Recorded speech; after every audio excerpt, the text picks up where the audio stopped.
I have a special guest today. I have my boy Barry Bonds on the panel today with me. He said he's innocent. Nah, just fucking with you. So, bro, who you got in the fight with Arthur and why? Errol, did you see the tweet where Errol Spence was picking Yard to beat?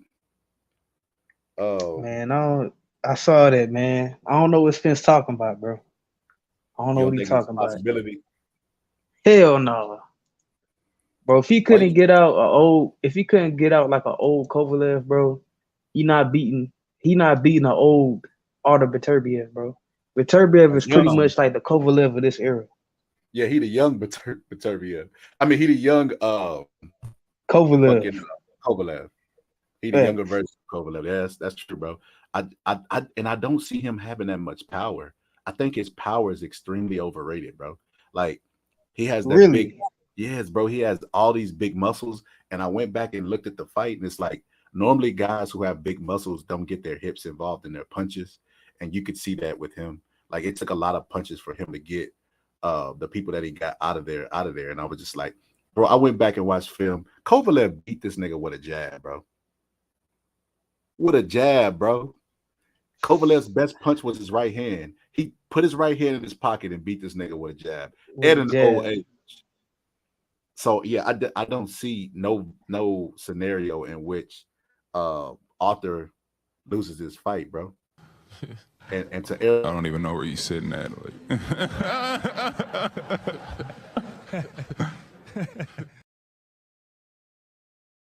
that's what I think. That's what I think about Errol Spence, bro. I could not believe uh he picked Yard to beat Beterbiev. Like I get the age thing. I'm one of the first YouTubers ever to mention the age thing. I ain't heard nobody talk about that shit. Facts. Everybody Ain't nobody was talk acting about like it till this Arthur fight was a came young up. pup in the game, even though his fighting record. Yeah, they were acting like he was. What? You there, bro? Yeah, I'm still here. I don't know what happened, bro. My screen just loaded to another screen. But yeah, bro, they were acting like Arthur was a young pup in the game, bro. And I was never buying that, bro. But yeah, he is a little longer than tooth.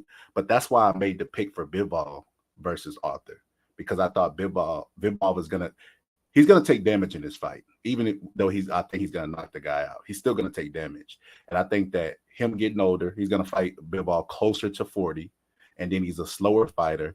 And I think Bivol just gonna be shooting bullets at him, bro. And I don't think he's gonna be able to stand in front of what Arthur got. Let's see, we got some comments, bro. Y'all gotta forgive me, man. I'm on the laptop. What's up, Dub? Right side. What's up, Dub? Right side. What it do, Right man? side was good, man. I'm glad to see you recovered. Right side. You hear him talking that shit? Right side. You better be so good. What's up, Mr. NM 2067? What's up? He said that other dude beat him with the jab. Oh, dude, the other dude beat him with a jab, and Anthony Yarde came back and avenged that fight. He never avenged the Kovalev loss. He never got Kovalev too bad. Nah, he never got that back, bro. He He took his never got ass that whooped back. gracefully and tried to act like it didn't happen. They trying to No, sweep that under the rug, bro. This there after go my cut. boy, This after Canelo knocked him out. bro. There go my boy Con Shonery in the building. What's up, Con? Man, hey, I Good. want Con to pull up one day, bro. That's gonna shock the shit out of everybody, bro. That's my New Year's resolution. No, the black dude. The black dude. What is he talking about? I don't know what you talking about, bro. I'm pleading the fifth from the beginning. He said he pleading the fifth, bro. Yeah, that sounds like a person that lost, right, side? You pleading the fifth and shit. But yeah, man, I'm gonna premiere my breakdown right now of what I think is gonna happen in the fight, and then I'll post the link in the chat right side. You can pull up and get your ass whooped by Bo again. Oh, you talking about the UK dude? Oh, I think AKA he's talking. Barry I know what he's talking Bonds. about. I know what he's talking about, bro. Who? I know what this guy's talking about. Hold on, let me premiere. I'm about to premiere this breakdown, and then we'll get back into the better view. I just want to show you with some science. I'm never comfortable giving my opinion, bro, without science.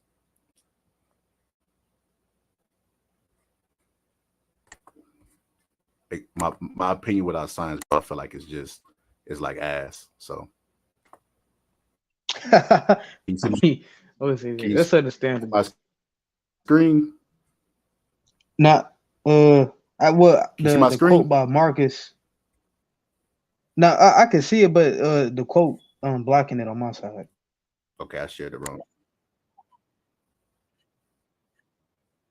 Okay, I shared the wrong screen then. Oh, I might have to take down that background, bro. I might have to take down the background in order to share my screen, bro. Let's see.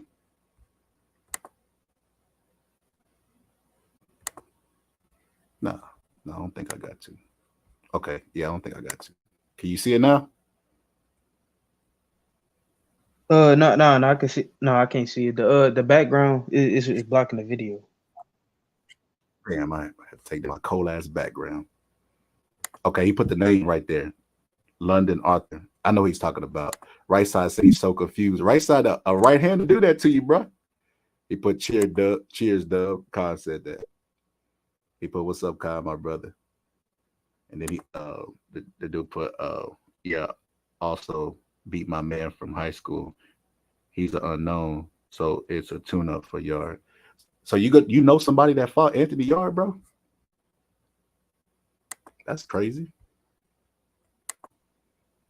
Okay, I see. Okay, okay, like whenever you open up the stream, it still got the quote. It's in front of the screen that you sharing. Yeah, I'm gonna have to take this shit out, bro. I'm gonna have to take this shit out. Hold on, let's see if I do it. What if I change the layout? Yeah, I see it in front of it. I can see it now. Yeah, I got a cold ass breakdown for y'all, man. Man, you know, men spec commentators get to fighters after they the thing that you can't get away from is barroom talk, right? So right after a fighter loses or wins, they're always like faced with the question, what are you gonna do next, champ? Motherfucker just got his brains beat in. What are you gonna do next, champ? You know, and I give you some time to think about it, man. yeah, bro. That's the only sport. Like they don't ask baseball after they win a championship. So what are you gonna do next? They let them enjoy their victory. Boxing, your eyeballs hanging out. You had one of the toughest fights in your entire career. What are you gonna do next, champ? Who's next on the list? It's there. That shit gets annoying. But me and my boys talk about how they disrespect fighters. But I'll let you cook on that, bro. Say what you tell what you was telling me earlier, bro. No, bro, I noticed like in boxing, bro, like they really do be disrespecting the fighters in the post-fight interview, right? Like if you don't answer, they'll ask you a question, and they want you to answer that question. If you don't answer that question, like they just, they're gonna try to check you on it. They're gonna force you to say something, and that's all the talking pieces you get. Like whenever you win a fight in boxing, they don't let you cook on your win. They don't really get to talk about it like that. They rather ask you the same basic questions over and over and over again. Like what Tank was talking about them bullets or whatever. Jim Lampley wanted to pull the mic away from him. You know what I mean? It's just all bad. They gotta stop doing that, man. It make the sport less exciting. Bro, part of the build up to and climax of fighting be the trash talk. That's why people watch wrestling, bro. They'll when Tank said that shit, I thought that was a Savage quote, bro. Just knock the nigga out, talk about how he ain't got no Glock on his gun. I thought that was a cold ass line. Facts. We're not gonna talk about gun violence. Nobody in their right mind brain even went there but Jibs. Be the Right old side, dude. bro. Right side want this smoke with you, bro. So right I side, done already cooked. I done already cooked right side, man. I done cooked them. Bro. Right side, you don't want this smoke, right side. You see that man's name is Bond is innocent, bro. Leave that man alone, right side. I don't think you want none of him, bro. Last time he kind of did cook you, bro, and it wasn't even like he deep fried you. It was like a slow cook. It was like a slow beating, like Mike Tyson said. Slow beating, nearly death.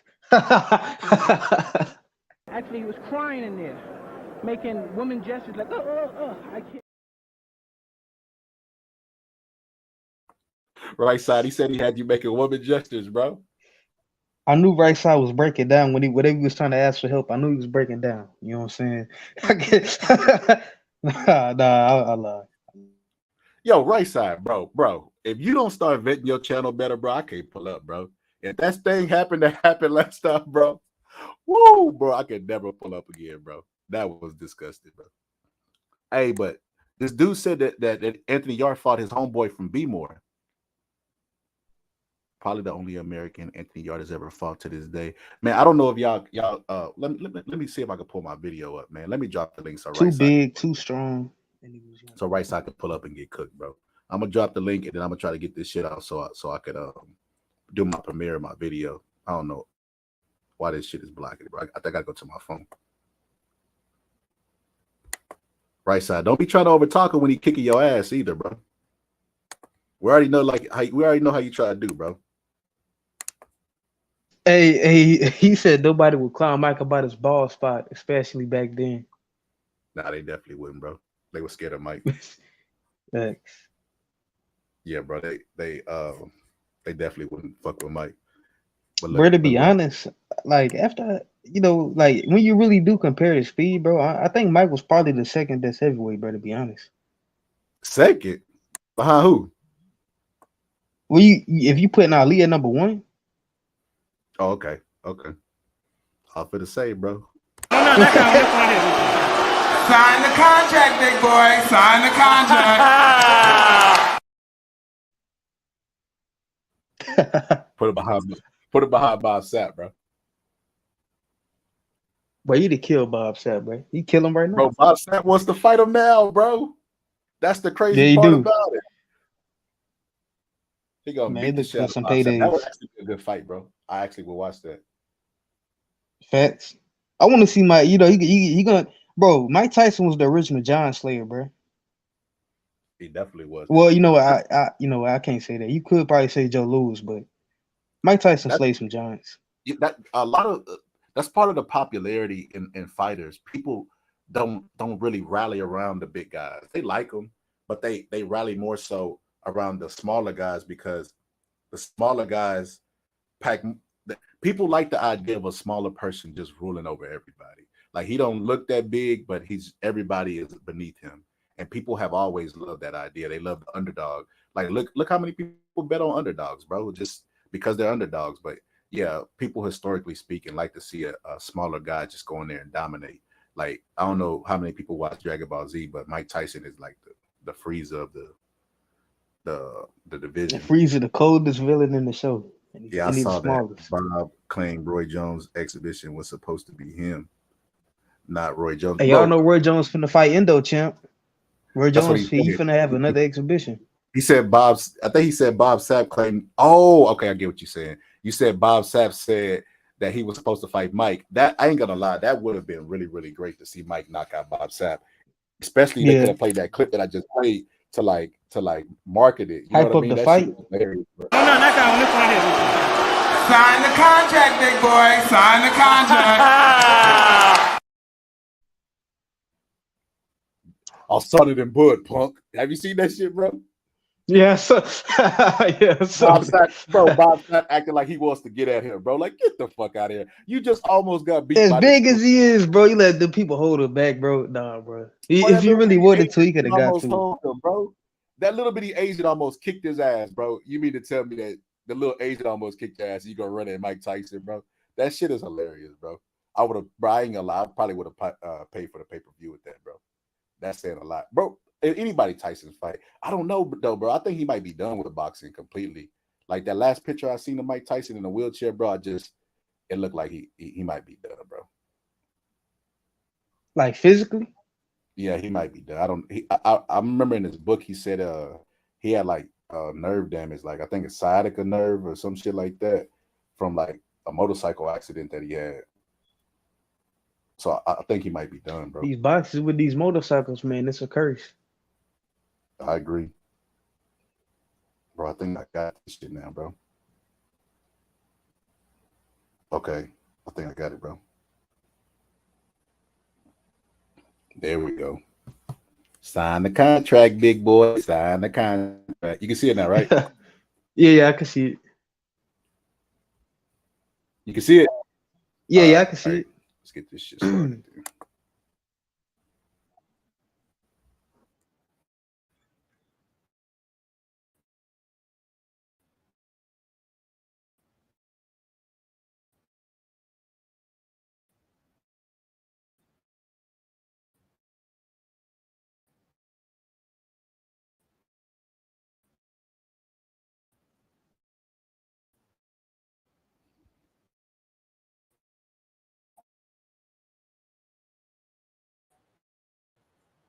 yards show that he's going to be there for the late rounds, but I don't think that Arthur's going to lose because he broke eye contact, because I say he's the predator in this equation. And he's going to come forward in the fight, which is going to be very interesting. Although people may say Beterbiev is a cannibal and a carnivore and all this stuff,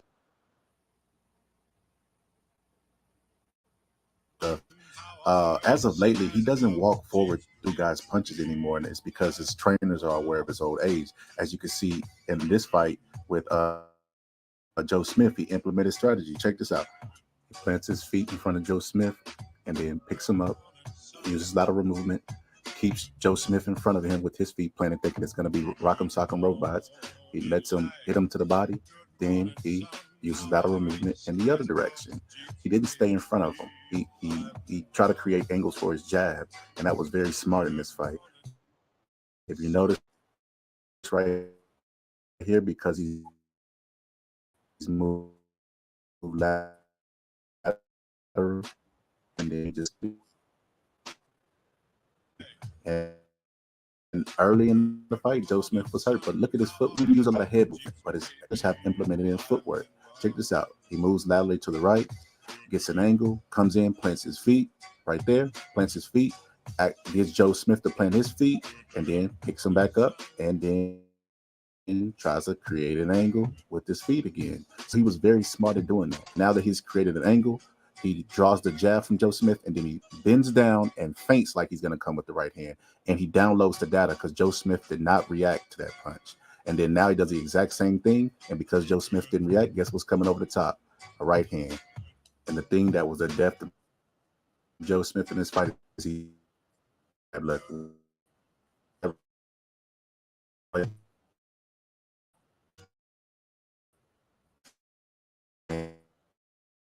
Now this was one trying to get the distance, and he's outside. Beterbiev's outside of his distance. He backs up, and then he comes in with another jab.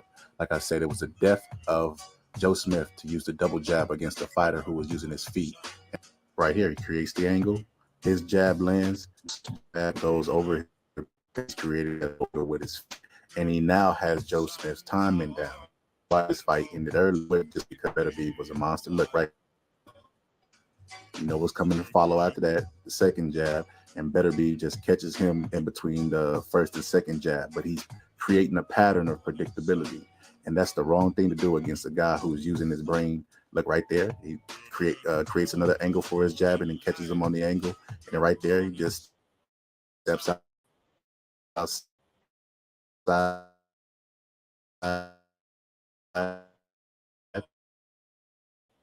makes his jab fall short, come tab.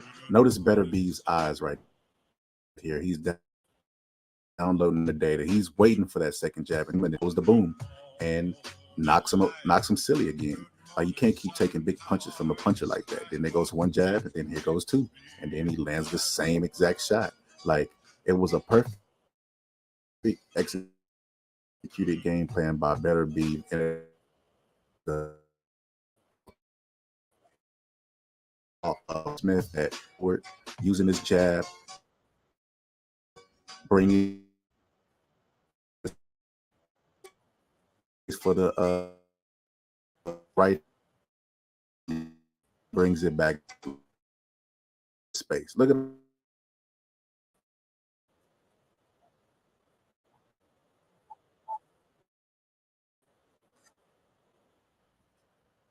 he just got Joe Smith to come forward and took advantage of him extending that jab from the wrong distance, used his feet to create angles for his jab, and then eventually started landing his right hand off of his jab and off of his feints. And I think the same thing will happen with Anthony Yarde. Look here, jab, right hand over the top. So based off the face-off and Beterbiev breaking eye contact, he creates a bit of humility, and he's worried about his next meal. And I think that's the worst thing to happen to Yarde. I think Yarde's going to be overconfident. And he cannot fight coming forward. He doesn't understand range. So I got Beterbiev by stoppage. But anyway, it's the Boxing Scholar, and I'm out.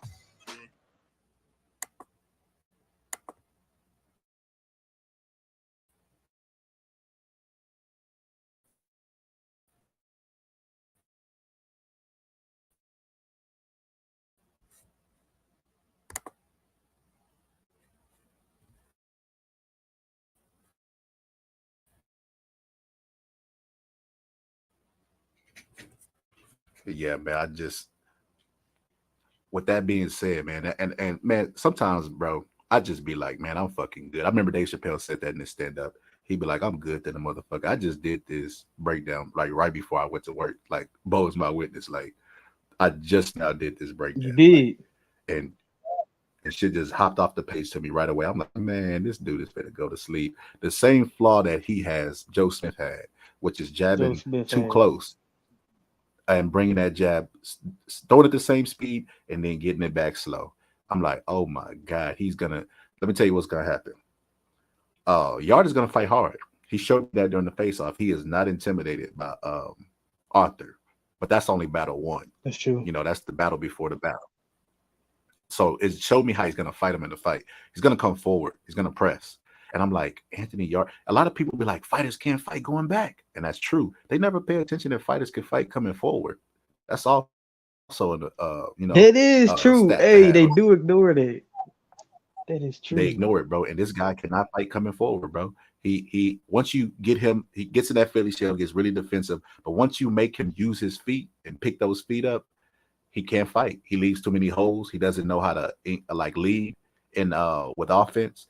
And I just think that that's going to be the downfall of him. And I personally, I'm going to place a bet on this fight.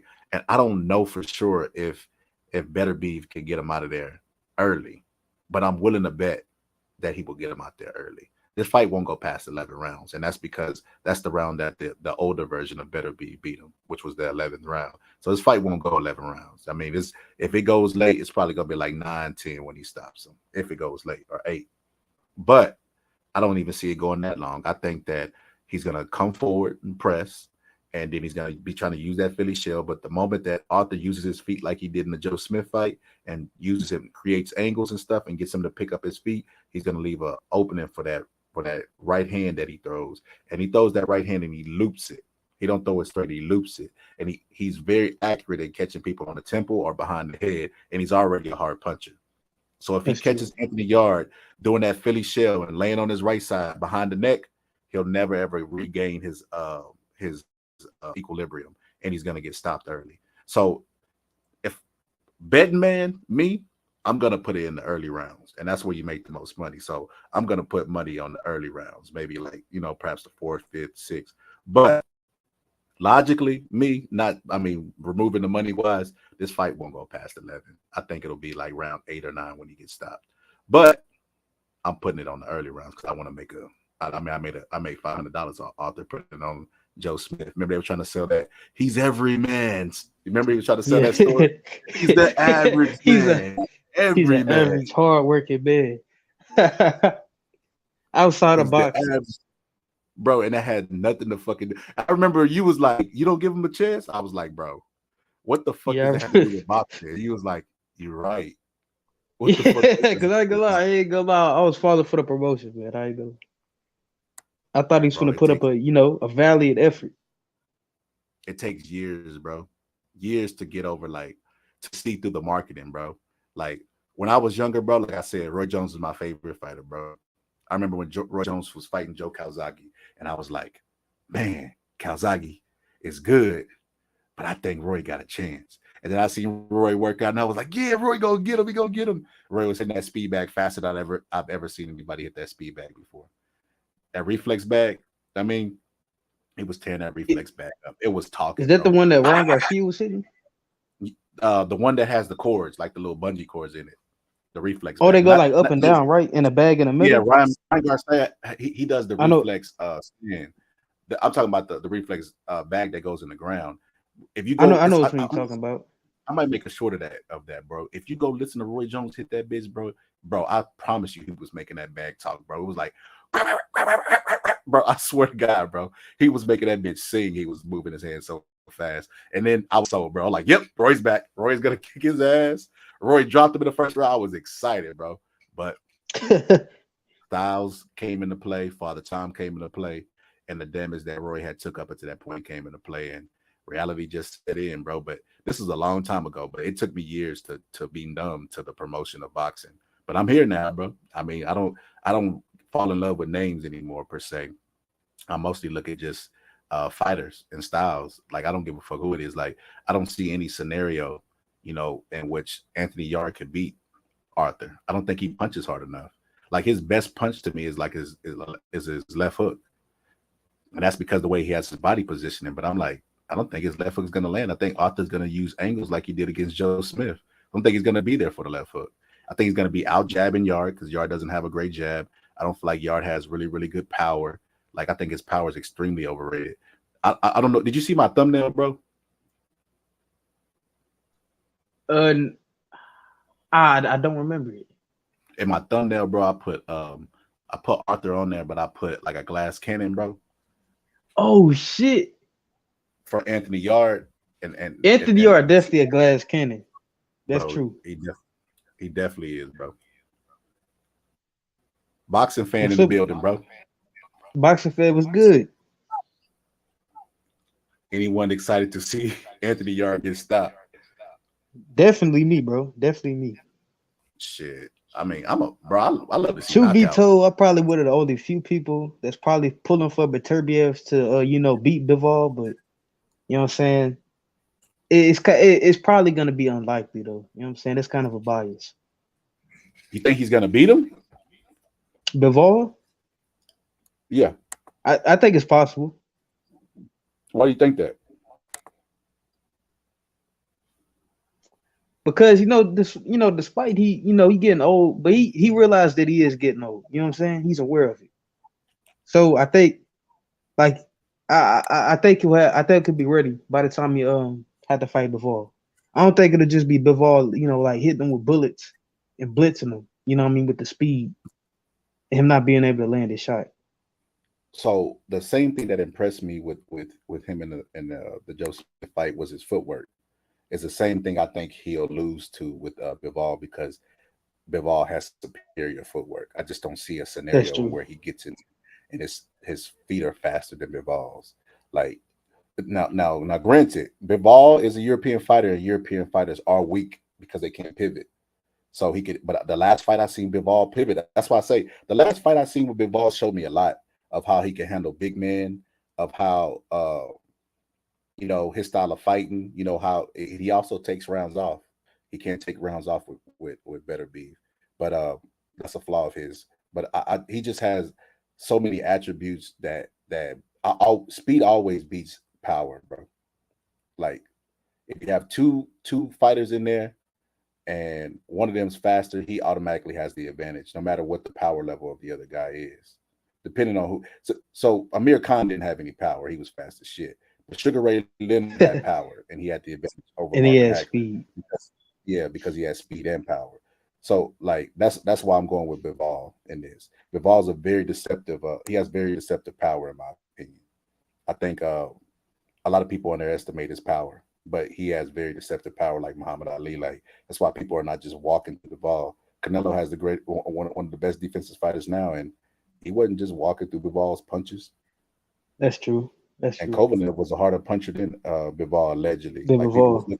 People would look and say Kovalev's the harder puncher, but shit, Canelo walked through Kovalev's shit and knocked him out. Salute, people. Bivol's power is underrated. I agree, boxing fan. I agree Bivol's power is underrated.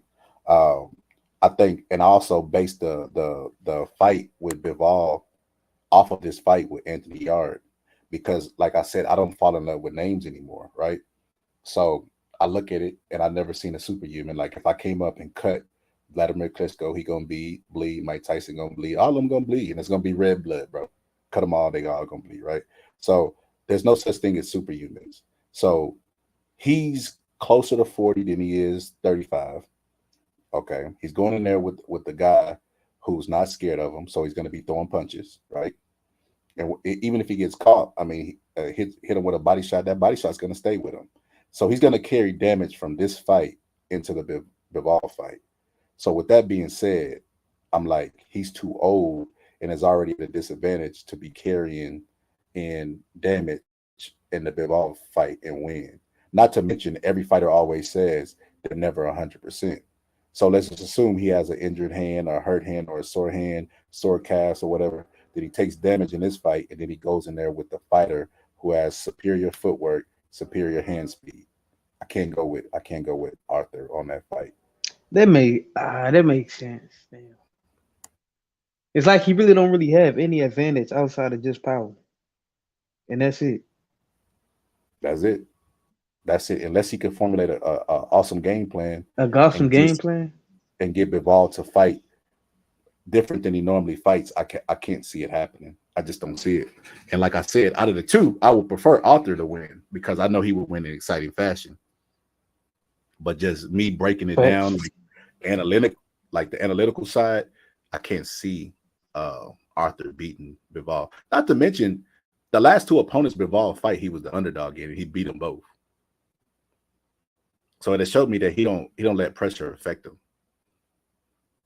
Like if he's the underdog, if he's the favorite, he don't let that stuff go to his head. He's gonna go in there and do the job that he has to do. So that's what that showed me. I just don't see a situation in which Yarde beats. Arthur beats Bivol. But this is gonna be an exciting knockout though. He's gonna catch him on the temple, laying on the right side. He might even lift his head up with an uppercut or a hook, then loop that shot. But he's definitely going to get his ass to come up out of that Philly shell. He's going to do it with his feet, and he's going to do it with his punches. See, a lot of people, this is why it's called a sweet science of boxing. And this is why Roger Mayweather said most people don't know shit about it. You could use your hands for other than just punching your opponent. Like you could put your opponent where you want to put him with your gloves. Deontay Wilder, bro. Deontay Wilder, you're going to look at a lot of his knockouts. It's like he throw the jab either to find the head or to tip the head right where he wants it to lay the boom. And it's like poetry, bro. A lot of people don't notice that shit. Right. I've seen him pull people's guards down too. And then land, like whatever he could. That's any it form too, of manipulation. Bro, he does that shit too, bro. Bro, who is this, bro? Tell me what you think about this clip right here. Пошел.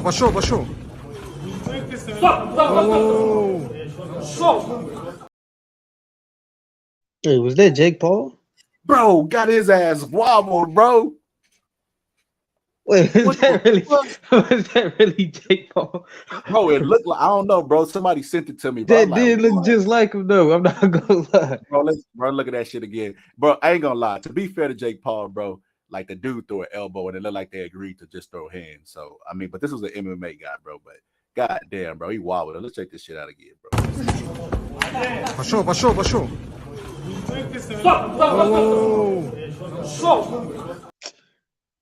Oh, that's not Jake. That's not. Bro, that's not Jake. Bro, he got the ponytail, bro. He did.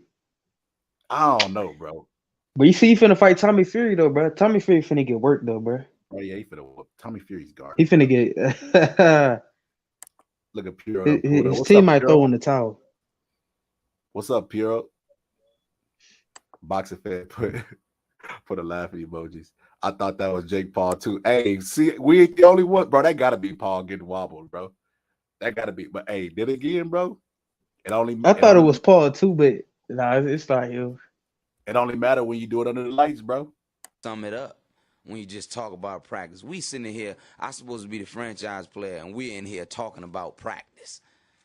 I mean, listen, we talking about practice. Not a game. We talking about practice. Not a game. Not the game that I go out there and.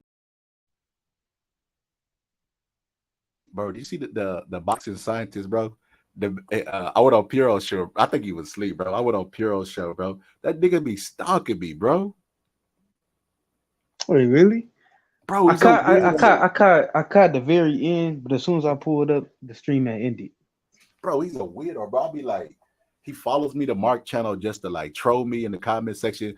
I see him on other people's channel, and then I'll be like ignoring him, bro. He don't say nothing, but the moment he go to Mark's show, he just starts immediately trolling me, bro. I'm like, bro, you already stole my name. Bro, literally, I went on Mark's show. I said my talking point. He pulled up and said the exact same talking point. I'm like, bro, this is getting spooky, bro. Bro, this is fucking getting spooky, bro. Like, what do you want from me, bro? Like, why are you stalking me, bro? You know what he told me, bro? You got to stand, bro. Bro, you know what he told me? Hey, that's facts, bro. You know what he told me, bro? Wait, what?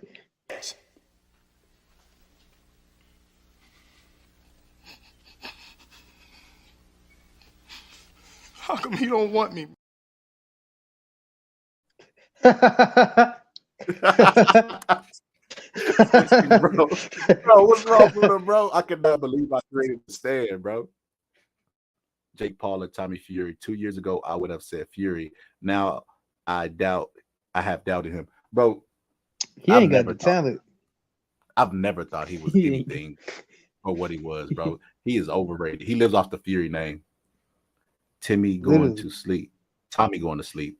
The family apparently is going to disown him and change his name if he loses. They ain't gonna do that, man. Cause that man, oh, Pure, I didn't even know you was backstage, bro. You didn't even say nothing. Yo. What's up, Pure? Yo, what's up? Simone, what up, fellas? What's going on? What's going on? Hey, Pure, did you see that clip up with the Jake Paul? The boxing scientist sent to me? That's the one that looks like Jake Paul, right? Nuh-uh. No, which one? Play it. I asked the boxing scientist, like, bro, why leave me alone, bro? Like, stay the fuck away from me. This was his response, bro.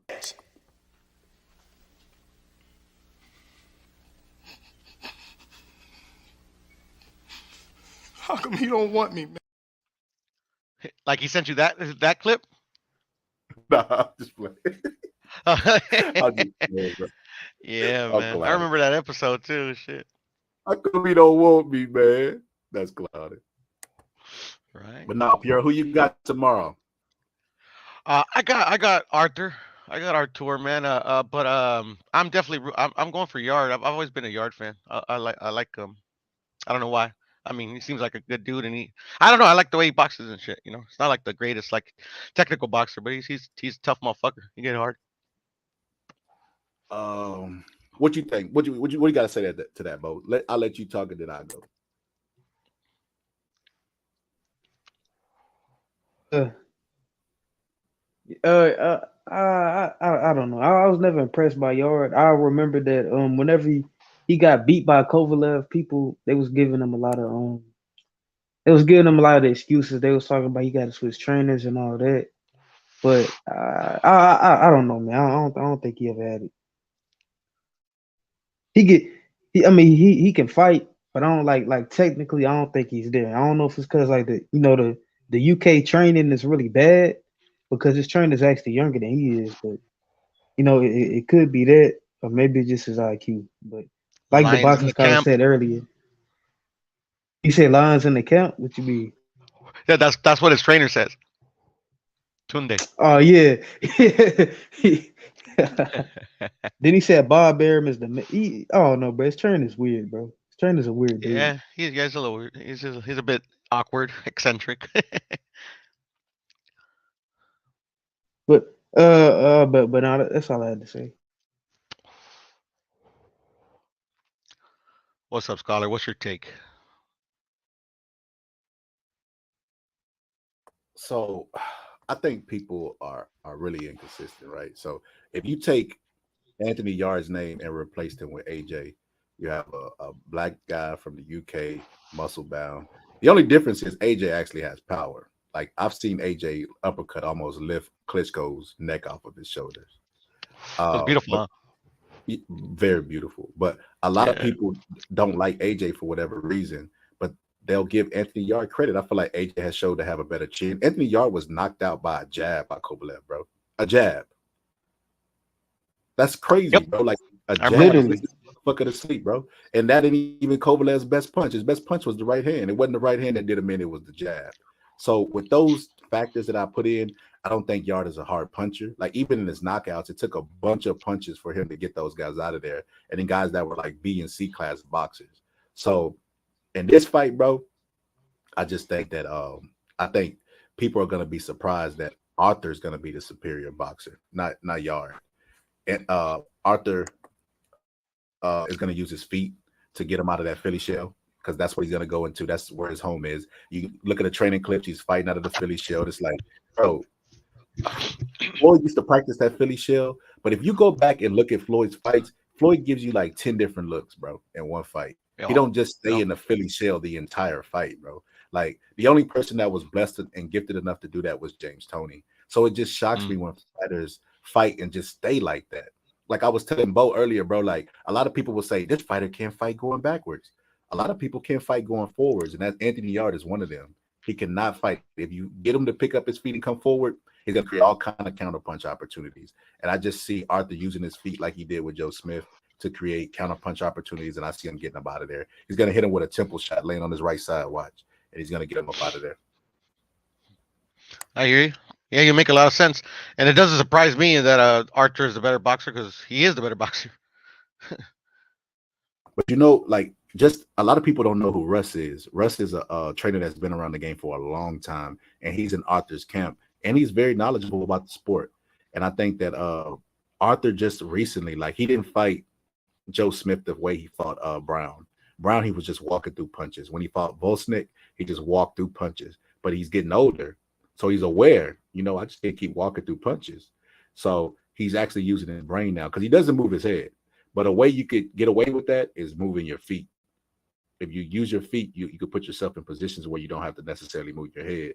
And he has the power to keep people intimidated. So those two things he could get away with not moving his head. But I mean, I just think he's gonna box circles around Anthony Yarde. He's gonna use educated feet. Anthony Yarde has horrible footwork, bro. Especially if you make him, if he gets into that Philly shell and then you make him walk to you. That's one thing I never seen him do in the Philly shell, bro. Walk somebody down in the Philly shell. When he's walking people down, breaks his Philly shell and he comes forward and he creates counterpunch opportunities. So with those things being said, man, Yarde is going to sleep, bro. Yeah. I'm picking Archer by knockout. But the thing is, and also I wanted to say that Yard doesn't have any head movement either. So shit, yeah, that's gonna help ease his transition as if you understand what I'm trying to say. But the thing is like that's Archer's Achilles heel. Will Yard make him pay for it? I don't know. But yeah, his head movement, man, it's only three dudes have been able to exploit it, but he got up. So yeah, so he does move his head, Puro, but he dips it to the same side like what's Caleb Plant. He does the same thing that all the people in the Philly shell, they can only move one way because of how they position their body, and that's to the right. So they'll try to dip. Some of them will try to smother, they'll pivot, they'll do all kind of stuff, but he gets stuck on his right side too much. And I'm like, if he does that against Beterbiev, Beterbiev's gonna try to land a temple shot. He's gonna try to angle off and land a temple shot over the top. And if he don't land that temple shot, you know where it's gonna slide to? The back of his neck. And you know that's a very vulnerable area for a fighter. So with that thing being said, Arthur being a really, really hard puncher, you don't want to take a shot to him in the temple or the back of the neck. You'd rather just take a face shot, in my personal opinion. But I could see him getting hit behind the neck and then never being the same and just getting his ass whooped. Boxing fan said, do y'all think will Beterbiev move to cruiserweight? What y'all think about? No, cause I heard I thought he would, but I heard that he like they asked him if he would ever fight Usyk, and he was like Usyk was too big. So I don't see him moving to cruiserweight. I think he'll stay at light heavy because he thinks the guys are too big. I thought he said in that interview, he said heavyweight would be too big, but if he was a cruiserweight, he would fight him at cruiserweight. He did, you know, he probably did say that, and I just misheard it. So, in my personal opinion, boxing fan, I absolutely think he can move to cruiserweight. Only because me and Bo talk about this shit all the time. Pure, let me know what you think about what our theory on this.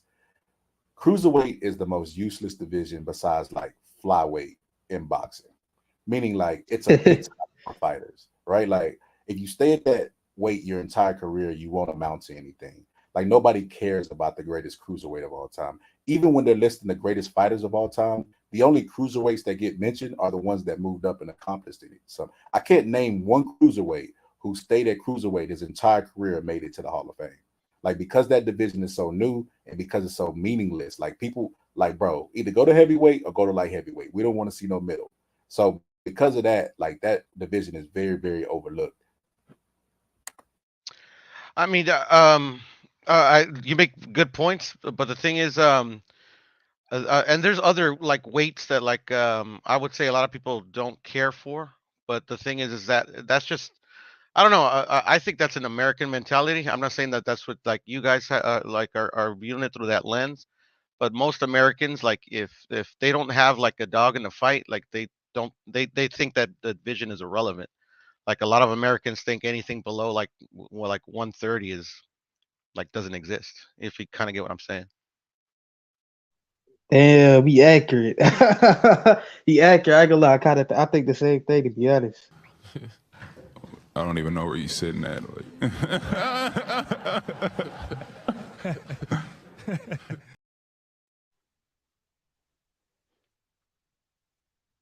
Boxing It's fans said the unfortunate, but it is cruiserweights what are it way is. too big. Yeah. I mean, I don't know, man, bro. To be honest, I don't think in any era the cruiserweights were ever like nobody really ever like. There's no era where people was like genuinely looking at cruiserweights with like any type of acclaim. I remember somebody asked Roy Jones in the interview why he didn't why he didn't go for the cruiserweight championship. He was like there was like nobody like there to fight. There was like no big money fights, nobody right there were fighting, so he just skipped over that division, went It's a straight to fact. heavy. But he said It's a he would fact. have did it. Like looking back at it, he said he probably he should have did it, and he could have easily grabbed like a belt that moved up or whatever. You know what I'm saying? But Yeah, I mean, that's where I think like and I'm not saying necessarily Roy Jones because he was superiorly he had skills up the wazoo, but like I think any fighter to say that's like an easy division to get a belt in is sorely mistaken. It's just they just don't know who's there. Like they've had some killers at cruiserweight throughout the years. So hold bro, on, hold on, Bureau. I mean David Hay was good. Name somebody Yeah, David outside A. of Tony Bellew that Usyk got the undisputed against at cruiserweight. Breedis. That's it. You can only name one. Oh, well, you said Breedis, Bellew, Golovskiy. It was a Golovskiy or was it no? Fuck, who's the last one? I forget the last one's name, but it was another like Eastern European last name. See, Pierre, you're a boxing fan. Like I wouldn't even name that shit. Like I said, that Bro, division truth is a be snap finger. told, Yeah. You pompous American. bro, truth be told, Bro. That shit is the snap finger division. You know what the snap finger where you be like, what's the guy? Yeah, the Yeah. Well, I I mean, ain't you gonna gotta lie. realize too, like I didn't really watch Usyk's run, so like I'm going off of memory. Like if you would have told me like name some fucking like dudes that were like really good at cruiserweight, that'd have been easier. But yeah. I mean, you would pay attention to it because, or I ain't gonna say you was paying attention. I don't know what you was doing, but No, it like I probably ain't was pop off of out to boxing you. for a cool minute. I was off of boxing for a cool minute. Like I kept an Uh-huh. eye on it because I love boxing, but for like I don't know, like a period of like 5 years, I just like my focus was on other things. Not gonna lie, people is talking about Canelo fighting Alunga Makabu. But to be honest, I think Canelo shouldn't even Canelo shouldn't even be able to become a cruiserweight champion. But I think he can go up and beat a Tony Bellew, bro. Or beat somebody at cruiserweight and become a champion. Truth He be could be told, Makabu. He could be I think Makabu. it be. I think it. Yeah, I think it would be Makabu, bro. Yeah, bro. because That like just in goes. the technical skill. Oh my bad, Scholar, go ahead. Nah, you go ahead, bro. No, I was just gonna say like because Makabu like in the technical like skill like he's like not he's not that dude like he's a very fundamentally he's lacking in fundamentals but he's got power. That's why he's been successful at the weight. But so like if he could like that was the thing like if he would have took that fight obviously it would have been a tough task because that's cruiserweight and then this guy's literally started at welterweight but his defense would obviously serve him well his power but like if he could withstand like his if he could take a cruiserweight's punch then yeah I could see him having success. Yeah, Canelo got a really good chin. And he does, it does. But it's cruiserweight, and we got to remember, like, eventually, man, the chin is eventually like they're the way they are. It's like the what's it called? What's the word I'm looking for? The age old cliche. There's weight classes for a reason. Eventually, he's gonna bite off more than he could chew. So this is what I'll say to that. Let me answer the chat first, and then I transition to that. He said, Yeah, "Will Rocky Marciano be a cruiserweight today?" Yeah, he definitely would be. He would be. He'd be around at it. He'd be more like he could choose because he was like 185. So he could lose 10 pounds and fight at like heavyweight, or he could go up to cruiserweight because it's easier to gain weight today than it was back in the day. Also, people got to factor in that. It's easier to jump these weights. You can get your instructor to teach you how to lift weights and do all this other shit.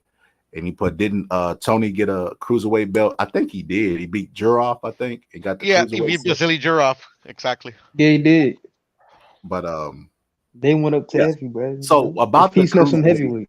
The cruiserweight thing that you said earlier, what could Canelo Puro, could Canelo go? That just proves the point even more that Canelo stands more of a chance of getting a cruiserweight title than unifying at light heavyweight. Because that's how useless that division is, bro. Pure, I'm trying to tell you.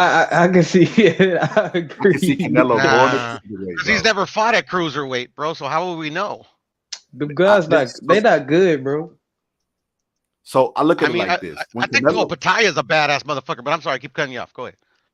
No, you good, bro. So when Canelo moved up against Bivol, normally the smaller guy moving up has the speed advantage. Bivol was faster than Canelo, so that's why I think if the reason why Canelo wanted to fight that cruiserweight is because I've seen him sparring cruiserweights and heavyweights in sparring, and he's so much faster than them. He can see the punches he's able to pull. Canelo's a great counter puncher, and if the punches are coming slower, then guess what? I mean, he has more time to get out the way. Like when Floyd fought Canelo, Canelo was the bigger guy and stronger, hit harder. But Floyd was so good with his defense, and he could see the punches coming. He was so far superior speed wise that he was able to get out the way. And I think Canelo would do to the cruiserweights what Floyd did to him. I mean, it's possible, but but I still, since he's proven at 175, I think I'd give him a better chance of unifying at 175.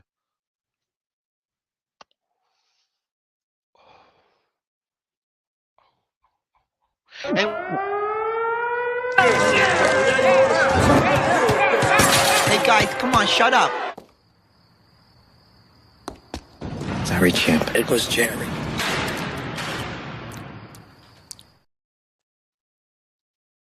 Dredrick Tatum. Since you played the Simpson thing, I had to get that little clip off.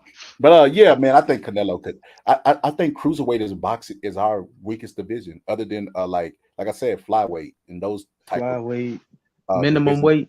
Yeah, anything under 135 and cruiserweight, you can throw cruiserweight in there because it's like I said, it's fairly new.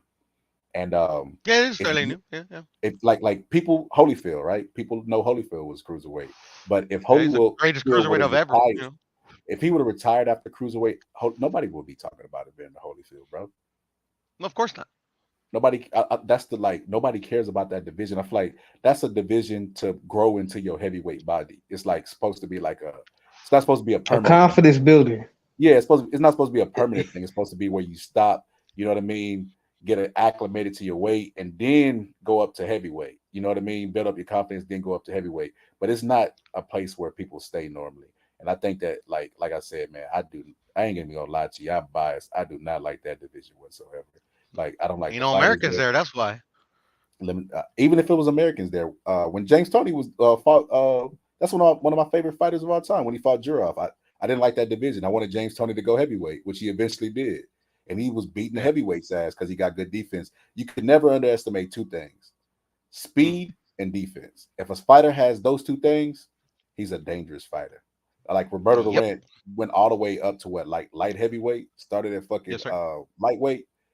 Mm-hmm. But because he had those two things, but he had a lot of other qualities too, but mainly those two things. But he had balls also because counterpuncher takes balls. But he was great, bro. And I think that Canelo moving up, he'll have the speed advantage over those cruiserweights.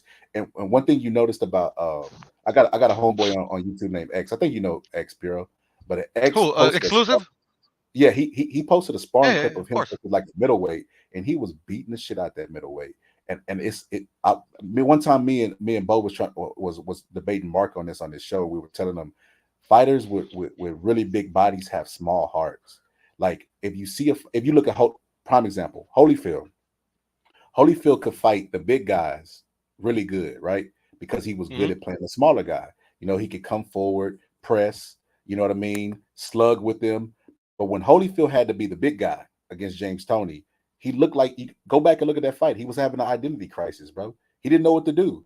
Like he was just trying to fall in, and James Toney was just peppering his ass with shots. Like, and I feel like that's what happens normally. Like fighters tend to fall into they get in their own way with their brain. Like that guy that was sparring X probably thought X ain't gonna do shit to me. He's a smaller guy, so he went in there and acted like a big guy and shot his load. And when he was tired, the smaller guys have better recovery rates and their punches are faster. So it's like getting attacked by 1,000 bees. Yeah, or death by a million cuts and shit. Yeah, man. Yeah, I hear you. I hear you. I hear you. I Yeah. think Yeah. cruiserweight shouldn't even exist. Get rid of Bridgerweight. I thought that they was Bro, against. Bridgerweight, that's real? I thought that was a myth. Yeah. I thought No, it no, was a no. myth too. It exists. It exists. Oscar Rivas is the champion. But Oscar Rivas was just supposed to fight. he, and he got knocked out by Dillian White, didn't he? He was supposed to fight Fa. That was when he was a heavyweight. Wow. So how's he at that division if he was supposed to fight Fa? Well, Yeah. I mean, he was supposed to fight him like at this fight, but he won the championship last year or 2 years ago. And clearly that division is just like the fucking cruiserweight divisions because he was like, Fa want to fight me? Hell yeah, I want that He heavyweight get championship. fed, he get Well, the fed thing is to a there's- heavyweight prospect. The Bridgerweight champion literally get fed to a prospect with a loss, bro. That just goes Yeah, to show you how like low on the totem pole he really is. Yeah. Well, I mean, he tried at heavyweight and he failed, so it's like, that's probably why he gave it a go at Bridgerweight. So Oh, the that's just funny. first time I ever seen Oscar Rivas, he was trying to fight, or he was fighting Brian Jennings. And I remember I didn't know much about him, but he had a lot of accolades, right? And I was looking at him fight Brian Jennings, and Brian Jennings was winning the entire fight, and he knocked him out in the 11th round. I was like, that man juicing. To carry that much power in the 11th round, man, and he didn't even hit him with a hard shot. I was like, he on something, man.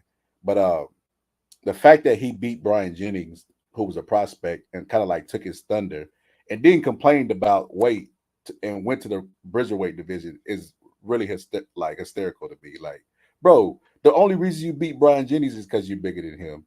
Now, the same advantage that you beat him with, you don't want people to have over you. Like, bro, get rid of that Bridgerweight division.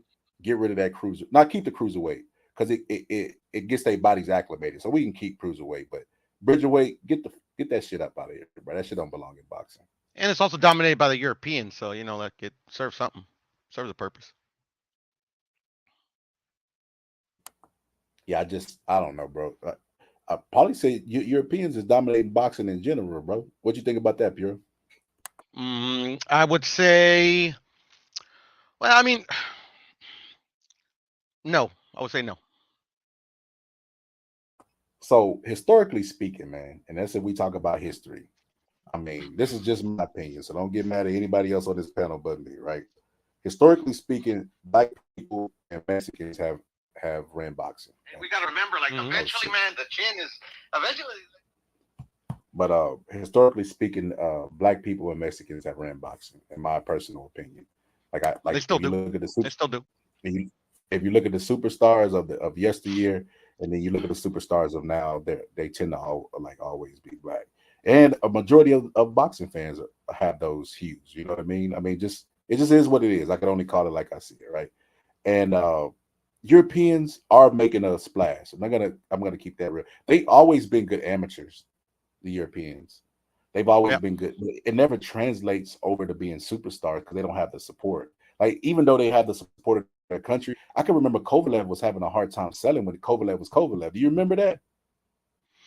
I don't, to be honest. I don't. When Kovalev fought Andre Ward, I think he had never been on pay-per-view before. He had never had that type of payday. And he was champion, mind you. He had never had that kind of payday, and he had never been on pay-per-view before. Kovalev was a hard sell. Triple G, another one. They were hard to sell because even though they had the support of their country, it wasn't enough. It wasn't enough for their country. Yeah, Triple G never had the support of his country, by the way. I thought Kazakhstan fuck with him. It was just too small. No, I'm sure they fuck with him, but like you said, it's too small. That's why they marketed him with that bullshit Mexican style. They appealed to my peoples. I thought Abel Sanchez told him to say that so he could Yeah, get no, I'm popular sure he amongst did. them. I'm sure he did. I'm sure he did. But that's the thing. Like it worked too, because like literally, like Triple G's a very popular fighter. He said, "Who would I say is the face of boxing today?" That's an easy one, bro.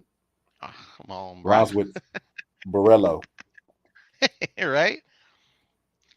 It's It either rhymes with him or number one AJ. pound for pound. Yeah, it's. I don't even think it's close. I think it's him and AJ by far. It's like number Yeah, two yeah, is no, so it's not far close. from him and AJ. It's like Hmm. different universes, bro. Like it's not even close. Yeah, it's not. There's no other stars other than those dudes. You know. Yeah, who you think the face of boxing is, bro? Oh, Hey, yeah, yeah. Canelo, obviously. Bro, Yeah. truth be told, I think Canelo versus Benavidez does over like 1 million some pay-per-views, to be honest. I could concur that. Disagree. I disagree. Wait, for real? I thought he did like 800 with Caleb Plant. Yeah. But that's like literally Canelo carried like 90% of those buys. It seems as though we have a debate going on here. So Piero, why You you disagree? don't think Benavidez more popular than Caleb Plant? Probably by a little bit.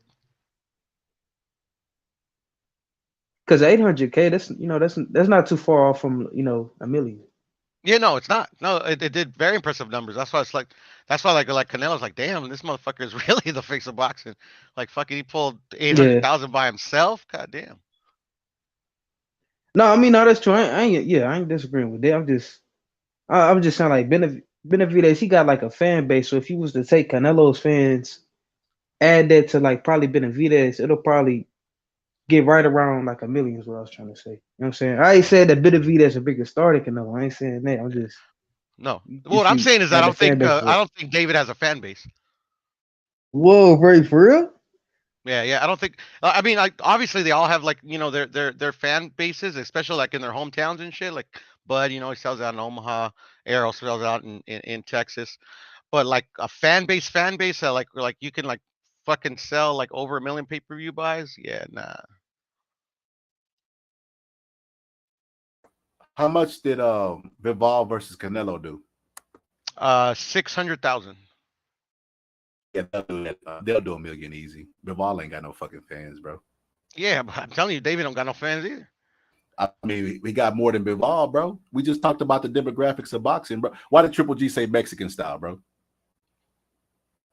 Yeah, but like literally, David doesn't say that shit. But I'm David saying is from Arizona. David is David doesn't embrace like that side. I mean, even if he embraced that side, it's not. Well, because it like the dynamic with Mexican fans is interesting, and I wouldn't say it's complicated, but it's peculiar because there's two Mexican fan bases. There's the Mexican nationals, and then you got the Mexican Americans. Mexican Americans are the ones that put the asses in the seats. They buy the pay-per-view buys because in Mexico, like they get this shit for free. They don't have to pay for a pay-per-view. They just turn on the TV on a Saturday and watch the fights. Bro, I was at the theater the other day. I went to go see Avatar finally, right? And Yes, sir. Dana White has UFC cards at the theater, bro. Like he done went to the old school boxing tactics, bro. I'm like, Yeah. that's kind of smart, bro. Yeah, and they're not old school, Scholar. That's how you promote fights. Just boxing doesn't do that anymore. I mean the old school days where they had like closed circuit, or you had to go to the theater to watch a fight, like a Ali fight. But they still have that. They still have that in boxing, though. I never heard of that before, bro. I thought that shit was long gone. Yeah, my boy AT for the Triple G Canelo fight, he saw it at a movie theater. Wait, really? Yeah, he was live. Wait, for the third one? Yeah, for the third one. Yeah. And I'm sure they had him for the second. Oh, that shit is clean. How you did that? Canelo's very popular. Yeah, theaters want to make money, so it's like, oh, Canelo fight, hell yeah, I'm gonna put it on. I'll make some money. Bruh. That's pretty. I'm gonna have to look into that. I mean, I'm assuming they only do it for like really big fighters. Yeah, I think that's what they do. Yeah. And I think that's traditionally what they've always done. Well, but I mean, closed caption is its own thing though, because like closed caption, like literally, it's like it's close. Excuse me, closed caption. Closed circuit is it's literally like they control, like they don't blast it out to like DirecTV or whatever. It's like it's literally they have to have it in movie theaters or places where they can set up the feed. Well, the thing for this Yard versus Beterbiev fight should be like Jurassic Park or some shit, bro. Oh yeah. Like the T-Rex, yeah, the T-Rex versus the Plant Eater or some shit, bro. Like I don't feel like Yard has enough power to keep Beterbiev honest, and then even the power that he does have is limited. Like he can only use it at a certain distance, at a certain space, and all you have to do is make him pick up his feet, and his offensive threat is already gone. And then he's gonna have to use that jab that he uses. Like you came in late, Puro, but I gave like a really, really thorough breakdown of what was going to happen in this fight. And I basically showed the Joe Smith fight and how Joe Smith became predictable. And I was like, Pure, I was like, fucking good, bro. Like, I literally just called Bo and told Bo I was going to do this shit before work. Like, and the breakdown was fucking good, bro. I know you're good, Scholar. I watch your videos, bro. But like shit, man. I'm on a streak right now, bro, and I have a feeling like Yard's gonna pull this off. No, and Pure, and no, it's literally gonna it's literally not based on like, oh my god, like it's literally just I don't know. I just and I've been calling it too, Scholar. I mean, the other fights that I've called, like the upsets or fighters that have won, it's based on like the opponent and how they match up and stuff. And like here is like Beterbiev has all the advantages. It's just, but I don't know. I'm thinking he's gonna come into this fight kind of overlooking this dude, man. I think So he knows he's like just. I think he knows he's on another level compared to Yard. And I don't know. I just got a feeling he's going to come in. I don't know. We're going to see like a Artur we've never seen before. you asked me, boxing fan, what should Yard do for a victory?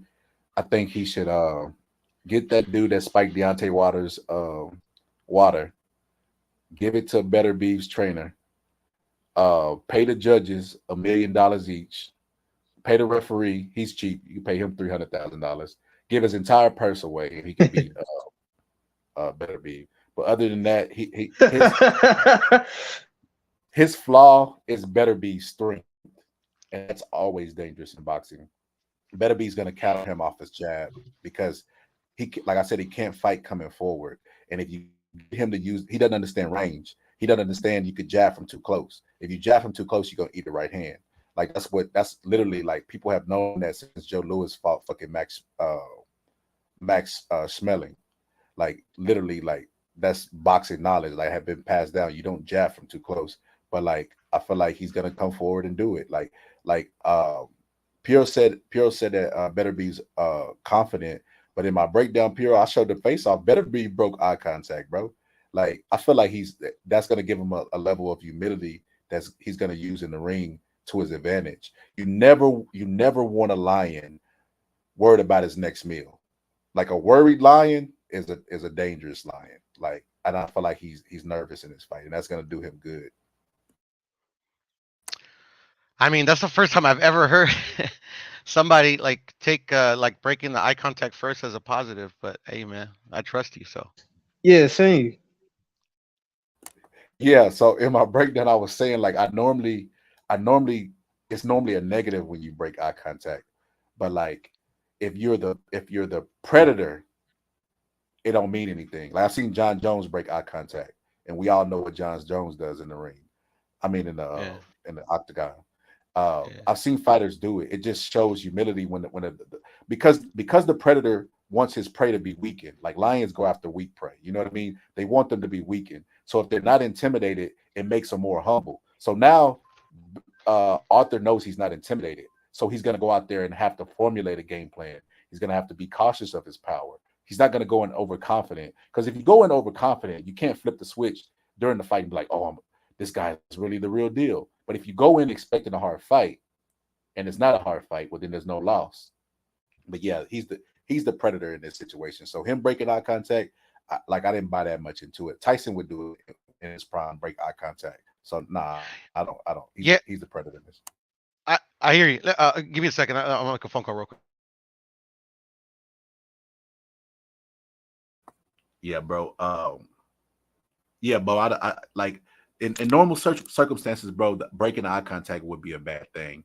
But I'm looking who's involved, right? And I see an antelope and a lion, right? And if an antelope got into a lion's face and he broke eye contact, I would not say, "Oh, well, the antelope's gonna win." Like, nah, that's his prey, bro. Like, It's still an antelope at the end of the day. still an antelope, bro. Like, I seen people giving like people that I ain't gonna say I respect, but that YouTubers respect giving Yard a legitimate chance, and I just don't see it, bro. Like Errol Spence even said it. He said Father Time is undefeated. I'm like, bro, he got beat by an old ass Kovalev. What the fuck makes you think the younger Kovalev is gonna lose? Because he's a Russian He's gonna too. lose. He's Canadian, but he's Russian, bro. Like when him and Bivol fight is gonna be the battle of the Russians.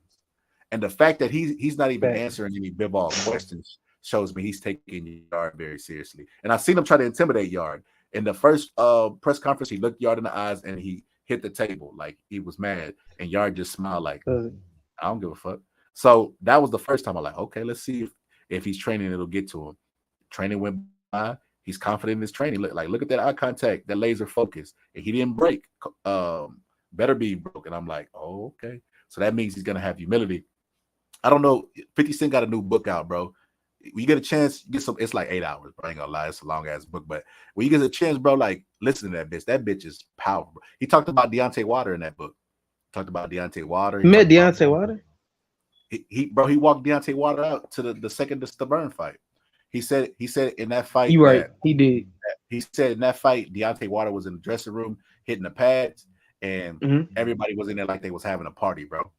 And he was like looking around like, what the fuck are they doing? Like, they finna lose this fight. And he said Deontay Wilder was like bullshitting on the pads. And he said he went up to him and he said, champ, he tried to take food out your daughter's mouth, champ. He said Deontay Wilder looked at him and he said, don't be relaxed. You got to go in there focus. You got to beat his ass. You're going to knock him out. You're going to kill him. You're going to destroy. He started giving him a pep talk. And he said, when he gave that pep talk, Deontay Wilder started hitting the pads hard to the motherfucker and said, nah, he ain't going to take shit from me. He ain't going to take shit from me. And if you go back and look, what? Deontay Wilder was like, after the fight, like said he felt like he was possessed during that fight.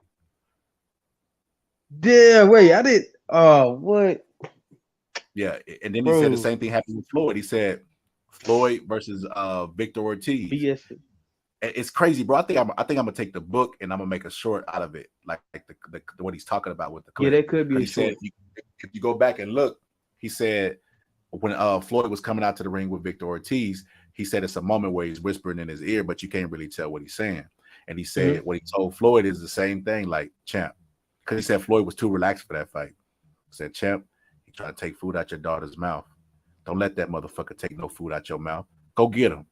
He just gave him a pep talk, and he said Floyd went in there and knocked him out. But we know how that knockout happened. So I ain't even gonna say Floyd went in there like a monster. But he said after the fight, Floyd was like, "Man, 50, you said some shit to me today. Like basically, like that shit inspired him." So, I mean, it worked, bro. It worked. Hey man, if Wilder had whatchamacallit in this corner, bro, he beats Tyson Fury, bro. That's all I gotta say, man. Who, Teddy Atlas? No, not Teddy Atlas. Angelo Dundee, bro. He beats Tyson Fury, bro. Easy. I don't know about that, bro. You know, I can say that. He might need a Teddy, you know. He might need a Teddy. Because even though Angelo Dundee was a good corner man, he wouldn't make you do what he wanted to do. Teddy would make you. Like when Michael Moore was more embarrassed to come to the corner than he was to go out and get his ass whooped by Holyfield. Like Teddy would sit down in the school. You want me to go fight him? Okay, I'll go fight him. Like he was embarrassing Michael Moore, bro. So Michael Moore went out there and did what he had to do to stop Holyfield. Well, not to stop him, to beat him. But yeah, Teddy Atlas would have to be. I think, bro, I ain't gonna lie to you. I think Teddy Atlas would be a good match for Deontay Wilder. Really? Oh, because it's exactly what he need. Oh shoot. All that Malik Scott is doing is mentally motivating Deontay Wilder. That's true. He He even said it. He said, "I'm his motivator. I'm his trainer." He said it out his own mouth. But yeah, I'm his brother. I think Teddy Atlas knows more than Malik Scott, but Malik Scott's a good fit for Deontay Wilder.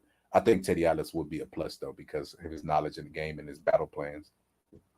I think Teddy Atlas is one of the goats when it comes to training and boxing. But yeah, that when I read that, I mean, when I listened to that story from that book, bro, that shit was pretty badass to know the backstory. To know the backstory to Deontay Wilder knocking out Stavern, and to know how relaxed Deontay Wilder was in there. But the reason why I said that is because that could have been a tough fight for Deontay Wilder had he not channeled into what he channeled into.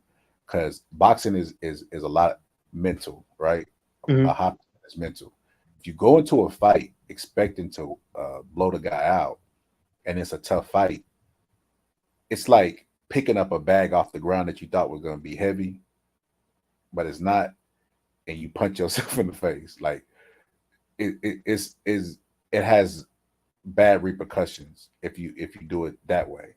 But the other way around, if you expect it to be a tough fight, it ends up being easy. There's no repercussions in that.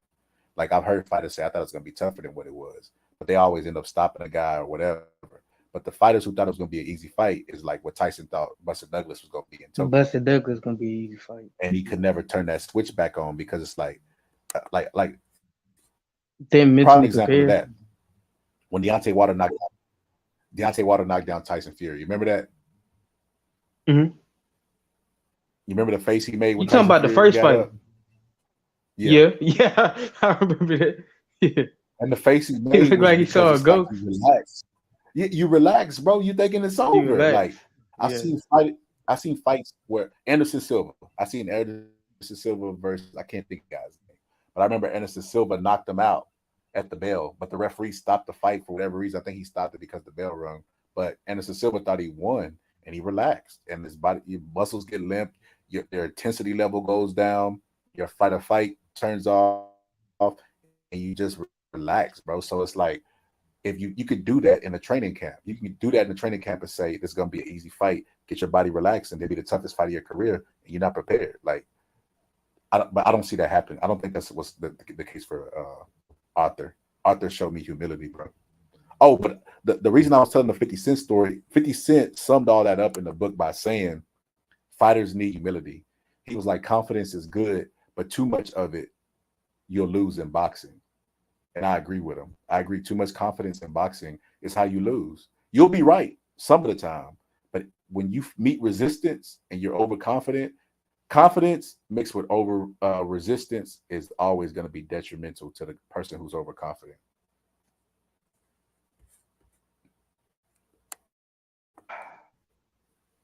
So like when you Why? say that, like what you really was saying is boxers. Some boxers have a problem with like being serious, right? Cause I guess the problem with Wilder was like in the dressing room was that he wasn't taking that fight seriously. You know, like when Mike Tyson lost to Buster Douglas, only reason Buster Douglas won is because he was more serious than Mike Tyson about winning. Is that what you mean? Yeah, it takes a certain focus that you need in boxing to accomplish what you need to accomplish. Like you have to be in the zone. People do it. People do it at their job. If your job is throwing fucking rocks at a telephone pole, one day you're gonna come to that bitch, you just gonna zone out and just hit the telephone pole with every single rock that you throw. And I think that fighters need to remain in that zone because if their focus wavers, it's going to be detrimental to them. Like Timothy Bradley was one of those fighters that did that. Sean Porter is Timothy Bradley 2.0. You go look in Sean Porter's fights, he falls off like mentally just like Tim Bradley. He makes the exact same mistake Sean Porter makes. He said Wilder did not showboat in that third fight when Fury got dropped. I agree. Could Buster Douglas He learned his victory lesson. over Mike? No, that's why he never fought him. Bro, He what? didn't believe he could do it. Hell anymore. no. He believed that Don King tried to make that fight. What'd you say? They got some crazy people that actually thought Buster Douglas was like Mike Tyson just couldn't do nothing against those type of guys. That's because a lot of people didn't like Mike because he was the next guy after Ali, and people didn't want to move on from Muhammad Ali. So they used to shit on Mike. Like it was a time where Mike was undisputed and knocking people out. Like, bro, he gave people two things that boxing fans always bitch and moan that they want: knockouts and undisputed. there was when Mike Tyson boxed, he was the guy, hands down, no doubt about it. And people still bitched him on, bro. He didn't get popular until he lost, till he showed vulnerability. That's when Mike Tyson got popular. Until then, bro, people like he was not at the peak he was when he got out of jail and he was vulnerable and wasn't the same fighter. That's when he was Mike, like big time Mike. Still can't believe that to this day.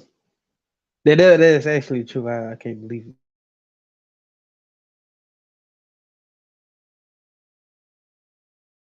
Honestly, bro, best heavyweight of all time, bro. Honestly, bro, Sugar Ray Leonard, the ultimate savage, man. Hey, boxing fan, I bro, ain't you know. pulled up late, bro. I'm fit to play.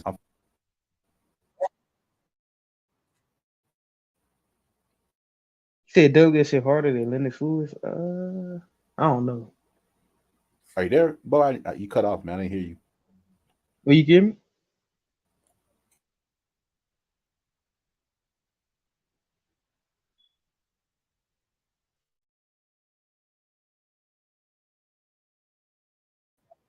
I all right, now say something. Hello? Yeah, I don't know what's going on, bro. I can't hear you if you're talking. All right, I hear you now. What'd you say?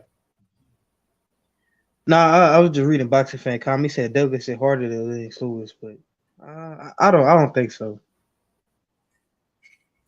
Nah, I What you don't think think? so. Yeah, I don't. Douglas' best punch was Was the Douglas was uppercut? he was a matter of Douglas's best punch was the uppercut. Mike Tyson was trying to just lunge and lean in and not work his way in behind head movement and the jab, and it was just a stylistic thing. It was a stylistic, and then he had the perfect condition. Like Mike wasn't training. He promised his mama he was gonna win. So bro, it was just that was like a freak accident. That It shit was a was lot of things that Mike Tyson lined was up.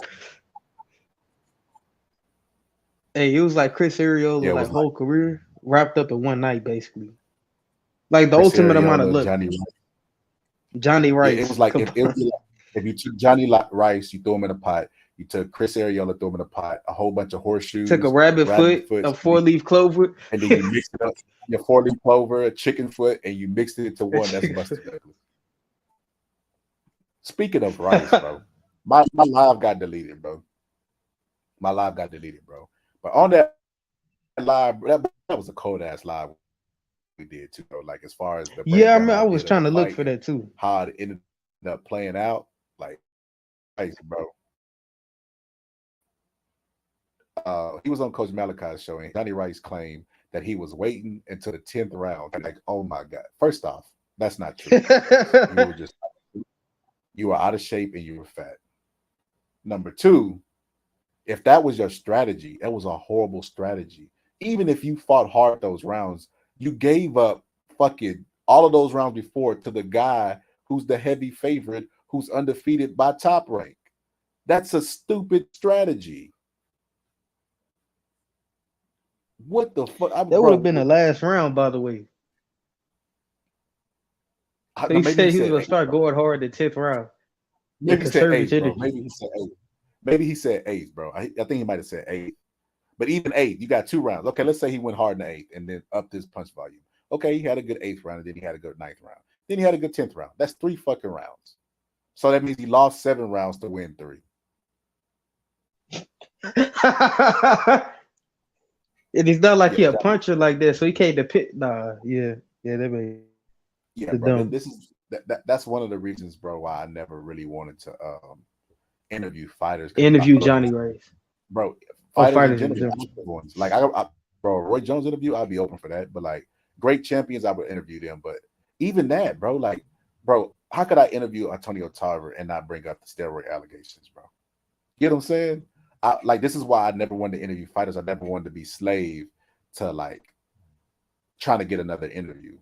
You know what I'm saying? So like if I can't speak freely, bro. Like that's why I never did that. Like I remember my homeboy was hitting me up.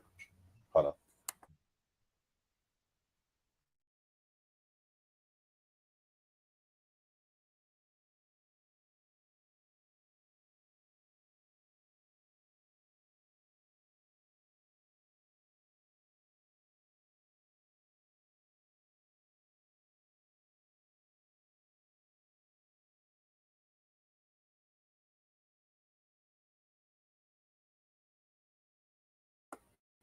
Hello. Yo, what's You there? up? Yeah. Yeah, bro. Like, what was I talking about, bro? Oh yeah, my homeboy used to hit me up all the time. He was gonna try to get me interviews. Like, man, I can get you an interview with this person, and I used to be like, yeah, bro. But then I thought about it, bro, and I was like, could I be myself, bro? Because like, I'm not the type of person, bro, that can like let some shit slide, bro, just because like. And I ain't gonna lie to you, I wanted to interview these great people, bro. The names. But I say the name. It was Tim Witherspoon, bro. Like my homeboy was gonna try to give me a Tim Witherspoon interview, and I was gonna interview him, but like I could not be with Tim Witherspoon and not bring up the fact that he didn't fight Mike, bro. I mean, I don't think that's like a controversial thing to ask. But then when he says Mike was scared of him, I can't let that shit go. What? Wait, what? Mike scared? Yeah, of bro. him? Because I couldn't believe that either, man. He did say he said Mike. What? Well, actually, should I explain us that? No. Go ahead, bro. Okay. He was literally did an Debo in the interview. corner, bro. Look at Debo in the Hey, corner. Debo, should I really took my chain, bro? That's why I do these fights for that, bro. Speaking of politics, man. Speaking of politics, back in the Witherspoon Tyson era, right? Witherspoon basically said that the reason he didn't fight Mike Tyson was because Don King was robbing him, and Don King was robbing him, right? And Don King was gonna make him fight Bone Crusher Smith a second time. Tim Witherspoon don't want that fight. He don't want to fight Bone Crusher Smith, but he says that he ended up doing it anyways because he knew that if he beat Bone Crusher Smith, he's gonna go into a Mike Tyson fight. So Tim Witherspoon was thinking like, damn, he's gonna rob me in a Mike Tyson fight too. So let me just get knocked out by Bone Crusher Smith, basically sell this fight so that way I can screw Don King over and not fight Mike Tyson because he was gonna rob me. Anyways, but my thing is, so like even if Don King was gonna rob you against Mike Tyson, you would have still made your highest payday, like regardless. So the only thing I can think of is that you was trying to duck Mike Tyson. Obviously, Yeah, bro. It doesn't make any sense. His entire career, he settled for 10% of a grape. Mike Tyson would have been 10% of a watermelon, bro. So even if he did get robbed, Don King did 50%, and he's still at his highest payday in his entire career. Like, yeah, I get exactly what you're saying, bro. Like, I don't think Tim Witherspoon wanted that smoke with Mike Tyson, bro. Like, obviously, they were in a tournament, bro. They were in a tournament, and Tim Witherspoon lost to a guy that he already had knocked out, bro. That he had already beat, like destroyed. All 12. So, yeah. How does that happen? Obviously, you had to show that fight, bro. I don't understand the logic there. That was definitely a duck. Bro, and if they had fought, bro, like I don't think anybody in their right mind would have picked Tim Witherspoon, bro, with that style, that cross-arm defense. You're gonna let Mike Tyson pitch punches at you to catch him and try to counter. Yes. As Mike was, I think Mike would have ate Tim Witherspoon up. It wouldn't even been close, bro. And you think Tim? You think like Tim's people or like Tim himself like knew that basically? Like he knew his style was bad. You say what? I think Tim knew. It's easier to never fight somebody and say they ducking you than it is to actually get in there with them. But hey, man, hold up. I'm about to play this video again for all of y'all who just getting in here, man, who missed my yard breakdown. I'm gonna play the video again, and then we're gonna cook some more on that topic. Hold on.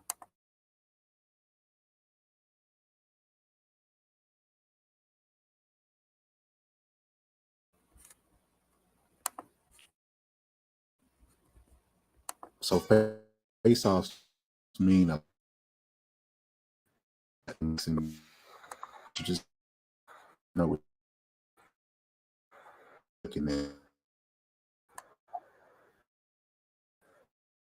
breaks eye contact.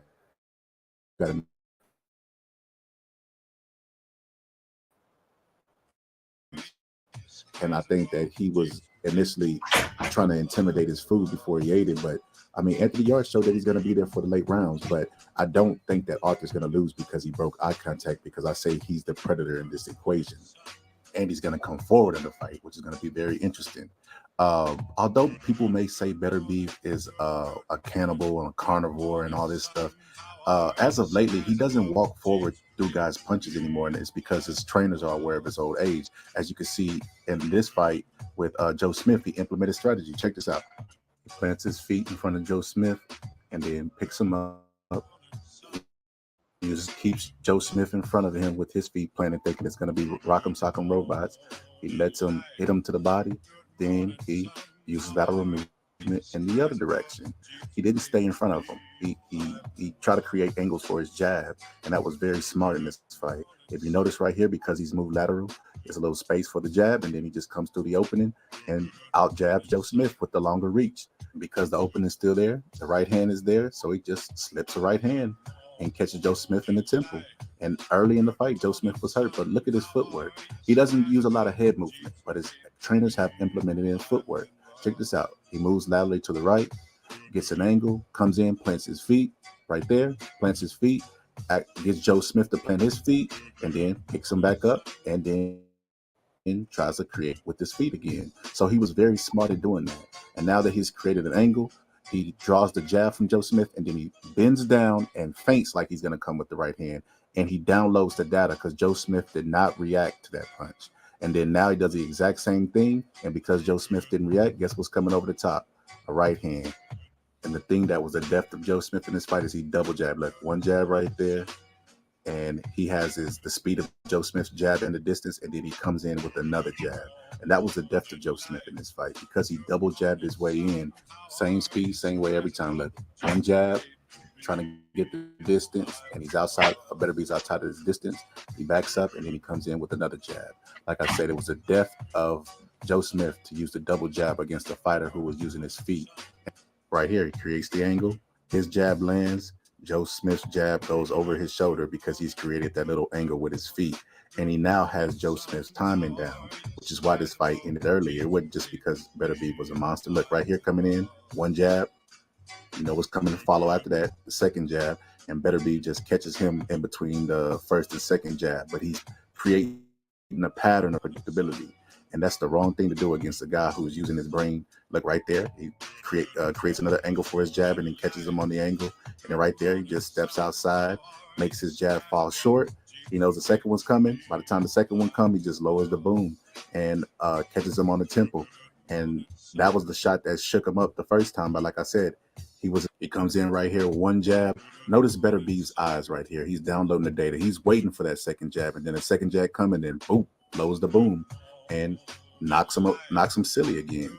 You can't keep taking big punches from a puncher like that. Then there goes one jab, and then here goes two, and then he lands the same exact shot. Like, it was a perfect executed game plan by Beterbiev, and it was the flaw of Joe Smith that made him get done the way he got done. And you know who else makes the same mistake? Guess who? Yarde.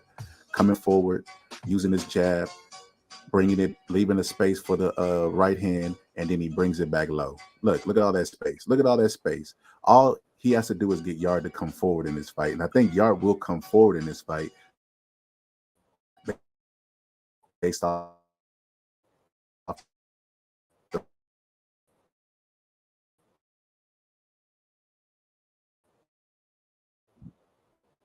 can't, because extending that jab from the wrong distance, use his feet to create angles for his jab, and then eventually started landing his right hand off of his jab and off of his feints. And I think the same thing will happen with Anthony Yarde. Look here, jab, right hand over the top. So based off the face-off and Beterbiev breaking eye contact, he creates a bit of humidity, and he's worried about his next meal. And I think that's the worst thing to happen to Yarde. I think Yarde's going to be overconfident. He's going to come forward, and he cannot fight coming forward. He doesn't understand range. So I got Beterbiev by stoppage. But anyway, it's the Boxing Scholar, and I'm out.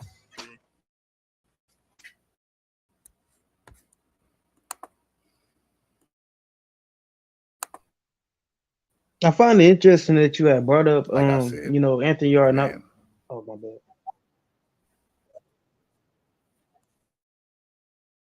Go ahead, bro. Oh, Oh no, no. I was just gonna say, like, I find it's just you got brought up like Anthony Yarde not being able to fight coming forward. Like, you think it would be easier. You think it would be easier to fight coming forward, right? Than it is, going backwards, right? Because a lot of criticism is that a boxer can't fight going backwards, but they never mention boxers going forward. Yeah, it depends on. It's a matter of styles. Mike Tyson's style was built to come forward. His style is not. He fights from that Philly shell, and he doesn't even have a really good tight Philly shell. And when you get him to plant his feet and start getting defensive, all you got to do is make him pick him up and move him, and come forward and try to be offensive, and you can land counter shots all day.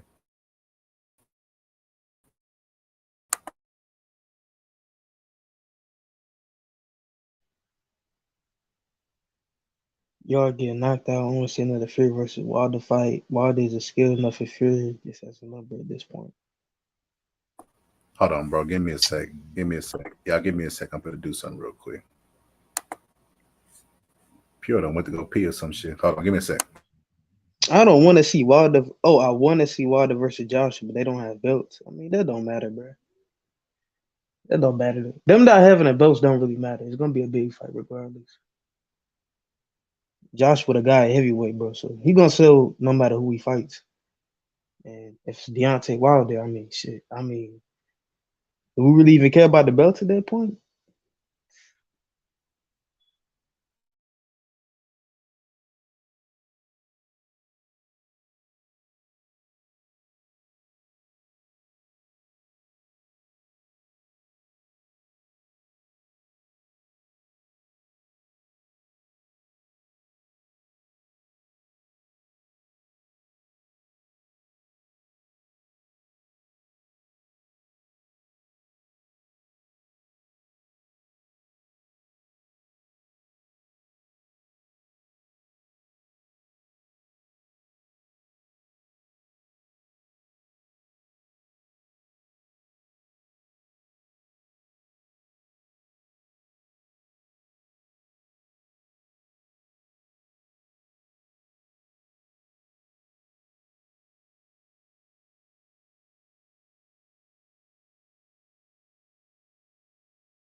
You there, bro?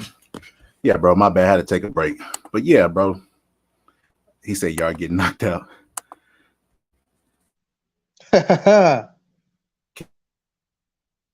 Can we talk to this dude? Who's he talking about?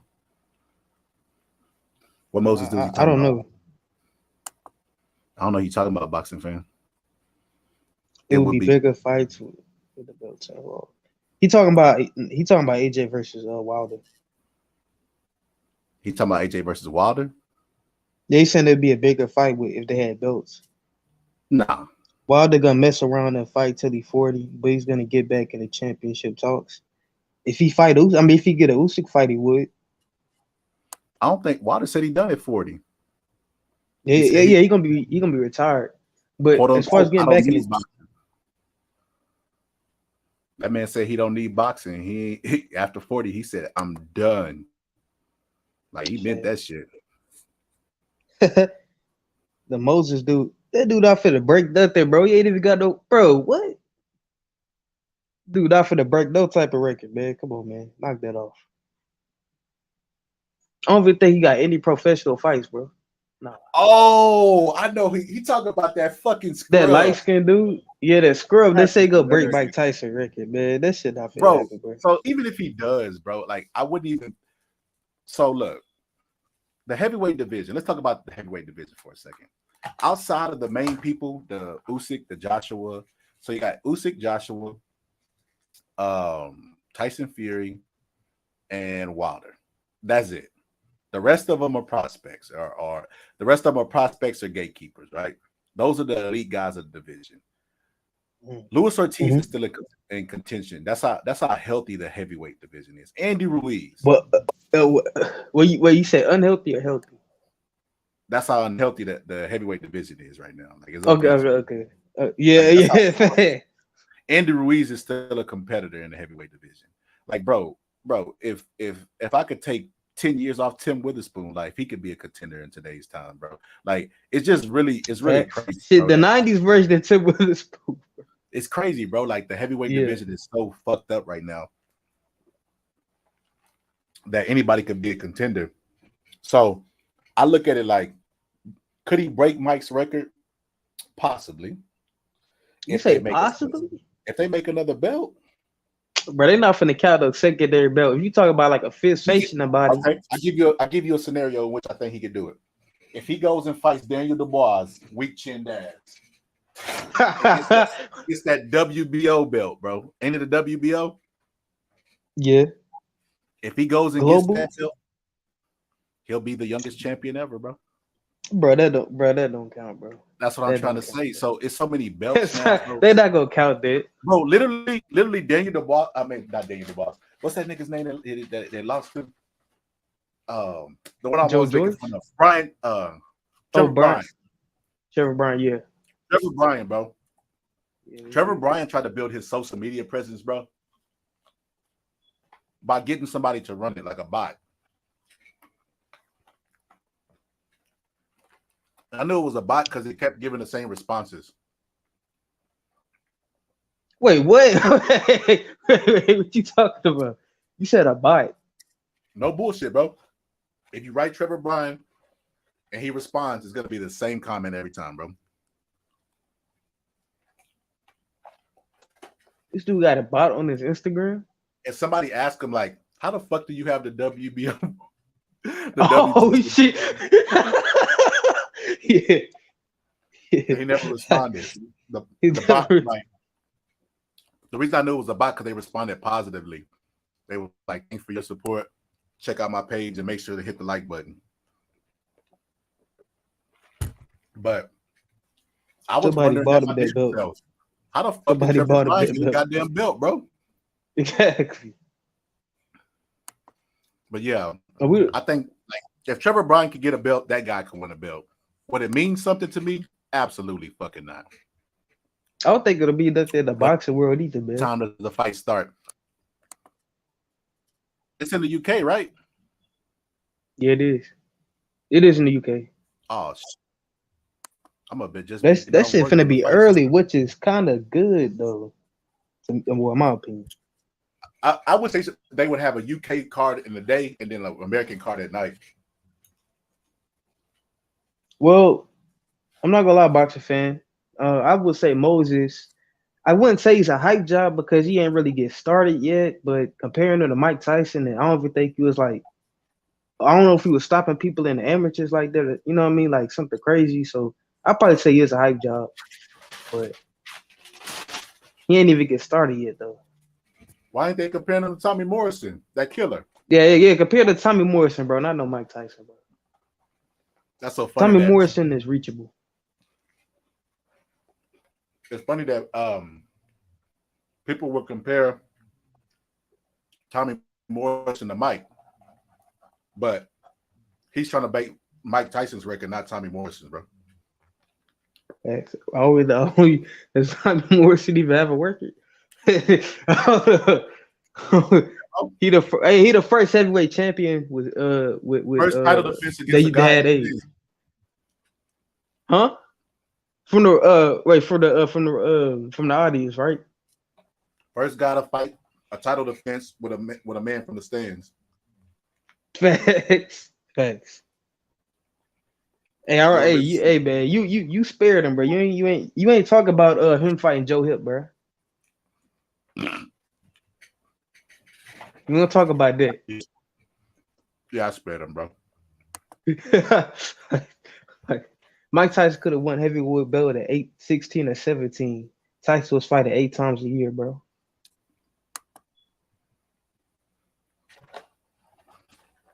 Yeah, he was. On the come up. If Trevor Bryan could get a belt, all of us could get a belt. He's not lying. That's hilarious.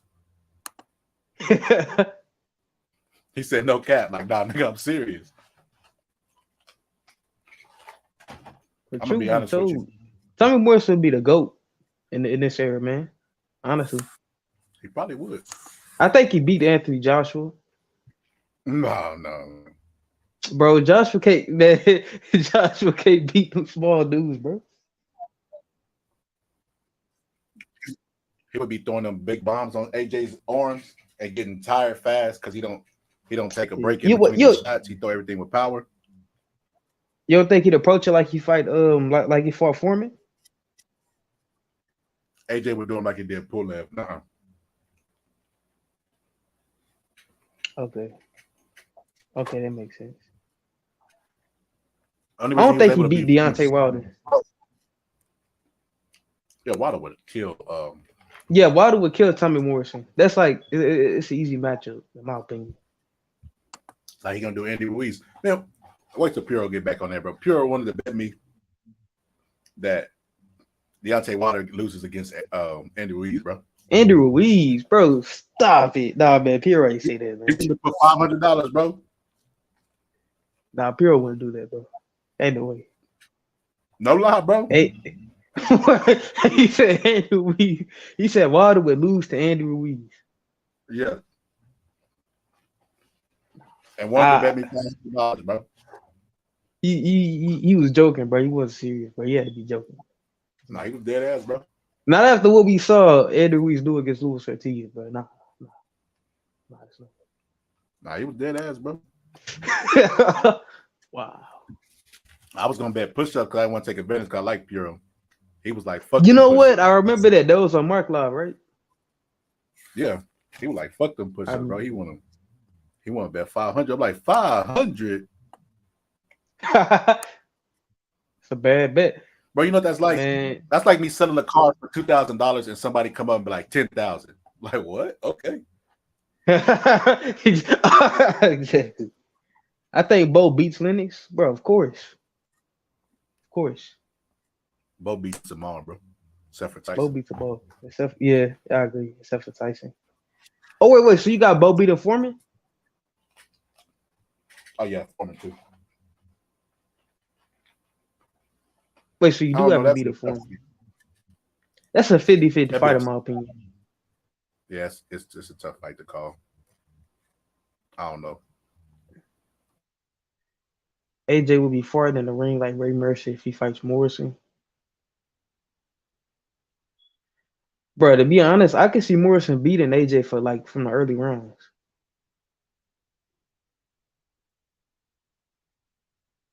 Been a champion in any area, but Larry Holmes says no. Bro, hey, I know you seen that video where Larry Holmes was like hating on Mike Tyson. And he was like the only person that hated on him. It was like Joe Frazier, Kid Norton, and Ali. And everybody else gave him this respect. But he was the only guy. He had the most bad stuff to say about Tyson, but he was the only guy to lose to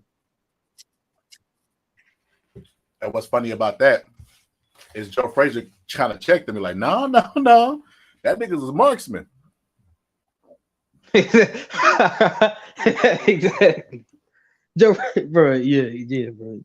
Everybody else know what they see, but Larry Holmes, he really was a hater. Bro, he's bitter, bro.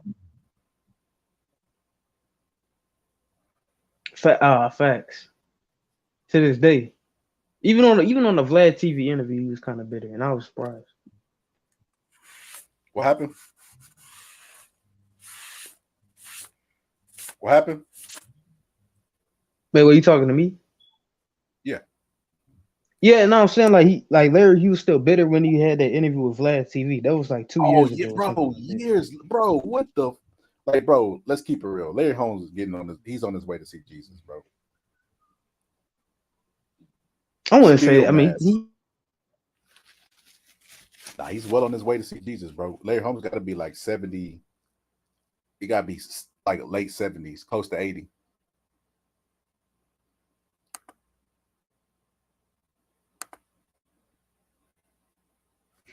Bo beats AJ, Wilder, and Usyk. Now Fury versus Bo is a hard fight.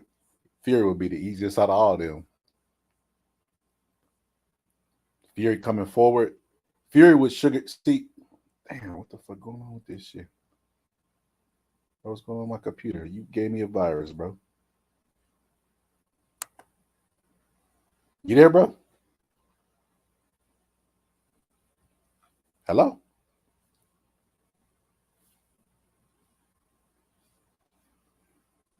Can y'all hear me?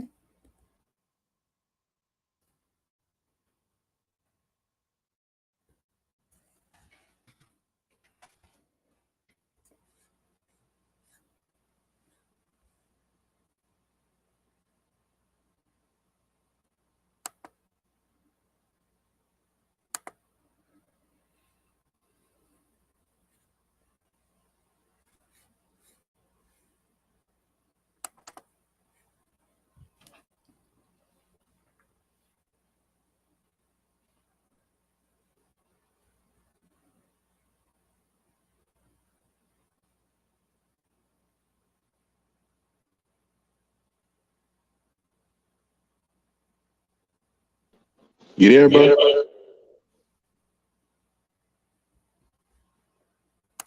Oh wait, hello.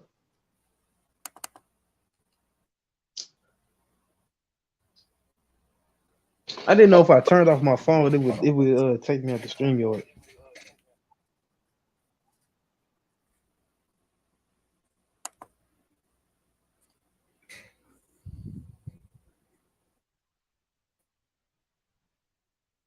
But nah, Hello? bro.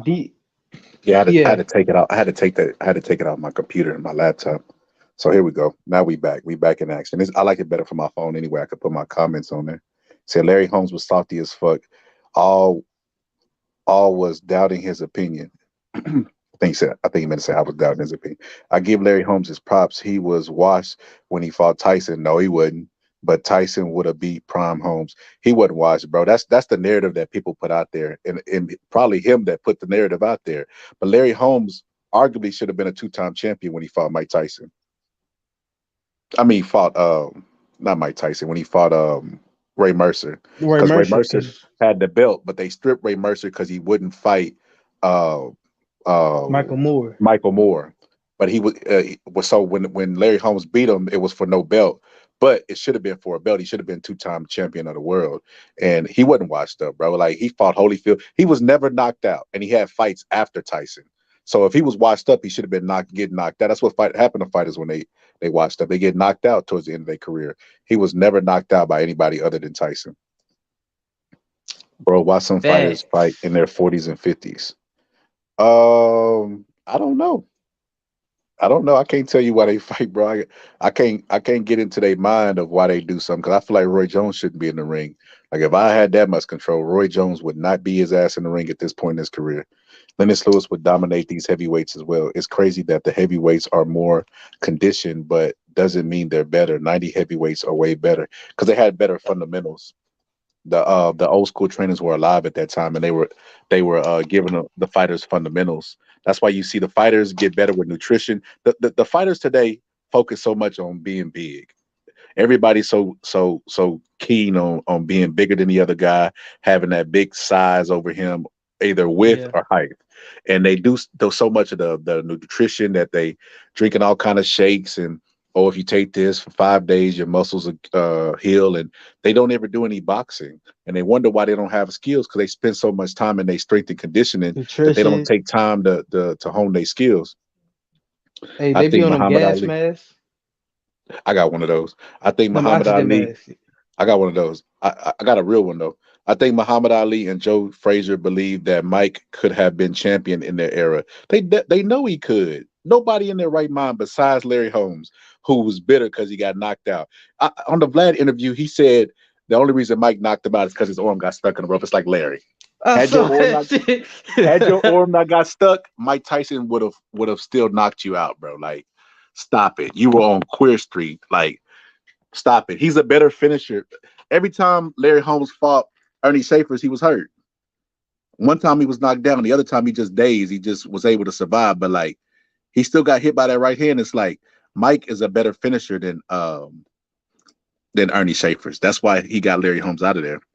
Cruiserweight Holyfield versus um,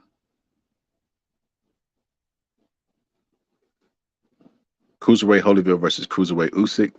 I'm going with Holyfield. Holyfield. Stop it. Debo was the one with the better steroids. He said he took steroids, Debo. What bike?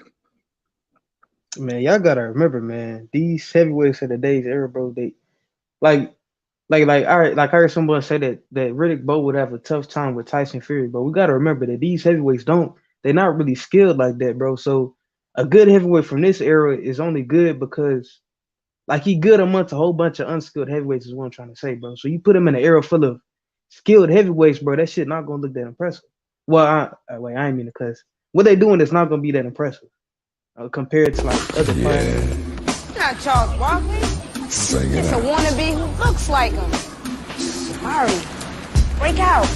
Shouldn't even be here. Be gone. Wannabe, be gone. That's what would happen to the heavyweights today if they ever try to go back in time and fight the 90s heavyweights. It would be exactly like that, bro.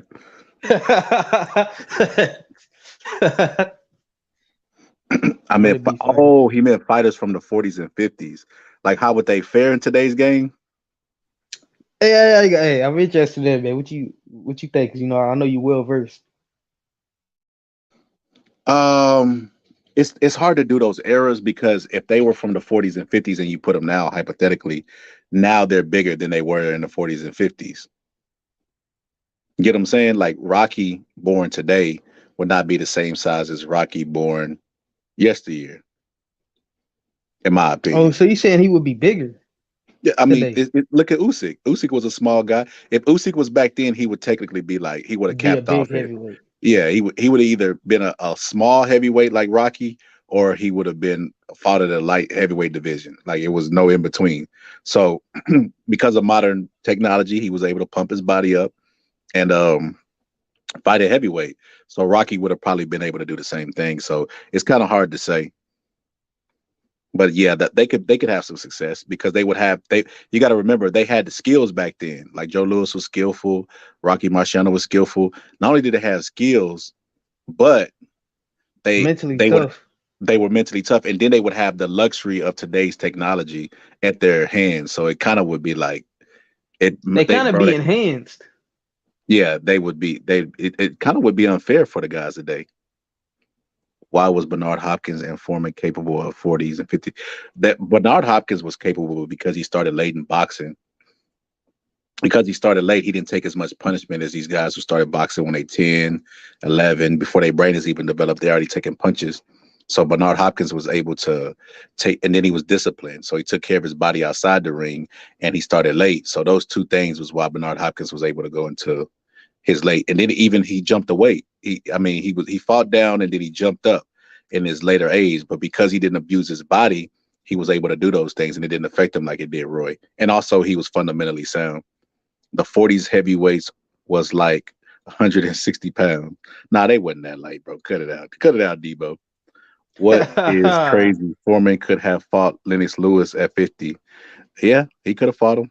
Hey, that fight kind of low key almost happened because when Foreman fought Shannon Briggs, he was fighting for a shot at Lennox Lewis. Basically, that's what it looked like to me from the politics. Yeah, I think Foreman stood a good chance of beating Lewis. I missed those years of middleweights were on top. Yeah, I think that's Bo's favorite era. The middleweights with the them 90s middleweights. Yeah. Yes. Well, late 80s through 90s. Did Foreman take punches in his youth, and the 10-year layoff might have helped him? Yeah, it definitely helped him.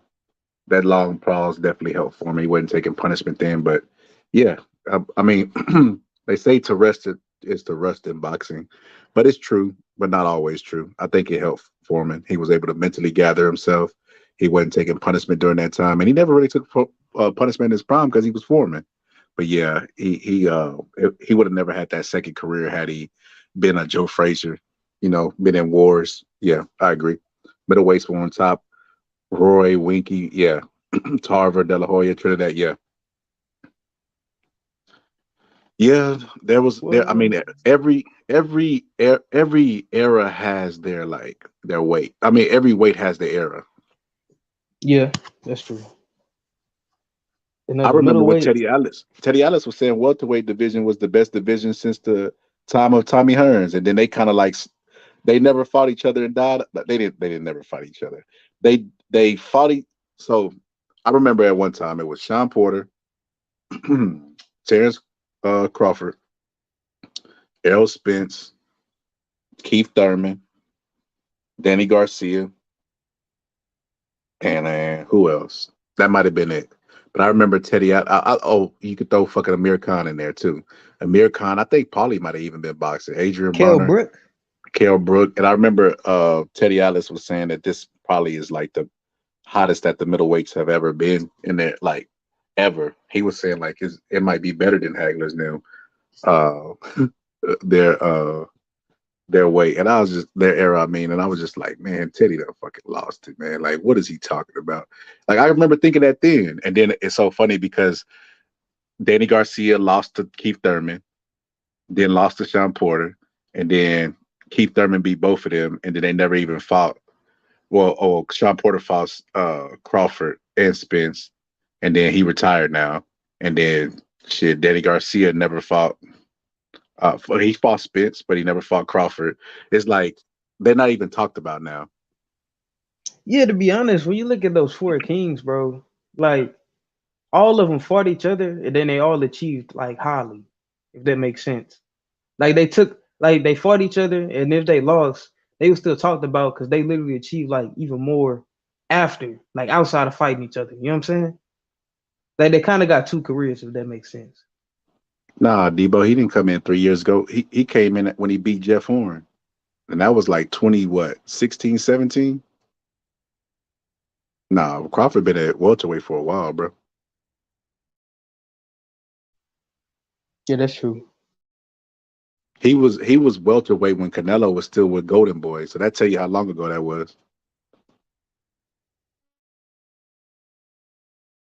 All the top heavyweights are technical, boring fighters. Spence and Crawford are as lit as a cardboard box. Bernard, the Executioner, Hopkins versus Canelo. Who you got?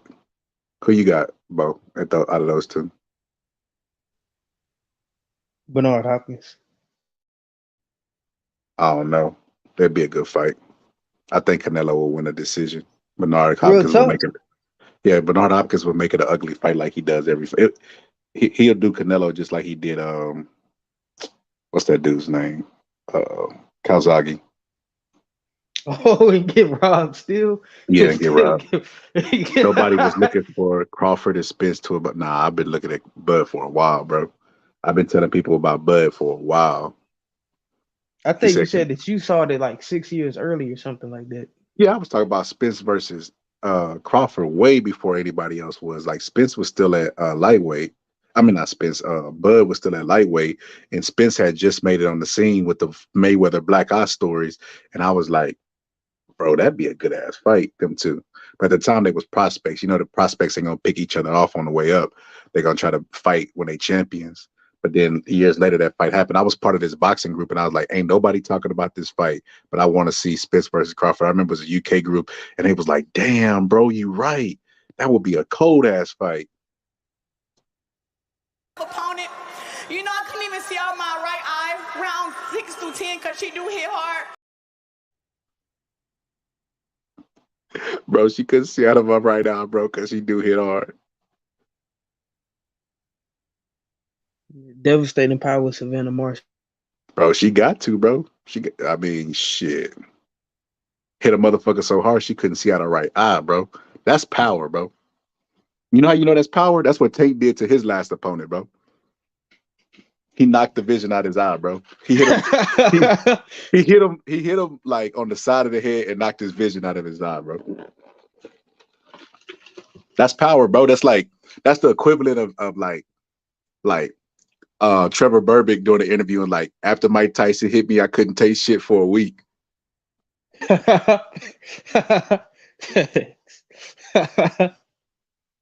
Man, Trevor Burbick, bro. Never mind, I ain't even. Actually, he was crying in there, making woman gestures like, I can't. Sad part is Spence and Crawford not happening until 2025. You optimistic, bro. I think it's happening in 2029. 2029, I mean. Man, they gonna be long gone by then. It's Bro, an it's gonna issue, happen. brother. It's gonna happen 2050, bro. Hey, nah, it's gonna happen when Undisputed come out. That's when it's gonna happen. Yeah, that's the closest that we're gonna get to that fight is when the Undisputed Closest game we come gonna out. get to the fight. Is the Speaking of Undisputed. that, bro, who the fuck want that smoke in that Undisputed game? Like, I don't think nobody really want it with me, bro. Hey, hey, look, I want my Nah, heavyweight. hold on, bro. Boxing fan, cut that out, bro. They are not like Khan and Brooke, bro. Like, that is a bad comparison, bro. But go ahead. That's crazy, bro. He said Conor, bro. Nah, man, I ain't gonna lie, man. I want my heavyweight version of Roy Jones Jr. versus, you know what I mean, yo heavyweight James Toney, bro. So we can get that rematch, and I can, you know what I mean, fold them again. These niggas, yeah, Drake. Drake. Bro, I'm gonna beat the shit. I'm gonna beat the shit out of Roy like James Toney should have did in real life, bro. It's impossible. Nah, bro. To get that work. Hey, bro, then I'm gonna make a fake version of Michael Nunn too, though. And I'm gonna come He get should my be on the revenge. game. I don't think he will. He should be in the game, but I don't think they're gonna put him in there. Bro, after I beat your ass, I'm gonna stream that shit live, bro. And this is what the fans gonna say, bro, when I beat your ass. Floyd, what did you think of Sean Porter in the fight? What did you think of Sean Porter tonight? What did you think of Porter?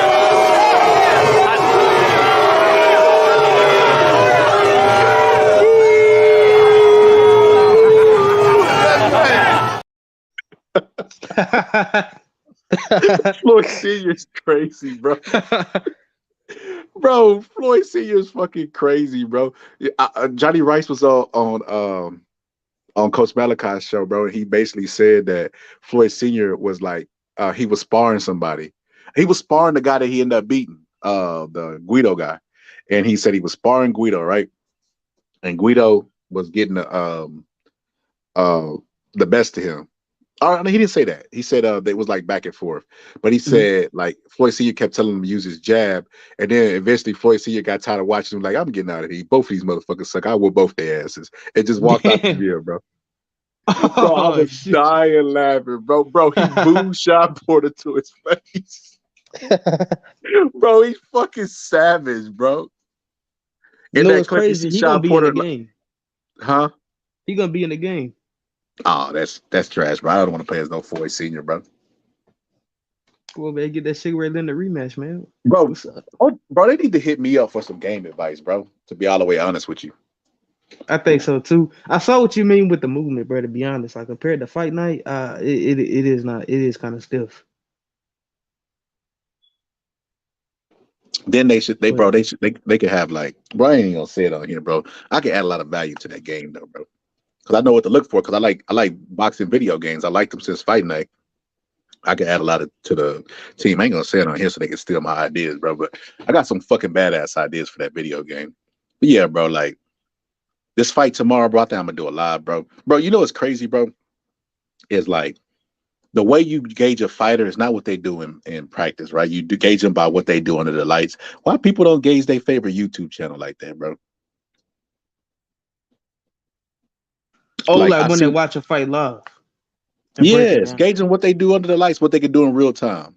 Like I seen some YouTube channels, bro, when I went to their lives, bro, and I'd be like so disappointed, like hearing them break down fucking fights. I just be like, oh my God, what the fuck are you talking about? Like it'd be long gaps because they don't know what the fuck they're looking at. It's easy to put a fight on slow motion and notice some shit. It's in slow motion. You better know. It's like looking at pictures, bro. Like still pictures. Like you better notice some shit, but can you notice it in real time? See, and that be the difference too between great trainers and good trainers. Like great trainers, bro, could see it in real time. Like you go back and look before Michael Moore got knocked out by George Foreman, Teddy Atlas is telling him he's gonna try to set you up for the right hand. He's seen it in real time, bro. But then you see other people, bro, formulate a good ass game plan, but they can't make an adjustment because they can't see what's going on in real time. Not everybody has those binoculars, bro. So I wonder why YouTubers don't judge they favorite YouTube channel like that, bro. Like how they're able to break down a fight, because not everybody's doing it. Like, bro, like shit. I don't know if they look at the playback, but look at every single one of my lives, bro. I don't feel like there's nobody fucking with me, to be all the way honest with you. You know what? I remember that video you did where you compared Teddy Atlas to Kevin Rooney, and it was like night and day. And it was both of them commentating on the fight live. Yep. And Teddy Atlas could see it in real time. Like, I don't know how many people watch DBZ, but that's how like DBZ is like how boxing is. Like when you've been watching something, you're able to recognize, you're able to keep up. Like the people who can't see is because they level ain't on on they power level ain't up to everybody else's. Like a Teddy Atlas or a Paulie, they good at real time, but not every YouTuber is good at real time. And like it's obvious, it's apparent, bro. Like they be putting in filler shit, like because they don't know the game, bro, or they just overexcited, bro. Oh my gosh, left hook. You be like, man, this fight ain't that fucking exciting, bro. Cut it out.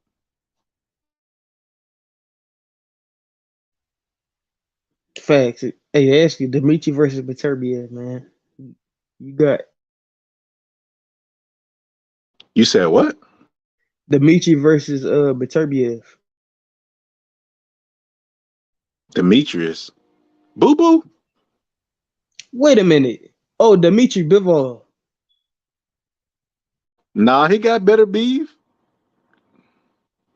Yeah, bro. Yeah, he had broke that down earlier in the stream, but yeah, some people didn't hear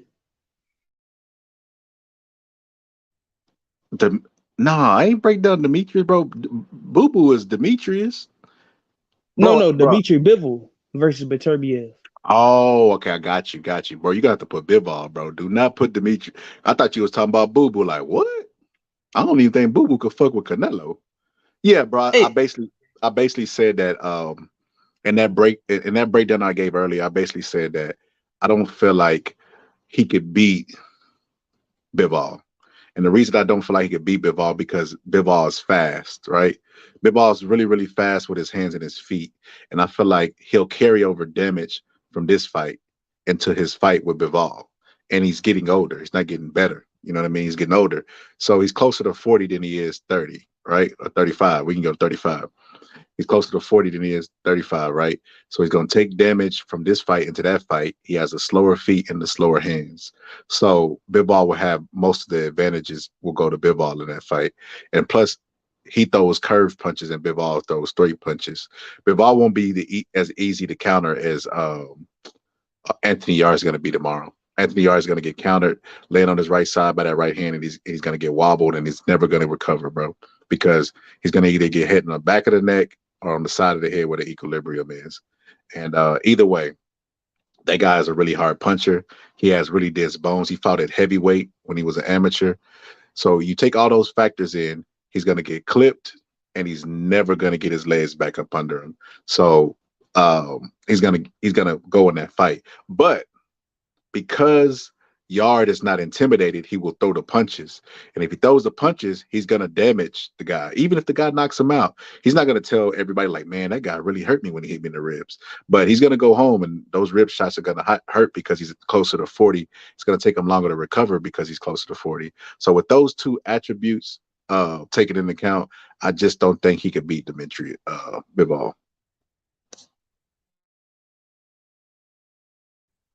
Demetrius doo-doo.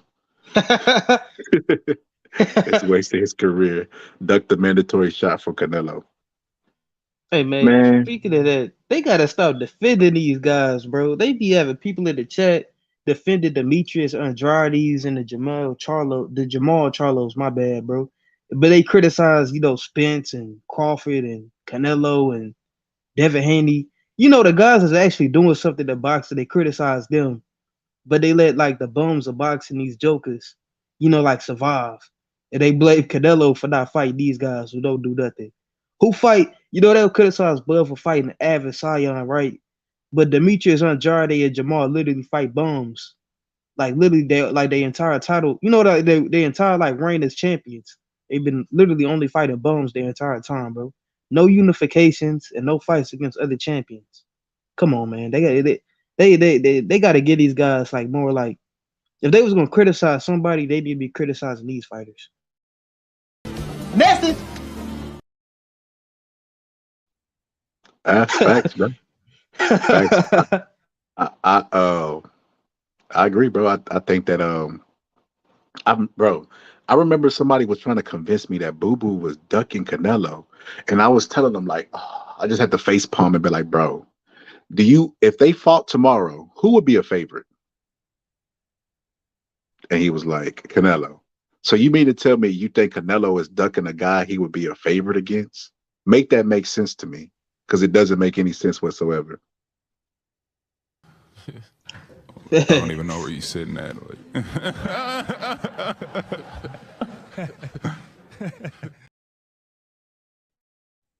That nigga Kawhi Leonard got that weird ass laugh, bro.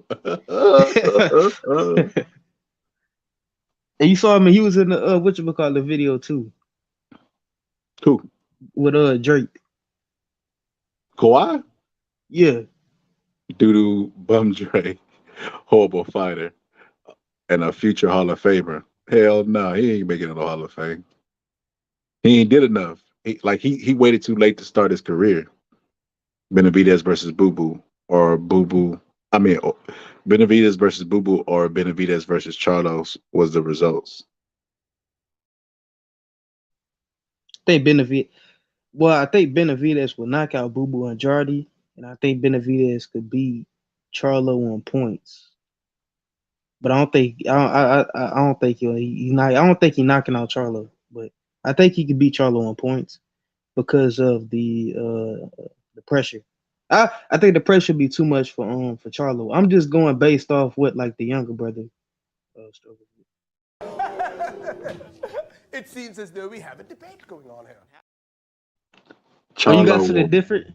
Charlo will beat the shit out of fucking Benavidez, bro. Which one we talking about? Who he talking about? Mel? He talking about Jamal, not Mel. I think Jamal will beat Benavidez, bro. Bro, really? Oh, I remember when I said that. I swear you said you see Benavidez beating him, bro. That's only if I say that, bro, it's only because I believe Charlo got the older brother got the pussy in him, bro. I don't feel like he like his. I don't think he built like his little brother, bro. Like and like I feel like if the fight don't go his way, bro, he could potentially like have a mental meltdown. But like I think that Benavidez's biggest flaws, he throws punches with his hands down. Like he does. He leaves openings, and I think at the top, we haven't seen Benavidez against the top guy, bro. Let's keep it all the way 100, bro. Like who, Darrell? Like who's his biggest fight? Like that's his biggest win. He's not proven to me yet, bro. For me to undoubtedly say he'll do anything, like even this fight against Caleb Plant. Technically, that's his big fight, though. Technically, Plant is his big fight, bro. That's horrible, bro. Caleb Plant, the nigga coming off, bro. Let me take some time to talk to the YouTube community, bro. Hold on. Let me make a public service announcement, bro. Like, oh my God, this is terrible. Could somebody please find Ja Rule, get hold of this motherfucker so I can make sense of all this. Where is Ja? Man, when did Caleb Plant become this monster truck that everybody is trying to make him out to be? Caleb Plant knocked out his last opponent. Bro, it wasn't like Caleb Plant was just bombarding him with bombs and then stopped him, bro. Let's not pretend like Darrell wasn't damaged goods, bro. When Benavidez knocked him out, he was damaged goods. Like, bro, I cannot believe people are really riding with Caleb Plant, bro. Like, that blows my mind that people are really like have drunk the Kool-Aid of Plant, bro. Well, that's true, but we gotta be honest, bro. Like, truth be told, who else at 168 could Benavidez fight to legitimize him? That's not Canelo. That's it. Canelo's the only one. Exactly. So, but Caleb, he's big. He can move up. So you bro. gotta, man. Canelo's smaller than Benavidez, and he moved up to light heavyweight. That's true. But it made more sense to get the money fight at Canelo to try to get that fight than to go to Well, I'll say 175. this. If that's the case, bro, at 168, he should have at least been unified. Nigga had the belt twice and lost it, bro. He ain't never been unified at 168. So, I mean, you can't judge a guy for beating the best at his division in his time, but he's not even beating the best, bro. Like, I don't understand this Caleb Plant fight, bro. I know what it's for. It's the Canelo sweepstakes. He feels like if he beats Caleb Plant, he'll say, I can fight Canelo, but it's like Canelo wasn't at this deal, bro. Canelo didn't say, hey, y'all fight and I'll take the winner out of you two. So, bro, really, he's setting himself up for failure, bro. Like, he can go in there and knock out. I think it's mandated for the I think that's a mandatory. Oh, I didn't know. It was spot for the mandatory for the WBC at 168. Yeah. Don't Canelo have every belt at 168? Mm-hmm. So they're gonna force a Canelo fight. Yes. Okay. But the winner. Oh, okay. People are gonna see if Benavidez really this monster that they say Canelo was ducking him. I feel like he got an easy route to the WBC belt then. Hey, he done already got it twice and lost it. So, maybe it's something Samson doing, bro, that we just don't know about. The trainer? Because he got the belt twice and lost it. That's his promoter, right? I don't know who Simpson is, bro. Samson, I'm trying to think. It's promoted. That's the guy that promoted. So maybe he got something to do with it, man. But because he already got him 2 titles before, so getting him in his mandatory position. I get what you're saying. Yeah. Now that's how you supposed to drive. From now on, that's how you drive. Bro, yeah, he got somebody in their back pocket. That's what you're saying, yeah. To keep getting the title shot, bro. Like, bro, exactly. Part of the reason why I can't go with Beterbiev undoubtedly either is because Beterbiev done lost his belt twice due to discipline, bro. Like being undisciplined. Yeah, drugs and being overweight. That's true. If David knocks him out quicker than Canelo, you think it's a statement? No, he's damaged goods, bro. Bro, there was times in the Darrell fight. Like he's washed completely? There was times in the Darrell fight where I seen uncertainty in his eyes, bro. Like he got hit with a shot and it was like it wobbled him, and it was like it wasn't even a hard shot, and I was just like, he's not ready. Like to hear this announcement, I was just like, he's not ready, bro. Like I don't know who Caleb Plant's handlers are, and out of the two, like I always tell everybody, Caleb is one of like my favorite fighters, bro. Today boxing, not even gonna lie. And it's because I fell in love with his story, bro. Like his daughter passed away, bro, which is sad. And he promised his daughter that he was gonna win a championship belt, and he did it, bro. And he defended that motherfucker until he ran into Canelo and chose the payday, bro. Like gave it up for undisputed. But even in that fight, he showed the heart of a warrior, bro. Even after he was knocked out, he was like, I want to keep boxing. He's a good guy, bro. He's a good guy. It's hard not to like Caleb Plant. I remember Mark did a panel one time and he was like, is Canelo overrated or properly rated? And I was just like, oh, he's properly rated, I mean, I feel like he's underrated. And then one of the guys thought I was trolling, bro. He was like, yeah, he's the GOAT. And I was like, no, seriously. I feel like Caleb Plant is underrated. I feel like before he fought Canelo, everybody was saying, oh, Canelo struggles with slick boxers. After Canelo knocked him out, they said he was a bum. It's like you can't win for losing with these fans, bro. So like they'll try to make Caleb Plant not shit in order to diminish what Canelo did in Undisputed. And I just think it's like that's crazy, bro. Like that they don't have any, they're not consistent. They're too inconsistent in their approach and their biases and shit. But yeah, Caleb Plant to me is very underrated. But at the same time, that Canelo loss is still fresh. I seen moments in the fight of the ghost of Canelo coming back, in his head, and I just don't feel like he's ready for this magnitude of fight. An undefeated fighter, you know what I mean, who hasn't tasted defeat as a pro, has a high punch volume, and Caleb Plant doesn't have enough power to keep him off of him. Like it's so many factors, bro, that it's like, why would you even take this fight? It doesn't make any sense, bro. What's up, Mark? Yeah, it doesn't make any sense for him to take that. It doesn't make any sense at this point for him to take that type of fight. But I guess he want to be champion again. I think he's really convinced that he's a knockout puncher now. I think you're never supposed to drink the Kool-Aid that you're selling to everybody else, bro. You know your Kool-Aid is spiked. You don't drink it, bro. Like, let everybody else drink the Kool-Aid that you're a power puncher.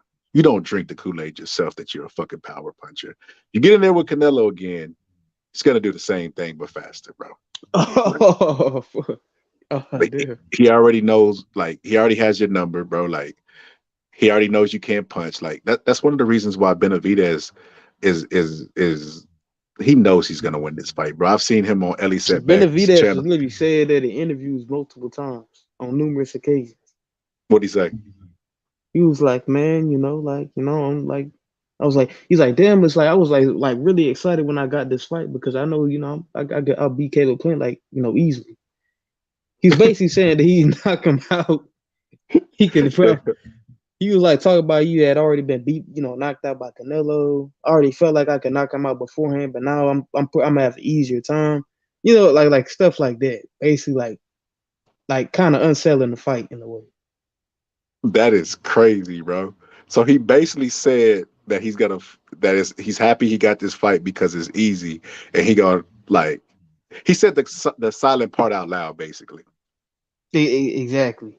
That's crazy, bro. Go ahead. I wish some mother hit me low. Yeah, hit me low. I wish he do that. It's on like a mother. Bring Andrews a lot on. Bring those guys. They can keep their title. I don't want their title. I want to strip them of their health. Because I'm in pain. I want them to see pain. I want their kids to see pain. Lennox Lewis, I want his kids to, oh, daddy, are you okay, dad? Yeah, I don't care about them because they don't care about. Bro, that's Caleb Plant, bro.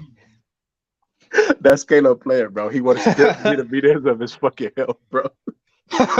He want his kids to look at him and say, ooh, daddy, what's wrong, daddy? He said Canelo's a good boxer, but he didn't hurt Bivol. Canelo's a good boxer, but he didn't hurt Bivol. I don't get it. You get that? What I will say about maybe saying his power didn't carry up to 175. He didn't get a chance either. Bivol was moving, pushing his ass off balance. Like he didn't stay there to see Canelo really had power. He said after the fight, Canelo had power. He said he hit me in my arm and it hurt. He said it. Canelo had power. Yeah, Canelo's power traveled up. He needed speed to beat Bivol. Power wasn't enough. He had that speed advantage. And that's why I don't think it'll be enough for what do you call it? Turbia. I think it'll be the same thing. I think Beterbiev could be like compared to Canelo a lot. You know what I mean? He's not a great counterpuncher like him, but like as far as they like to plant in front of you and do certain things, and like they're similar. You know what I mean? Canelo's just a way better counterpuncher, but they have similar moments throughout the fight.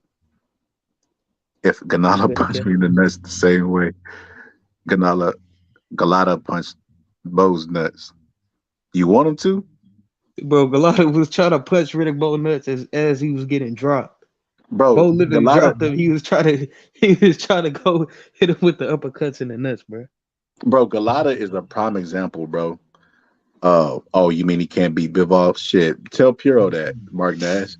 Puro wanted to bet me on that bet that Bivol is I ain't gonna take that bet. It's hard for me to take stuff from people I like, bro. It's like pulling the wings off a fly. Like there's no circumstance that Bivol could beat Canelo. I mean Canelo could beat Bivol, excuse me. And it's because Canelo doesn't have the one attribute that the smaller fighter normally has coming up, and that's the speed. Like Bivol is faster than Canelo and throws straight punches. Canelo throws those curve punches. So it's like I don't see it. Do you guys believe Canelo has been injured since Billy Joe? Yeah, I believe it. I don't think.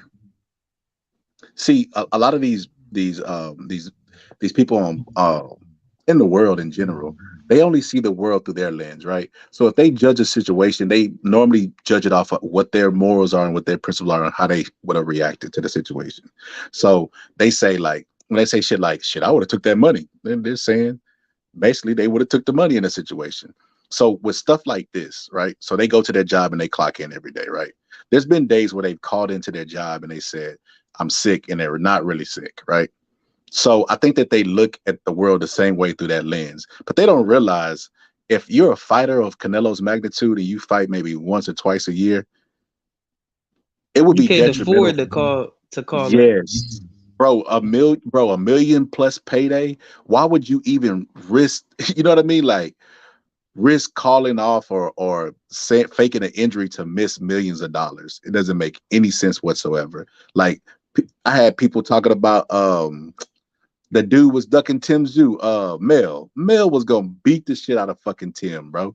I can't believe that that's even a narrative. Mel Exactly. faked the injury. Every time a boxer has an injury, they say he's faking, which is funny because I was watching clips the other day of Mike Tyson, and they literally said Mike Tyson was ducking Razor Ruddock because He he was had an ducking injury. Razor Ruddock. He had an injury. They were supposed to fight before they really fought, and he had an injury during training camp, and they said Mike Tyson is faking his injury with Razor Ruddock And he ended up fighting him twice and and beating him beating the twice. shit out of him both times. Like, why would you Both duck somebody? times.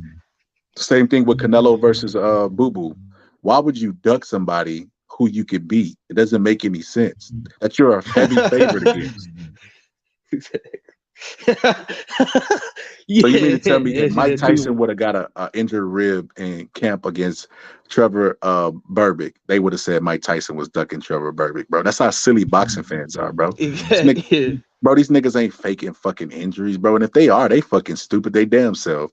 Like, you don't like boxing is so much uncertainty involved that if you do get a fight at a date for a belt and you're gonna make some money, it would be dumb to pull out because you don't know if you ever gonna like when the next time you're gonna fight, who you gonna fight. It's too much uncertainty to deal You'll with. get that big opportunity again.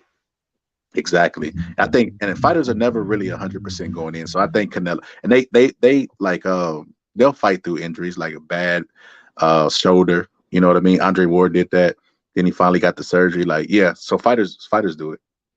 He fought 4 times in that calendar year. Yeah, Canelo's amazing. I think Canelo's the best fighter, and one of the best fighters in boxing right now, besides Bud. I'm gonna put it like this: I might go with Canelo pound for pound over Bud. I was looking at Bud's fights when early in his career compared to now, and Bud has lost a step, bro. Whoa, what? Wait, you serious? Yeah, I went back and looked, and I was like, dang, I think either that or the weight. He's more stationary now. It's either that or the weight. People say that. Compared to where he was, but I feel like Bud is like Randy Moss. He was so far ahead of everybody that he could afford to lose a couple steps. Spence has lost a lot of steps. I went back and watched Spence old fights too when he was younger. Spence was fucking raw, bro. I ain't even gonna lie to you. Like his body punching, his power and the speed and everything, like how crisp he was, bro. He was fucking cold, bro. Mark says he thinks Boo Boo can beat Canelo. Never. Nah, bro, never. Boo Boo garbage, Mark. Boo Boo is garbage. Boo Boo is exactly what Canelo said. He's fucking horrible fighter. Yeah. I ain't gonna lie. I thought Boo Boo was cold too, bro. But like when I really went back and watched this fight, yeah, he is trash. He don't look like just going off his highlight.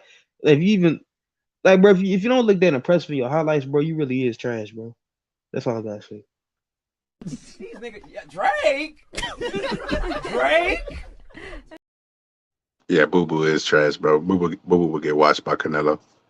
Like I don't even think it would be like a competitive fight. I think Boo Boo he'd be jumping in all wild and coming in with his head. He'll try to make it an ugly fight, but I think after the fight settles in and the pace settles in, Canelo would just walk him down and be too much for him, like hitting him with body punches.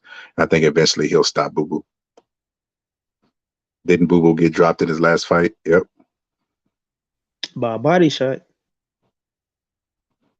Stationary because he's sitting on his punches. Who, Canelo or Boo Boo? We know Canelo's stationary, but that's part of his. So was Julio Cesar Chavez, but that was part of their style. They will walk you down, with good head movement and keep the forearms in front to block the punches and just keep hunting you, and then finally you just break down. You get tired of running. You don't have any more energy left, and that's when they force you to fight. And then you get in exchange with them, and that's what happened to Medrick Taylor. But yeah, Canelo will kill Boo Boo. Like if Canelo fought, I ain't gonna lie to you, man. I wait till Pierre get back. I'm gonna take that bet with Pierre on Canelo versus Bivol if he do fight him again. But I lost money on Canelo's last 2 fights. Why didn't he unify with Boo Boo? I don't know. I don't think Canelo's scared of Boo Boo. Like some fighters just don't fight other fighters. It's not because they're scared of him, it's because it doesn't make money sense. Y'all tripping. Boo Boo was a 2-time division champ. Bo, you tripping, bro. These niggas, yeah, Drake? Drake? The nigga that got bodied by Pusha T? Nah, Boo Boo is exactly what his name. Like his name has been a secret troll for all of those years, Mark. He's been trying to tell us secretly He been Boo telling Boo. us the truth the whole time, bro. We just couldn't see it. Canelo can't be on the pound for pound list and just lost. Well, they kept Sugar Ray on the pound for pound when he lost. But you can't. Ain't no way you go from number 1 then lose on points and then get dropped off the list, bro. Ain't no way. Yeah, that don't make. Ain't no way to pound for pound list like that. There's no way. If you the number 1 guy. And if that's the case, that's going to discourage fighters who are pound for pound to not fight. Like, shit, I want to stay on this pound for pound list. Exactly. Hey, Mark, I just got a video. Floyd Mayweather Sr. just texted me a video of what he thinks about Boo Boo. Check this out. Floyd, what did you think of Sean Porter in the fight? What did you think of Sean Porter tonight? What did you think of Porter?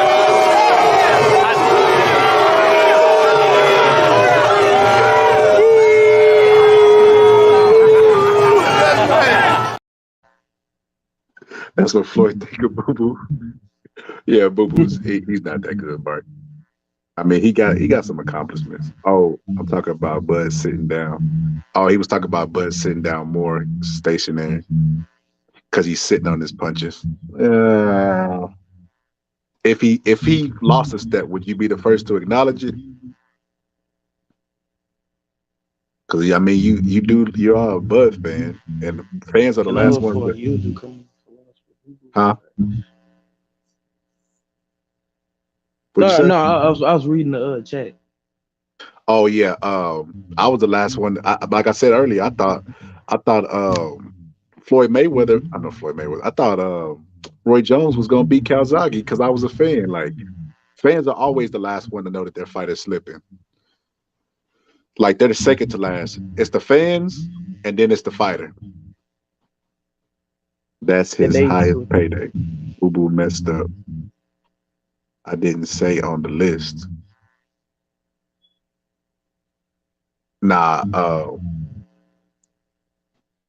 I don't know. I like if we talking about skills, man. Like shit, I feel like Canelo's up there with Bud.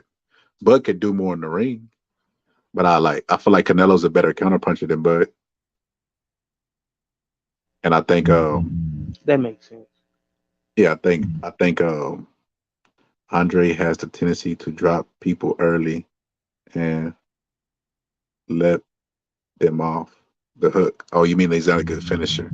Yeah, he ain't dropping Canelo, bro. Bivol didn't. Yeah, bro.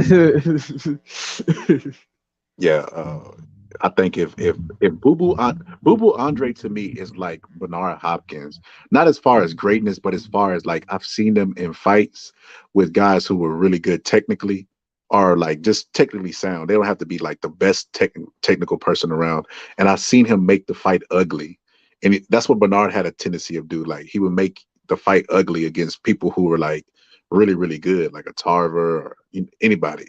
And I feel like Boo Boo has that ability, but I just feel like it'll work until it don't. I feel like if he got in there with Canelo, the fight would be ugly. It would be a lot of wild swinging, headbutting, and roughhouse tactics until Canelo forced the fight. That's part of having a. They say styles make fights, personalities make styles, right? So like people who are really really aggressive normally press in the fight, right? Because that's their mentality. They're aggressive. I feel like Canelo is a person that's really aggressive, and he likes to hunt like Chavez, and he's gonna keep chopping at the wood eventually until Boo Boo Andre breaks. I just don't see any scenario in which Boo Boo Andre beats Canelo. Like if they fought tomorrow, like even after Canelo got surgery, nobody would make Boo Boo Andre a heavy favorite. So it's hard for me to believe that Canelo is ducking a guy who he would be a favorite against. That doesn't even bring anything to the table other than a weird ass, sucky ass style that's gonna make him look bad until he knocks him out.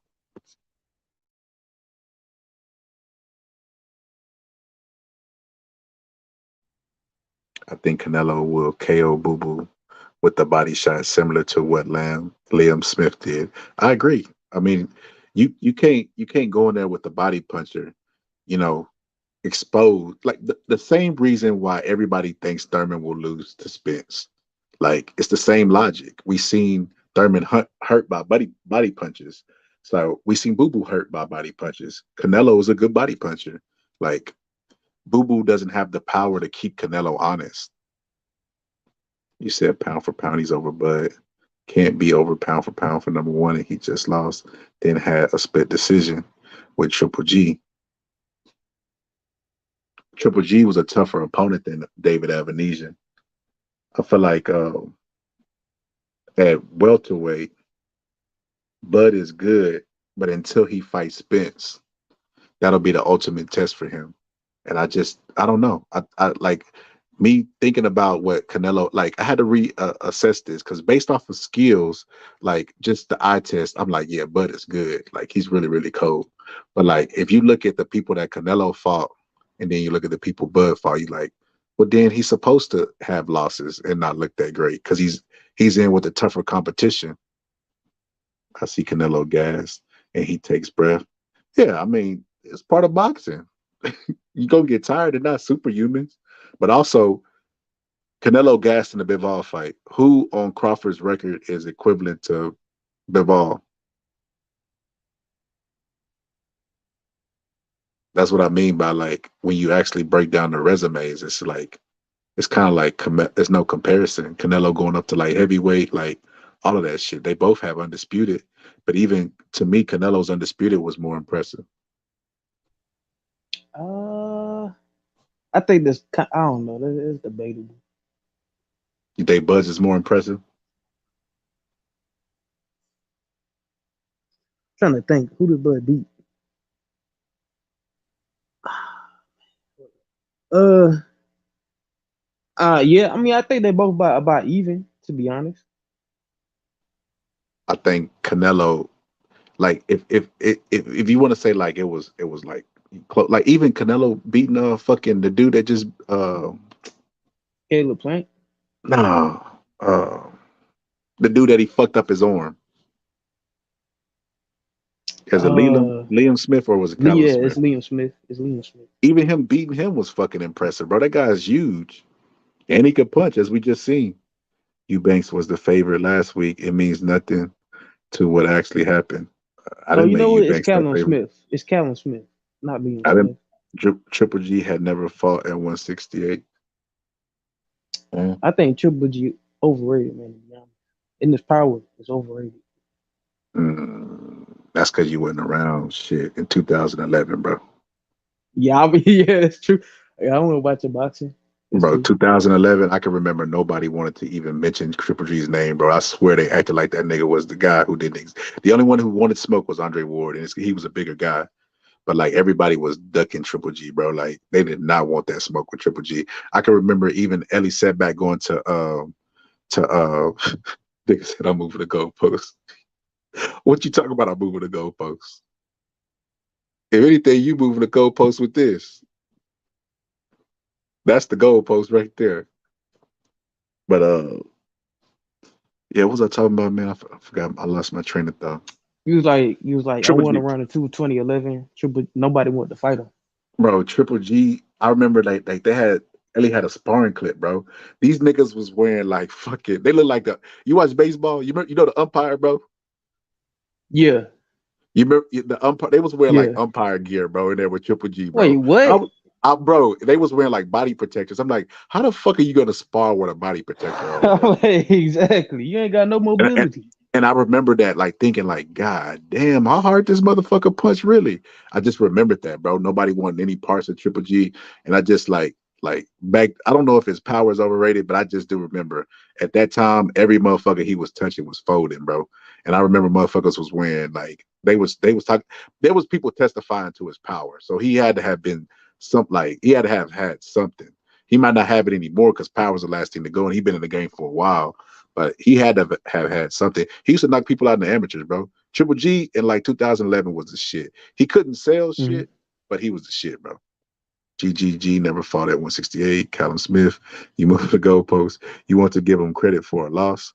No, you could take his you could take his loss off of his record. Look at his wins. If we was to line Bud's resume up with Canelo's resume, I mean, It's not comparable. I feel like Canelo has beat the better guys. Like Yeah. who on Bud's resume could compare to the Crusher? I don't see anybody comparing to the Crusher on it. Like, and then he fought the Crusher for a belt and crushed the Crusher after Anthony Yarde couldn't. And Anthony Yarde is a contender in today's times. At his weight class. People giving him a chance against Beterbiev. Does Canelo have a better resume than Floyd Mayweather? I don't know, it's debatable. I'd have to look name for name. I don't think so, but I'd have to look name for name. I think Canelo is doing why everybody's saying Sugar Ray Robinson's the greatest of all time. He's doing the exact same thing as Sugar Ray, going up in weights, fighting different people. There was even a time where Sugar Ray wanted to fight Floyd Patterson, and Customato was like, man, Floyd Patterson will whoop your ass, basically, is what he said. He said, exact quote was, if Floyd Patterson wants to commit suicide, he shouldn't use Floyd Patterson as the vehicle to do it. So, yeah, man, I think Canelo is doing that nowadays. Like, bro, Canelo's going to be one of those fighters that, like, they don't like now, but when he leave, they're going to be telling their kids like they did like him. Like, yeah, I remember I was this when Canelo was doing that. Watch. That's what I tell you. Yeah, No, I was replying to you, bro. You brought up Boo Boo not being the favorite. That was for gambling. It means nothing. I mean, I ain't talking about the Vegas odds. I'm talking about logic. If Mark Nash, when Mark Nash put money on Boo Boo, if I say, okay, Boo Boo's fighting Canelo tomorrow, would you put money on Boo Boo? You wouldn't. You would make Canelo a favorite. Like outside of Vegas, not even looking at odds or anything. Like I don't look at odds. Shit, I make money off the odds. I make money off the people not knowing shit about boxing with Vegas, because they be like, there's no way that this fighter could get knocked out in the first round, and they put plus 1,000. I'm like, oh, plus 1,000? That Waters not gonna knock out Helenius in the first round? I take that bet, and I won $1,000. So I make money off the Vegas people not knowing shit about boxing. So I wouldn't even include Vegas in my analysis of how a fight's gonna break down. But yeah, if Boo Boo fought Canelo tomorrow, outside of Vegas, Boo Boo is a heavy underdog to beat Canelo coming off of surgery. Like, I think Canelo would beat the shit out of Andrade, and he would give him a slow beating near death, like Mike Tyson say.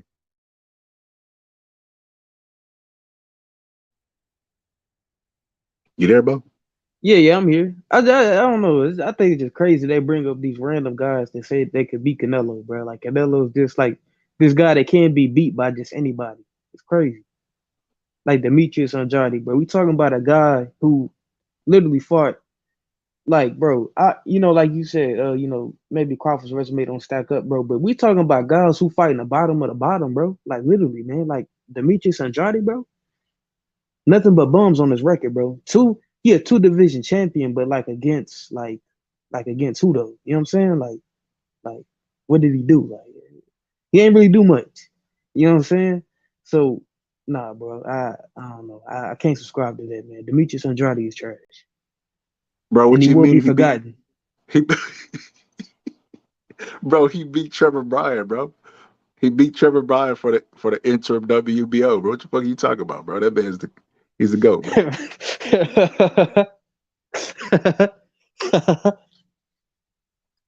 If they he said, bro, Mark says you moving the goalpost, bro. He said Now, first off. He said what first they off. Let me say? start. Let me start out by saying this. Fuck everybody on the panel. Then he said again, you moving the goalposts. Now it's who has the better resume. I thought it.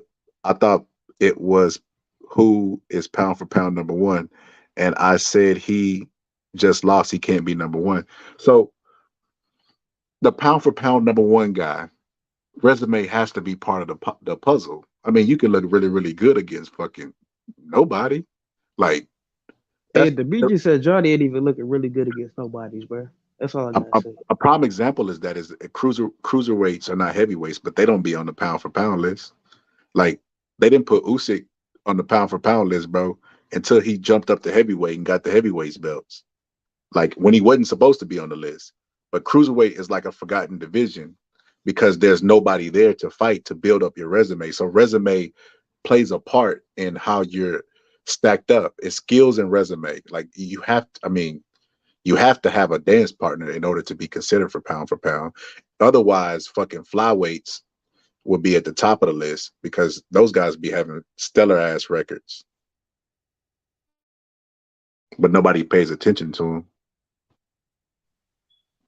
Facts. I don't know, man. Truth be told, tell me if this is just bad or what, but I feel like, bro, them lower weight classes, bro, it's come on, man. It's just, I feel like it's easy to move up through weights, man. Honestly, He said 115, Paul. He said Paul Williams is about the only. Boo Boo fought Paul Williams, or is that bro, not what no, he's he ain't saying? fight Paul Williams. There's no way. I thought Paul Williams is paralyzed, bro. Yeah, he was paralyzed by the As time a Boo Boo matter of would have fact, came around. he probably did fight Paul Williams. Now that I'm saying that out loud, bro. Like in that condition, bro, he probably signed the contract. Like, sign here, Paul. Yep, we're gonna fight tomorrow. I'm sorry, I shouldn't have said that, bro. Don't y'all don't cancel me. I'm sorry about that. He said, but he just lost. Yeah, he did. He did, but see, that we can't have it both ways, Mark. We either say, we want fighters to fight fights, but regardless of losses, or we gonna say we're gonna remove all your credentials if you lose. Like it can't be both ways, bro. Like we telling Spence get in the ring with Bud. We think Bud can beat you, but we don't care who the winner is because we want to see undisputed.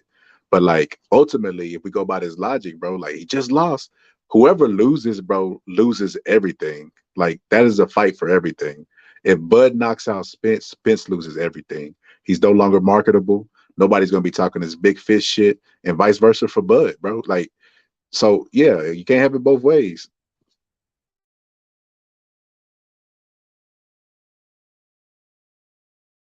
Would you call either fighter overrated if they was to lose? Nah, bro. If you, and this is what I mean by boxing fans. They frustrate sometimes. If you fight the elite in anything, if I'm an elite chess player and I play the elite chess players, I'm gonna take losses because there's styles in chess. Some people are aggressive, some people are defensive. Same thing. People bring their styles to everything that they do in life. Basketball, hockey, whatever. Whatever is in you, your personality, your morals, your temperament is gonna apply to everything that you do in life. So you're gonna take losses if you face the elite in anything that you do. That's bro. The Bulls didn't win every game, bro.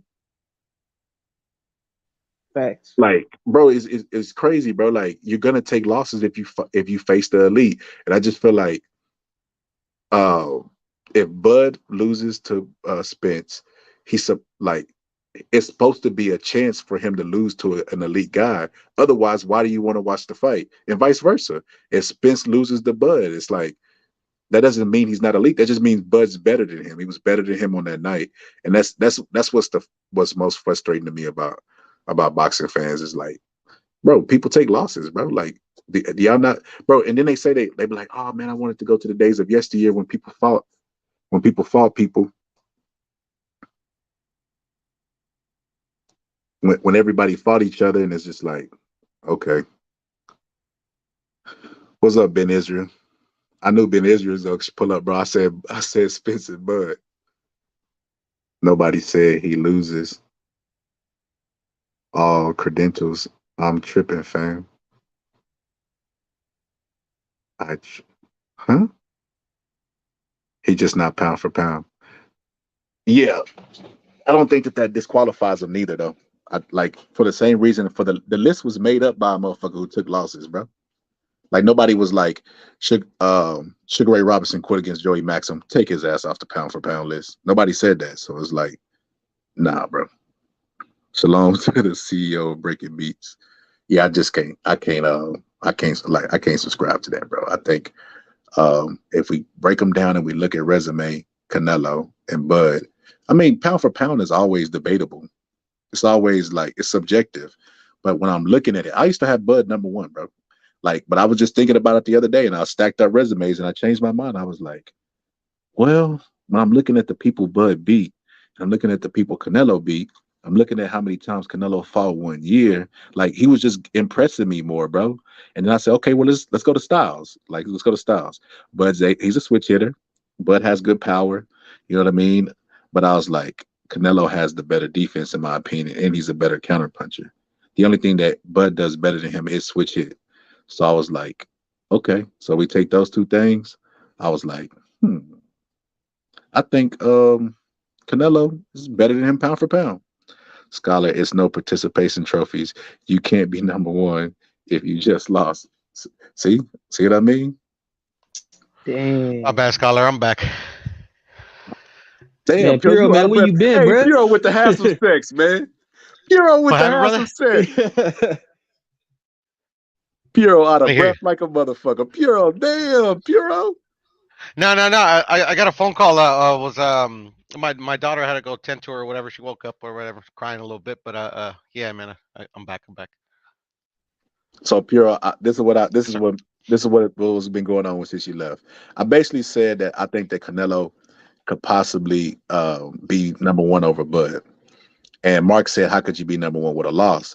And what I told him is I used to rank Bud ahead, but I just like the other day, I was just, just studying and I was comparing resumes and I was like, Canelo has fought the better people at bigger weight. I was like, who does Bud have on his resume that's equivalent to Sergey Kovalev? And then I was like 6 times in 1 year. He's a very good counter puncher. I was like, bro, that's crazy. It would be like if Bud beat Spence and then moved up and lost to Mel, nobody would say take Bud off the pound for pound list. Nope. And that's the thing. I think Bud's getting a participation trophy in comparison to like a Canelo Alvarez. Oh shit! So you got Canelo over Bud too? Yeah, I got Canelo number one, of course. Shit, I don't even have my Bud in my top. Not my top 10, excuse me, but my top 5. Now that's how you supposed to drive. From now on, that's how you drive. Let's go, Puro. He got Canelo number one too. I mean, everybody thinks I'm a fanboy, which I'm not. Like everybody knows Ryan and Tank are my favorite fighters, and they're not on my pound for pound, by the way. But it's just, But you like Ryan? No, I don't. No, I don't. No, but I just want to say that like the list doesn't mean anything to me. Like literally, it's this list doesn't mean anything to anybody, bro. This is literally for like us to debate. That's all this list is for. Yeah, that's all it is. It's for people to talk about. It was originally created for that very reason, bro. They wanted Joe Louis to not overshadow Sugar Ray, and they wanted people to talk about Sugar Ray so he could be more marketable and he wouldn't just get overlooked because the heavyweight division has always been the prestige division, of boxing. So yeah, it originally started like that. Yeah, man. I mean, that's the way I see it, at least. Yeah, I got Bud number 7 on my list. What? Yep.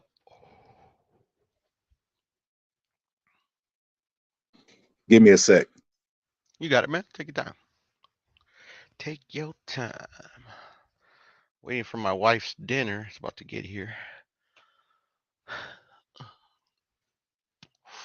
Who else is on the panel?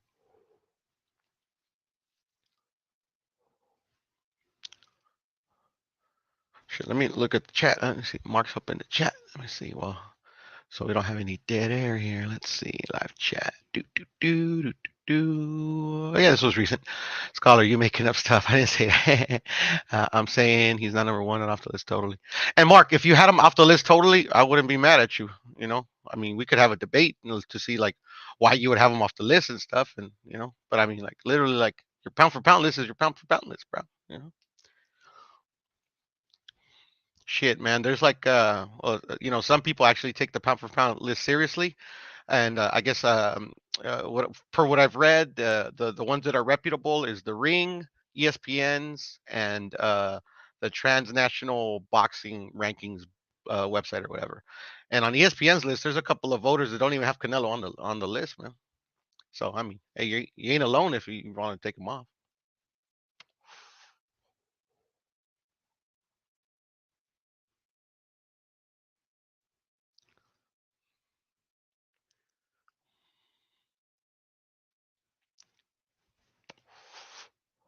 Music fan.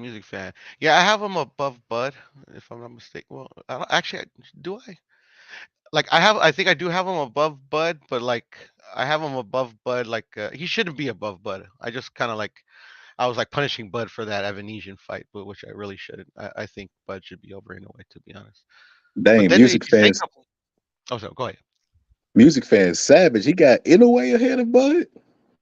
Well, I mean, you can make a case though. That's the thing. Like, Inouye's a 3 division champion, right? And Bud's only Bud's a 3 division champion as well. So yeah, no, I mean, I should have Bud over Inoue, to be honest. And then he's smaller. Like most of the people who are smaller have more divisions to climb, so they normally are like 3 division, 4 division, or you know what I mean. He's a smaller guy, so yeah, it's easier for him to climb than Bud starting off at lightweight. So I wouldn't necessarily say that. I'd have Bud above in a way, but up against Canelo, King Nello, what I'm gonna call him today. I don't know about that, bro. Like just like breaking it down, bro. I'm just like, okay. Didn't Teddy Atlas tell him to his face that Canelo was number one? Probably at one point, you know, at one point everybody had Canelo at number one. You know, he No, loses and then like they take he him off. told Loma. Come on. I'm sorry, Oh go yeah, ahead. it was Loma. You're right, it was Oh, Loma. Loma. Got it. Yeah, man. Yeah, you're right, deep ago it was Loma. But yeah, yeah, but bro, see, I don't know. So I'm just giving my opinion, and Hmm? see when I dig deep to my opinion, it sounds like I'm hating on Bud, bro. But like everybody who know me know Bud is one of my favorite fighters fighting today, bro. I just got to keep it real, bro. And when I look at resumes and how I stack up, bro, I don't see I don't see that I don't see Bud's resume stacking up, bro. Like he don't it, like now if he gets a Spence fight and he gets undisputed in 2 divisions, now we talking about something different, bro. But like he ain't got that fight yet, bro. He only beat at 147. Arguably like his best win is fucking what's the dude, the kangaroo dude? At 147, for me, his best win is Sean Porter. I mean, but the people put asterisks by that win, right? Because of the daddy. But I'll say Joe Horn. I thought Joe Horn was an impressive win for Bud, in my opinion. Only Aerosexuals put asterisk by that win, bro. A win's a win, bro. Yeah, I think he beat the shit. I was there, bro. I was crunked in a motherfucker. Oh, you were I'm there? not gonna lie. Nice. Not gonna lie, Piro. In the building, there was a bunch of Bud fans, which is why I knew this Avanesian fight was gonna sell. Because I remember we did like Ticketmaster or some shit, and we accidentally bought 2 sets of tickets. So we was like, damn, what the fuck? Like, how we get rid of these motherfuckers? So I'm going up to random people like, hey, you want to buy? I'm giving them like $100 discount, but like. And they Bud fans, and a lot of them were like, nah, I don't even know. I'm like, man, I ain't no fucking ticket scalper. Like, do I look like a ticket scalper? I'm like, I accidentally bought them. I showed them where they had and everything. But I guess they didn't trust me. They were like, fuck it or whatever. So finally at the last second, somebody hit me back and was like, all right, bro, I get them. So I ended up losing like fucking $100 on those fucking tickets, bro. But well, $100 a piece. But end up selling them or whatever. But in the building, bro, like, oh my God, that atmosphere was fucking like second to none, bro. Second to none. Like them Bud fans be crunk as shit. But I ain't gonna lie, Sean Porter, from when I was watching the fight, he was winning that fight, bro. Yeah, he did. He had a lot of success. I agree with you. And when he got Like it was dead silence, bro. Like the people in the crowd were like fucking silent and shit. Like, what the fuck is going on? And there was a Sean Porter fan, like, I told y'all. Huh? Like, you know, like nanny nanny boo boo type of shit. I told y'all he was gonna win it. I ain't gonna lie. It kind of looked that way, bro. Like I had never seen Bud look like that. You know what I mean? But Bud ended up doing what Bud does, which is why he's special. He ended up knocking him out. And even that shit was exciting. Everybody lost their shit. I think I lost my voice that night. Nice, nice.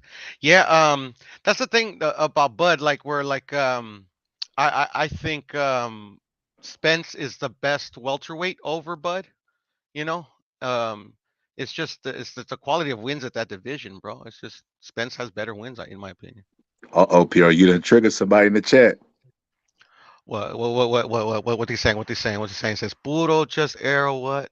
Puro, It's because I think you said arrow sex, so we put arrow what? Pure. Oh yeah. What that's what they call him, right, Ben? I know what you call him. You know, I don't know what I call him, but I'm talking about like aerosexuals exist, man. I'm telling you. Having success isn't the same thing as with it. God damn, Mark. I'm starting to believe in Israel now, bro. Like, dang, bro, do you have a critique of Bud?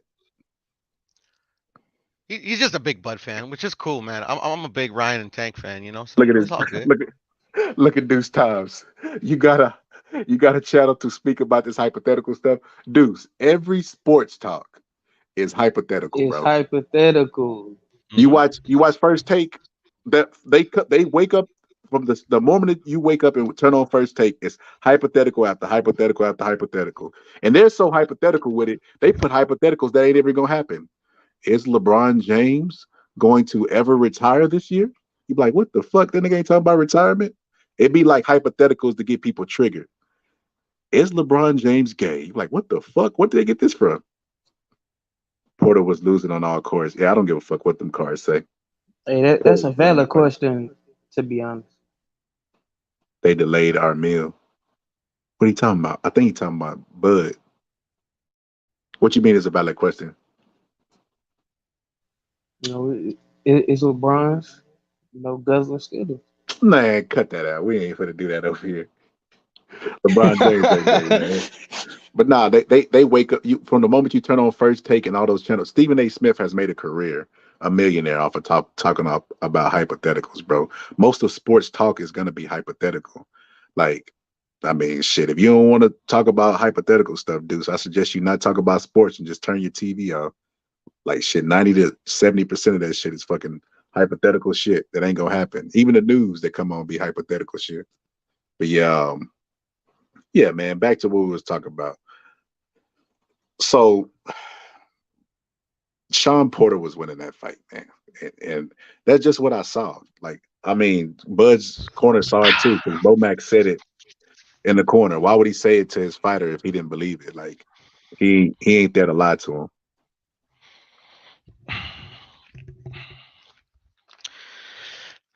Yeah, man.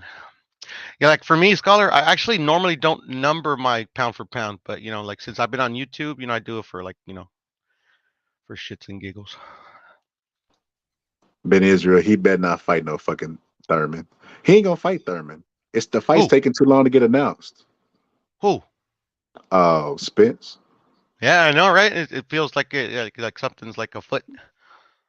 The boxer scholar, yeah, I critique him, but saying Porter was winning isn't factual.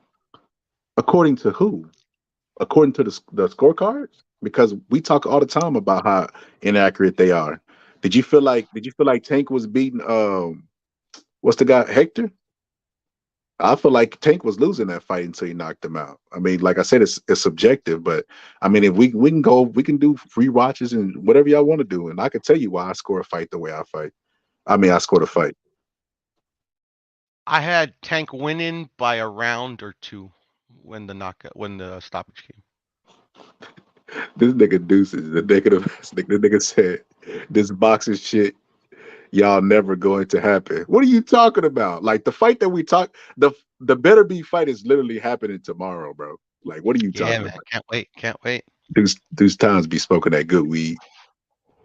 He said it's like the boom boom room. That nigga crazy. That's the homie, man. That's the homie Deuce. But didn't Spence lose an eye in sparring Ben Israel? Uh-oh. Y'all gonna pull Ben up out the shadows to talk about Spence. Nah, let's not do that, Mark. Let's not do that. Nah, he lost it on the street, actually. That's hilarious. He was like the dude from Vampire in Brooklyn. Remember he lost his eye? Yep, I do. Oh yeah. Kadeem. Yeah. But yeah, man, I don't know. In my opinion, like I said, man, Mm. Spence and Bud, I used to have faith that this fight was gonna happen, but it's probably not gonna happen. And all that's Me gonna too, happen, like man. the most entertainment we're gonna get pure is the fans arguing online. That's about it. The debates. Debates. I don't think the official cards matter, fam. Okay. Well, I'm gonna hold you to that. The next time we see a robbery, I'm gonna hold you to that statement. They matter in this case, actually, Scholar, because they don't always matter. I don't think they matter at all. No, Unless I mean they matter like in the grand scheme of things because they won't change. But like, yeah, I mean, in our opinions, yeah, they don't matter because sometimes the judges get it wrong. yeah, they don't matter in a knockout at all, in my opinion. Yeah. But Yeah. in my opinion, he was winning the fight, bro. Like I feel like Rolly was down. I feel like Rolly was winning the fight. Like, does that mean I don't like Tank? A little bit, yeah, it does. But that's a Tank fanboy talking. that's the fanboy in me talking. But no, it doesn't mean that. Nah, bro. I literally had him like, bro. He literally was landing more punches than Tank, bro. Excuse me. He was landing more punches than Tank. Yeah, he landed more punches than Tank.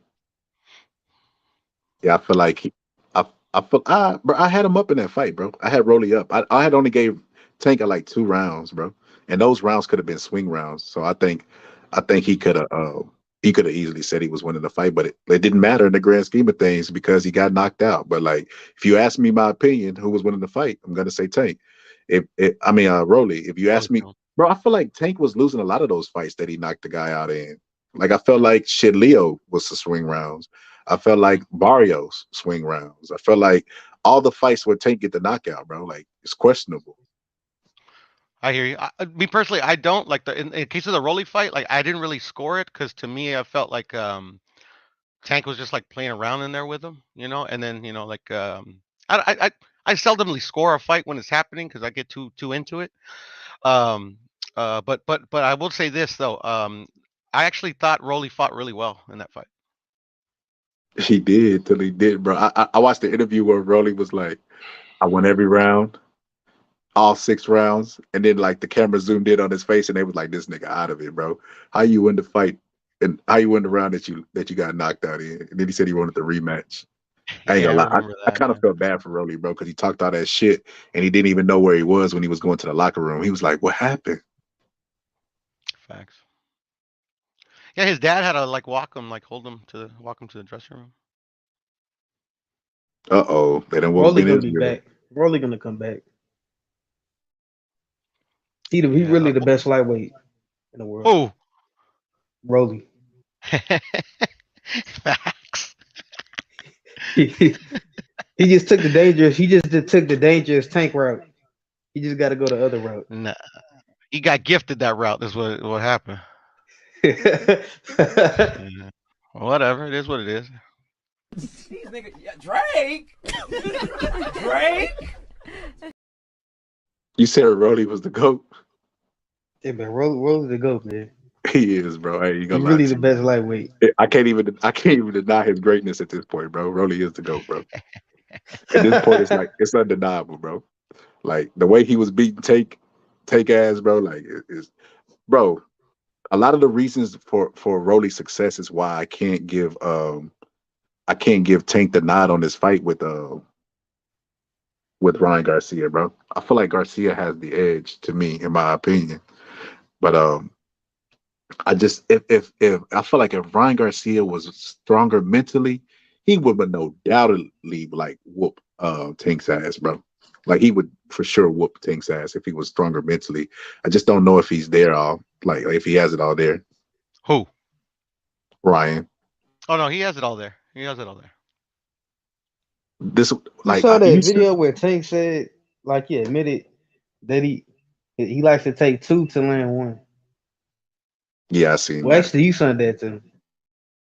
Yeah, I seen that. And he was like, also he was like, I'm gonna put this is gonna be part of my breakdown where he was talking about like, yeah, I knew I was eventually gonna catch him because I kept getting closer and closer, and it's like, so what happens when you can't get closer and closer? Do you lose confidence? Do you say, oh shit, I'm down on the scorecards and I can't touch this guy because he's 5'11"? I mean, those are valid points, bro. Like I think Tank is gonna wait too long, and you can't wait against a speedy guy. It's dangerous. I felt like Canelo was waiting against Bivol, and what happened? Bivol was just whistling bullets past his head. I don't think. Literally whistling. They went right past him. But I was saying that earlier, Piero. You don't always have to land a punch in boxing for it to be effective. Sometimes they throw like throwaway punches to get you in position for them to land a good shot. So like Canelo, because he comes forward and he plots like Chavez, he's flat footed. So a lot of times Bivol would just throw shots just to get him to put his guard up and stay stationary so he could escape. And that's part of the game. That's part of the sweet science. It's smart. No, it definitely is. But the thing is that to you have to land punches to win rounds. That's like rule number one. Yeah, I mean, it's part of it. It's part of it. And that's why, in my opinion, that fight was 12 swing rounds. And I think the judges got it spot on. Nah, not no 12 swing rounds, Piero. I mean, like obviously, I'm like generalizing it a bit, but that's how it felt to me. Like literally, like any round, except for like maybe round 9 and 12, like they could have gone to either man. What do you think, Deeply? Look, man, I plead the fifth. I want to get to this Canelo debate, but no, we saw.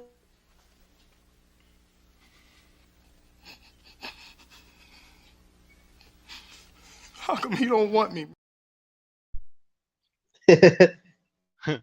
Hey, Scholar, did I ever tell you I took the boxing judging course?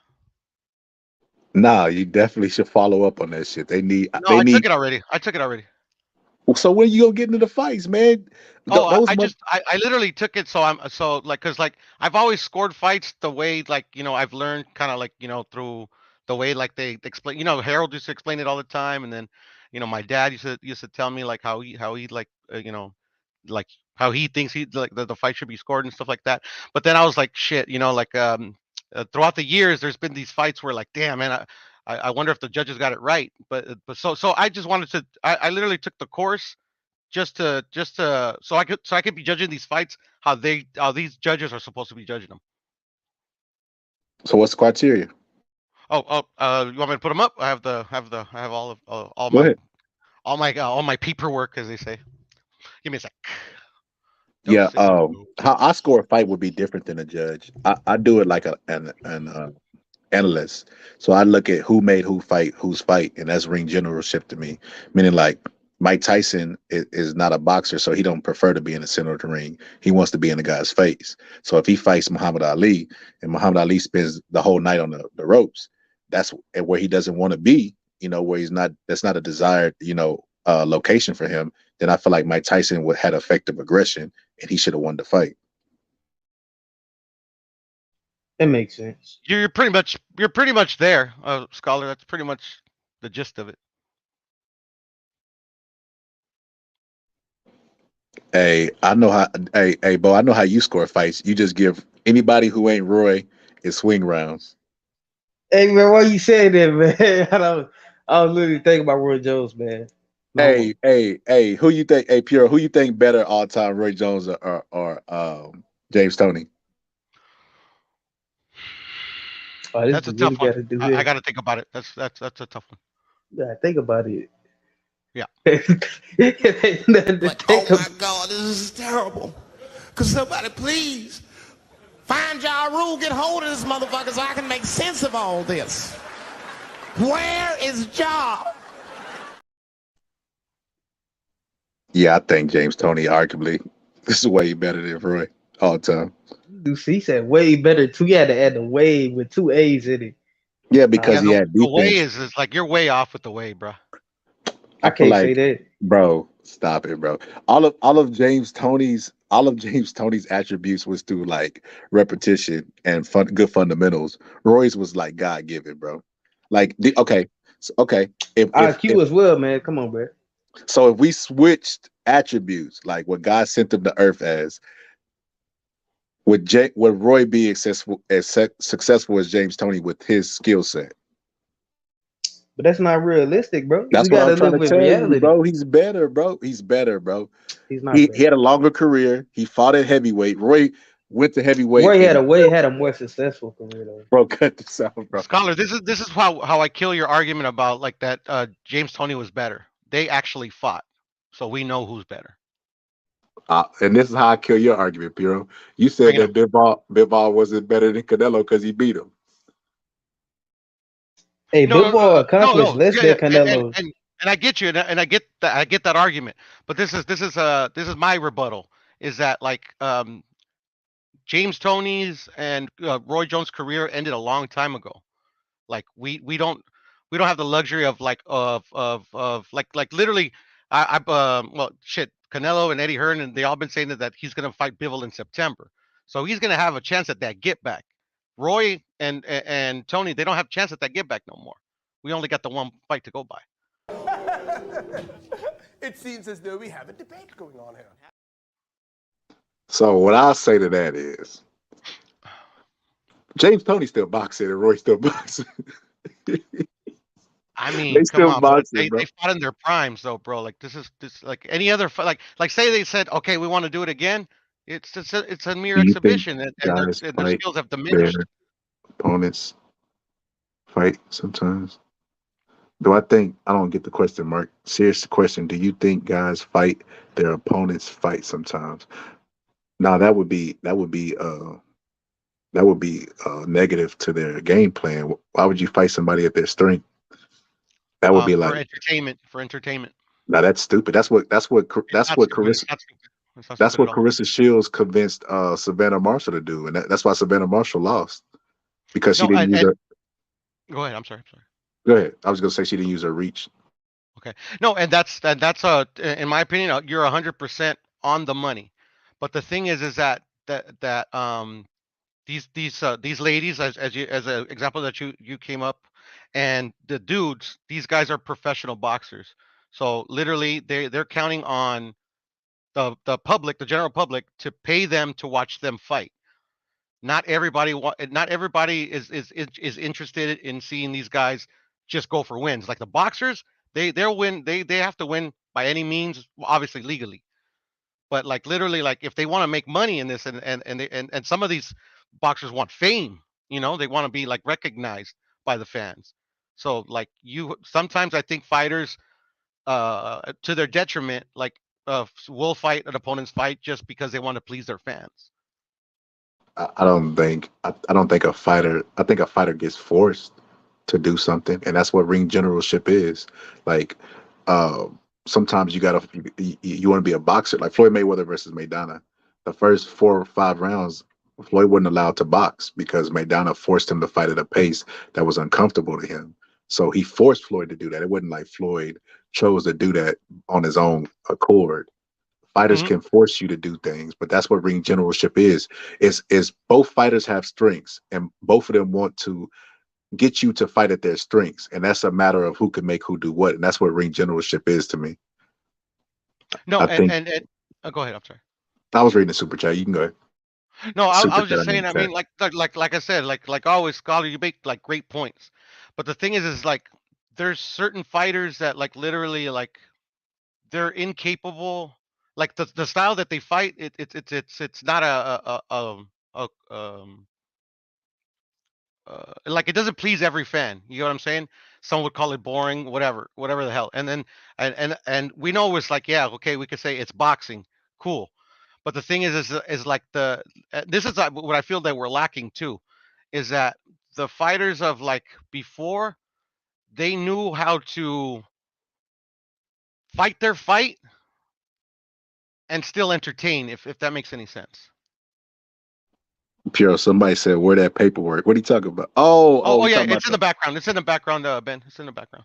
I'm just waiting for Scholar. I forgot actually myself. it's in the background. What you mean? Oh, you have to just click when you go to the StreamYard, when you see it'll say guidelines. Just click add to stream. There you go. You learn something new every day, huh, brother? Ben, he called your bluff, Ben. And can you give me like a couple of minutes, Scholar? I gotta get my wife's dinner at the Uber's Yeah, here. go ahead. Give me a Go second. ahead, bro. Give me a Go second. ahead, bro. Thank you, sir. I wanted to tell Deeply Goated that Roy Jones a bitch ass nigga, and that's the end of the story. Nah, I'm fucking around. Nah, I like Roy, bro. He was, matter of fact, I liked Roy more growing up than I liked James Toney. I like James Toney became like later because Roy was Superman when I was little, bro. Like people don't like the reason why Antonio's Tarver's name ring bells like it do, bro, is because he literally like slayed our dragon, bro. Like people didn't think that was gonna happen the way it was. They thought Tarver was gonna be another notch under the belt. They really thought Roy was unbeatable, bro. Like, bro, people was going around singing Roy's whack ass songs, bro. Y'all must have forgot. Like literally, bro. I remember people singing that at school. Like he was the hero, bro. And it was a sad day when Roy took the dirt nap, bro. Like when he got put in the dirt, bro. It was sad, bro. I ain't even gonna lie to you. Yeah. He said when I watch it, bro, I ain't even watch where coming up. Like this something new that I was put on too. And truth be told, I thought Mike Tyson, Riddick Bowe was always like my favorite fighter personally. But when I started talking some box with you, I was like, let me go watch some more Roy Jones. I started watching them, and I was like, damn, I ain't seen nobody that's as good as Roy Jones, like ever. Like to be straight up, because when I look at him, watch his fights, like full length, dude, like looked untouchable for damn near for like all his fights in his prime, he looked untouchable, looked unbeatable, and unstoppable, and he was destroyed his opponent consistently. And it didn't Max, even matter what caliber they was on. So it's like, Max, damn, I can't I can't say I see nobody that's better than Roy Jones, man. To be honest with you, that's just what I Max think. Kellerman always make the argument, bro. Like he said, y'all guys think Floyd Mayweather was awesome. He was like Floyd was around when Roy was around, and Roy was consistently like pound for pound number one, like consistently, like no question about it. And that just shows the skills of while Floyd Mayweather was around, like so it just shows how cold Roy was. What you think about the comment on the screen though?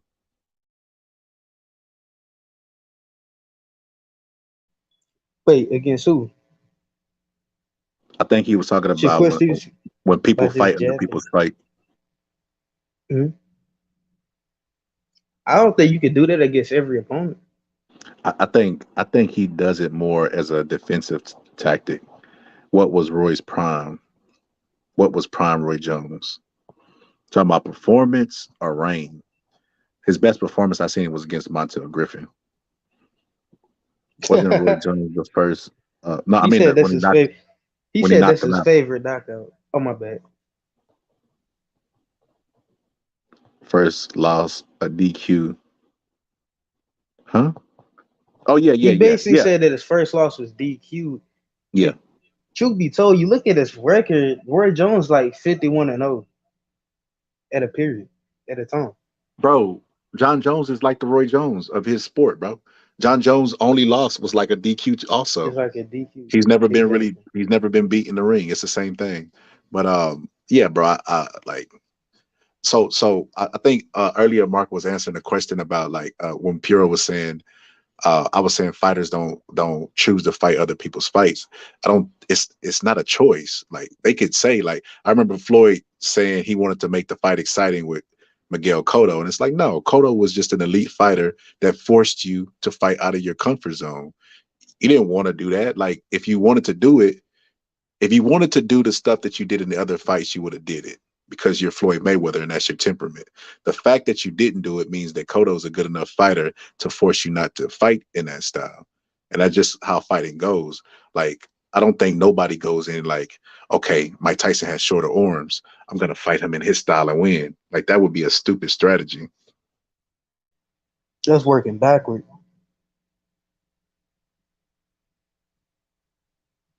Oh, go back to that money. They take bribes. I'm gonna be a judge, bro. But you met Jose Suleiman too? Hold on, I'm looking for the money. I'm looking for the money because I could have sworn I saw some money myself. Shit, maybe it's another page.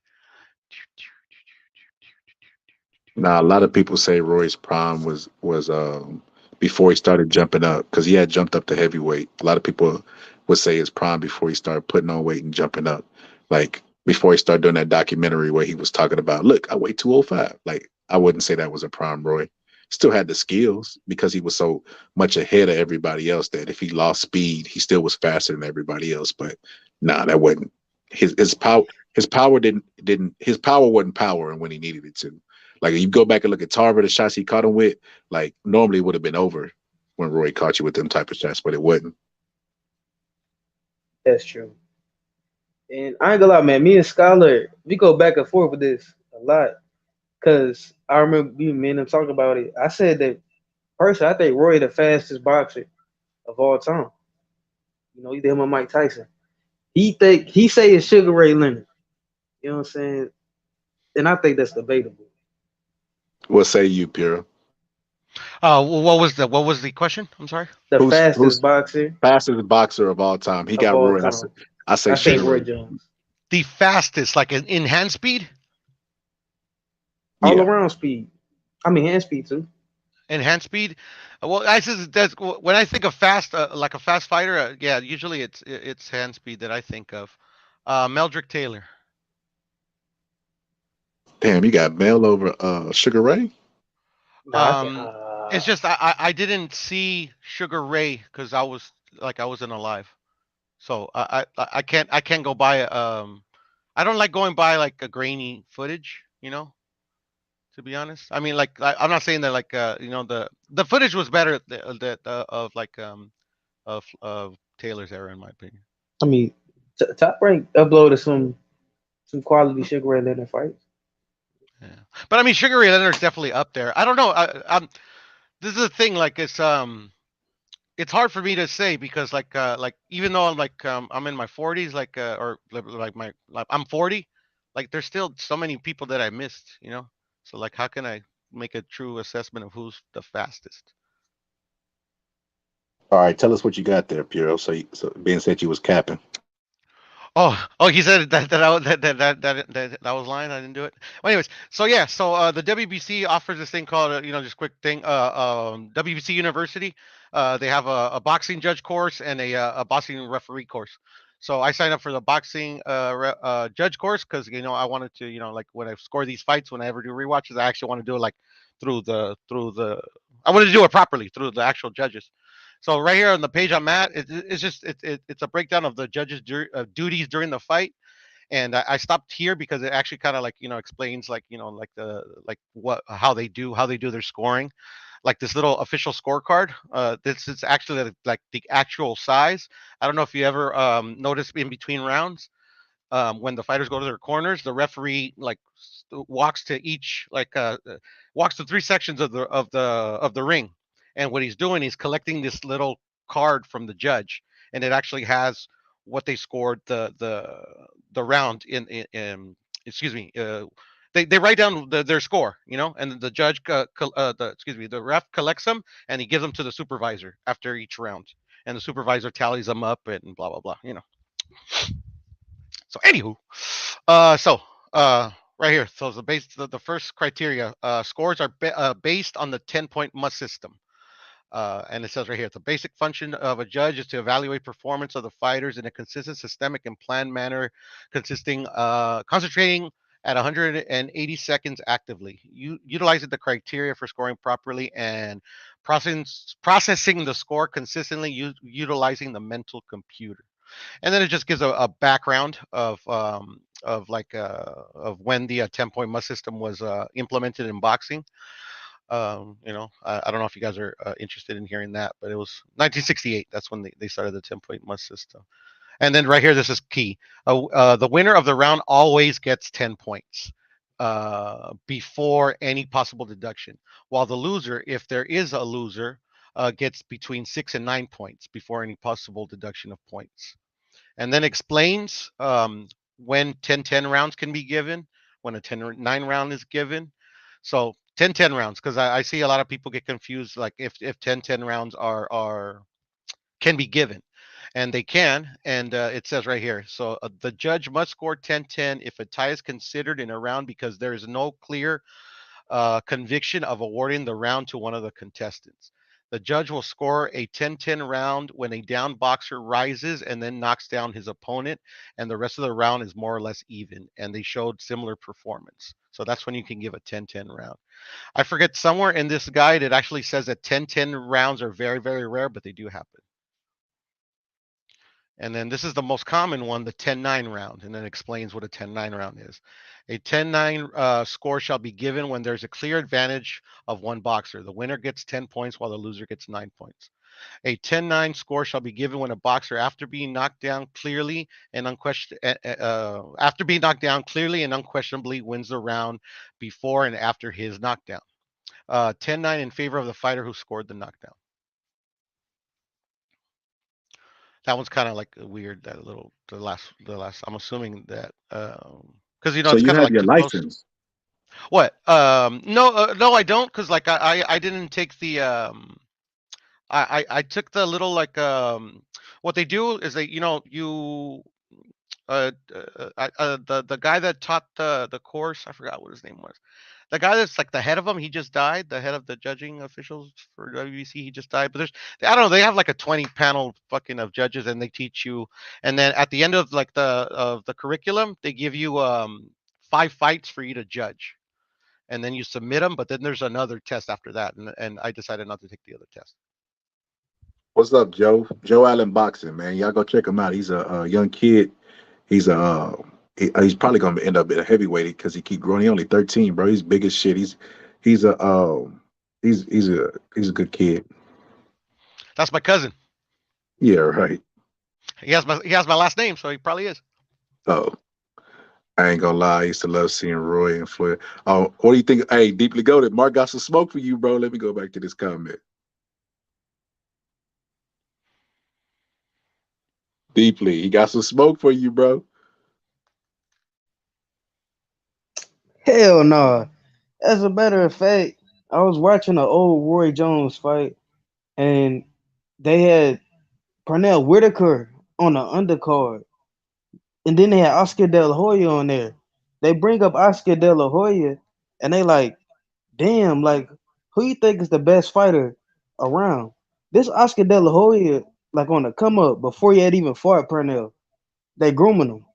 He like, man, it's Roy Jones, right? So Oscar De La Hoya, once he finally makes it, he's still Roy Jones Jr. still above him on the pound for pound. When Roy Jones was fighting the heavyweight Ruiz, Floyd Mayweather showed up, bro. He showed up to Roy Jones Jr. fight so he could get some attention. Nobody was looking for Floyd, man. Knock that off, man. Stop it. Ain't nobody was talking about no Floyd Mayweather, bro. Yeah, they were. Talk about Roy Jones.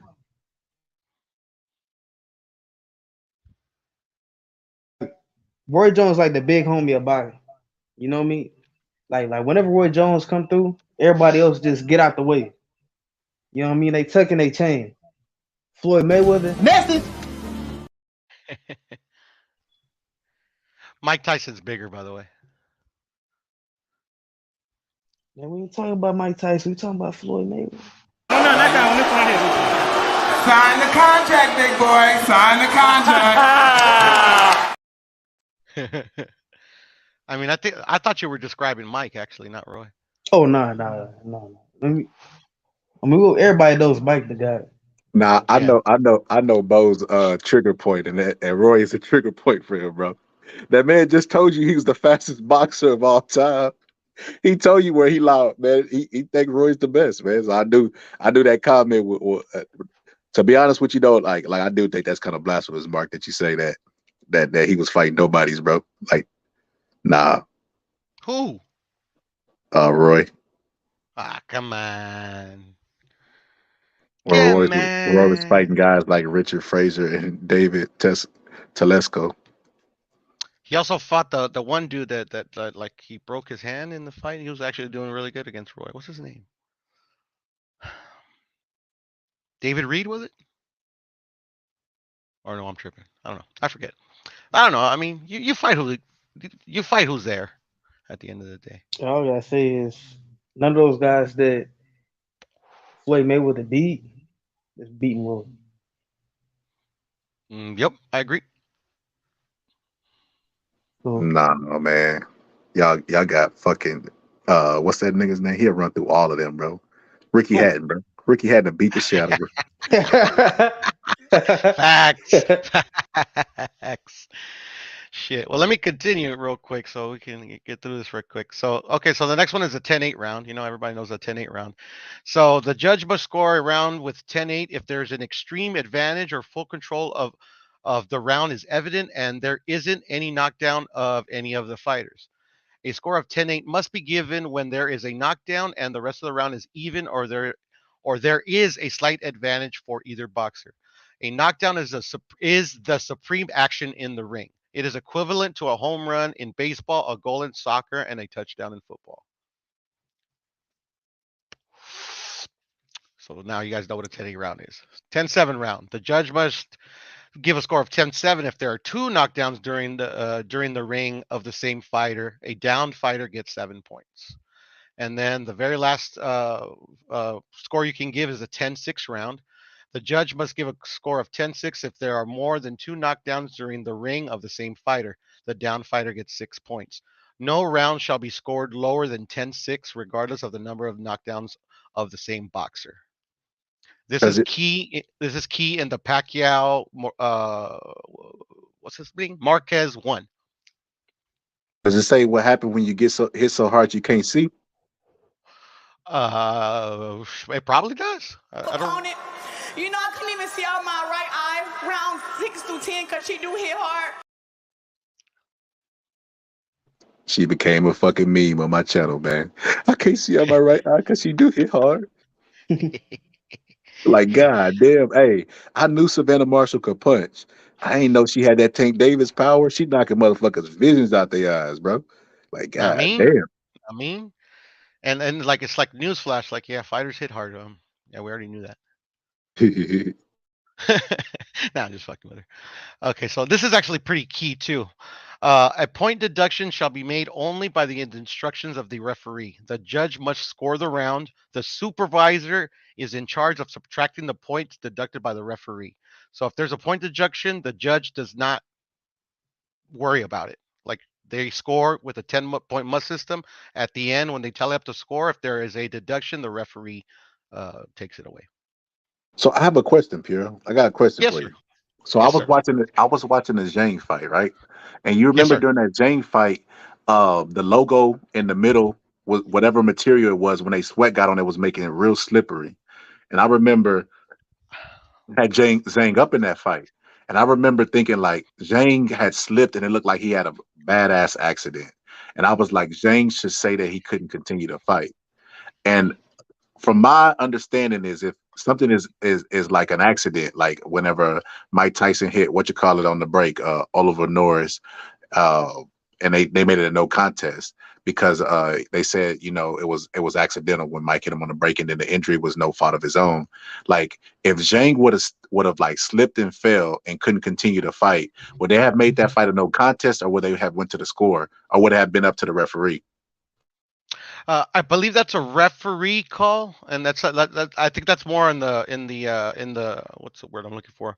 In the path of the referee, but I'll look through here and see if it says anything. To be honest, but yeah, I actually do want to take the referee course as well, just for informational purposes. But they cost money, so I was like, fuck, you know, like. I want to take that bitch to get rich. Man, I've always loved to debate like boxing, so I just like to have as much information as I can. We got a special guest in the house, Mr. Mark Nash. Fuck y'all niggas, man. Fuck y'all. Y'all been reading my comments wrong. I misinterpreted my words all night on purpose, man. Y'all fucking with me. I know how it feels. Hell yeah, man. You fucking with me, man. Hey, look, but I'm saying, man.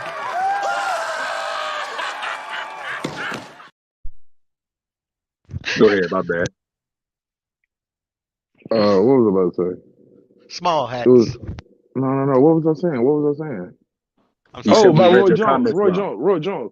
Roy Jones, man. Look, I like Roy Jones, and I ain't trying to take nothing from him, but I think it's I think it was at the Hall of Fame speech. Not at the speech, but during that weekend. So if you can look up that weekend when they was there, Roy even admitted that he said I told B Hop to do the same thing I was doing. Don't go up and wait for these little guys to come up for 154 and beat them and make your career off of them like I did. That's telling. You get what I'm saying? Like it was times That's where what every people was. I remember growing up around that time. HBO wanted B Hop to drop his belts. They was trying to tell Roy Jones to go up and get stripped and go somewhere else and fight somebody else because they wanted new blood to come up there. No different from how they was trying to how they pretty much forced Canelo to go up to fight Triple G, telling Andre Ward go up there to light heavyweight instead of. Like they wanted Canelo to go up to fight Triple G, but didn't want Triple G to go up and fight Andre Ward. So I ain't shitting on Roy Jones at all. I'm just saying there was a time where he was fighting Richard Schaefer off duty cop, and people was saying Richard Schaefer. The commission had to tell Richard Schaefer. I mean, not Richard Schaefer, Richard Frazier. He couldn't sell ads at the bottom of his sneakers because he was trying to put ads at the bottom of the shoes. They said it just don't look good for the fairness of the sport to do that. But yeah, he was trying to put ads at the bottom of his shoes, bro. Like he know he getting knocked out. Come on.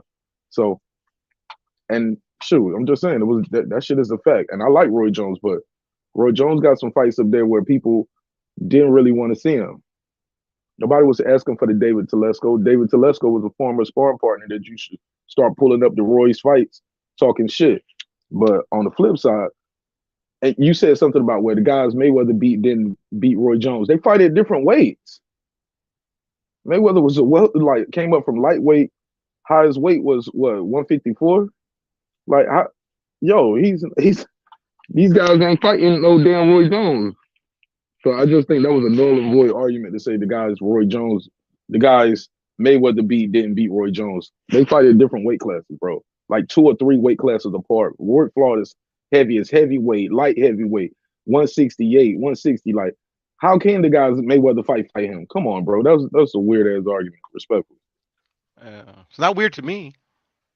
No, number one, every middleweight champion fights welterweights. Every middleweight fights guys that come up. Hagler did it.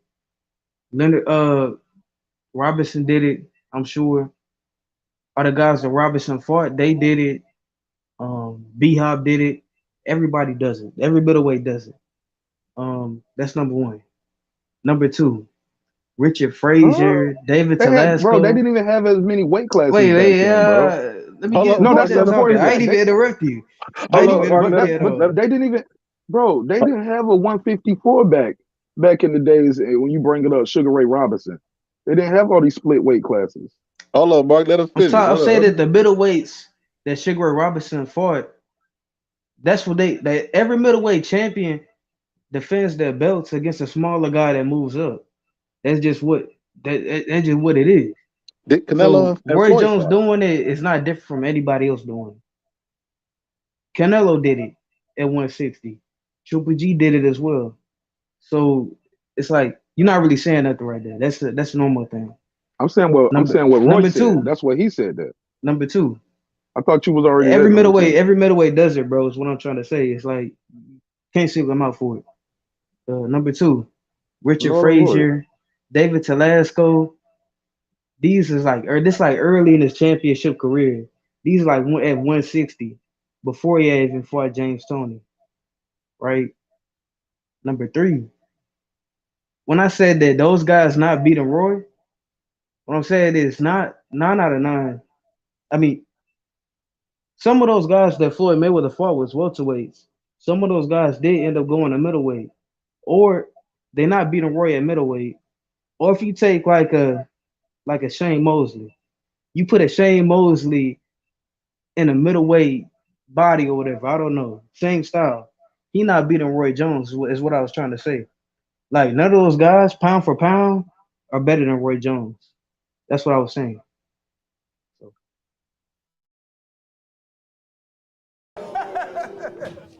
It seems Okay. as though we have a debate going on here. No, we ain't got no debate. He's just factually wrong. You can Google it, bro. He had already fought James Toney. That's a fact. Just Google it. Fought James Toney in like 94. He He fought caught David James Telesco. Toney when he was undefeated. What are Bro, you talking you about? said no. You said he hadn't fought. You said when he fought Frazier and those guys, he hadn't fought James Toney yet. That's false. He had already fought James Toney. I would look it up, but I'm kind of using I ain't my gotta phone right speculate. now. I got the information, nigga. I was there. Shots fired! Shots! Yeah, I mean, just Google it, bro. That's a fact. He had been fought James Toney. Been fought James Toney. So that's just wrong.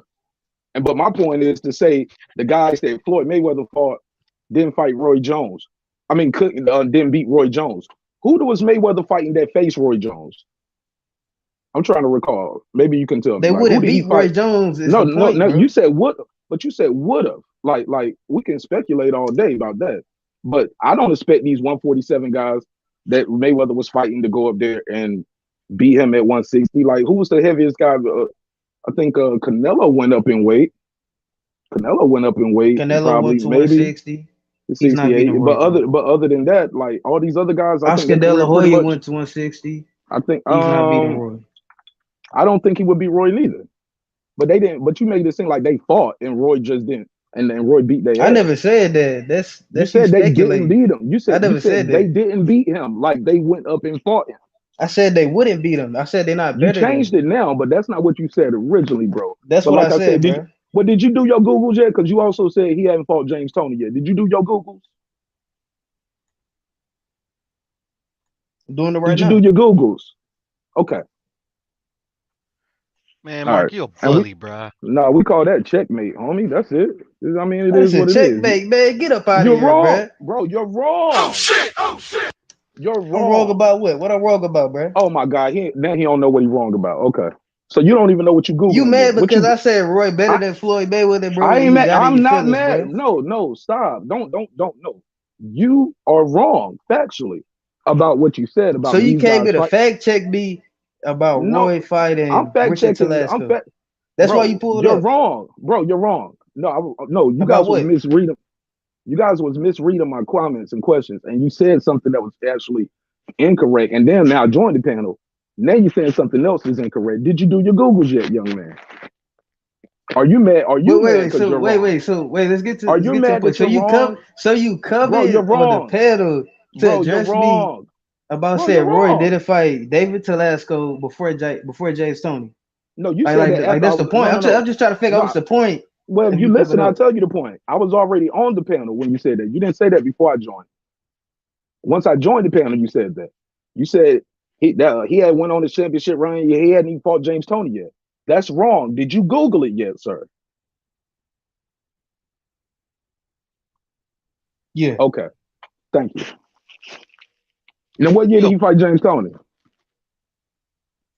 Bruh. I'm just saying. You said you Googled it. What year was he that? He had already fought James Toney by the time he fought those guys. Yeah, about 5 years, about 5 or 6 years. Yeah. And like I said, Porto, I ain't no bully. We just call that checkmate. He's wrong. Bully. Dude came to pull up and check me on the man. Get up out of here, bro. This dude You crazy. can't. All right, well, Diaz is You it, can't kick Diaz? me out of here. This is a boxing What do you scholar think we show. should do about it, Diaz? I think we should scrap it. Yeah, you can't kick me out I of here. think no. I think You just I wrong. think I think what he was just trying to say is that pound for pound, uh, historically, it's not unheard of for welterweights to fight middleweights, because Canelo and Floyd met in between and they did it, and he was saying that people have moved up to like Oscar did. He was saying it's not uncommon, and he was saying pound for pound, he just thinks Roy is better than Floyd, and I've heard people make that argument. And he's okay with that, and he's right in his opinion. I can't change his opinion. His opinion is his opinion. There ain't nothing wrong with that. And like I said, Floyd was fighting on. I said, I was like, yo, I used to love watching Floyd fight on Roy's undercard. Cause Roy was the fucking man, hands down. And like I said, Max was wrong too, saying Floyd was there and Roy was there. No, Roy had a damn almost 11-year head start, 10, 11-year head start. You get what I'm saying? I think that's his argument, though. He's saying like by that time fighters would be washed and the old fighters come in. Like it's a group that comes in and they be like high rated on the pound for pound. He's saying that Roy arguably dominated his decade and then some into Floyd's decade is what he was trying to say. Yes, that I is what I guess. was trying to say. He was talking. Yeah, He was talking that's about what I was Max trying to Kellerman. say. You didn't say that. He was talking about Max Kellerman. I never mentioned no Matt Sullivan, bro. He did. Boxing Scholar mentioned Max Kellerman earlier. But yeah, that's all I'm saying. Like, I just disagree. I think Matt's being a little disingenuous because, like I said, Roy was on top. Floyd was fighting his first pro fight. Of course, you on. You know what I'm saying? You're number one. This guy just started fight one. You've been in the game for 11 years at that point. So when Are he you says, making excuses for Floyd being no, nigga, this ain't no excuses. This is facts. See, I already gave you facts a while ago. You want some more facts? Okay. I'm making excuses. No, it ain't. No, these are facts. Roy was the fucking man, bro. You can't be the man with zero fights. Is that an excuse? How you the man with zero fights, bro? It's like that. How you the man that's with zero obvious. fights, deeply goated? You can't be the man with zero fights. Floyd was not even a pro. Roy was a 10-year veteran before the guy fought his first fight. It ain't no excuse. That's a fact. You got Dude, zero you know fights. Floyd Mayweather was world champion by that time, right? No, he wasn't, bro. When Floyd didn't get get his championship in his first fight, bro. He didn't get That's his not what I first fight. said. I'm just saying, You said like, by back the time then. Roy was at the top, Floyd Mayweather was already a world champion. That's what I'm saying. No, Roy was already on top. Pierre, you want to hit the Googles? I can't hit it from my phone. Roy was Okay, already so on Mark, top. when you go to Google, okay, I'm back. Google what? Floyd Mayweather, he was featherweight Bro, champion in 1998, bro. What I'm saying is, 98. while Roy was 98. reigning, And Roy was Floyd the man Mayweather was still a then. world champion. You talking about 98. I'm talking about Roy. Who was the champion in 98? Floyd Mayweather. Okay, let me show you something. Roy still Roy Jr. he was in the the shadows. man. Nobody was But talking about Floyd Roy was back then. already the man at that point. Roy was already the man, is my point. Hello? So you agree? I've been saying Roy was the fucking man. Floyd had just started fighting. He had to just started fighting. He was already but world he champion. wasn't but bro, say what? He was already world champion. He had to just started fighting. No. The guy didn't get his first. Listen, bro. Floyd first started fighting in 1996, bro. Yeah. Is what I'm saying. Roy was already the guy back then. Can we agree to that? At 1996, Roy Jones was already the man. Yes. Okay, that's my point. So a guy with zero fights is not on the same level as the guy who, in 1996, Floyd had zero fights. Roy was already a pro since 1989 at that point. So he had a head start. Now Floyd got his first title, like you said, in 98, 2 years later, but he won't demand then either. Good fight. That's the point I was making. Champion. Like nobody was but talking. That's not the same. But nobody was talking about you didn't Floyd say that Mayweather earlier though. When Roy was at the top and Floyd Mayweather was at the world level, at the same time, nobody was talking about Floyd Mayweather. That's the point I was making. And that's false. That's false. People were talking about him because that's how he got the damn title shot so fast. Oh, bro. People were talking about him. That's why Gennaro Hernandez came to that fight, the Tony Pep fight before that, and commentated that fight. Then Floyd went in there and destroyed Angel Manfredi. Yes, bro. Yes. They was talking about Floyd Mayweather. Yes, the fuck they was. Floyd Possibly Mayweather being was better than up. Roy Jones Jr. Nobody ever said that. Nobody ever said that. Nobody ever said that. You just added that. You said nobody was talking about him. Now you're trying to move the goalpost and say he was better than Roy. Nobody said he was better than Roy. I didn't say that. I'm just saying they was at different points of their career at different times. But then it got to the point where they finally met up and Floyd was that damn guy and Roy wasn't anymore, you know?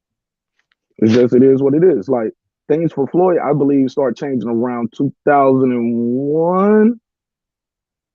when he beat Diego Corrales, I think that a lot of people was like, Roy yo, was this still guy on could top be of him, bro. arguably, yeah. Arguably. 2001, arguably. You still rated at light heavyweight around this time. So what? Still undisputed at light heavyweight in 2001. Who? Roy Jones. You said undisputed at light heavyweight. When did Roy get undisputed at light heavyweight in Oh, bro, 2001? I'm not finna do all Let me this, look. bro. Nah, Let me I look ain't at it. finna do all this. Hold on. Let me just look at it. Let No. me pull up. Hold on. We ain't got to do all of that. I got a box right. Let me Google this right here.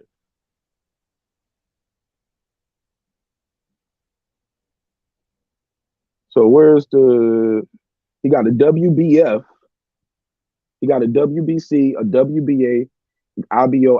I don't see the WBO.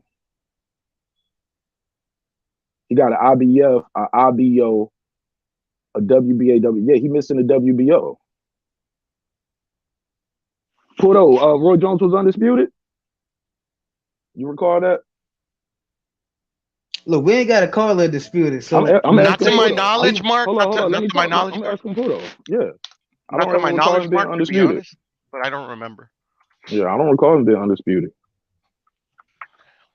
But I'm pulling up the box rec just to make sure. I'm looking at it right here. Do we count the WBF? The WBF, no, it's never been counted as a title. Do we count the IBO for undisputed? Not to my knowledge, but I'm not sure. How about the IBA? Do we count the IBA for undisputed? I don't think so. All right, checkmate. Didn't that white guy have the WBO at that time, and he didn't want to fight Roy? He didn't want to fight Roy. Who, Kawasaki? That's not true. was That's a not different true. guy. Machewski. That's not true. Yes, Machewski. Machewski. No, Roy didn't want to go over there, and he wanted the fight to be over there. He wasn't I trying ain't to gonna fight lie. Roy. Hero, that was ridiculous. Roy had like all of the belts, bro. He only He had had all the one. other belts. I mean, hey, like, I can't say you guys are tripping, you know. But you know what? He wasn't undisputed. So realistically, he's not undisputed because he didn't have a WBO champion. So that means you would have to go back. You had to take a number of fighters who were called undisputed. They're no longer undisputed as well because they didn't have 4 belts. So that means it was a 4-belt era though. That means Lennox Lewis is not undisputed based off of that. Zab Judah is not undisputed based off of that as well. So, you know, you can call Roy Jones. You can say he was unified. Yeah, he was unified. But pound for pound, he was generally at this time he was still on top of he was Floyd the number Mayweather. 1 guy. Yeah, he was the number 1 guy. 2002, he was still on top of Floyd Mayweather, pound for pound. Shit, I go all the way up into 2003 and say he was still on top. Still on top, exactly. He ain't catch his first L until 2004. Nah, he had already. When Montel Griffin? Bruh. Nah, he talking about his real L. Bro, he talking about a real L. You talking about a DQ. Come on, no, bro. you say he didn't take his first L until 2004. I was just saying, see what you was talking about because he had already lost. It's not no L, bro. You ain't got to count it, but the record was gonna show. He was not the champion. Montel Griffin was running around here Look, like bro, he we did moving something. on, bro. What I'm saying, look. Yeah, let's just move on. Let's just move on. Regardless of what you said. Yeah, let's just move on. Regardless of what you said. Hey, look, let's still just on like top you. of Floyd Hey, look, Mayweather. like you said, let's just move on. Like you said. So couldn't agree more. So to checkmate both of y'all, Rolly resume better than all of theirs. Now, real shit though, Piero. The question I asked earlier, bro, is it referee's discretion or what? I don't know. Like I would have to look it up, Scholar, but I think it is a referee discretion. I think. Oh no, we would have to look at the unified rules. Scholar, you want me to look them up? I have them Yeah, like already. Yeah. Go ahead, man. Look that shit up. Because I'm I got curious, a man. bookmark already, bro. I understand for I seen Bernard Hopkins do that shit before.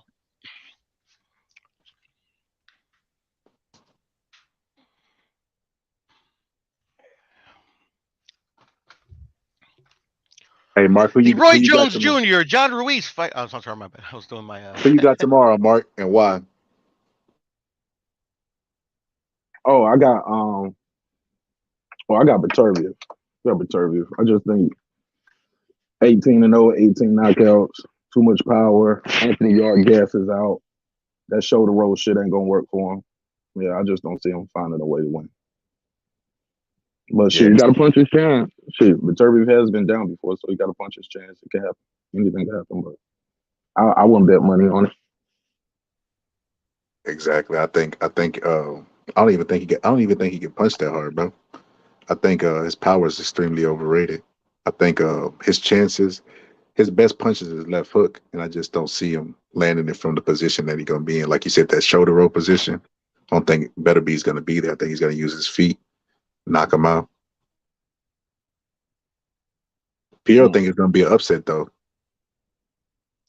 Yeah. But I just got to like it's I totally expect Beterbiev to beat him, probably kick his ass. But I mean, I don't know. I don't know. I just got one of them feelings. But look, check this out, Pierre. If you have a feeling every time, you'll be right at least one time. Somebody gonna get upset eventually. I tell Method that Method always go with the underdog, but I told Method, you always go with the underdog because you want to pick a fucking upset, bro, to look like a genius. Like, what is the odds of you picking every underdog in every fight except for Tank? Like, come on, bro, stop that. Yeah. That's why I usually don't like put money on like feelings. I'm gonna put it on this fight just because it's like 9-1, and I'm not gonna put a bunch of money, just $50, 50 for fun. You putting it 50 for for the funsies. decision or knockout? Knockout. Actually, I was Okay. talking with my buddy the other day. I might put 100. I might put just to hedge my bet. I might put by decision or by knockout. Damn, Pierre, you tripping, bro. No, that's makes it fun. And You know what? it's literally that's literally the only time I'll ever gamble when it's like when there's like a chance, like even if it's an outside chance, but only for I mean like only for obviously like incredible odds like it is right now. You know what make it even more fun if you took all your chips like in that that roulette game and you put it on the round for the knockout because that's what's definitely gonna happen, bro. Like, he's gonna go to sleep, bro. You should put it on the knockout. Yeah, but the odds go extremely low when you start trying to pick a round. So the round that they picked, that Vegas think he gonna go in, I think is like the 7th, the 6th, and the 5th. So if you pick around those rounds and you bet heavy, whatever you think gonna go early or late, then you'll win. You'll win some good money. No, yeah, for sure. But I mean, yeah, I don't know. That's like throwing away money, to be honest. No, betting that Beterbiev is gonna lose is throwing away money. No. Betting on the knockout Betting around is just like literally it's luck. No skill involved. It's pure luck. What? That's all skill. No, that's called a coincidence when you get the round right, bro. What? Like No, I say that. picked Jermel Charlo to knock out Castaño in the 10th. It happened, but like literally like yeah, like I mean like I can't tell the future, bro. It's just like I guessed. And you guessed right. I don't think that's when I do it. It ain't luck. I can tell you that now. Well, yes, it is luck because you can't tell the future either unless you can. And if you Man, can, in a year, will I have will I sell my house and buy a mansion? you could only ask me like in a year if I fight my brother-in-law, will he whoop my ass? And I'll watch the film and tell you yes or no, he'll whoop your ass. I'll predict the date and everything. Yeah, but that's the thing though, like whooping your ass and then predicting what round or what minute of the hour he's gonna knock you out in. That's something different. No, I'll do the same thing. Just ask me, send me the film and say like what round am I going in with my brother-in-law or is he going in? I'll tell you, bro. I'll predict the exact like it'll be so creepy, bro. You'll be like, damn, this nigga the time traveler that was at Tyson's fight. This nigga know everything. No, you'll fix that. You'll fix that for you to win. Nah. Yeah, because there's no way to know what round it will happen in. How I be predicting rounds? Did I get lucky all the time? Pretty much. Ain't that much luck in the world, Piero.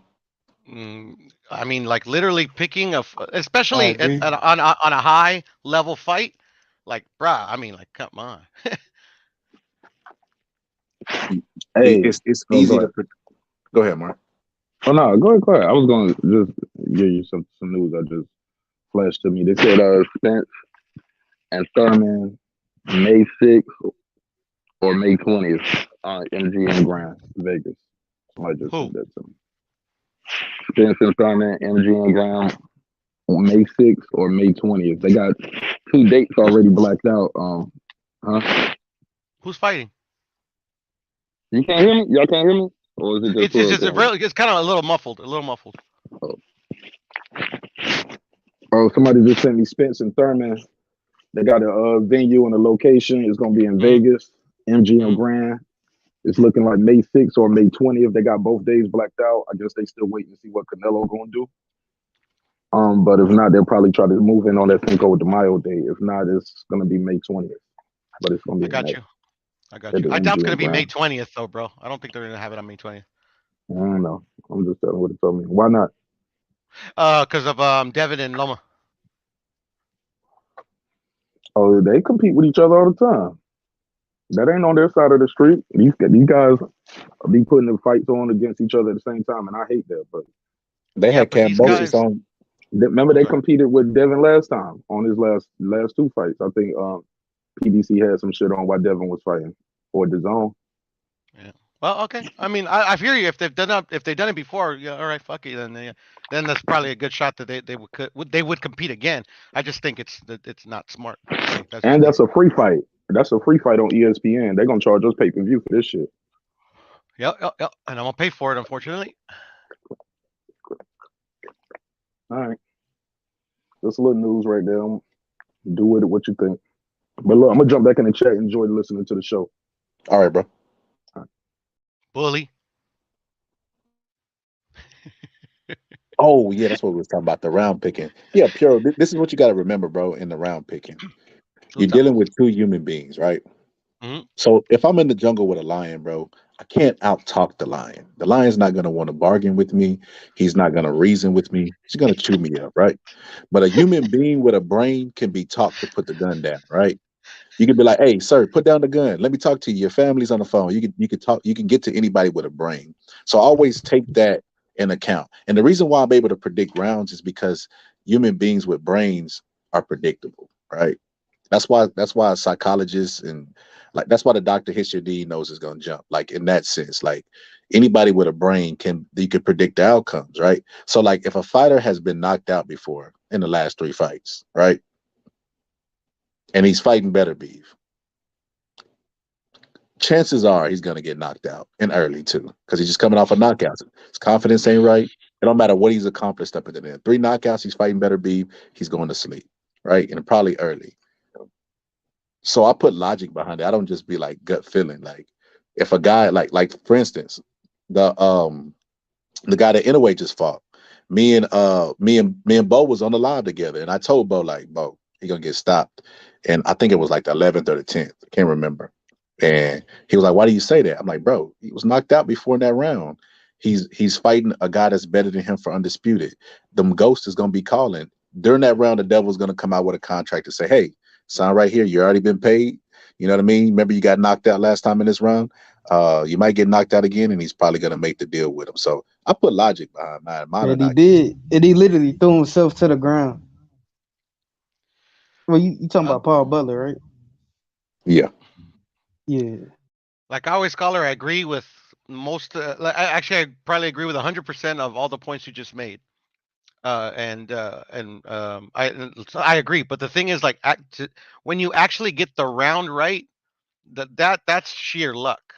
Like, yeah, you can determine around what round it might happen in, but that's all you can do is it might happen in. You know, that's all I'm saying. I'm saying the picking the picking of the exact the using logic to whittle it down to a certain number of rounds. I get that, but I mean to get it right, yeah, I think that takes a bit of luck, bro. A lot of skill too. That's don't not factor my skill in, man. No, I've already factored in your skill, but but there's like, I mean, all right. I mean, agreed. Fair enough. That's the word I'm looking for. Yeah. Go ahead. You looked at the rules. What was you gonna say? Yeah. I got him up. So you wanted to know if he would have went down, if he would have like it would have been a known contest, a knockout, or whatever, right? Go ahead. I wish the mother hit me low. My bad. That was an accident. Yeah. Okay, so here's the injury sustained by fouls statute or whatever. So if it wouldn't have been an intentional foul, so we could skip that one. So okay, number 4. If a boxer injures himself while attempting to intentionally, okay, this might apply. While attempting to intentionally foul his opponent, the referee will not take any action in his favor, and his injury shall be the same as the one produced by a fair blow. And actually, the one we're looking for is number 3. No, actually, no. These are all intentional fouls. I'm sorry, scholar. Accidental, right? That's what we're looking for. Yeah. Okay. So, but it wouldn't be a foul though because he would just slip, right? I don't know. I don't know what category it would go under, but it might go under those rules only because he can't continue, and they would have to go under something. They would have to have some type of rule leg to stand on, unless it's the referee's discretion. No, that's a fact. So yeah, so like literally under the rules, the referee, like number 2, the referee is the sole arbiter of the bout, is the only individual authorized to stop a contest. So only the judge can stop the contest. So let's just read everything that applies to an injury. So if number 11 is the first one. Actually, number 9 is the first one. A boxer shall receive a 20-second count if the boxer is knocked out of the ring. The boxer is to be unassisted by spectators or his or her seconds. If assisted by anyone, the boxer may lose points or be disqualified, with such a decision being within the sole discretion of the ref. All right. So number 11 is the next one. Hold on. Before you go on, you know what comes to mind when up, Charles Martin got his ass knocked through the fucking ropes by Luis Ortiz. The referee helped him out of the ropes, so technically he should have deducted a point as soon as he got him up out the ropes. You said the referee helped him, right? Yeah. Yeah. It doesn't say anything about that the referee can't assist him. That's crazy. So the referee can help him, but nobody else. I'm assuming if I'm reading this correct, because after the 20-second knocked out of the ring, it says the boxer is to be unassisted by spectators or his or her seconds. Period. There's nothing else. But then it kind of contradicts itself, though, scholar, because it says if assisted by anyone, the boxer may lose points. But that's at the discretion of the referee. So I'm assuming the referee's just got carte blanche to do whatever the fuck he wants. All right, let's go. Let's continue. All right, number 11. So if a boxer sustains an injury from a fair blow and an injury is severe enough to terminate the bout, the injured boxer shall lose by technical knockout. All right, and then we're moving on to the next one. Injury sustained by fouls. If an intentional foul causes an injury and the injury is severe enough to terminate the bout immediately, the boxer causing the injury is disqualified. Number 2, if an intentional foul causes an injury and the bout is allowed to continue, the referee shall notify the authorities and deduct 2 points from the boxer who caused a foul. Point deductions for intentional fouls will be mandatory. All right, number 3, if an intentional foul causes an injury and the bout is allowed to continue, and the injury results in the bout being stopped after the 4th round, the injured boxer will win by technical decision. If he's ahead on the scorecards and the bout will result in if he's ahead on the scorecards and the bout will result in a technical draw. Actually, that one's kind of confusing to me. So I think that one might apply. I think that might be the one they use if he had said he couldn't continue in the fight. I think they would have. Oh, okay, I get it now. Okay, go ahead, bro. I think they probably would have gave Zhang a technical decision, maybe. I don't know because he wasn't the favorite to win. You know how that shit goes. The rules only apply to the favorite, never apply to the person who they want to lose. Like even in these rules? Meaning like when Johnny Rice fought. I get what you're saying. I get what you're saying. Okay, I got you. They was literally trying to use these rules to steal the fight from Johnny Rice. Like, yeah, remember the headbutt? What the fuck? We ain't seen no fucking headbutt. But yeah, they're trying to use it too. Yeah, and that's when it gets kind of hazy, right? It's kind of like the argument that the Supreme Wilder fans had about the long count and stuff like that. Yeah, long count or no long count, bro. He lost twice after that. So He I lost mean, 3 times in my book, bro. But he almost had him. I don't know. So I think Fury did enough to win the first fight, Me but too. I mean I get it mathematically. Like if we're looking at the rules, you got knocked down twice, bro. Like 10-8 rounds automatically. So you're like, yeah. And then there was some potential swing rounds. So a draw is not out of the not unheard of. But him beating him the other 2 times. Like Piero, let me Mm. know. I don't deeply go What's that you up? still there? Me and my boy Deeply Goda was talking about this the other day, bro. I was telling him basically I think that Deontay Wilder would beat Fury in a fourth fight, bro. He definitely has a chance because he's knocked him down before. But for me personally, to believe he'll have an actual shot of beating him, he needs to do the things that like literally like caused him, in my opinion, to lose the third fight at least. And they're Yeah, I easily think correctable. I don't know why So like they come don't in at do a it. normal size. Like they don't. It doesn't take like 3 fights, to correct the issues that I see. Like you could literally fix one of his issues in one training camp. what you think, Deeply Goda? Wait, hello? You get me? Yeah. What's up? Okay. No, I think she try to come in at a lighter weight, like he did the first fight, and like you said many times, just work on more ways of like landing his right hand. They're trying to do, land some left hooks or try to box or something like that. He should just have like different looks to his right hand that possibly Fury hasn't seen before, and he might be able to get him up out of there.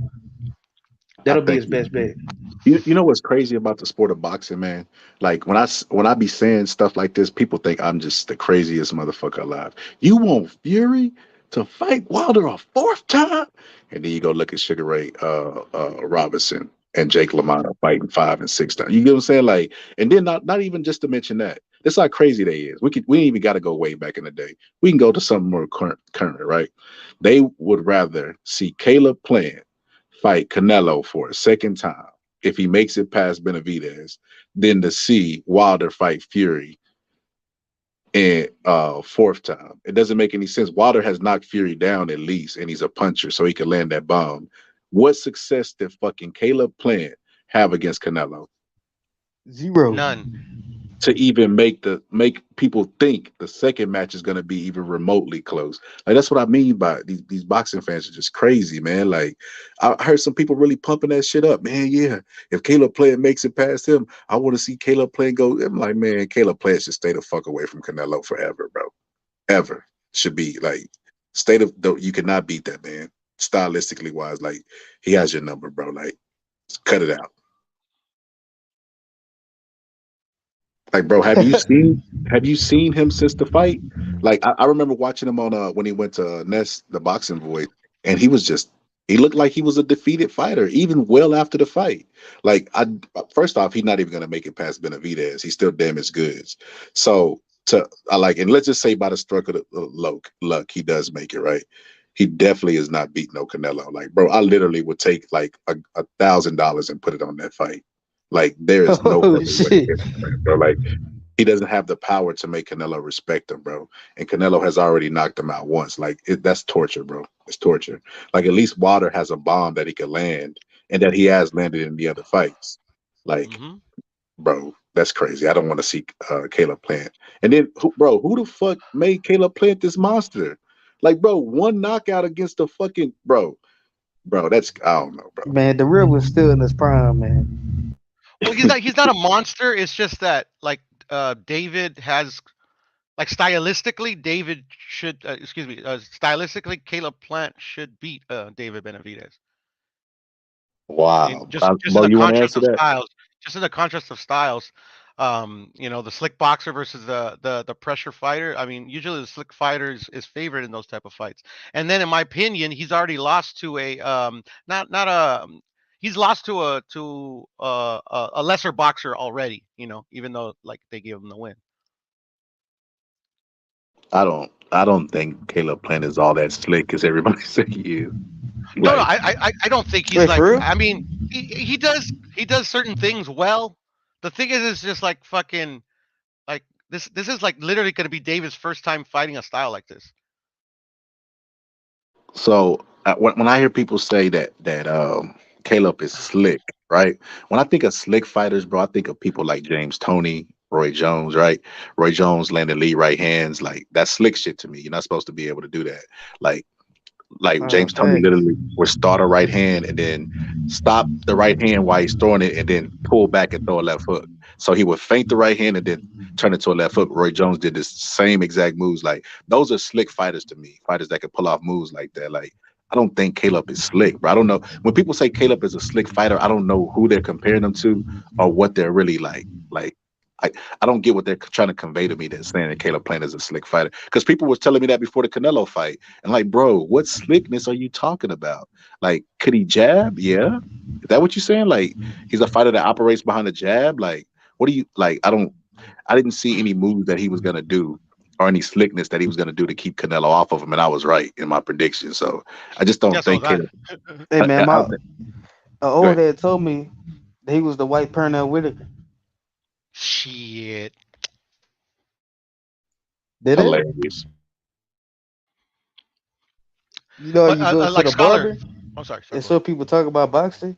Says that man, he's the see the black Pernell. I mean, the white Pernell Whitaker. In the words of the great late Uncle Raj, some people just don't know shit about boxing. I agree. That man should not even be in the same breath as a fucking Pernell Whitaker, bro. And that's no disrespect. Nah. I said I like Caleb Plant, but nah, bro, that's blasphemy, bro. Yeah, I Stuff like like it that. too. I just think it's sad that no, he might end up getting like knocked out, like almost back to back.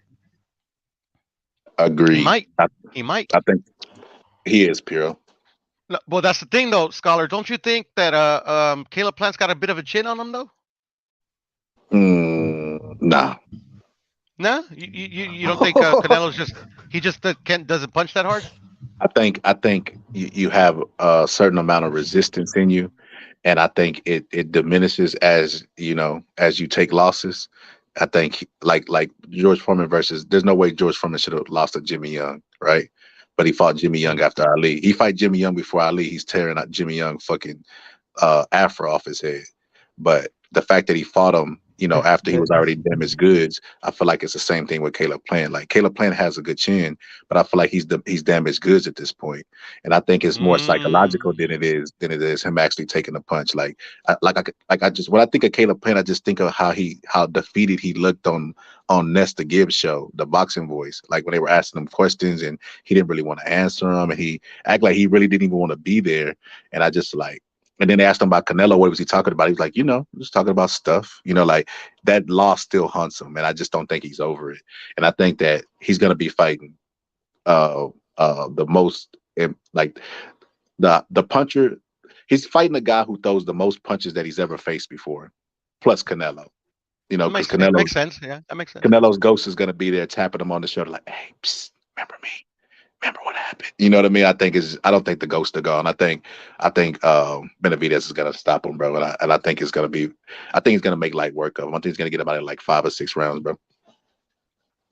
Yeah, I got Benavidez by unanimous decision. I'd have to go back and look. I got to go back. Without looking at the film, I'd say about 5 or 6 rounds. I know Caleb is going to be in it for the long haul just because he is tough, right? But I feel like he's damn as good. So I'm going to take that and equate it to I can't remember what round it was, but in the Anthony Durrell fight, Durrell hit him with a shot, and I seen it in real time, him like doubting himself. And I got to go back to that round. And that's how I'm going to make my guess, Piero, to get rich. No, I hear you. I hear you, brother. I mean, yeah, and I mean, to me it makes sense. Yeah, to me it makes sense. Piero, go to YouTube. Can you go to YouTube from where you at? Yeah, I can go to YouTube. Did you done with the scoring or what? Yeah, go to YouTube. Let's watch. Let's go to some film, man. I ain't never did that in one of my life. Phil, what film are you in particular looking for? Anybody, just go to some old school highlights. You can go to Chavez, James Toney, Roy. Actually, I know exactly which one I'm gonna put on, bro, because I've been wanting to put it on. I just wanted to show you my pound for pound list real quick so you can see it. All right, yeah. Good. Well, you got Jamel Charlo, the pound for pound. Shout out. Of course. Oh my god, hell yeah. Hey, that's probably my favorite fighter. Like right now. He's one of my favorites as well. Yeah, his brother's one of my favorites too, bro. But he's like, shit, man. His career's in tatters right now, man. Bro, you got Yeah. Regis on there? It's interesting. Yeah, I wouldn't put Regis on mine, bro. Why not? Explain. Explain. Accomplishments, bro. Explain. He's talented. Accomplishments. Accomplishments matter for pound. Like you just can't be on there just because of your skills. If that's the case, the fight. Two-time world champion, bro. Look, the fight. I mean, but compared to the other guys, like it's not just what you are. It's not okay. So when we basing it just on accomplishments and potential, bro, that list would look completely different. It would be a lot of people who ain't proven yet. You know what I mean? Like shit, we could throw Boo Boo Andre up there. He got accomplishments. Oh hell no! He undefeated. On there, bro. He undefeated fighting bums, bro. Come on. He got, bro. I mean, looking at the resume, like if I worked for you and you told me here's the criteria, I say, okay, we're putting guys on there ranked off potential, based off record, and based off of what they accomplished. Boo Boo got 2 of those things, bro. Boo Boo is a YouTube fighter, bro. YouTube fighters do not go on my pound for pound. Got that 2 division world championship. I'm saying, bro, 2 division undefeated. Like, bro, you can make a case for Boo Boo being on that list. That's why I don't. No, you cannot. That's why, no, you cannot. No, you cannot. The same reason that Boo Boo don't make my list is the same reason why Regis don't make my list, bro. He got some accomplishments and he has potential, bro, but he hasn't done enough. You know, and I feel like 140 is a division where he can prove himself to be pound for pound. And until he does it, he already has. You can low key put Benavidez on there, bro. No, you can't. Come on, bro. Based on if Regis on there, you can put Benavidez on it. You can slide him on there. Just for partiality, I'm gonna say, all right, fair enough. If you wanted to put Benavidez on there, I won't say nothing. But if you put Boo Boo on there, I'm unsubscribing. I don't give a fuck.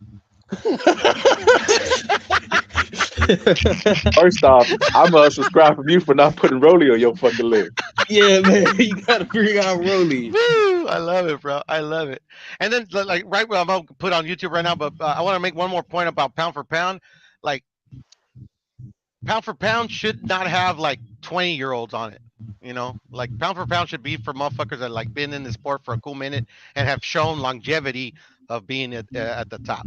That's the last thing I'll say about it. But anyways. Nah, I disagree with that, Piero.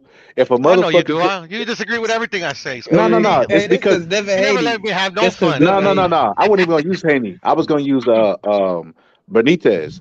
Benitez did a lot while he was young, and he should have been on the pound for pound if he wasn't back in those days. Okay. All right. Fair enough. I ain't gonna lie.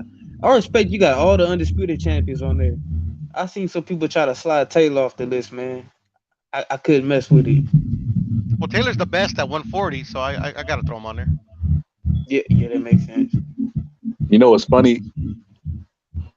What's up, brother? What's funny? I don't even think Taylor gonna be at 140 long, bro. Like, he would have to start off at a new division. Yeah, he should fight Virgil. Oh, we can finally see Bud versus Taylor. Yeah. Yeah, that'd be a good fight.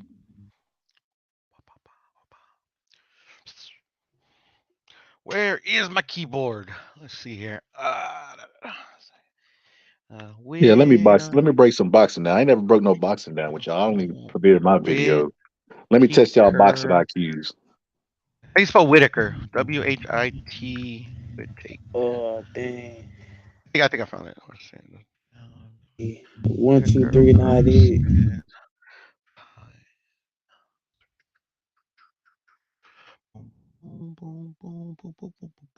Ben Israel said David going to plant.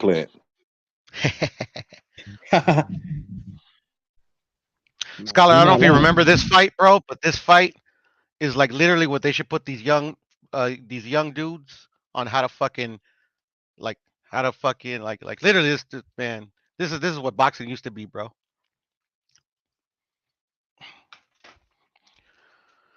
This to me is the quintessential like pure boxer versus the pressure boxer puncher, bro. I mean this. Hi, I'm Jim Lampley, and we like to suck dick over here.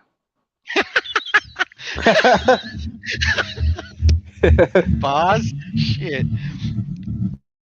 Bro, no lie, they did. Like whatever fighter they wanted to win, they made it obvious through like the first 3 minutes of the fight. So what is he Yeah. doing, Emmanuel Stewart? Is he doing anything? They were asking Emmanuel Stewart to confirm their bias. Like you've been watching boxing long enough, you should know what the fuck is going on. Facts. Go. Hey, Do you bro, know they this be fighter? disrespecting the fighters, like personal lives and stuff, bro.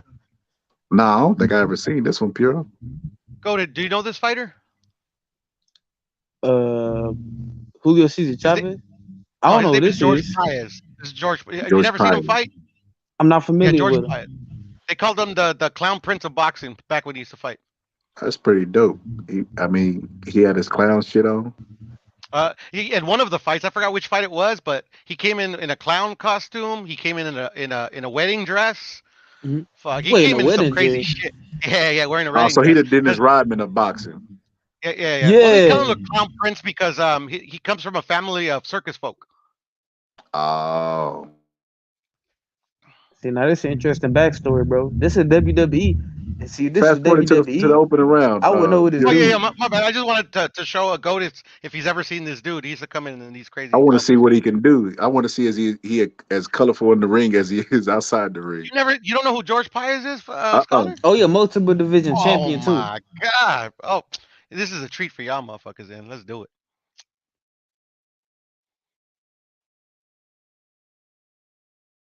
Who else besides Sweet Pea did George Pius fight? Oscar De La Hoya. Shit, I would have to look it up. To be honest, I'm usually good at especially one of my favorite fighters like Paez. But yeah, Oscar De La Hoya was one. Fuck, It bro. look like he's Obviously just getting Purnell. it look like he's getting the clown nose boxed off of him right now. He's trying to figure out how to get in. He can't figure Sweet Pea out. The Yeah, southpaw. that jab that fucking Sweet Pea got is beautiful. That jab and him being the southpaw, he just can't fall in. When you fight an orthodox fighter and you're an orthodox fighter, you could just fall in. You know what I mean? You can't do that with a southpaw because you lean into they power punch. Yeah, and then you also foot position. Yep. Yeah, boxing is definitely an art, man. I don't know, Pierre. He don't look that good to me, man. Like he just Bro, flying. trust me. Watch. If you are who I think you are, Scholar, you don't see that this motherfucker was a real deal. It looked like he's either trying to figure out his range or he's trying to get his engine started. Like he might be a little cold, like he didn't warm up in the dressing room. I think it's Purnell, bro. I think it's Purnell. It's just like he's just that dude.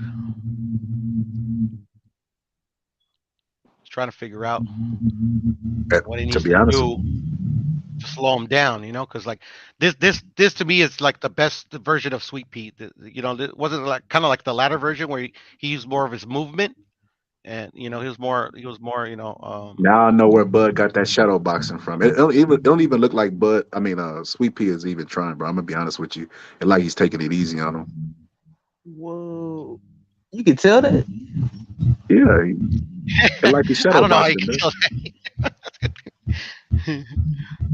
But yeah, you know what? You know how Bud be in the, sometimes in the rounds it look like Bud just like placing his shots, like just throwing them like kind of like shadow boxing, getting in the rhythm.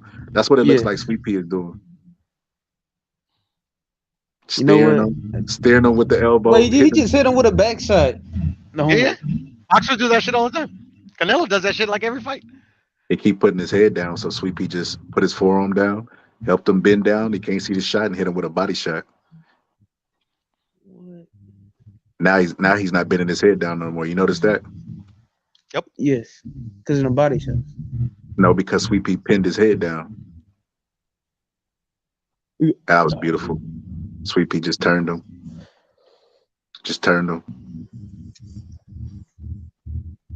Yeah, he's a thinking fighter at least.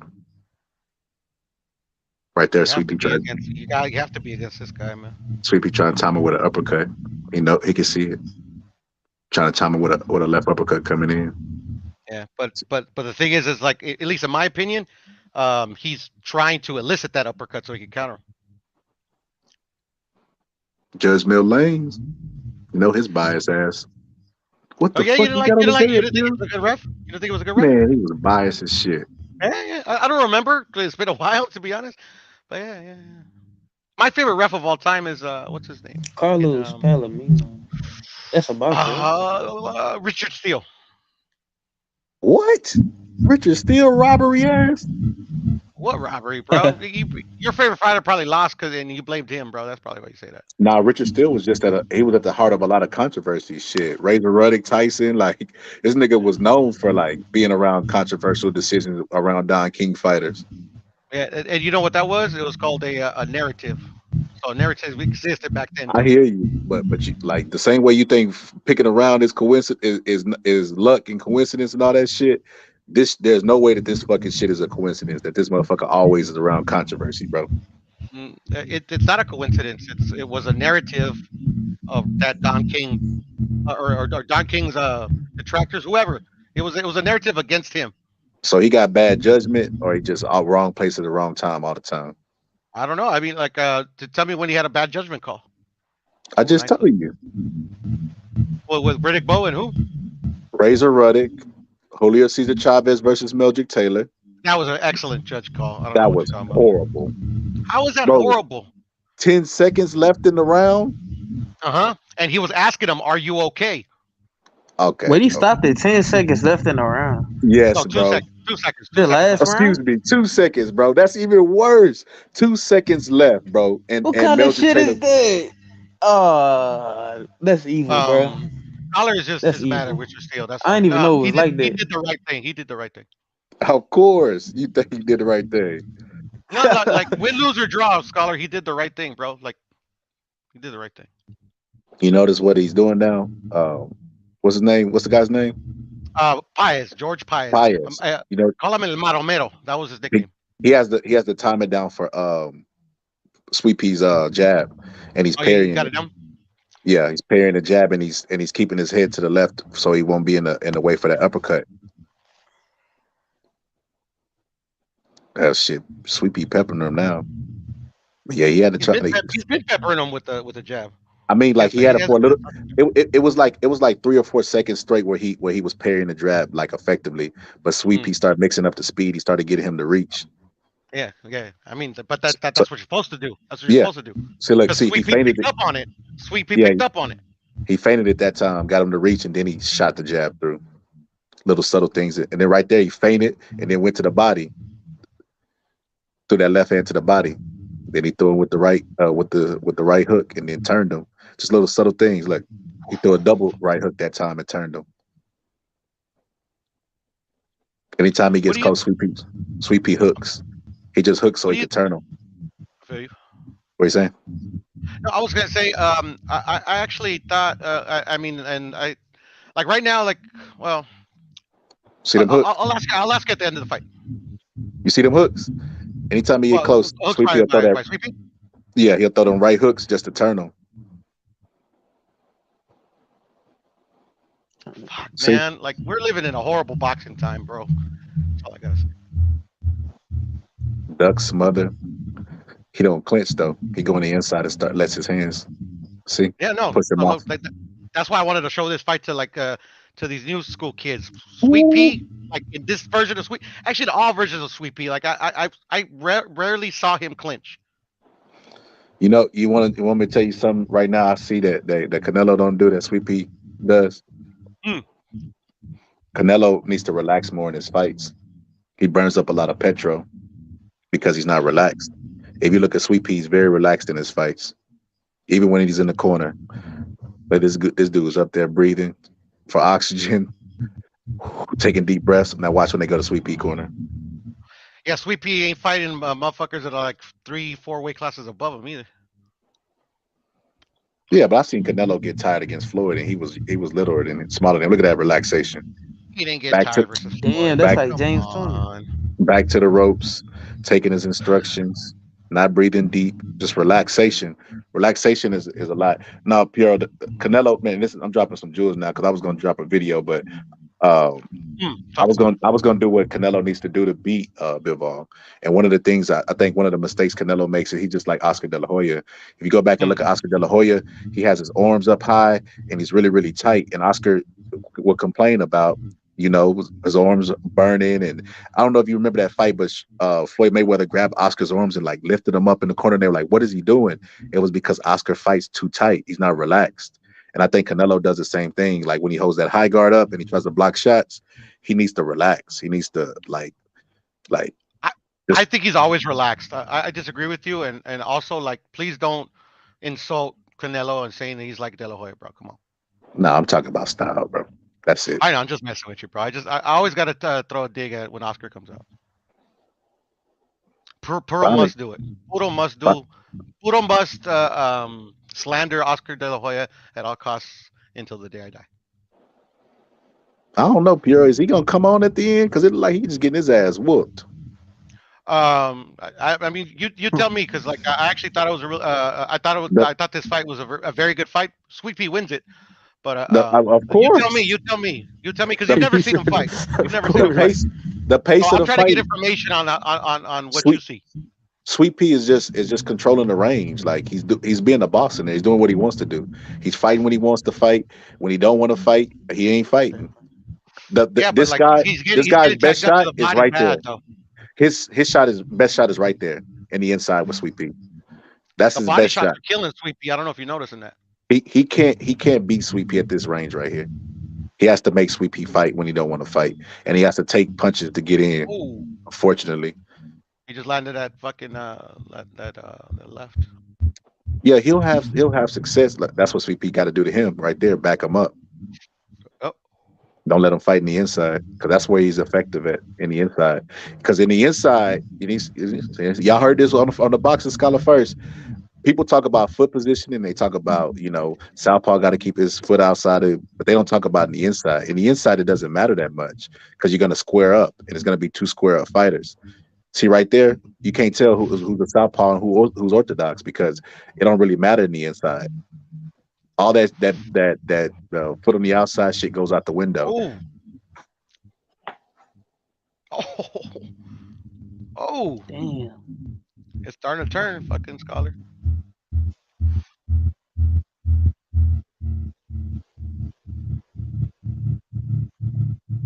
Yeah, he's turning the pressure up. He's not allowing Sweet Pea to just sit back and just pick and poke like he was doing at the beginning. See that range that he's at right now? See, that's the range that's going to keep Sweet Pea uncomfortable. He likes to sit back. You see what Sweet Pea's doing though, right? Clinching. He's fighting him off. Like Pies is having success, but like literally when it seems like the tide's gonna turn in the round, like Sweet Pea fights him off, bro. That round, what I seen is the guy turned up the intensity a little bit and the pressure a little bit, and Sweet Pea got uncomfortable, because before he would be at a distance where Sweet Pea could just peck, poke, and then when he would get inside, Sweet Pea would just turn him with hooks or hit him to the body. But now he can return. Like when Sweet Pea was throwing those body shots, he wasn't there for the return fire. Now he's inside with him at a comfortable range for himself. And see, he can counterpunch him like that, and Sweet Pea's he's not comfortable. Oh, again too. Hit him with two left hooks. See, because that's not the range he desires, because he can get counterpunched. Sweet Pea's smart enough to know. Bam.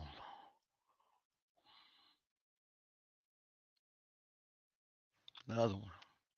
Yep, counting them with two left hooks. Sweet Pea has to keep him at a range, and to be honest with you, I think the fight is going to get more intense, only because I don't think Sweet Pea expected this fight to be tough. I think he thought it was going to be a pushover, and when you think a guy's going to be a pushover and he becomes a tough fight, you can't turn the switch on. It's already too late. That was the narrative going into this fight, I remember. Yeah, Bud definitely watches Sweet Pea though. I was going to tell you, Scholar, an interesting fun fact about George Paez, El Maromero. He was the last boxer to fight a 15-round fight. That's dope. So he's mentally tough. Yes, sir. Man, I wish they'd bring back 15-round fights, bro. You see where he is? You see that range? Mm-hmm. That's not a comfortable range. That's why Sweet Pea's pushing him back and then pushing him off with the forearm. He wants them to go back to that distance right there, but he comes right back in like a tidal wave, bro.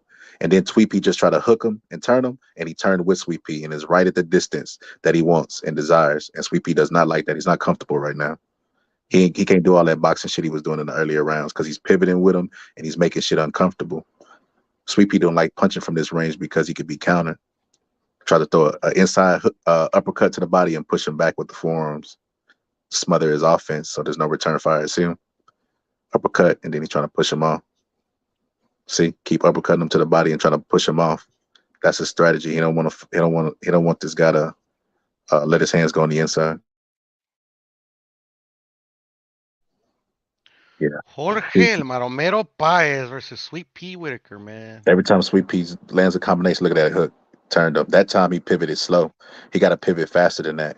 He has to make the intensity increase in his fight. That'll mentally fatigue Sweet Pea. But give him anxiety because he don't like fighting from this range right here, especially with a guy like him who's done hit him with 2 counter left hooks a while ago. Are you sure he doesn't like fighting at this distance though, Scholar? Because with this guy, he hasn't like try to get away from him. Sometimes there's nothing you can do, bro. Like Sweet Pea's a champion. He knows that it's 12 rounds. What he's supposed to do? Spend all his energy trying to keep him off of him in this round. He has to. What he's trying to do is he's trying to fight and he's trying to clinch and move this guy back on his heels so he can't use his so his weight will be on his heels so he can't punch in the inside. Sweet Pea wants to hit him without getting hit, which is a sweet science. And this guy is making it very difficult by that for him to do that by staying in this range right here where he's not comfortable. Did you see what Mills Lane just did there, Scholar? Nah, what'd he do? Slap his hands down? When they were in a exactly. Motherfucking referees don't do that shit no more. Yeah, look at him. He coming with cross-arm defense and everything. He pulling all the tricks out to get in that range that's Sweet Pea not comfortable. This is how you fight boxers. You fight them at this range right here. Mayweather, this is how Maidana fought Mayweather.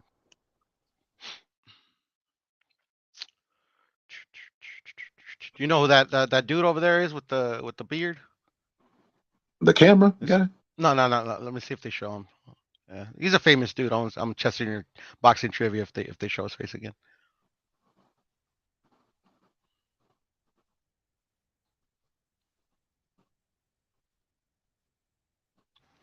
Have you heard of a town called Mexicali, Scholar?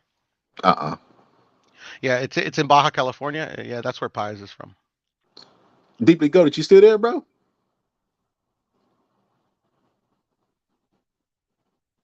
Bo must have went to sleep, man. He don't like Sweet Pea. How can you not like this version of Sweet Pea, man? I remember this version of Sweet Pea very well, bro. Look, just catching him with them shots in the inside. Boxer got in there, mix it up with these fools, bro. Sweet Pea could do it all, bro. Fight on the inside, fight on the outside, bro. Complete boxer right there, bro. See, he turned him right there and grabbed him by the neck, which referee was supposed to tell him to stop. I think that's the right hook he was looking for the whole time. That turning right hook. But like the common what's the word I'm looking for?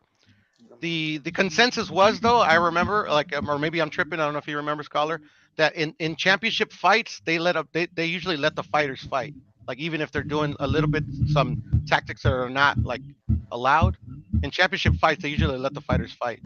Do you agree, or am I tripping? Yeah, a lot of times the referee don't even know. They don't even know. What's up, Mad Chad Sports? A lot of times they don't even know what they're looking for. Like they don't even know what to call. A lot of times, like they don't know what the fighter's actually doing for them to call it. And Bernard Hopkins was great at that. He knew what a fighter was. He'll hit you low. He'll hit you on the shoulders. Like Bernard Hopkins was one of the most effective, dirtiest fighters of all time. But you see what Sweet Pea doing? Yeah, he's using his forearm to push him back. Forearm to push him off. He uppercut to the body, uppercut to the body. Now he's backing up and landing him, trying to get the guy to fall into him. Sweet Pea smart leg. Just driving him back. You know why that's happening though, Scholar? It's because Paez is having success. So he's willing to take the shots. In my opinion, obviously. Uppercut. He gonna uppercut him and push him back, watch. Or he gonna step back and uppercut him. So you keep hitting him to the body, trying to back him up. He can't. He's trying to slow him down. So you looking and he push him back. He's trying to get his weight on his back heels, so that he's not he don't have anything to worry about when he throw his punches. Because a lot of times Sweet Pea will throw and he'll throw in between Sweet Pea's combination, and Sweet Pea knows the sweet science is to hit and not get hit. Well, I mean, they all know it.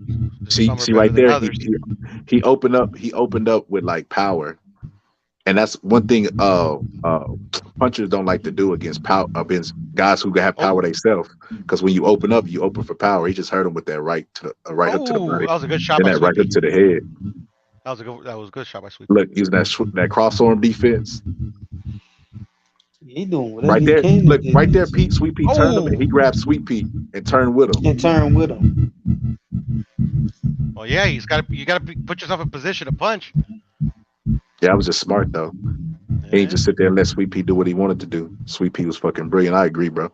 Boom, boom. Body punches they're killer. Scholar, what's the greatest fight you've ever seen in your lifetime? George Foreman versus Ron Lyle. Ah, shit, man. You're man. I was born like 2 decades too late, man. Bro, have you ever watched that fight? Of course. Shit, that fight is exciting at any time. You know another one, Diego Corrales versus Castillo. That's the greatest one I've ever seen. I've seen that fight. That's the one I should have put on, but I've been wanting to watch this fight for the longest. I've been trying to watch it on Q's channel and shit. You know my favorite fight to watch? Maybe not necessarily greatest fight of all time. James Toney versus Iran the Blade Barkley. Yeah, that's a good fight. That was a great fight, bro. Yeah, that was fire. Poetry, that was fire. That's like an obvious performance. Great fight. Did you ever catch Ricardo Lopez fight, Scholar? Yeah, Finito. Yeah, Finito. Yeah. Yeah. Yeah, that was a great boxer, man.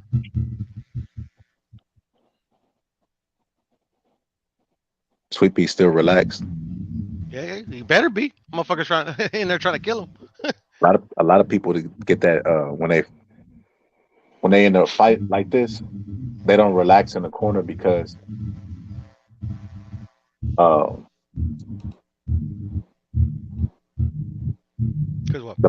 presence of the fighter gives them anxiety. So even when in the corner, they don't look relaxed. Sweet Pea's a veteran. I got you. See, Sweet Pea does not like fighting at this range right here. He don't like the fact that when he throwing a jab, the guy's sending punches back.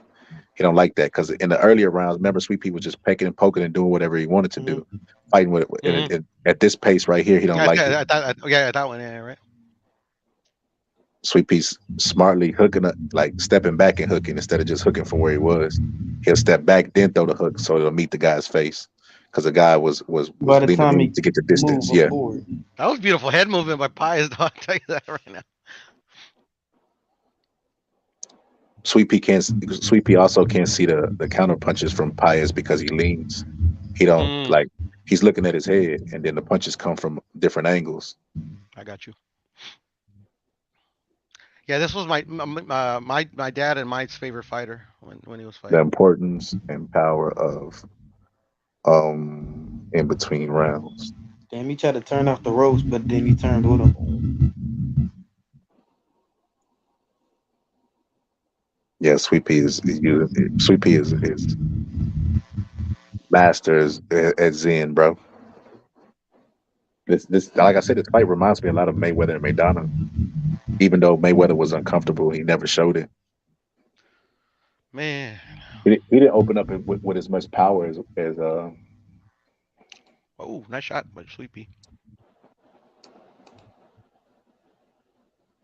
Do you remember when he knocked out that one dude from I think it was Dominican Republic, Sweet Pea? Knocked him to the ring, to the ropes. I don't remember that.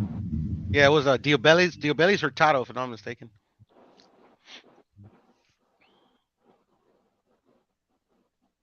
Yeah, Sweet Pea. You see his posture. You see his body language. He looks tired. That's what happens when you have to fight every second of every round. You don't get the rest. So normally Sweet Pea was jabbing, pecking, and poking, and he would take deep breaths in between his offense. Now he don't get a chance to get a breather because this guy is in his face constantly. Look, hitting him with shots, even if they're not power shots. So it's forcing him to fight when he don't want to fight. I got you. Oh, fucking body shot. See, you see how he just fell back, Sweet Pea? How he just almost fell over? That's fatigue. Gotcha. And pushing this big body around and having to fight of every second of every round is wearing on him. Like even his shots ain't even got a lot on him. You see him? Yeah. He's slowing down. I see what you're saying. Like especially in this round, I see. Yeah, Sweet Pea slowing down. What happened? The headbutt? Looks like it. Yeah, it was headbutt. Oh no, it was the end of the round, but it was like a slight. Oh yeah, there goes the blood streaming. Yeah, I was going to say they stopped. There goes the blood streaming. Yeah. He complained about it here, but and Mills. No, there goes the cut right there. Yeah, for sure. On your chest, take away. Is there? Yep. But tough boxing style to deal with. I agree, bro. El Maro Mero Páez, Holmes. You know he hates boxing now. Chad, I don't know who this is, but they say you don't know shit about boxing. Yeah, it's Mick Smith. Who? He's a regular. His name is Mick Smith. He's a regular at Chad's channel, stuff like that. And Oh, okay. He fucking with Chad. All right, he's serious. He be fucking with everybody, bro. But he's cool. He's cool. I like Mick Smith. You know how we do, Scholar, bro. We always like fucking. we always trolling, bro.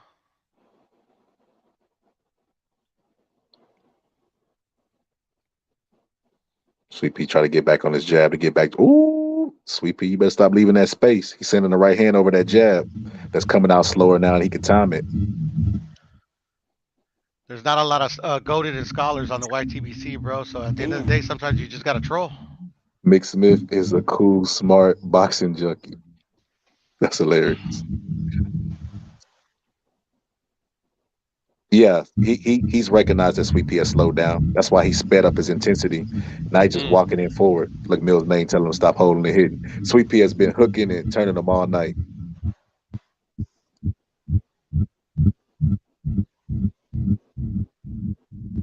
Ooh, the body shots are starting to take a toll.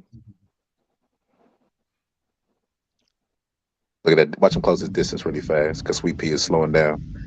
His jab ain't even coming out with a snap like it was in the first. His body shots ain't got nothing on him no more. Sweet Pea is starting to park his car.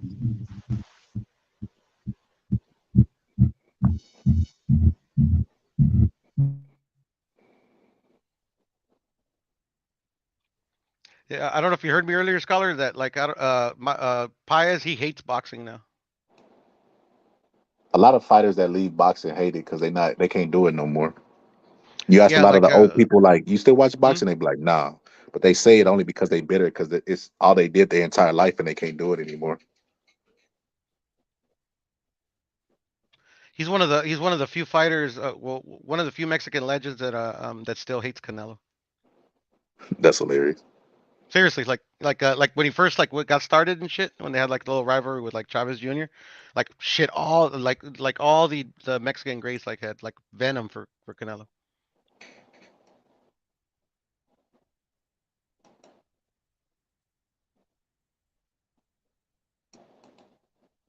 As soon as like he beat Triple G though, they most of them came around.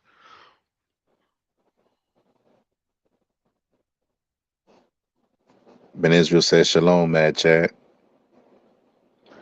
The homie Ben Israel, what up, Ben? Shalom, bro. See, I wasn't capping, Ben. I showed you the what's the drop the mark puts. I don't need to speculate. I have the information. I'm not speculating.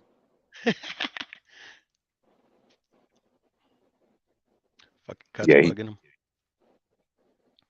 Oh. Yeah, he doesn't respect Sweet Pea's power. Oh yeah. Shit. He don't got no steam on his shots and he recognizes it. That's crazy. Sweet Pea hit him with harder body shots than what he hit Sweet Pea with, but Sweet Pea's the one that ended up slowing down. Well, I mean, Sweet Pea was always known as kind of like I mean, I wouldn't call him pillow fisted, but he was never known for his power, right? Yeah, but damn, he was putting everything he had into them body shots.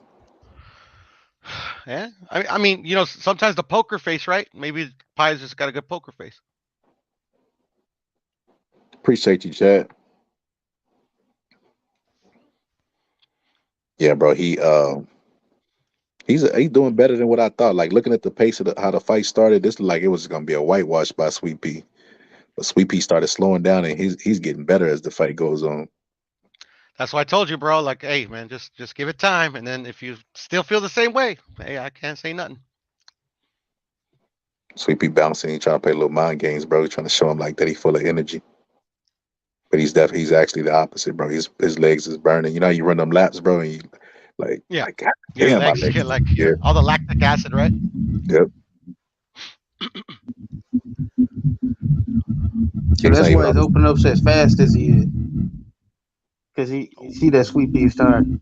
Yeah, that's why he closing that distance so fast. Sweet Pea just grabbed him right there and turned him with his arm into the corner so he can get to the center of the ring. Little subtle things you gotta notice in boxing. Well, that was a good shot. Now he try to keep him back at the ropes. Trying to keep him in the corner. In the corner. Push him back because it's like he's like the last like 3-4 rounds he's not been able to stop him from coming What Mills forward. Lane? See, I tell you, I don't like Mills Lane either, bro. Or they're checking the cut. Come on, bro. Give him a break. Man, that cut ain't that fucking bad. Yeah. Shit, Now it I'm ain't still no Johnny defending Mills Rice. Lane, bro. It ain't no Johnny Rice cut, bro. It ain't no Johnny Rice cut, bro. Remember Badu Jack's cut against I forgot. Oh yeah, that was nasty, bro. That was, that's crazy. No, not Pascal. I just said his name. What's his name? Badu Jack. He's fighting Makabu for the championship. The corner is so important in fights like this. Yes, I agree, bro. Fights of this level of competition, I agree, bro. 100%. I did a video the other day and I talked about how Bill Belichick said coaches can't win games, but they can lose them. And I applied that to boxing. Coaches can't win fights for fighters. They can't take none of the punches, but they can lose it by telling the fighter he winning, and then he go on to a decision and then lose the fight.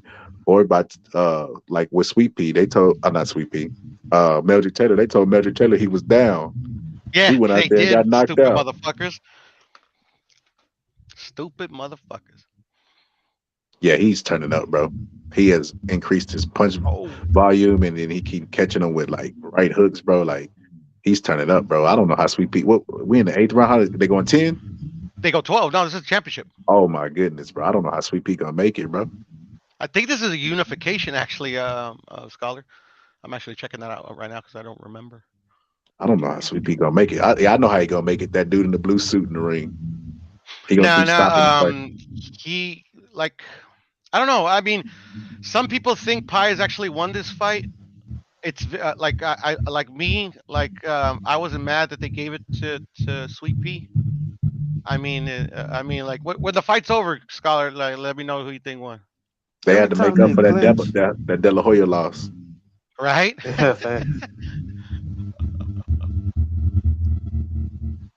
Pi's is an old school fighter, bro. I was just finna say, every time he clinch, he try to back him to the ropes or spin him to the ropes before the ref separate him. And then you see what he does? Pivot with him and use his fast feet to close the distance. Like he'll walk really fast. Like you know how you power walk? See right there, your power walk. Yeah, power walk. That distance. Say fuck that. You gonna have to force him to open up. Yep. And work. Then Sweet Pea try to back him back up. See, a lot of Sweet Pea being tired is he throwing all these shots with power, and then he's not getting a break, and then he can't even fight in his desired habitat. He wants to be in the center of the ring. Habitat too. This guy got him going against the ropes and everything. He like, damn, this motherfucker tougher than what I thought he was gonna be. Shit, me too, Sweet Pea. I ain't think he's gonna be that tough neither.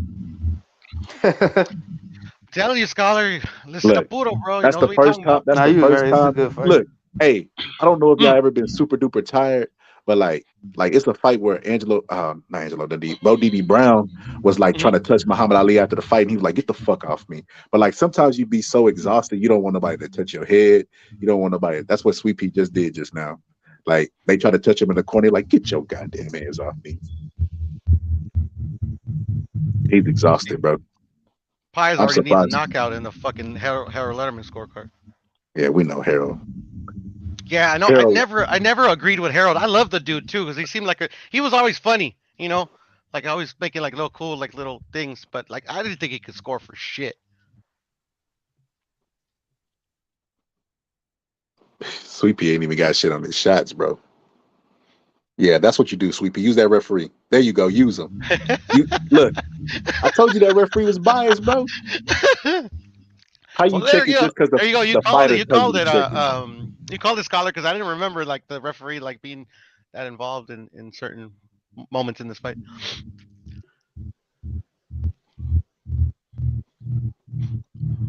Oh, damn. Right there, he threw them left hooks, not the land, to get to close distance.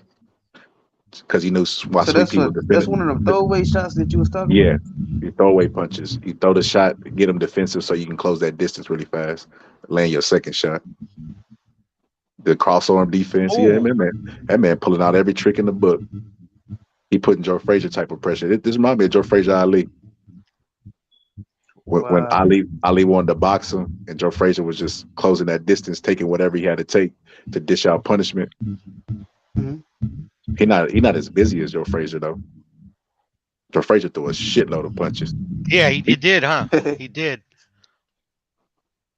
See, he'll come in and he'll land like hard shots, but like Oh, then he'll let Sweet Pea out the hook. Like right there, he should have pulled his hands out and start working. right. He give the referee time to break him up, and then the referee separates him and puts Sweet Pea far, and he got to close that distance again. I hear you. You know, Mills Lane looking for any reason, bro. I don't remember him that being like that, Mills boy. Lane slapped his hands. That was a good Yeah. break Get right off there. him. Yeah, I love that. I love that. Yeah. Fucking clinching and shit. I'll tell you this though, like most people remember Sweet Pea like fucking like bending at the knees all the way going to the ground and shit like that. How many times you seen Sweet Pea do that shit in this fight? Oh, you mean Never. like defensive? None. Yeah, I think it's mostly because Sweet Pea underestimated him, bro. I think once you underestimate somebody in a fight and like you relax. See, he was relaxing his fight. I thought it was a positive thing, but I think he was too relaxed into where he thought like I'm gonna just rock to this dude, might even stop him. And when this dude turns out to be better than what you thought he was, you can't flip the switch on because you didn't took the punishment already. Like I got you. all you can do is endure. That's what Mike Tyson had to do with Buster Douglas. He thought he was gonna be a pushover, but he couldn't flip that switch during the fight. Like, damn, let me flip the switch Almost on. like This he motherfucker gonna be panicked, hard. right? Almost like Yeah. like he panicked, right? Yeah, once you go to you can go. It's hard to go from being relaxed to being intense. I got you. Like shit. You remember when Wilder knocked down Fury and the face he made when he got up? It's because he thought it was over. He had relaxed. Like it's the equivalent, bro, of you being in athletics and they tell you like, hey, take 4 laps, and on your last lap you go as hard as you can, and you finish. You like, whoo, and they like one more. You like, god damn, I already finished. It's hard mentally to get back there than it is, if you stay there or you prepare yourself before you get there. Uh-oh, there they go. That was supposed to be the fight for this 91. Yep. 91. Wow. And, a scholar, I was going to tell you a key point about this fight. This is actually for the undisputed championship. Mm. This is an undisputed fight between Pies and Whitaker. This is actually the undisputed lightweight championship.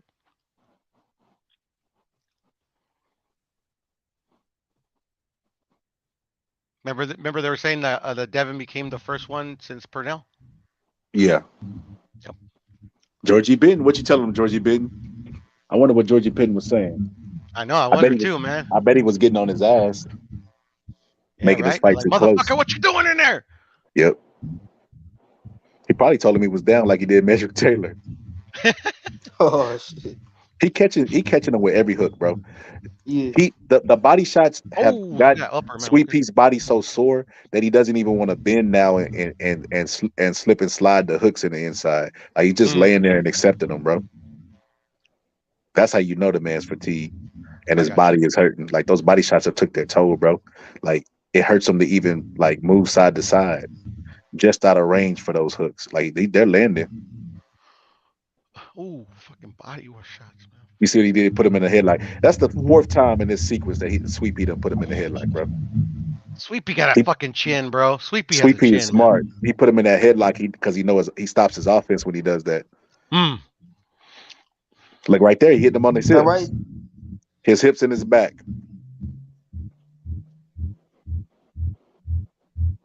Sweet Pea, you better pull all the tricks, bro. Man, Scholar, your analysis on these fights are fucking always spot on, bro. You need to like fucking become a bigger channel, bro. Yeah, like bro. There's some dudes on here, bro, that like, like from afar they look like they know what they're talking about, but then you kind of like seriously listen to what they're saying, and they don't hold a candle to you, bro. I was telling Deeply Goated before you got on, bro. Like the way we judge, we got people that are good in sparring in gyms. Like I remember this guy was cold in my gym in sparring, but he couldn't translate it to the ring. And I was like, some fighters are good, like not under the lights. I feel it's the same way with like if you got boxing knowledge. If you got boxing knowledge, you should be able to call that shit in real time. But like if you don't, I mean, shit, anybody can watch a video in slow motion, bro, and point out the flaws. Yeah, it's like looking at pictures. It's like looking at pictures, but if you can't do that shit under the lights, like when it's in real time, but shit, you gotta start questioning the boxing knowledge. There's levels to this shit too, Scholar. You know. It is. Not me. Like me. Like I Sweet can't do Pea what you pinned him do. up against Like the I ropes. can't do That's what smart. you do. Look at that, bro. That's genius, bro. Pinned him up against the ropes, so he have his back against the ropes, so he ain't comfortable. Like Sweet Pea surviving, bro. He using them veteran tactics, bro. Like he pushed them in the room and he shut the door. Yes, exactly what he did. I mean, Goated pointed that out earlier. Smart, bro. That's genius. Sweet Pea, I was like, I don't know how Sweet Pea gonna survive, but like I said, smart people know how to do it, bro. And he has a chin, bro. Come on, he has a chin. Oh yeah, he definitely that. Like, there's no doubt about that. Also, I will say this though. I will say this. I feel like if what's his name again? Is it Perez? Paez. If Paez would catch him with shots like that, and he's not leaning, and he has his feet planted more in the ground, those shots will be a lot more effective. Like a lot of times when you hit him with them hooks, it's because he's like leaning in when he throws it. Like his feet ain't planted firmly on the ground where he could sit down on the shot to get full power. Like I think if he hits Sweet Pea with full power while he's tired, bro, Sweet Pea might waver in the wind, bro. Like, yeah. Because you know the tighter you are, the easier you are to knock out. Look at the punch stats. I don't believe that shit, bro. I never trust punch stats, bro. Since I like. Neither do I. To be honest. Yeah, since I found out it was a guy pressing buttons. You know what it reminds me of, bro? You remember the dude that passed away that was Floyd Mayweather's cut man?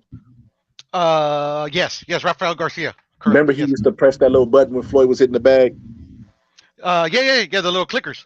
That's equivalent to what a punch stat guy does. I know. I know it.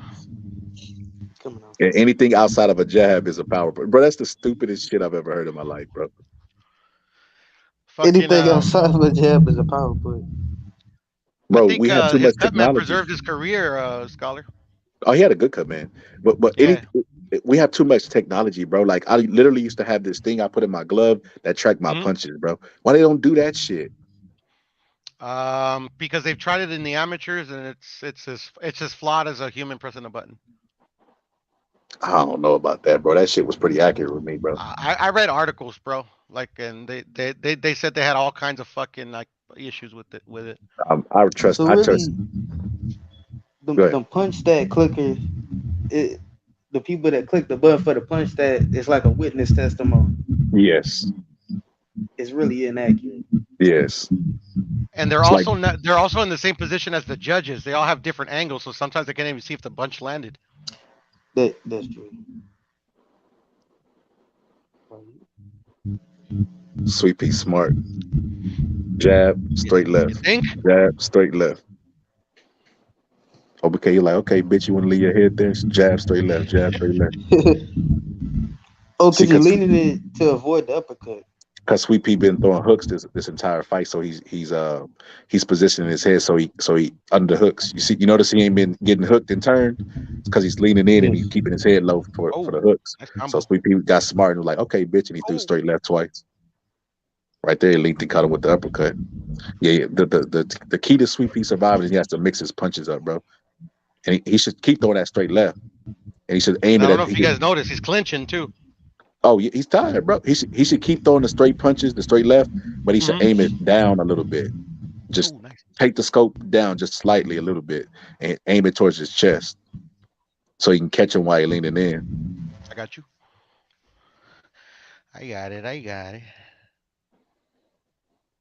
See right there, he keep hitting with the straight left. He didn't already found out the adjustment, bro. He like, I'm gonna keep working this fucking straight left, and then mix it up with punches underneath. That's smart. Straight punches. Having like a comeback round in this round, huh? Yeah, that's probably the. I didn't think Sweet Pea had this in him, bro. If you would have asked me in the 8th round, would we be looking at the 11th round of him fighting this way? I would have said no. He didn't. Yeah, He don't found the I second agree win, with you. bro. I agree with you. Yeah. Second win, bro. Goddamn, Bill's lane. He took a point. Oh, I want a clean fight. Now let's get it on. Oh, he took a point. Oh, he did take a point, huh? Oh shit, Mills. He didn't even warn him. He gonna take another point to try to be fair. What was the point for? Do you know? Leaning down on him. Oh, okay. That's illegal, bro. You ain't supposed to do that shit. No, yeah, you can't lean on him, man. No, I know that. Yeah, for sure. That's. Bro, I ain't gonna lie. I wouldn't be surprised if Bill Lane took a point from the other guy just to make it even. They did that shit. I remember they did that shit all the time back in the day. I try to make it like fair to let them know that they serious about what they're saying. Yeah, or sometimes they'll do it because they fucked up. They should have took the point. No, I think it's more so like so they've been warning them and they're not listening. So they say, okay, I'm gonna take a point, and they take a point from Sweet PC, ducking up under all those hooks, and then he leans on them. Then he grabs him by the ass. He's like, "Atta boy, good fight." He was looking for his hips. He's gonna try to grab him and turn him, but yeah. So a referee will take a point from a guy. Hey, I told you to stop doing that. He'll take a point, but to keep the fight fair, just to let him know he's firm, he'll take it from the other guy also, because he's warning them both to stop doing the shit. But the fight's still even if he take a point from both fighters. He don't want to be the determining factor in the outcome. Round 12. Come on, let's get it on. Undisputed champion. I can hear Lamptey saying, "Who wants him?" He touched him on the head. You see that? Sweet Pea touched his glove and then touched him on the head. Yeah. Trying to clown him. Yeah, no, Sweet Pea was always a clown. Right there, Sweet Pea just. But for me, nice uppercut. For me, it was never like you know how some like it just feels like it's disingenuous. It feels like it's fake. It never felt fake. Ran Sweet Pea ass into the ropes. Ran Sweet Pea ass into the ropes and started hitting him. Sweet Pea trying to turn him. He don't got the same strength that he had in the earlier rounds. It's for undisputed, Scholar, bro. Yeah, he resting on the ropes too. You gotta fucking do this shit. He's Yeah, trying to plus win a fight. the other guy's just stronger. He's just stronger than Sweet Pea. See, yeah, this was Prince Hamed before Hamed existed. Like literally before he was born. You better let them hands go. That's what you need to do. Them body shots. Mm-hmm. The body shots is what started it all. That's when Sweet Pea slowed down the most, when he was throwing body punches. Sweet Pea not gonna let him fight in the inside. He's smart. He know that's where he's effective. Oh, that's why he clenching his arm. Mm-hmm. Grabbed his by the elbow. See that? Because he's doing that cross arm defense. Sweet Pea will put his elbow under his and lock it so he can't make that whole side ineffective.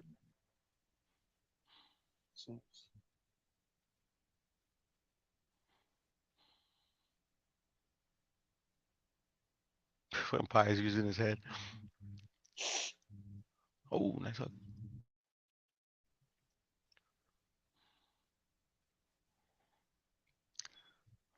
If this was any other fighter than Pies, bro. I mean, than Whitaker, bro. Fucking Pies would have got him out of there.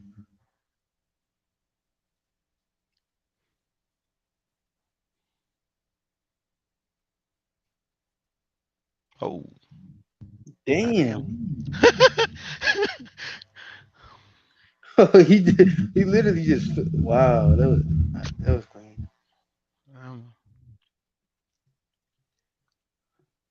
You ever seen Workaholics? Like the show? Yeah. No, I've heard of it, but I've never seen it. Okay, Dave, okay. Wow, what happened? Because he looked like one of the dudes from Workaholics. Oh.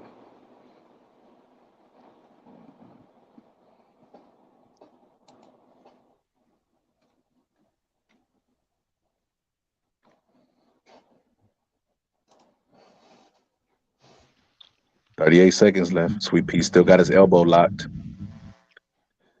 Got his arm tangled like a UFC fighter, bro.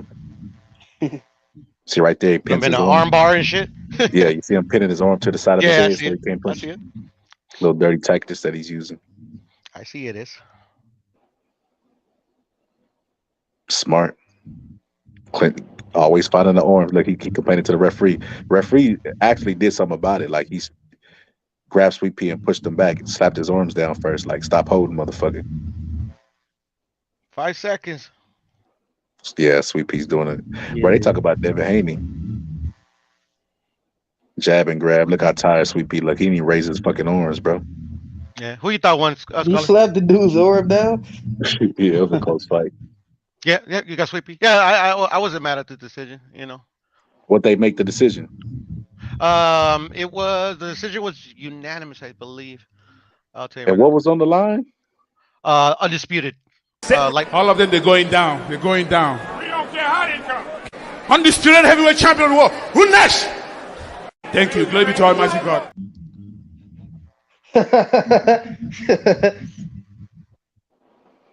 Who next? It was that was a good ass undisputed fight. It was unanimous scholar. 115, 111, 115, 112, and 116, 110. God damn, unanimous, not even a split? Nope, not even a split. I think that's like I was mad at the decision if I remember correctly, but like yeah, I mean, like Yeah, they actually that was actually a good ass fight. Like I think the judges might have actually like fucked that up, fucked that good fight up by making the scorecards like that. The scorecard should at least reflect the fight. Yeah, I hear you. But look at Sweet Pea. Like I don't even think Sweet Pea thought he won. Yeah, he's not behaving like a normal Sweet Pea. Yep. Or just like any fighter that thinks that he won. Like he's like trying he to diminish the he guy. Like he's pushing his arms down. He's mugging him. He's trying to get him to believe he didn't win. But it's like you were supposed to do that in the ring with your gloves, not after the fight. After he thought he won because he felt like he outworked you. Yeah, but I think that was cool though because like he went over there and tried to like up him and shit. You know. Man, hold on. Let's get in another fight before I go work out, man. Let's go, James Tony. Shit, man. I'm addicted to this boxing shit, bruh. Let's go, James Tony versus Yarde Blade Barkley, man. I'm with you. Bro, you know Roy said he couldn't like handle watching that fight. Yarde Blade Barkley. Yes, Roy said like it was like disheartening to watch. I think it was both that Roy liked Yarde Blade Barkley, and I think Roy didn't want to see him. He had to study his opponent. Who the fuck wants to turn on their opponent and watch him at his very best, bro? Tony. Facts. Like you put it, bro. That's crazy. That's like you about to fight Wilder, and then you put it in, and all the films erased, and all you got is the Hellenius fight, bro. Or you know what I mean? Stavern too. You got Stavern too, facts. Oof, high def, nice. Oh wait, those are just highlights. Go back. Let's see. They have a high def version. No, they don't. Fuck. Oh well. Let's go. Okay, this one looks kind of like a good. We ain't got. I mean, blood is blood. Shit. That's all he gonna knock out of Yarde Blade to Barkley. Like the blood don't got to be in high def. Oh no, I bro. Ever since high def has existed, like I don't want to watch anything else back in the old school. What's days. good, Q? Oh, Q, you missed it, bruh. Fucking, we just put the fight on that I've been wanting to have you watch, bro. The Sweet Pea and Paez, bruh. You missed it, bruh. Really Watch good. the playback, bro. Watch the playback. Yeah, let me drop the link. Q might be trying to pull up. Pull up. All right, so you see Q that might man be right going to there? work. I forgot. It's early in the morning again. It's Saturday though. Oh shit, Q probably works Saturdays, bro. Yeah, I know he is a barber. I forgot. I think that Beterbiev fight gonna come on like early in the morning or like. Bro, I hope not, bro. I'm gonna be asleep, No, bro. it is, brother. It's early. God It's early. Damn, bro. It's at. I'll tell you right now, so you don't miss it. I might get home and just make my bed. Yeah, I ain't gonna lie. I almost dozed off. You almost dozed off just now? No, like earlier, like three rounds earlier. We noticed. Pierre, your fight put him to sleep, Pierre. Shit, man. Nah, I started heating up though. You know what I'm saying? Yeah. Well, the thing is, Who's that? it is Who's late. that right It there? is late. Who's that right there? Y'all know. James Tony. Nah, in the corner, the coach. Oh, hold on. Let's go back real quick. Where's my mouse fucking cursor? Let's see who gets it right out of you and Puro. Oh man, come on! I always get everything right, bro. All right, let's see. Dwight Muhammad. Nah. I'm gonna hit Damn, pause. I know I'm gonna this hit pause. nigga. I know him, bro. On God. You're talking about the The guy we just saw, trainer. right? Yeah, the black He's a dude. Not he in a light James Tony heavyweight corner. champion. Not in He a James light Tony heavyweight. corner. The other corner. In Barkley's corner. Yeah. I want to Mustafa say it's Muhammad. Ronnie Shields, but it's not. Is it Eddie Mustafa Muhammad? Yeah. Yeah. That's Eddie Mustafa. Yeah, Okay, Eddie there you go. Mustafa Go Muhammad. You got it. You got it. James Tony pacing back and forth. He probably telling him, "Nigga, the first time he touched you, just lay down. This man is bad." Bro, he really relaxed. Barkley came out strong, pushing it back in his physicality. Look how big That's how, Barkley is. Yeah, Fuck, that's how bro. huge. he knows his advantage, bro. That's why he beat Tommy Hearns, bro. He's so wide, and then he fights like that, bro. The way to beat Tommy Hearns is the just how Hagler did, bro. The blueprints out there, fight him just like this. But that's not how you beat James Tony. You see what James Tony did? Hit him with a flurry. Calm that shit down, motherfucker. We gonna box today. I'm not fucking look. Quick step back because he's athletic, then hitting him with hooks. Yeah. Then you notice what he did. He catches his right arm, takes out a left arm. I mean, takes out a play. Yeah, he must have just watched the Pius fight. You see him grab it? Yeah, he just watched the Pius fight. I'm telling you. He just grabbed it with both arms. Take that whole side out of play. He took it from Pernell Whitaker's toe bag. And then he leans over to that side. Mm-hmm. So he can't hit him with the other, like he can't transfer his weight. So he grabbed the left arm, lean over to the left. Yep. See. So he out of the way for the right. Put his head on his shoulders. Put his head on his shoulders. So he can't really do nothing. No offense. He takes away the threat on both sides by just grabbing one side. You can stop that one. I ran square up too much. He do, bro. He do. Yeah. Yo, and this off the rope. This on the ropes, bro. Yep. Look how comfortable he is. I forgot to say this, so I don't take it down. This is for educational purposes only. We don't own this shit. All right, continue. Sorry. Roll to the other side. Beautiful shit. Roll to the other side. That's beautiful, bro. He better off the ropes than he is in the middle of the ring. It don't matter. Now you notice all that squaring up shit he was doing. What was that? Just happening? They thought it was the end of the round or something. Oh. That was like a pause. That was weird. I don't know if James Tony was crying. Probably stunting on him or whatever. Beautiful shit, bro. Tony's from Detroit, right? Yeah. Okay. Backing his ass up. Look, you notice. Now he backing up the bigger guy. Yes. And when he first came in, he was just trying to use his size, just trying to fall in. To bully him. Now he getting his ass backed up. Juvenile style. That's clean. Check A. Fuck yeah. I'm tired.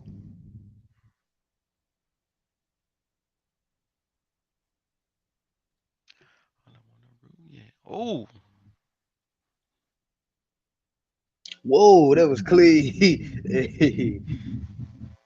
Tony was the only guy to ever knock out Holyfield, right? Or the first one. One of the two. Only him and Riddick Bowe knocked him out. Okay, there we go. There you go. But he's the other guy besides Riddick Bowe. And that's realer than real deal Holyfield.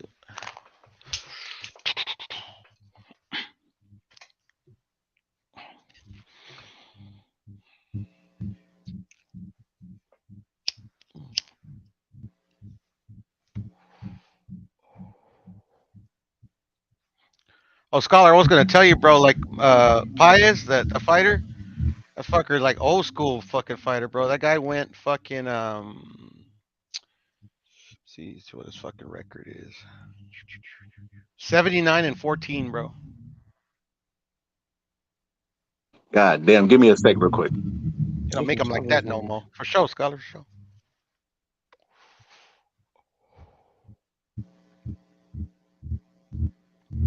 Almost 100 bouts Paez fought.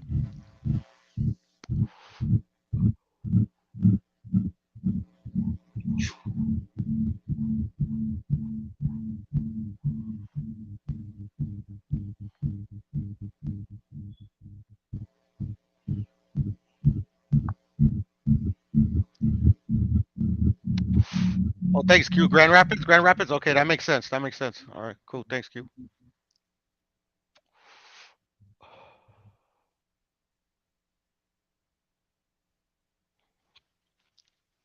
The best fighter come from the Midwest. Bro, you got the Manny Pacquiao punches, bro. Who? Barkley was trying to hit it with you know when Manny Pacquiao like he hit people with the double fist. He did it to Oh, James okay. Tony Yeah, body. yeah, yeah, yeah. I've seen him do that. Yeah. That's an illegal punch too. That's not allowed. Oh, that's illegal. Yeah, yeah. You can't hit him with two hands. Yeah. Hey, when Pacquiao did it, Jim Lampley was like, "I've never seen anything like that." This motherfucker been watching boxing for years, bro. Well, that's the thing. You don't normally see it, bro. Like usually fighters But do it what like that, like to play around or frustration. could Mike Tyson knock somebody out with a double punch? Hell yeah. Marvin Frazier. Marvin Frazier got knocked out like that. No. Nah, he knocked him out with an uppercut, but I seen Mike Tyson knock Razor Ruddock down with a jab, bro. Yeah, I see it. That dude, that's one Robert dude that doesn't Clay. get. Go ahead. Go ahead. There was a dude named like Robert Clay or some shit like that. He fought that dude. He popped up and do like a combination. It wasn't even like a hook, bro. It was like a leaping jab, like a fucking what's that guy's name? Hagley used to throw, and he knocked him out with that, bro. Yeah, He I looked forgot what like they call it. I devastating. forgot what they It call was it. devastating too, bro. It wasn't just like a regular knockdown. You could see his face like look like horrible, bro. Like, God Gazelle damn, this punch. motherfucker Call it hit the hard. gazelle punch. Call it a With gazelle a punch. jab? Yeah, with a jab, bro. Hey, Mike Tyson's Scholar. really underrated, bro. Yeah, power with like every punch. Yeah, man. Hey, Scholar, have you ever seen this like little like short on YouTube that somebody made where they put like Canelo and Tyson side by side and like it's Yeah. Canelo versus Caleb Plant and it's Mike Tyson. I forgot who he's fighting, but it's like almost identical, bro. It's beautiful. Yeah, I seen it. I put it together when I put a clip together when Canelo's like, he's a great. I want to fight like him, and then I showed later like them two doing the same move. Oh, that's badass. That's badass. And you know, like that's Eddie Reynoso's favorite fighter, bro. So I think he probably like nicked a couple of Tyson's moves. Did you notice that in the inside now? James Toney don't even have to grab his arm and pin it. He's trying to grab James Toney and pin James Toney to keep him from fighting the inside. I bet y'all don't know who that guy is right there. That's a The white cold guy? motherfucker. That trainer right there. Oh, shit, I forgot his name. His name Bill What's his Pops Miller. He's one of the greatest trainers of all time. Bill Pops Miller. I know who that is. Yeah. He's one of the I most bet you don't underrated. know who the chick is with the nails. The Jackie chick is with the Callum? nails. Oh yeah, bro. Everybody knows Go Jackie. got it. Got it. Like, No, damn, I was everybody like, knows her, bro. I think James I know Toney and her everybody were knows sleeping with each other, bro. Yeah, I'm sure. Oh wait, why you said that? Because they were That's like something I too was close. thinking, It was but I never said it. beyond fighter manager. Like James Toney like would be with the kid. It was kind of weird, bro. Like even when they fell out, it was like personal, bro. Like you know what I mean? Like I don't know. What's weird about it? What's weird about it? It's a man and a woman. It's natural. Yeah, I think James Toney hit that, bro. Yeah, bro. I mean, This she is was natural bad, as though, to it. be This is honest. natural as it could get, bro. Man and a woman, bro. She was attractive though. Yeah, she was. It was pretty lit. Said Canelo and Salvador don't like. I mean, Canelo and Reynoso don't like Salvador. Nah, cap. Yeah, I ain't heard nobody ever say anything bad about Salvador Q. No, they just A lot of people say they Salvador the best Mexican boxer. Yeah, no, that was a my lot of people dad's favorite. That was my dad's. But truth be like, told, you all-time got to slide it to Canelo. Woo. James No, the Toney thing just is taking that a they step don't back, agree bro. that he's like the greatest fighter. Oh my goodness, bro. James Toney is doing whatever the fuck he wants to, bro. Now I'm not gonna lie. I can see why you could say. Then I ain't gonna lie. I can see why you could say Tony might be better than Roy. But That's cap. That's cap. Bro, look at them, bro. I don't think he's good. Like I say, like he don't do Roy was explosive, like he has power, speed. Like if you were building a fighter in the game, you would give him those attributes. But James Toney's not flashy. He's just good, bro. No, I agree. Like one of the best. Like, bro, look at this inside. He's fighting inside, outside, up against the ropes. Like he can fight it any variation. Bro, Yeah, you no, could he's a grab complete James Toney fighter. He's a complete and fighter. throw him in the corner, and he'll fight in the corner like he fights in the center of the ring, bro. I know it. Bro, put it like this.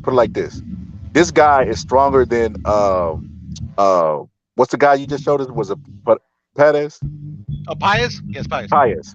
He's fat. He's stronger than Pius, and James Toney is making him look like nothing, bro. He's taking the air out of his cells, bro. He's slowing down. I got you. Sweet Pea couldn't do that to Pius, bro. I feel you. Damn, that's facts, and we literally just watched that fight. Bro, look, bro. Did you see that flurry just there? Yeah.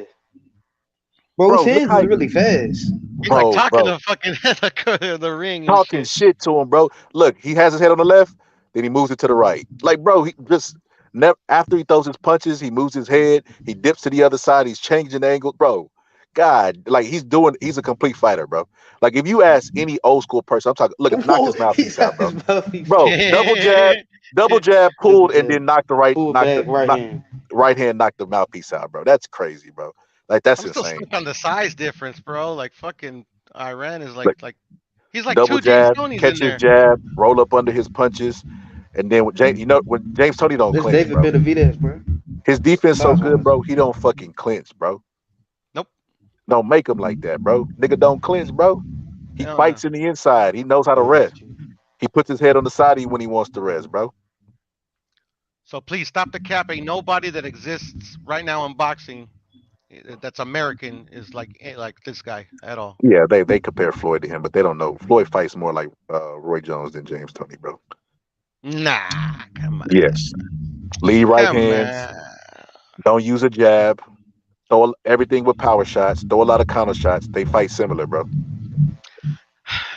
I guess. Similar approach. Yeah, that like Roy don't. Roy's the goat, bro. Just deal with it. Roy didn't throw a lot of jabs. He wasn't gonna jab your head off, bro. That's true. He would throw a lot of lead right hands, but he had the best lead right hand I've seen. Q, why you got Tyrese on there? My daughter, please. Shit, cause that's for all the crybaby at boxing fans, man. When I be at work, I be having to troll niggas, you know what I mean, on Smoke Channel and shit. They be crying. Get him, bro. Get him, Q. Troll them motherfucker. My baby. Look at it. Boom. Mouthpiece out. Oh my goodness. That's crazy. I had them niggas mad when I was talking about Wilder yesterday, but that's that fanboy shit. What happened? Shit, they was over here gassing Wilder and just down talking AJ and all everybody else. I'm like, bro, like, come on, man. That nigga fucking trash. Like, quit playing. I mean, they talking about I love him. I love the right hand. That like, bro, that nigga done lost and ain't got no belts like AJ. Them niggas in the same fucking boat, mentally fucked up. Right. But I guess.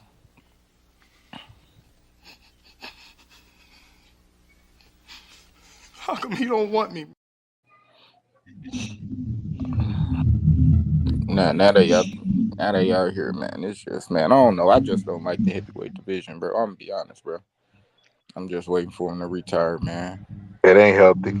The heavyweight division ain't healthy at all, bro. Bro, hey, and this why I done heard every top heavyweight talk about retirement in the last year.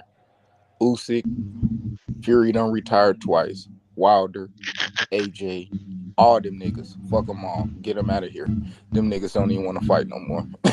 and none of them got on this. Even though ain't no definitive champion there. That's the crazy part about it. That's facts. That is a fact.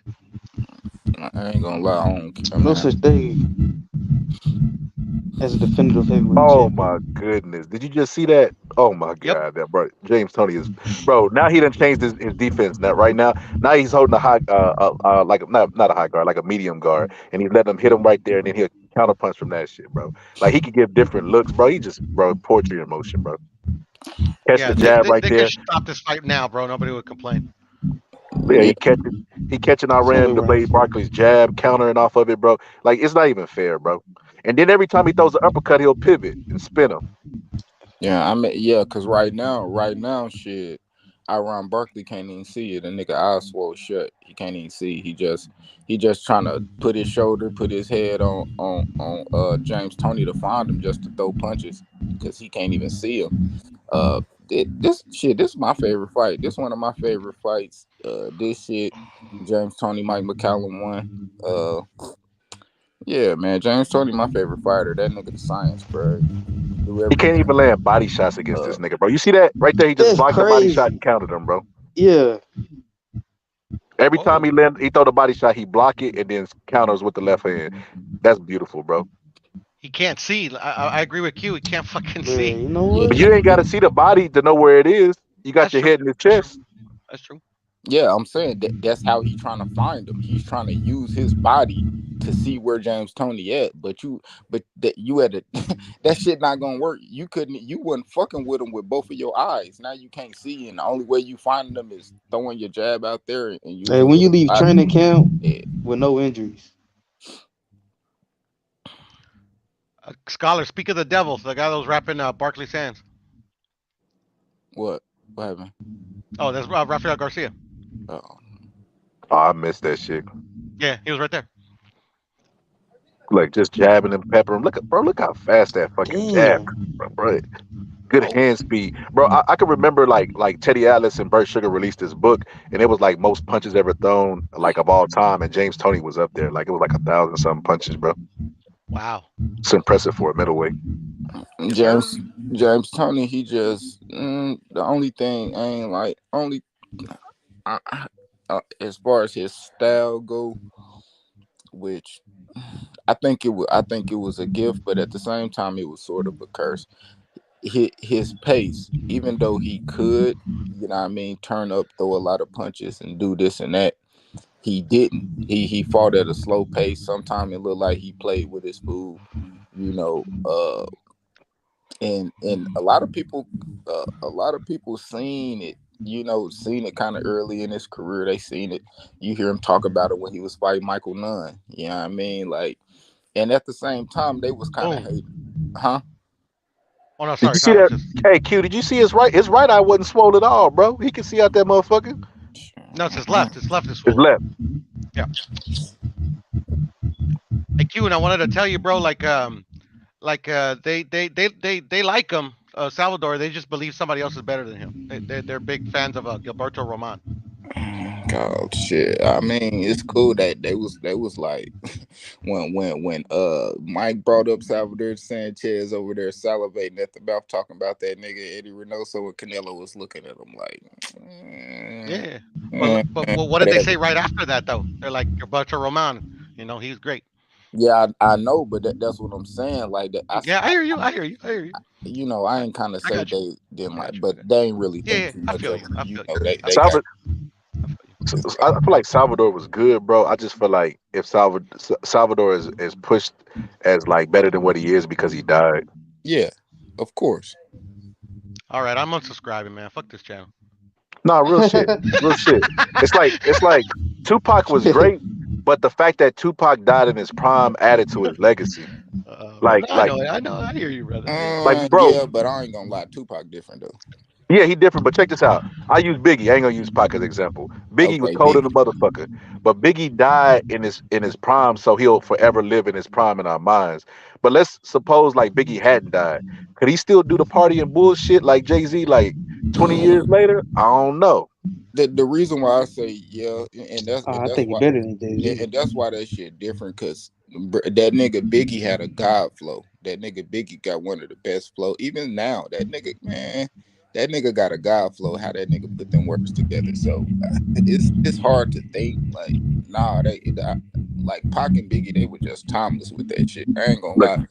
Biggie he causing Iran to put his hands in his pocket and try to pin him up against the ropes and not punch.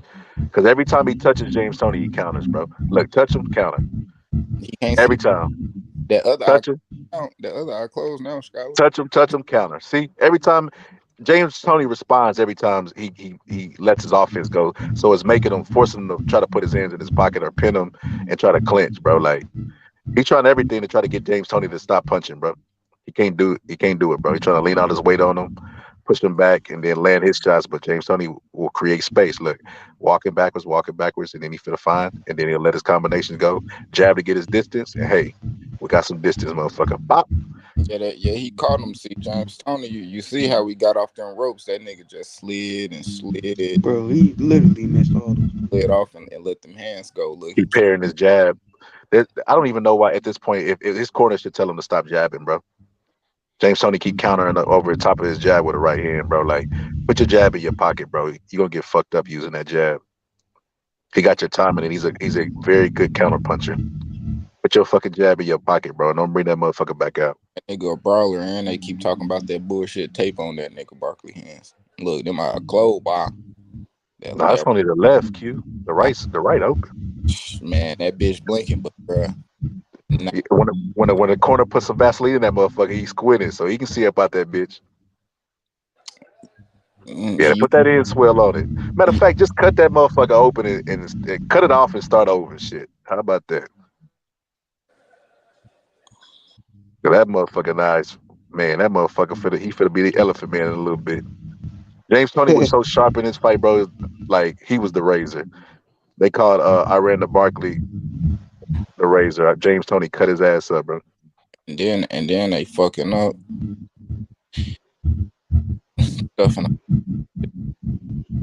Call that nigga the Blade, bro. He got in there and got his ass Wesley Snipes, bro. He ran to the center of the ring. I'm not gonna lie. That motherfucker never lost hope. Look, he clinched him, bro. James Toney pushed him off. Nah, fuck that. You gonna fight, bitch. From the mid range, you know I'm deadly. Inside, I'm deadly too. Just like Floyd Bruh, he turned Marcus Corley, shut up and fight. Shut up and fight. Damn. You know what's crazy, bro? Is people will really compare Floyd to James Toney, bro. I've never. It's not even close, bro. I've never seen Floyd do this shit, bro. Like James Toney standing in front of you. Has got to stop, bro. Come on. Oh yeah, I've seen Floyd fight like this before, bro. Floyd has never stood in front of somebody, bro, and made him miss every single punch, bro. That nigga stood in front of no clinching. He stood in front. Yeah, he stood in front of Corrales. Y'all wildin', dog. Man, I don't know what that nigga. Floyd, the difference is, and this is the difference between Floyd and fucking James Toney. It is like what y'all talking about, but see, James Toney, he didn't use his feet like that for defense. Like he'd rather slip you and make you miss. Like he don't really like. I think he could have. That's why I say he played with. So you seen Floyd fight like this before? But this is James Toney playing with his food because he don't want to use his feet. If James Toney used his feet and stopped letting him put him on the ropes and all that, he could have beat this nigga way worse. Got him out way quicker. I feel like he doing everything perfect, bro. He did good. This is methodical ass whooping. Every fighter, but bro, against the Maidana, the first fight, I thought he fought this way. He's not even landing. No, Floyd didn't even fight in the inside, bro. No, but he fought like on the ropes, like just like this in the first fight. He have a choice, bro. If you want to say, well, this, I mean, like fucking. All right. I mean, I hear you. I hear what you're saying. James Toney is. I'll say this. I'll say James Toney to me he fought better out the shell. James Toney was better all around defensive, bro. No, he wasn't. Not better all bro, he wasn't better than Mayweather defense. Oh, man, y'all niggas tripping like a motherfucker. He was tripping, though. Man, I was finna come get my hair cut by Q. This nigga done already started smoking, man. He gonna fuck my shit up. All that shit talking, I don't even want to cut your mother. If we don't defend Floyd, who will, bro? Like everybody fucking like shits on him, bro. Like let's. Man, y'all, man, I ain't shit. I'm just keeping it real, bro. I know, I'm just fucking with you, bro. I'm favorite, my nigga, number one, bro. Nah, this nigga Floyd, bro. This nigga Floyd would use his defense to try to get the guy to stop throwing punches, bro. This nigga James Toney is answering every time I ran the blade, even touch him like that, right there. He touch him, answer right back, bro. Like, bro, this not even a comparison, bro. Floyd Mayweather was too defensive. James Toney was a perfect mix of defense and offense, bro. It's not even close. As a matter of fact, if you go, there's a clip of James Toney, and they asked him about Mayweather. He get mad, bro, and he started like mimicking Mayweather's shoulder roll, like, man, I don't do that pussy ass shit. He like, I lay in the pocket. I lay in the pocket. He was offended, bro, that people like would even compare him to Floyd Mayweather, bro. Rightfully so. That nigga stays in the pocket, make you miss every fucking shot, bro, and answers right back, bro. Bro, watch, look. He was better offensively. Floyd wasn't knocking you out out of the shell. Look, every time he touch him, look. It's different. Floyd, James Toney was, bro. Bob. That's the difference. But you ain't gonna sit here and try to get us to believe that lie that fucking James Toney was better defense than on his toe. Like, nah, that nigga barely used his toe. Like, man, come on, man. It's two different styles. I mean, I like James Toney better, but he wasn't better than. Yeah, I mean, So look. The sweet signs. What's the sweet signs, right? You make a miss, you Hit make a and not run. get hit. Yeah, Make him miss, make him pay. make a miss, make him pay. James Floyd Toney Mayweather would make a miss and not make him pay, bro. So he's not fucking with Pretty you. boy made him pay. Pretty boy made him pay. facts, He and didn't that's even do it, bro. exactly Yeah, he Pretty, did, man. Come on. pretty boy would do the same thing he did in the Zab Judah fight. He waited for Zab Judah to slow down, and then he took over the fight, bro. James Toney is not Bro, waiting. he I made him ran the slow debate, down. He made him slow down. bro. Zab Judah slowed down in all of his fights, bro. He got beat by Paulie, bro. Let's keep it real. He got beat by Paulie, bro. Let's keep it real, bro. Now you get a pass, Scholar. You get a pass. I won't cook you today. Look at that, bro. Oh my good. Look at this shit, bro. May what? Man, come on, man. Mayo. Man, Mayo Floyd would have whatever, knocked him bro. out in the 4th round. That's Floyd. He's out in the 4th round. Yes, stop. I'm not gonna lie. James Toney better than Pernell Whitaker. I agree. Oh So my here's God, come on. hey, Bo. Here's the thing, right? They say, We oh, just well, watched them back to back. This what I don't like about people, bro. They'll say, well, let me say people, bro. That's why I don't like about what people Piro just said, bro. Piro say what a lot of people will say, right? They say Floyd Mayweather, when you talk about him, they talk about, well, Pretty Boy Floyd did this. They the same nigga, bro. They the same nigga, bro, in the same body, bro. Like, Exactly. so Like James never changed his style, bro. bro, and that's a prime example of what I'm finna say, bro. no. That's So Talk to us. I said something on somebody else's panel. It might have been Hughes or Marks, but I said that's like saying Floyd Mayweather was a knockout artist after he knocked out Haddon. They was like, but Pretty Boy Floyd. I'm like, bro, cut this shit out, bro. The nigga was the same nigga. They're in the same body, bro. Like James Toney went up to heavyweight and knocked out Holyfield, bro. bro. But James Toney, and that's why. Lenny Lewis ain't That's even why. knock out Holyfield. But that's why James Toney is my favorite fighter. That's because James Toney's style.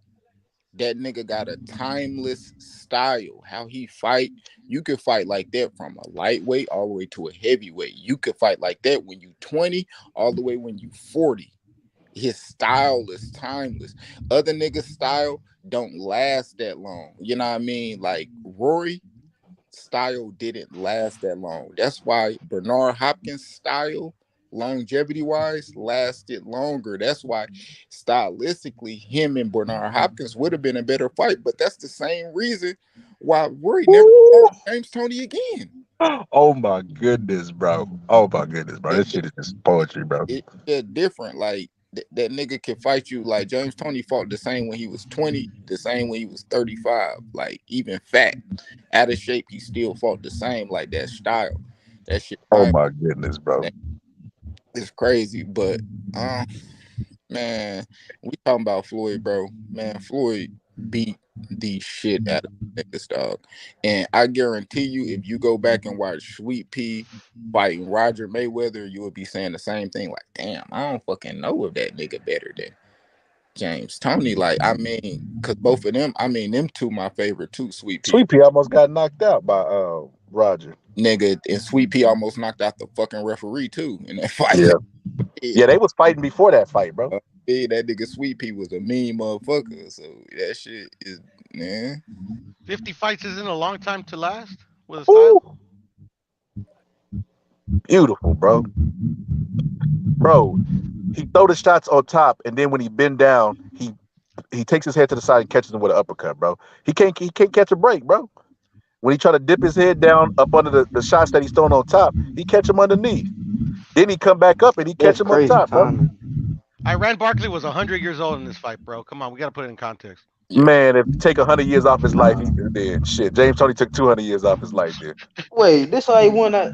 This how he became a super middleweight champion. So he had the belt.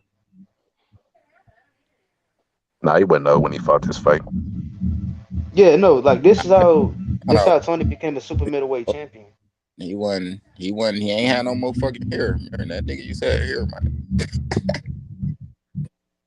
This nigga, bro, I'm not even gonna lie to you, bro. Yeah, hair. I would have. What you call it, nigga? I would have threw in the towel. If I was like, I'm not gonna if lie, I that's was probably the best over. kind of This punch fight is I've fucking seen over. all time. Nigga, if I ran the blade, Barkley was my brother, bro, I would jump in the ring and start fighting James Toney, bro. man, these last couple reminded me of Earl and Uga. Stop that. Stop that shit. But They nigga worried about some tape, bro. But if we watch that James Toney and Mike McCallum, niggas gonna be like, ooh, nigga make you think. I mean, you could pull up any fight and make one nigga look like he that, but I ain't gonna I lie. see that fight, man. But James Toney look good in that fight too, man. I know James Toney looked good in all his fights, bro. The only fight he didn't look good in was Michael Nunn. Mike McCallum looked good in that motherfucker too. That's Michael Nunn. He didn't look good in the Michael Nunn fight, and that's because he was a southpaw. Who didn't? Yeah, James Toney. And Michael Nunn one of the coldest middleweights of He was all time, losing in to my Nunn. opinion. Man, that nigga look like that because how he fight. That nigga fight at a slow pace. He don't pick his shit up like that. Man, this nigga done do 1,000 Michael Nunn was punches a in real this good fight, fighter, bro. That's how we looking. Look at that, bro. You say he don't fight at a fast pace. Look at his pace. This nigga's fight that, bro. Fight there. Look at that, bro. You missed all them shit. Bro, I'm gonna be real. Y'all niggas gotta keep it real, bro. What is he doing right now? He fucking standing there, going all in and throwing your shit in a spurt, 10, 20 seconds, bro. That's a spurt. It's 3-minute rounds. He don't fight like that for 3 minutes. Man, that nigga had the record for most punches thrown, bro. Way more methodical with that, and that's a different fight. You go watch that fight, and that's a different pace, bro. That's not, bro. I don't watch damn near all James Toney fights, nigga. All of them. Man, y'all some fanboys, bro. Y'all be fanboys. Me, I'm man. Just marry Tony already, man. I like Tony, but I'm since we took it there, Canelo can't fuck with him, Puro. Bro, if James he'll turn Canelo to cinnamon, Puro. How do we know? We'll never know. Man, this is about the closest as to a fact as we'll ever get, bro. He'll beat the shit out of Canelo. That's a fact. Come on, bro. Come on. Canelo would look just like this, try to lean on him. Canelo fights nothing like Iran Barkley, bro. Come on, bro. Dude. Canelo tries to use his physicality just like Iran the Blade Barkley. Canelo tries to use everything to win a fight, but I mean, he doesn't fight nothing like the Blade, bro. Come on. I told you, he just tries to use his physicality. He was leaning in just like this against Bivol. Bivol would just push his head back, bro. Canelo is a master boxer, bro. Like Iran Barkley is not that. Canelo gonna get killed by Tony. Canelo would get out. I mean, maybe so. I'm not saying that it's not impossible because, like, obviously, like, look at the man. But I mean, like, come on. Nah, matter of fact, think about it, bro. I'll be totally honest. He could probably stop Canelo in late, because Canelo he get gas late, and that's one thing about James Toney. I say it's a gift and a curse how we fight. Him and Canelo, he'll have that shit fighting at a slow pace. That's where Canelo gonna want to fight, and he gonna turn up in an instant. Canelo not gonna be ready for that shit. But this is the difference about Canelo, though. But Canelo, even if he gasses out, like the defense never wanes. It ain't. The defense is always there. It ain't about his defense. It's about it is. You're gonna have to hit him to knock him out. It's about. Canelo's never even been beat up before. Well, I mean, like, I would say actually Floyd, like, put some paws on him. But like, I mean, come on. James Toney, he gonna make offense out of anything. Anytime Canelo throw his arm out there, it's offense. Offense gonna come out from behind it. So that Philly shell. Yeah. I'm telling you, Canelo's defense is his apple card. I'm not saying like.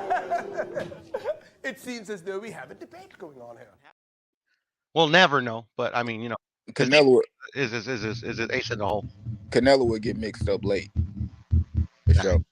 So what I say to the Canelo thing, I've never seen Canelo fight on the inside at this pace. So I think James Toney will have the advantage in the inside, and I think James Toney will have the advantage on the outside. I think he could beat Canelo coming and going.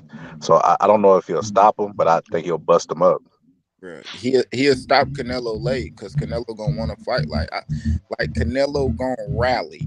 He's gonna rally at the end, and like I'm saying, bro, like James Toney will let you fight that little pace. He gonna let you get your shit off, but he's going to turn up when you start swinging, bro. Pure, he got beat by the Wish version of James Toney, which is Floyd Mayweather. Man, Canelo. Yeah, but that version of Canelo obviously would not fight this version of Toney. I can't think of no version of I Canelo. mean, But we're talking Tony, about like, fantasy fights. So fantasy fight, we got to put the best version of Tony, best version of Canelo. What's the best version of Canelo? Triple G 2. You sure that's the best Canelo? Well, the Triple G in either fight is the best Canelo that I've seen.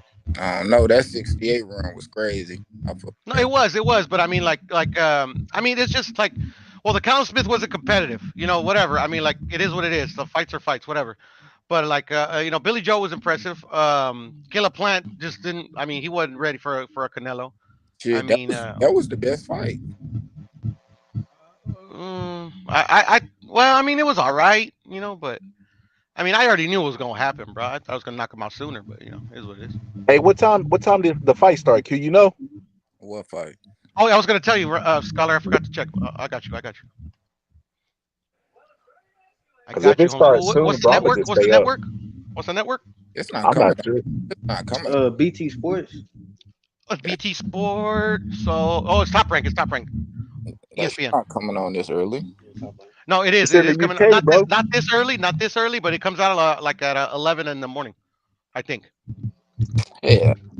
I'm on it. Give me a second.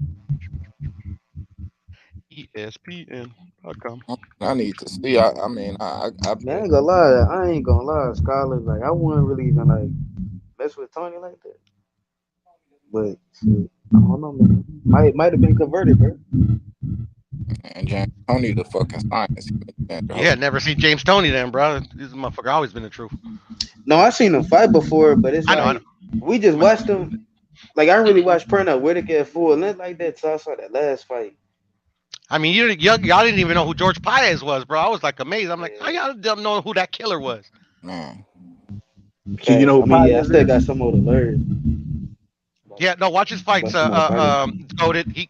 He's a really good fighter, bro. Look, And the referee looked at his eyes and said, "No fucking more." Yeah, right. Man. It's over. Yeah, Like, bro, stop him. Niggas wouldn't beat James Toney. James Toney was really like, dude was really a student to the craft. Like, I agree. Like, you know what I mean? Like, Scholar was talking about it. I mean, Bill Miller, bro. Bill Miller used to have that nigga James Toney sitting down watching that tape, bro. Like, James Toney, like, he know that shit inside and out. That nigga know boxing like a motherfucker. That nigga methodical with that shit. That shit cerebral, bro. That nigga damn near could win in that motherfucker blindfolded. He's got a PhD in kicking ass, bro. He definitely better than Prerna Whitaker. you know what's funny? That what was Don Turner? Don Turner don't show nobody respect, bro. Like, you ask anybody, any new school fighter, he be like, yeah, he ain't do all that. He ain't this. He ain't that. Ask that nigga about why he stopped the fight with James Toney. James Toney was a fucking killer, man. Holyfield better get over that shit. James Toney would have killed Holyfield. I don't remember it. He said Rocky Marciano the strongest puncher of all. Yeah, they got their biases, bro. There's no way Rocky Marciano's punching harder than George Foreman, bro. Hell no. But you know what they say, punching power ain't everything. Shit, that's a lot.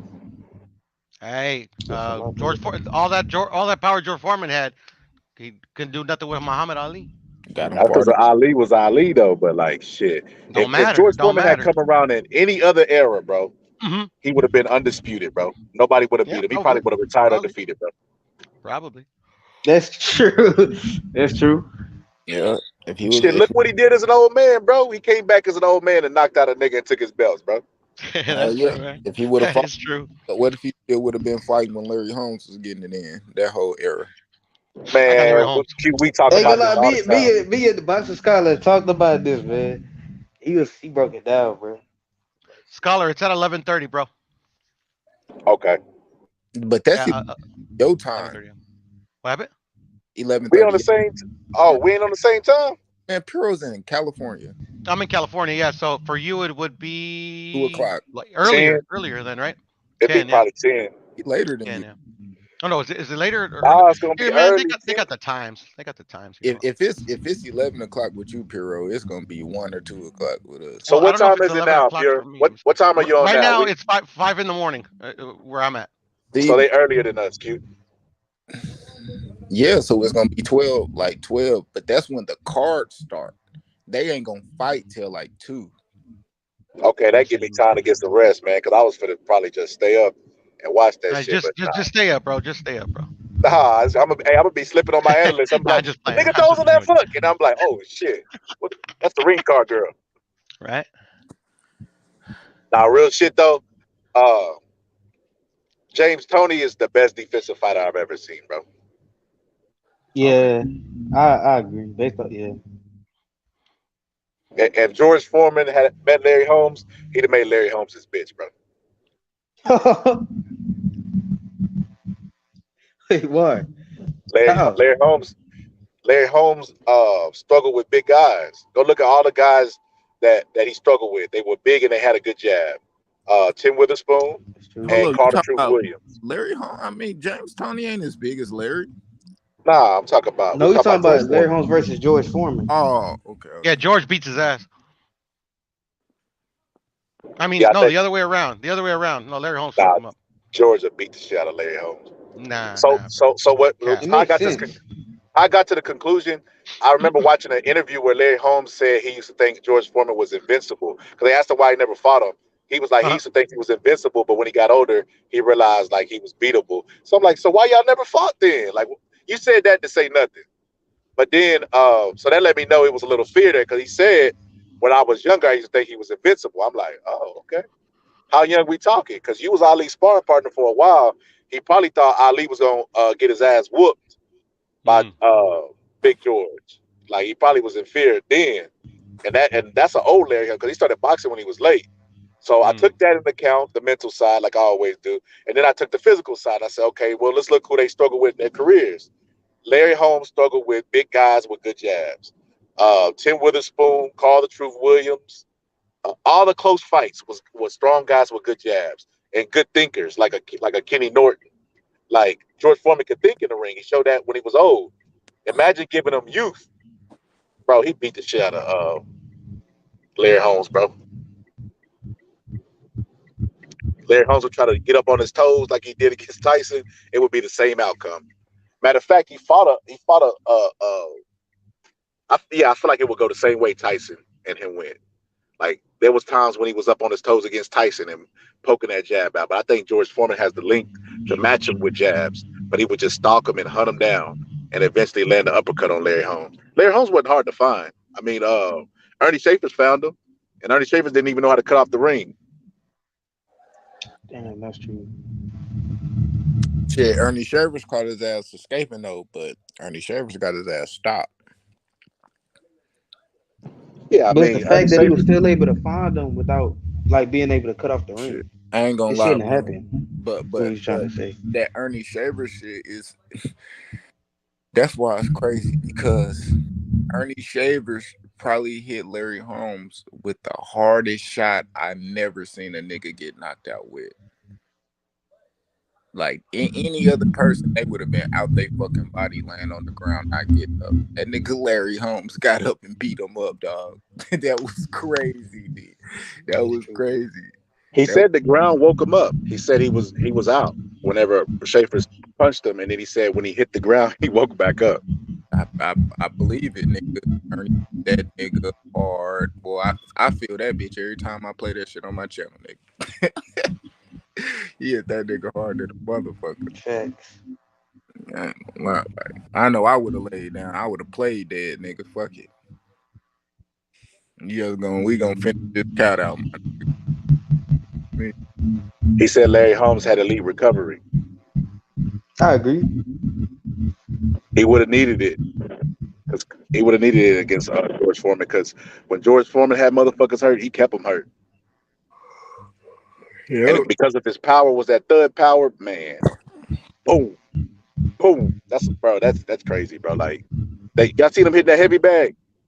Yeah, I see that. He switched the heavy bag and then he pushed like he blew his train off the bag and Bro, everything. the Bro. trainer went down there flying across the room, bro. That's crazy, bro. Larry Holmes ain't I standing ain't up never to that, seen bro. nobody else do that. Man, they said they needed heavy bags on standby fucking with George, nigga. Say he Very good, but heavy bag don't hit back.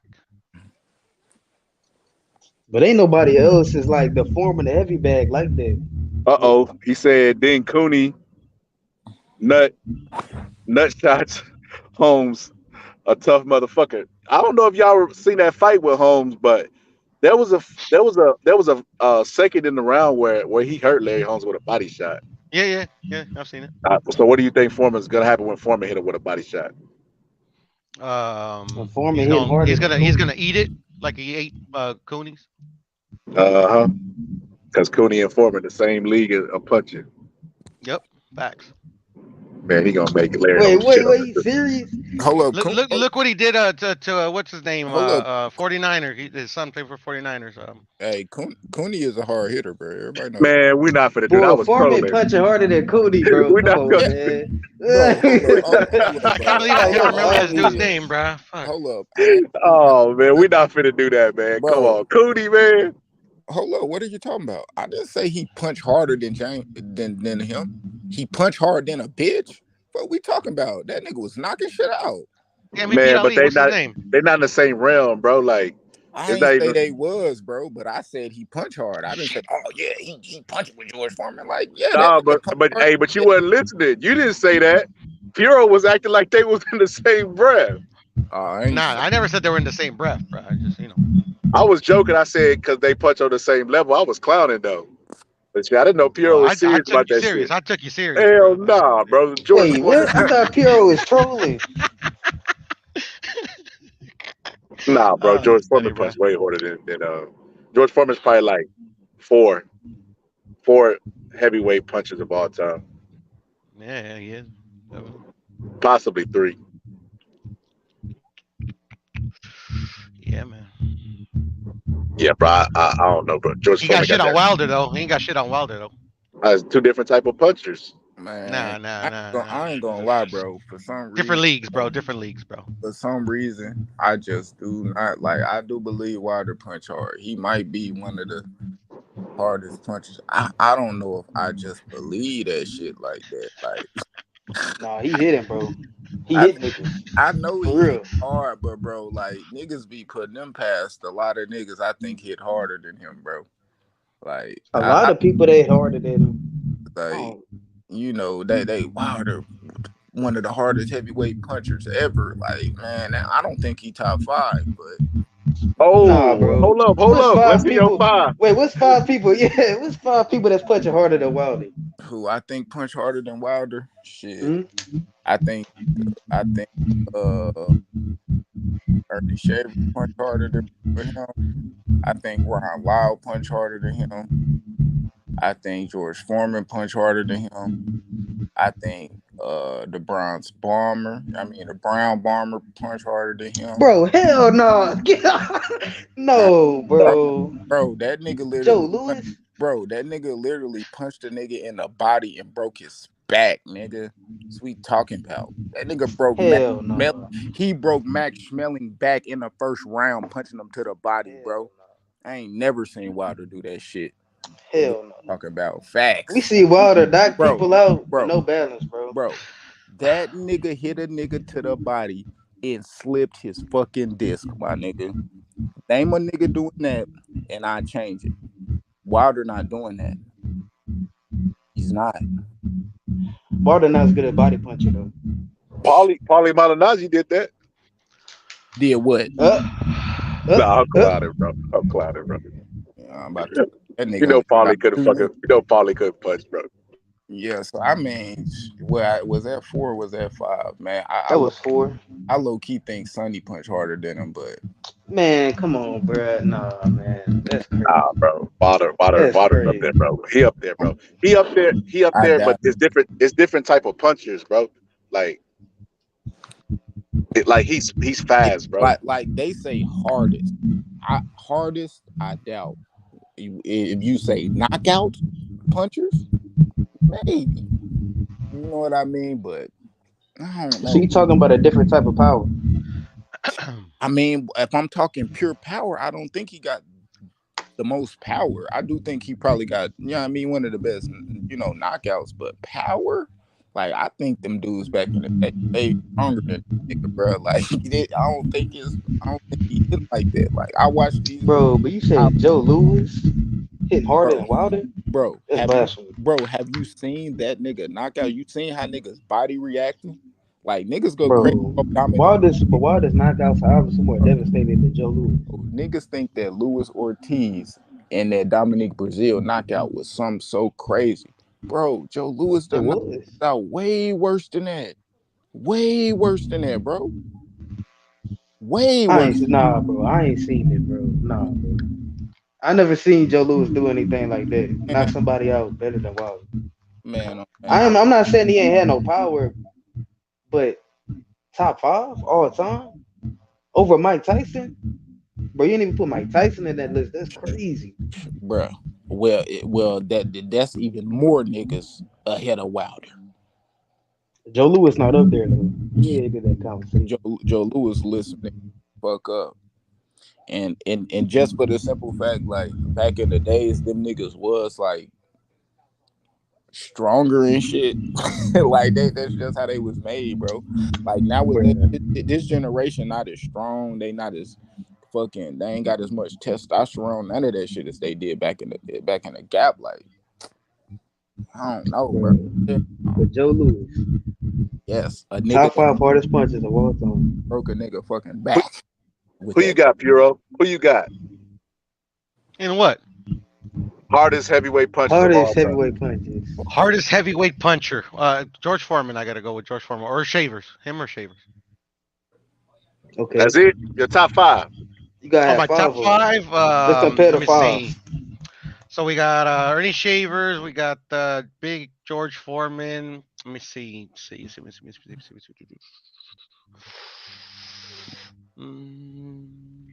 Sonny Liston. Who else? What's his name? Mike Tyson, obviously. Got to put Mikey Tyson up in there. And the Bronze Bomber, or not the Bronze Bomber, but the Brown Bomber, Joe Louis. Oh, what? All right, so I knew I wasn't tripping. What?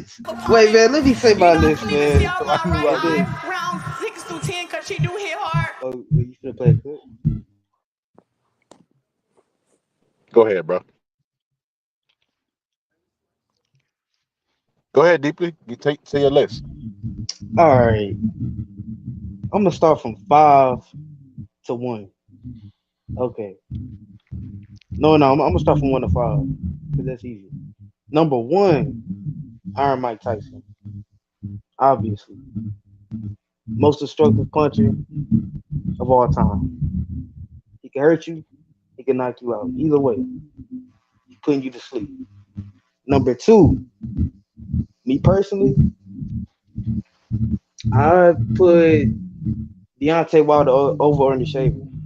So Deontay Wilder number 2, because dropped every opponent he's fought. You gotta put him in there. You know what I'm saying? 1 punch, literally. That's all it takes. Speed, power. So that's the separation. And number 3, we're gonna put Ernie Shavers. Speed, power, 1 punch, it could get you out. Number 4, I got George Foreman. Destructive puncher overall. Don't matter where he hit you. You know what I'm saying? Number 5, I would have to probably go with, based off what I've seen. Shit, I'm gonna go with Samuel Peters. I think Samuel Peters hitting harder than Sonny Liston. I think Ron Loud punch harder than Sonny Liston personally. But that's where I'm gonna put it. That's my top 5. All of them, they're going down. We don't care how they come. Undisputed heavyweight champion of the world. Who next? Thank you. Glory be to all. Ron Loud hit harder than I think Ron Loud hit harder than Wilder, bro. I'm gonna keep it a billion. Man, you gotta knock it off. Facts. That's crazy. Shit, he can punch. He knocked out Ernie Shavers and put George Foreman down, and That nigga knocked Ali ass a few times too. Nigga. Man, Wilder ain't coming like that, bro. I just Hey don't. man, Tyson, he putting Ernie Shavers down if they fight. Wilder ain't got the legs. I think Wilder putting Ernie Shavers down. Wilder Truth be told, Wilder ain't got the legs, bro. He ain't getting up from that shit. He hit Larry Holmes with, and that's a fact. We know he not. We see he ain't even get it. I think Wilder gonna hit him first though. He can, bro. He got the length. And Ernie Shavers gonna get Ernie up. Shavers, he ain't nothing but right hands, bro. Wilder, he nothing but right hands too, but he taller than Ernie Shavers and bigger. Man, Ernie Shavers was the most technical boxer in the world. Man, he'll beat Wilder. I don't know about that. Ernie Shavers could be undisputed if he fight now. Let me think about that. He was going. Wilder would kill Ernie Shavers, bro. When he was fighting, they was going 15. He'd smoke that nigga. He would smoke Wilder. Bro, he wasn't going no. Bro, Shavers was not going no 15 rounds, bro. Shavers wasn't going 15. He had a gas. He wasn't going 15. He had a gas problem, but exactly. He fought in rounds. He done went 15 before. So man, he gonna be stopped at 15. Yeah, he ain't got no 15-round wins. He just got 15 rounds surviving. Yeah, I do. I know. That's what I just said. He'll knock Wilder out though. Nah, Wilder ain't no guy. Nah, I don't see that. I don't see that. Q. Who better, Ernie Shavers or the nigga Wilder won the belt from? What's his name? Bro, it don't matter. That's not Urbane Stavern. Man, what you think? What you think? Ernie Shavers did to him.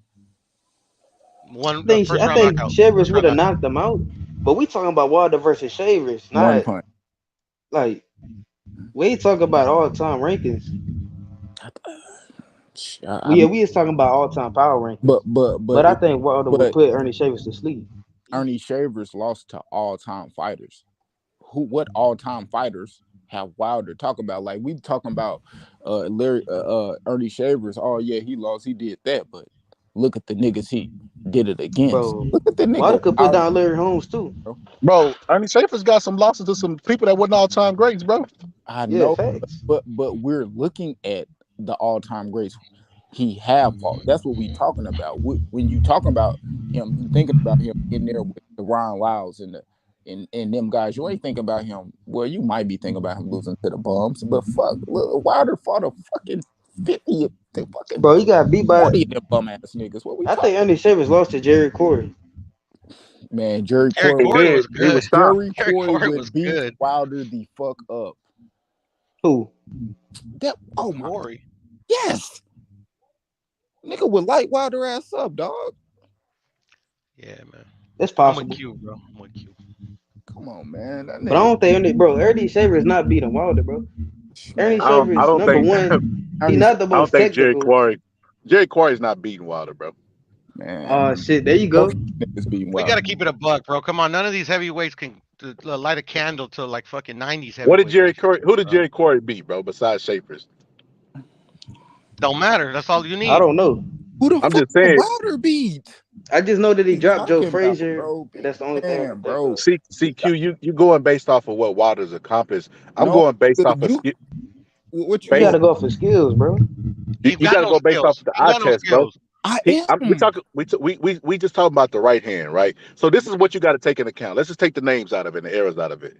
So Wilder's taller than Jerry Quarry, right? Jerry Quarry's gonna have to come to him to make the fight. Jerry Quarry always got his ass rocked around by sluggers. Joe Frazier beat the shit out of him. Like, if Wilder catches him coming in, Wilder beats a lot of these heavyweights because he's simply taller than him and they have to come to him to make the fight. And he stands the best chance when they're coming to him because the right hand's going to be right there. So he could beat a lot of these guys, not because he's so skillful, just because of styles. Man, I don't know about none of that shit. That nigga, his style, Wilder's style is unskilled. Like, yeah, he could. Bro, Shavers is an unskilled fighter too, though. His right hand is cool. You know what I mean? But if you in there fighting somebody who pretty much got to do the same thing as you, and it's really a will to land, and it's really the will to land that motherfucker, I'm gonna put Ernie Shavers' will on that motherfucker for sure. Man, because Wilder lost and he is talking about retirement. I see Ernie Shavers get his ass whipped and get back in that motherfucker.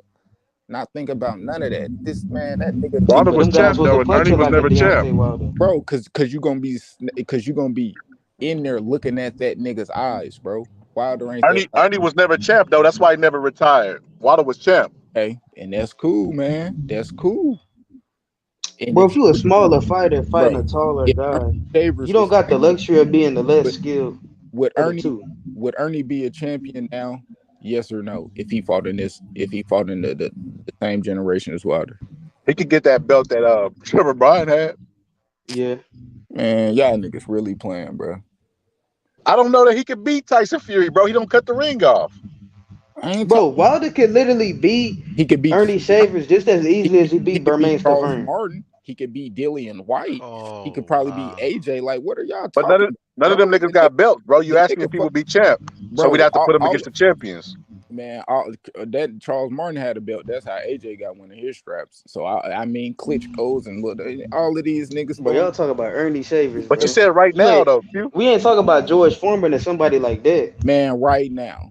We got to go to all the champions right now. Not Charles Martin. He ain't champion right now. We got to go to Usyk and Tyson Fury, bro. And I don't know that Ernie Shavers could beat a southpaw with good footwork. He don't cut the ring off. Anybody y'all think Wilder could beat? I think Ernie Shavers could beat. Facts. Nah, that's not true. All right. Bro, Wilder could beat Larry Holmes, for example. But I wouldn't even put my argument down for Ernie Shavers. I actually throw Ronnie Lyle in there. Because that's the emphasis I put on it. Okay, Ronnie Lyle, he beat Deontay Wilder. But the reason you was arguing that is because I said Deontay Wilder is hitting harder than Ernie Shavers. He punch harder than Ernie Shavers. He don't. My opinion. I got all y'all beat. I got Chris Bird beating Wilder any day of the week, anytime. Bro, no matter. what, man? You gotta be trolling, bro. You crazy? Nah, that's the craziest thing I've heard. Fury, you trolling, bro? Nah, I ain't trolling, bro. Chris Bird struggled with big guys with reach. That's why they asked him in an interview who he would fight out of Mike Tyson and Wilder, and he said Mike Tyson. He said he don't like to deal with Chris guys Bird with reach. struggled with big guys that could box. That's who he struggled with. Wilder, not just any big guy can beat him.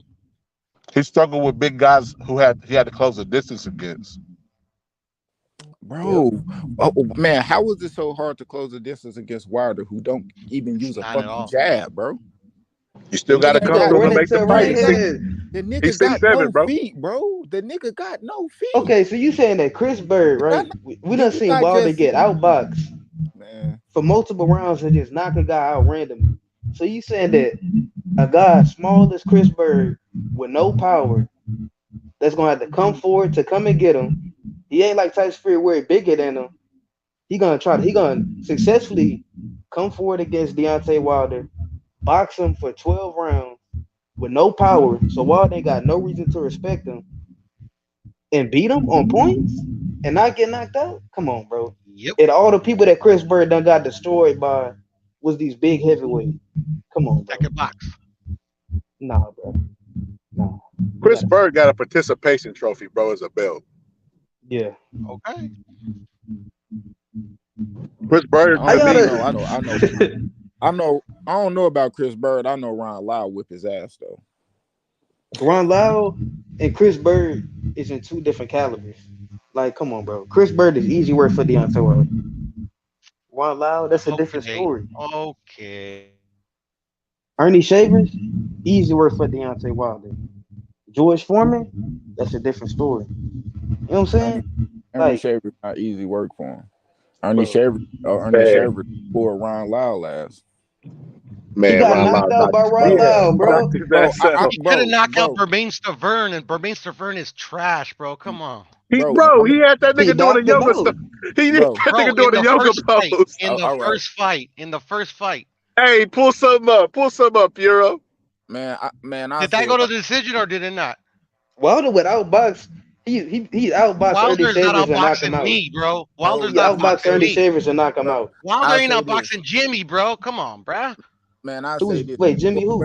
For the simple fact, Jimmy always comes on the panels and shit. I'm just trolling Jimmy. Oh, for the simple fact, Wilder, we know Ernie Shavers dropped everybody he fought, and we know Wilder ain't shit when he get up from getting dropped. I know Ernie Shavers will whip his ass. Bro, Ernie Shavers is the shorter fighter. It's not like he could. Number one, bro, he can't box at all. Deontay Wilder's gonna outbox Ernie Shavers. Can't get Bro, off oh the my ring God. at Come all. on, So look, bro. so look. I agree with Bo, but I disagree with him. I don't think he's gonna outbox Schaefer's, but I do say this, right? Both of it's no secret how the fight's gonna end for either fighter, right? Both of them have a good right hand, but Wilder is longer, right? So his is gonna get there first. So if Ernie Schaefer stand up to the power of Deontay Wilder, and I don't think he can, bro. I think that he's gonna land first on Ernie. If anytime it's a power puncher, whoever lands first has the advantage because both of them have never experienced power punches to their degree. So I think that Wilder can land first because he's 6'7", and Ernie Schaefer's attacks in straight lines. He don't do a whole lot of lateral movement. He's gonna come straight at Wilder, and Wilder's gonna get a chance to get his off first. Wilder gonna use his lateral movement. He ain't got to. Because Ernie got to come to him. Ernie always landed first, right? That's why niggas got dropped. Nah, he didn't always land first. Yeah, that's Larry Come Holmes was on, peppering that nigga, bro. Hold up. Did he not land first on Round Long? Yeah, Lyle ain't got the attributes that Wilder got. Man, Ron Lyle will whip fucking Wilder ass, bro. He probably will, bro. But you just asked me. So what we talking about? Well, I'm talking about height, bro. Height matters, bro. He dropped the nigga that you just said would whip Wilder ass. But that's Ernie the triangle Shavers got theory, knocked out by him too. Okay, so Ernie Shavers not gonna drop Wilder. Wilder just gonna run through him. Nah, before Wilder dropped him. Wilder he not ain't gonna shit get when his he get off. up. What did Wilder look like after he got dropped? What Bro, he what look Ernie like? Shavers look Either like fight after he got dropped, bro? in the second fight. Wilder, what do you mean? He dropped Tyson Fury after getting dropped. Right. Ernie Schaefer's never did that. How did he? Ernie Schaefer's will hurt guys and not get him out of there and get his ass beat. He did it to Cooney. He did it to what's that other white boy? Randall Tex Cobb beat his ass. Like it's a lot of fighters that beat his ass, bro. Like Randall Tex Cobb is not an all-time great, bro. Wilder would have beat Randall Tex Cobb, bro. Like we can't act like Ernie Schaefer. What's that dude Tyson with the distance with? The first guy with the distance with. Quick Tillis. He dropped Quick Tillis and got beat up by Quick Tillis. This young Quick Tillis. Who? He couldn't get rid of Quick Tillis. Who? Ernie Shavers fought Quick Tillis and he dropped him and he couldn't finish him off either. No lie. Quick Tillis was out on his fucking feet, bro. That nigga was staggering around the ring and still was giving it to Ernie, bro. He was out of it, bro. Like, there's Ernie Schaefer's could hurt you, but he wasn't a good finisher. I've never seen anybody like besides Tyson Fury get up and finish the fight with and Schaefer stole everything with power, bro. Like every single punch that he would fatigue, and then fighters would get his ass up out of there. Like to say that Deontay Wilder would like lose, like no doubt to Ernie Schaefer's is kind of it's crazy, bro. Hey, it is what it is, man. That nigga Wilder. Man, you biased, bro. Biased to what? Biased to niggas. It's not biased, old school bro. fighters. Niggas trying to, bro. ain't Niggas no trying to reason. put, bro. Y'all really trying to put attributes on Wilder that he don't got. Exactly. He out, bro. He not taller than Ernie Shavers. Bro, that height don't mean shit. He not longer than Ernie Shavers. He not a better boxer. He don't got no jab and he don't got no footwork. Bro, you act like Ernie Shavers got don't got none of those things. And you act like Ernie Shavers got footwork. Size don't mean nothing. Size don't mean nothing. Man, that size don't mean shit, bro. When you good, but Schaefer's don't got none of that shit either, though, bro. Scholar, you really got shit over here defeating the Tyson Fury shit and talking about all height. He got dropped by the smaller dude and this and that. Like, bro, it's the same shit with Wilder, who got way less skill than Tyson. See. Bro, Rolly Romero is a better boxer than fucking Wilder, bro. Come on. We ain't gonna do that. Rolly's the GOAT, bro. Nah, I'm doing it. Rolly's number one pound for pound, bro. But serious shit. No, serious. Serious shit, man. Look, check this out. Deontay Wilder. So you're talking about a guy who's not that skilled in Ernie Schaefer's, bro. Ernie Schaefer's, no matter what they tell you, bro, go back and look at the film and cut the volume down. Ernie Schaefer's did not cut the ring off. He followed his opponents around and he attacked in straight lines, bro. And eventually he landed right hand because it's impossible going 15 to 12 rounds with a fighter and not getting hit at least once. Ernie Schaefer's threw everything with power. He wasn't a great finisher. So when he's fighting Wilder, size don't mean everything. But when you're talking about geographics, and you're talking about, we know what Ernie Schaefer's going to do. He's going to try to land the right hand. Wilder is taller, bro. He has to have a method to land his bomb. And because the taller fighter is not going to come and bring his chin to him, he's going to have to go and work his way to land that bomb. And I think while he's trying to work his way to land that bomb, because he's not scientific, I think he's going to get clipped, bro. And I think Wilder's going to get his ass up out of there. Because Wimby Wilder, that's what Wilder does, though. Man, tell me the sweet science. He goes to you. He just told you don't the make you sweet come to him. science. He just told you the sweet science, bro. No, of Wilder. You told me what the fuck Ernie Shavers can't do his skill. Tell me what the fuck Wilder go crazy at. Other than he just got a jab right hand. He ain't got no jab. Sorry for cutting you off, Scholar. My bad. So Shavers got a better jab right hand than Deontay Wilder. I ain't saying none of that. I'm not comparing that. Don't talk about Ernie. But we comparing the power, right? Hold up. Tell me straight up what Wilder bringing to the table, my nigga. The jab right hand, bro. Man. Egg-shaped form. That's what he's bringing to the table. An egg-shaped form. Nah, bro. You just biased. No, I'm not biased. I bet on Wilder. No, I wasn't talking to you. I bet on Wilder. Oh, my bad. No, it's cool. Yeah, I got you. Not biased. I don't really care for Ernie. I name 4 other motherfuckers. You biased to Ernie because you're old school. Bro, listen, Ernie. I don't even want to talk about Ernie. He is the weakest out of all the other 5 niggas I named. Bring them other 4 niggas up and tell me, is he gonna beat him? He wouldn't. That nigga. Okay, so you can see he smoked. Wilder does beat Ernie Schaefer. That nigga cook food. No, I don't think. No, we talking about harder punchers. I don't think he punched harder than him. And the other 4 people. I mean, that's debatable. Now all that other shit, Wilder, like, people put extras on Wilder that he don't got, bro. He's nothing. He one trick pony, straight out the box, my nigga. Nothing else. No footwork. No. But we talking about just talking about pure power. That's all we talking about. We ain't talking about the best heavyweight. We just talking about pure power. Which ones? Yeah, you got pure power. Pure power. And it rates pretty highly. But y'all was talking about bums, bro, and y'all gonna sit up here act like Randall Tex Cobb didn't beat Ernie Schaefer's, man. He did, and Randall Tex Cobb would beat Deontay Wilder in like a round. Man, no. Drake. Wait, there is no way. So Randall Tex Cobb is beating Deontay Wilder. Yes. Okay. Like Cleveland Williams beat the shit out of Wilder. Facts. But you said who? Primo Carnera beats the shit out of fucking Deontay Wilder. Come on, man. Primo Carnera, man. God, this is terrible. Could somebody please find Ja Rule, get hold of this motherfucker so I can make sense of all this? Where is Ja? Look, whatever people say the old school fighters is better than new school fighters, they usually compare like the best old school fighters to the best new school fighters. But y'all just pulling some random like journeyman level fighters from an old school era and saying that they be the top guy this era. Like, nah, that's but he's not a top guy. That's what we're saying. That he's not a top guy. Primo Carnera was in the circus, Puro. They found that nigga in the circus. They're literally the same. They're the same. A scholar. They had freakish power, but they didn't learn the craft, and they eventually got exposed. I think Primo Carnera would never really have power, bro. I don't think he was ever anything. He was just a freak show. He was the first wrestler to cross over into boxing, basically. Deontay Wilder was the first football player, bro. Come on. Hey, he's a champion, 11 title defenses, bro. You got to put that by his name. No, I respect him. I respect Deontay Wilder, but he's not beating these other dudes, bro. What happened with Luis Ortiz? Had that nigga doing the shmoney dance. He almost got stopped at that bell ain't ring. Hey, everybody knows almost don't count, man. No, that's a fact, bro. I just,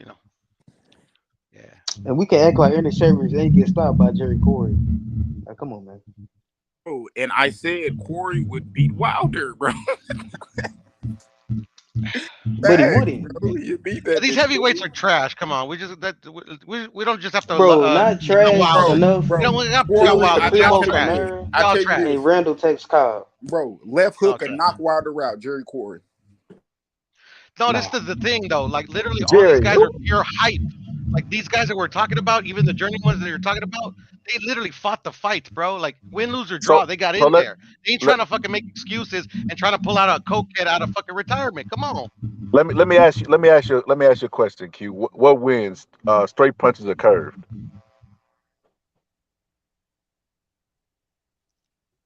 You there, Q? Hey, I'm gonna do them like that, scholar. Come on, bro. What you mean?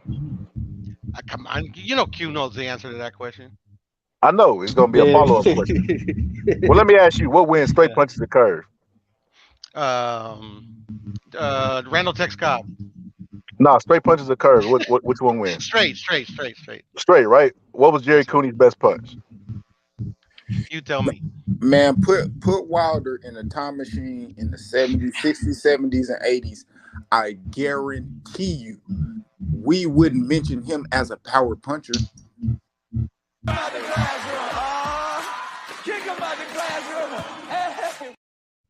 I guarantee be a boxer. He'll be a boxer, but he will be a nigga we'll be calling a bum. He will be knocked out multiple times. We wouldn't be calling that nigga no power puncher. He fuck around and be just man, come on, man. Man, he knocked out Ernie Shavers. First off, I would like to thank God Almighty for giving everybody so much and me so little. I hate you. I don't even know you, and I hate your guts. I hope all the bad things in life happen to you and nobody else but you. Drop his We don't ass. believe you. You need more people. Facts. Salute Jay-Z, man. And I'm gonna get that clip because I was thinking about that shit. I was thinking about it. I would go ahead and stamp it. Shout out to Puro. Fuck it. Don't shout me out. Shout out the homie, bro. Man, Actually, hey. don't say nothing, bro. Say Scholar give you the idea. No, because I know some people it might go over their head. So since I know you know, you know, man. You know what I mean? That nigga drop Wilder off in the 70s and we don't know his name now. Guaranteed. So you saying that Wilder? He dropped Wilder off in the 70s. That nigga gonna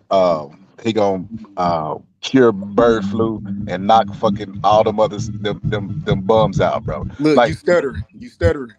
Because I was trying to word it properly, bro. Because I'm trying to understand how y'all be like, man, Wilder be bums and nobody else, and then Ernie Schaefer's got losses to bums. Like, how you gonna gloss over that?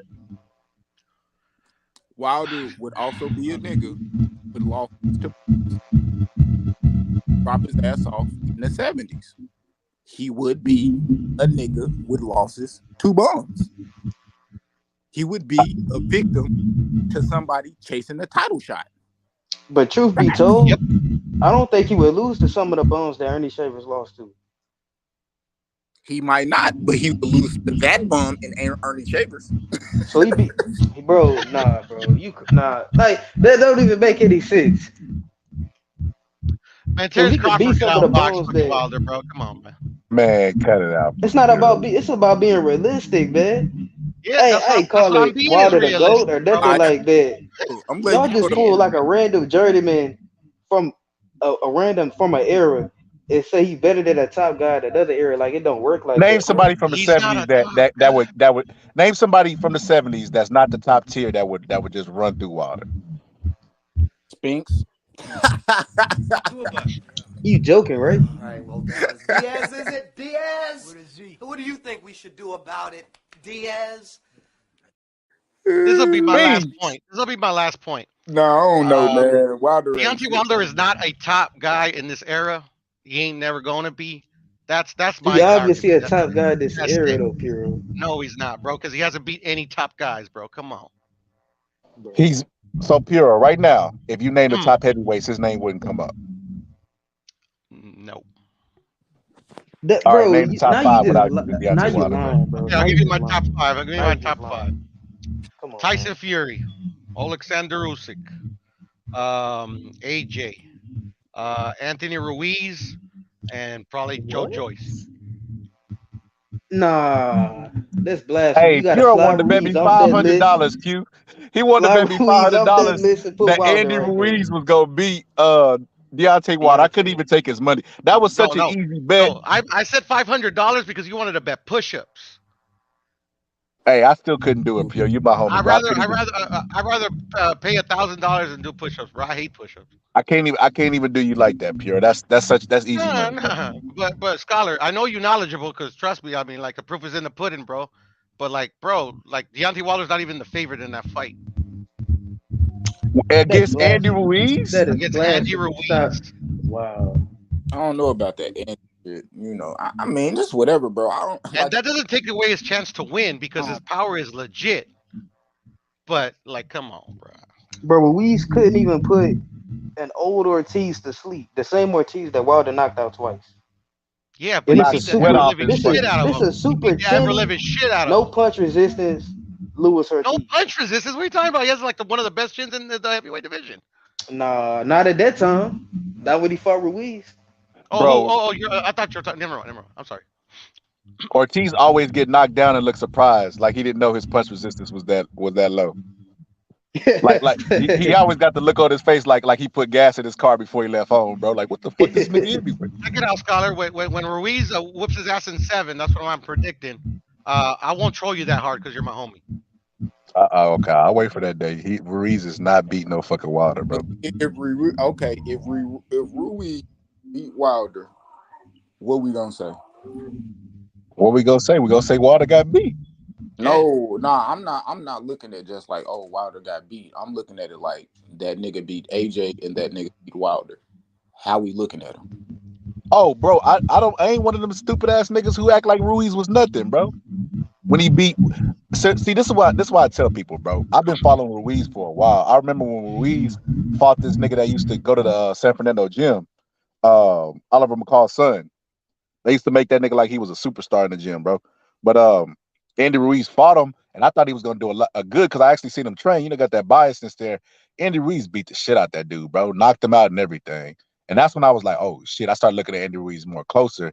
And Andy Ruiz, like back in the days of yesteryear, bro, that nigga was a destroyer. He lived up to his name. He would take away a motherfucker jab and just stalk them, hunt them down, and just beat their asses up. But a lot of people say AJ ain't the same since that Ruiz loss. Ruiz ain't the same since that AJ win. He has not looked the same since that win, bro. And it's like you can see the decline, bro. You can see the mental decline. You can see him getting in there with Areola, bro, getting put down twice. Like he looked awful in that fight, bro. And I just don't. Decline. He won. Okay. But he didn't he? Didn't he? And I cut you off again, Scholar. My bad. No, you good. Cause I mean, at this point, Pure, I feel like I could put you in the ring with Chris Areola. You could beat his ass, bro. Nah, bro. Come on, bro. Bro, you could I'm definitely beat 40. Chris Areola. Bro, I haven't sparred in like 20 years. Man, come on, bro. man, if I tell Jimmy you, will whoop my ass, bro. Come on. if Chris Wilder, Areola ain't trained seriously in about 30 years, man. man, if Wilder get beat, Allah. if Wilder get beat by Andy if they fight, bro, I'm gonna be honest. I'm gonna flame the shit out that nigga anytime his name get brought up. Oh, flame on. I'm gonna flame him too, and I'm also gonna press Usyk and fucking Fury to give Andy a shot. I never get attached to fighters and names, bro. Like that's what because I be betting on the sport, bro. I can't afford to do that. I'd be fucking broke. I always go off of styles and logic, bro. That's what I use. So whenever I'm debating the Wilder shit, it ain't because I'm the biggest Wilder fan in the world. Like to be honest with you, AJ has the best resume out of the boxing heavyweights now currently. Nobody's resume stacks up to AJ and accomplishments, bro. It's just what it is. But like AJ, this is what they don't say. This the part that they omit with Andy Ruiz. Andy Ruiz was a good fighter, especially at that point.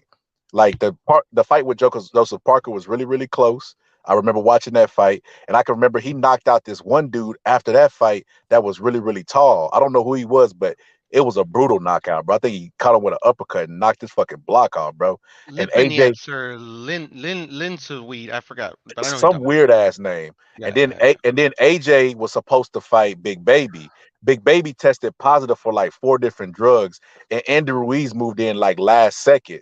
So he had been preparing for Big Baby. And then he got Andy Ruiz. And Andy Ruiz came in, you know, soft guy, soft tone. And he made AJ believe it was going to be an easy fight and they were friends. I can remember AJ like even letting them carry the belts around saying, look at them, y'all. And turns out that last minute replacement opponent hit his ass in the temple. And even before he got hit in the temple, bro, he had knocked Andy Ruiz down, bro. Like, people just got short memories, bro. They want everybody to believe that AJ is soft, bro. That nigga is not soft, bro. That nigga got a mean streak, bro. With a beautiful combination too, a Scholar. The one that AJ hit Andy with, that was a beautiful fucking combination, bro. Andy hit his ass with the same combination. No, What's and up? then What's up, D? right after Andy got up, he hit him with a straight right, bro, like with all of his might, bro. And Andy ate that shit, bro. That was crazy. Bro, no lie. Yeah, that was a beautiful combination. Piro polished him off with the hook and then knocked him out. I think Andy was more embarrassed. He had never been knocked down like that before. That was the first time. And AJ's a good ass puncher, bro. Like, he just caught AJ with that equilibrium shot. He was never able to recover. But Andy Ruiz said he's gonna catch Wilder with that same shot, bro. So he's saying his best chance to win is to make lightning strike twice and catch him with a temple shot. Man, come on. Man, they need to sign this fucking fight already so I can like start flaming Scholar already, bro. Come on, let's I don't go. want them to Let's sign go. that fight, Let's Piro, go. because I don't like trolling my friends, bro. Because Andy Ruiz, bro. Hey, you should try it. You should try Scholar. It's fun as fuck. I Hold on, literally man. troll Hold all up. my Hold homies. All my up. homies. This is what I mean by I don't fall in love with names, man. I just look at styles, right? Mm-hmm. Andy Ruiz lays his Wilder head on doesn't this. have one, and Andy does, bro. Come on. Hold up. I'm gonna put some logic in it. I'm gonna throw some logic out there. You can debate the logic when I throw it out there. Andy Ruiz lays his head on his right side. Andy Ruiz was dropped by Chris Ariola's right hand.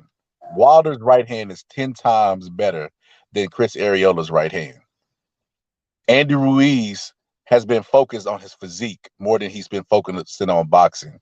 It's like Celebrity Fit Club and shit with Andy Ruiz's house. Like, it's like every accomplishment he's got is being fat.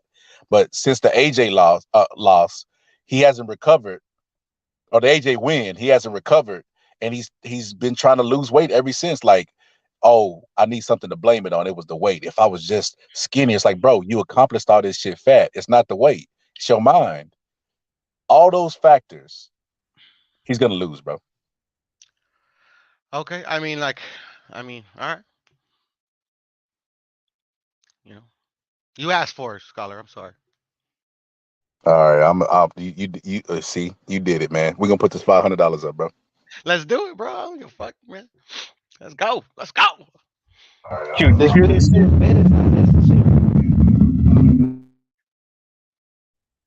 Who was that? What was that? I think Goated, because Goated's been having like some background noise. Yeah, but hey, like it's too bad Wilder doesn't want that fight, bro. Bro, So Wilder done already you'll say announced it. $500. You'll say $500. He already announced it. He already said that's who he gonna fight.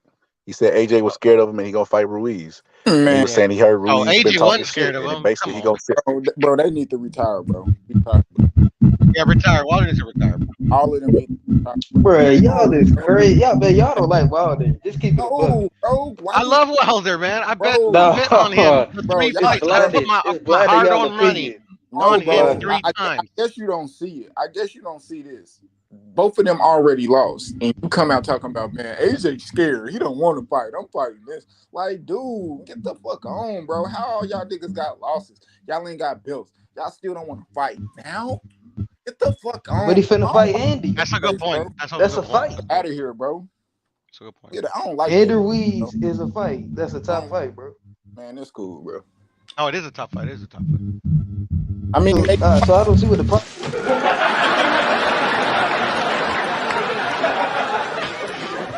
You heard me. Yeah. Yeah, I'm gonna tell you the problem, bro. Because You can't have it both ways. Y'all say y'all wanted to fight people, but when they lose, you say they gotta retire.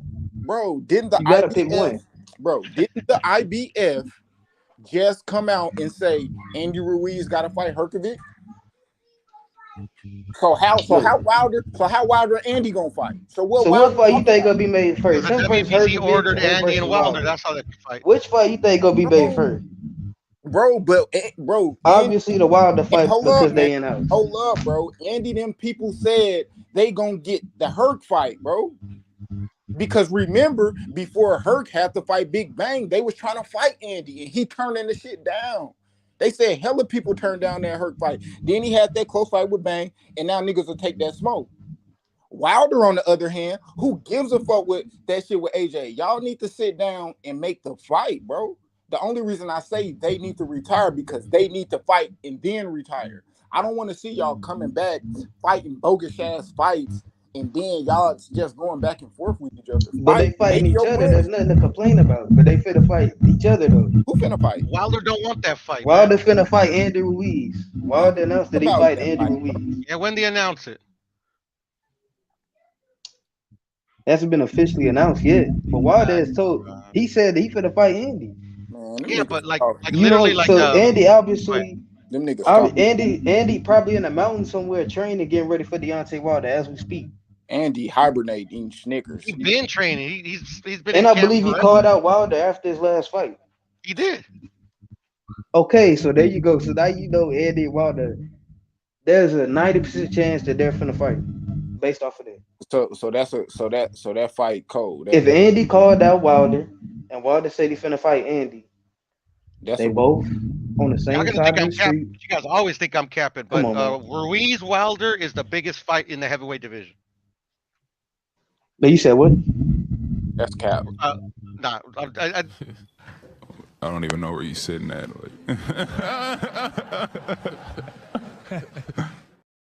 and watch the playback. I've been saying that since I literally been saying that since literally. It's the biggest fight in boxing. Not in boxing, heavyweight boxing. I just get the hit. I don't care about It's up there. Just roasted. Man, stop it. AJ Wilder bigger than that, bro. Why is AJ Wilder bigger? Why? Because people want to see it, bro. No, but people would want to see AJ versus Wilder versus Ruiz more. Hey, people want to see. People definitely interested in it. Hero, outside of you and Andy's family, bro. I don't think nobody wants that fight for Andy, bro. So you think Americans are that down on American boxing that they don't want to watch the last two heavyweight champions from America go at it? Nobody's a fan of Andy, bro. Like I don't feel like. What are you talking about? Andy's got a big fan base. What are you talking about? I think Wilder cap and because he coming out here saying that AJ scared to fight him, nigga. Everybody know AJ not scared to fight you. Take the fight. Wilder's making PD excuses already, bro. With Andy Ruiz, bro. Bro, come on, man. We don't know that. We don't know that for sure. AJ scared to fight no fucking Wilder, dog. Shit, I don't know. I don't know about that, man. Bro, I feel like it's like 10 different fights that are really big. Or 10 different mix and match that are really big, and Andy Ruiz is not in any of the mix and match, bro. And that's sad, bro. That's sad. Like Americans used to get back behind their fighters, bro. Come on, man. This is bullshit. I don't care. I mean, I'm behind Deontay Wilder. And I believe you, bro. But that's what 2 people? Man, that ain't enough. Man. I mean, you're not lying. Only niggas getting unadulterated respect out this bitch is Usyk, man. That nigga. But we only got one good. Oh, my bad. I didn't mean to cut you off. Nah, go ahead. Oh, I was just saying, but we only got like one good, legitimate American fighter, and that's Deontay Wilder. He's the only one that has the best chance of becoming a champion again out of all the American fighters that we have. What about Andy Ruiz? I think Jared Anderson. I got Jared Anderson. Fuck the rest of them old ass. Stop it, man. No, bro. Deontay Wilder would murder fucking Big Baby, bro. Come on. Wilder would kill Big Baby. Hey, and this why I'm gonna say it's not. Because I'm thinking about that young dude coming up, and y'all are worried about them old ass motherfuckers who gonna waste another 2 years. And in 2 years, Jared Anderson gonna beat their ass. Like that's what I'm talking about. They wasting time right now saying nigga scared to fight me and this and that. Nigga, you got a loss. You just got knocked out. A nigga really scared to fight you. Fuck out of Feel here. you. I The feel you. young niggas coming up not even that good. Them They niggas garbage, Bro. bro. That's Javalov is the the big best thing. one out of all the young ones coming up, well, and he And he kind ain't of old. American. And he ain't American. I could say this. And he got beat down by Joe Joyce. bro. So the best guy coming up got beat up by Joe Joyce. All right. So tell me why. Before Hurt got up in there and arguably lost to Bang, like 15 motherfuckers turned down the fade with him. These Bro, and old Zhang ass is an niggas old scared of these dude. niggas. Zhang is an old dude, but he good though. All right. It just goes to show that them young guys coming up is not super dangerous. No. Like they ain't no killers coming up. Why? They ain't no Mike Tyson. Hold up. So no why? Lennox Lewis's. Hold up. No Riddick Bowe's coming up. So why did they not fight him and let Bang fight him? Because Bang was the last option, my nigga. He asked Andy, he asked Joe, he asked all them niggas turned down the fade, bro. His promoter came out and said it, dropped names, and said the niggas who was turning down the fight. The IBF constantly was saying, okay, we gonna order this. Dude turned it down. Okay, we'll order that. That dude turned it down. Like, what we talking about? What are these dudes really on? Okay, yeah, they might beat the young niggas, so get in there and beat them. Scare ass niggas.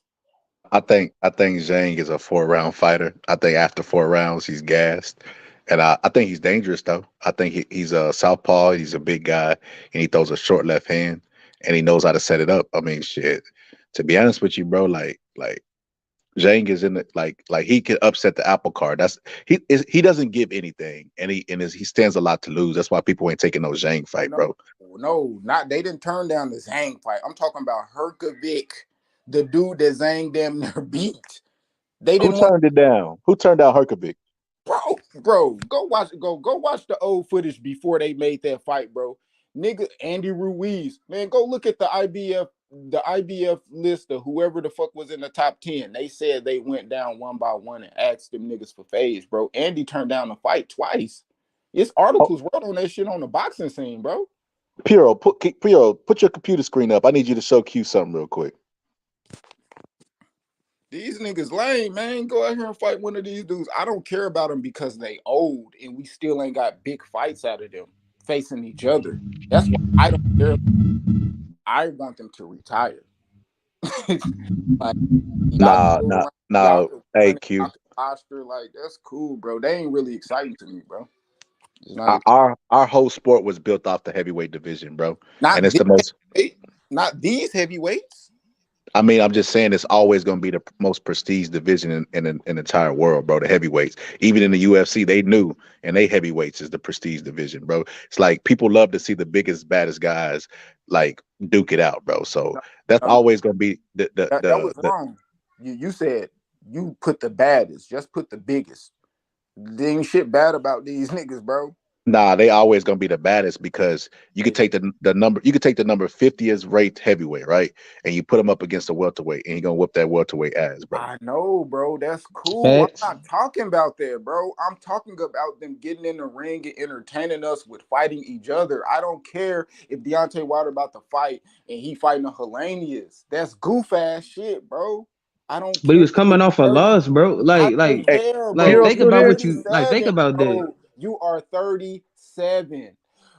Usyk is like 35, 36. Bro, y'all ain't even, man, fight and retire, bro. Quit playing. Damn, my nigga. Hey, Puro, you still on the panel? Fight and retire, bro. Respectfully. Damn, Puro dropped off. I was just finna show you something, Q. Let me see if I can do it from my phone. It's cool. I mean, bro, I'm not disrespecting him. Stop looking at it like that. I'm just But saying. he probably dropped off trying to look for the thing. It's a boring. I was gonna show Q Hergovich versus Deontay Wilder in sparring, bro. Bro, I'm not gassing Herkovich. Bro. I'm not gassing him, bro. He ain't shit. Like, fight him then. I just seen him lose. I don't think he even beat Big Bang, bro. I think he lost. Bang was hitting that nigga. He was running behind the ref and shit, doing all type of weird shit. Bro, I don't care about that nigga. I'm not gonna lie. Fight, bro. It's boring. Hergovich might be. He'll probably beat Big Baby though. The heavyweight shit is boring, and he damn sure won't beat no Big Baby. But if he do, I will. Bro, the gap ain't that. Nah, bro. Man, it's cool to say because Big Baby gonna end up like Ennis, bro. Just like it You're was gonna end up cool just for like Deontay Ibis. Wilder to come around here and say niggas scared of him. Nobody fucking scared of you, my nigga. Nobody. Anderson is. No, he not. Yeah, he is. Nobody scared of Wilder, bro. Anderson scared of Frank Sanchez. So he definitely scared of All Deontay right. Wilder. All right. He's scared of all them. So that nigga need to fight AJ. Like, He said he it told ain't Frank no Sanchez it's to no give him 3 years before he fight him, bro. it's no excuse for these niggas over 33 plus not to be mixing it up and shit. I don't care. But No excuse. And until they do it, I'ma roast them, bro. When niggas bring up heavyweights, I'ma let them know how I don't like the heavyweights right now. Until they start scrapping, bro. They ain't did it's nothing for me. crazy. They ain't You did, get Wilder the hardest time, but he bro. the I only one that'll said mix it up with another heavyweights, guy. bro. I said Wilder mixed heavyweights. it up with Fury, bro. I And he trying to said get in there with Andy right now. family. I said heavyweights, bro. Not just Wilder. All them niggas. Every nigga over 33, bro. Wilder not the only nigga over 33 who ain't fought none of them niggas each other, bro. All of them niggas. The heavyweight division is ass right now. And it's gonna continue to be ass till they get up in there and really fight each other, bro. Point blank, period. No nigga gonna get me to change my mind on that, bro.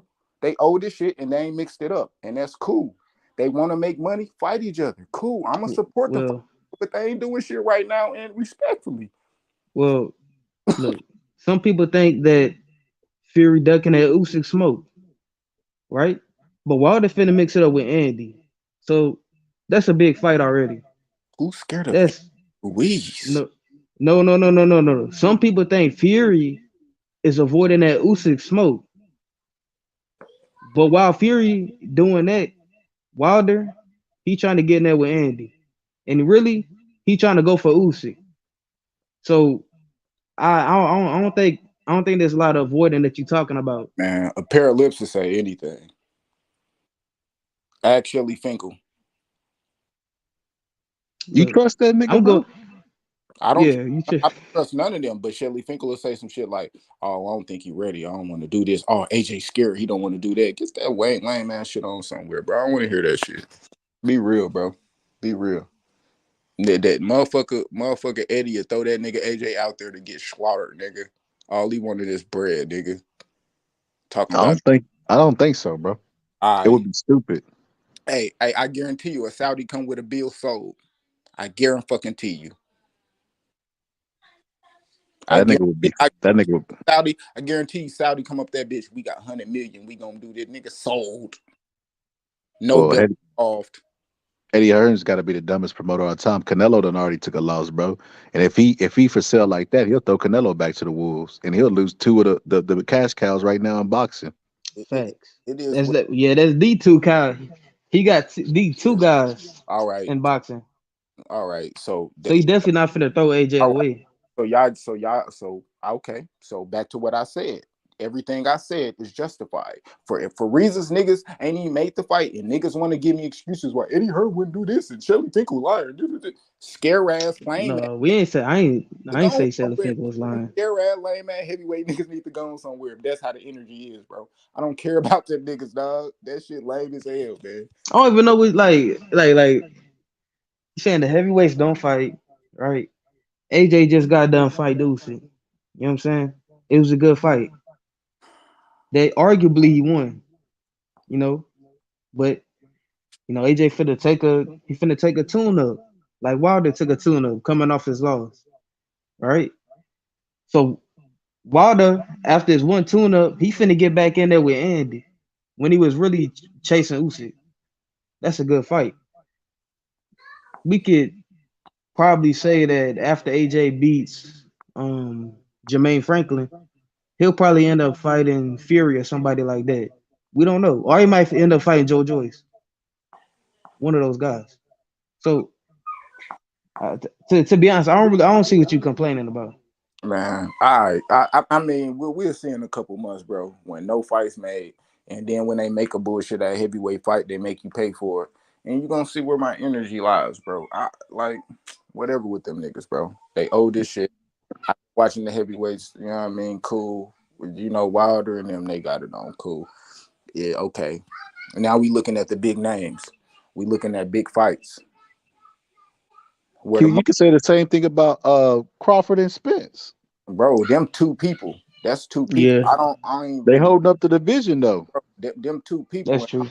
Them two people, and to be honest, the same thing applies because I said that any nigga over 33 and holding a title, hurry up and get your biggest fight on and get the fuck on so these young niggas can shine, bro.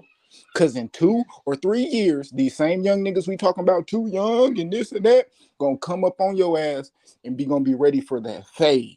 You know what I mean? And then you're gonna be 36 and 37 and talking all that. No, nigga, y'all get y'all fight, get y'all money, and get the fuck on. I don't care. Like, come on, bro.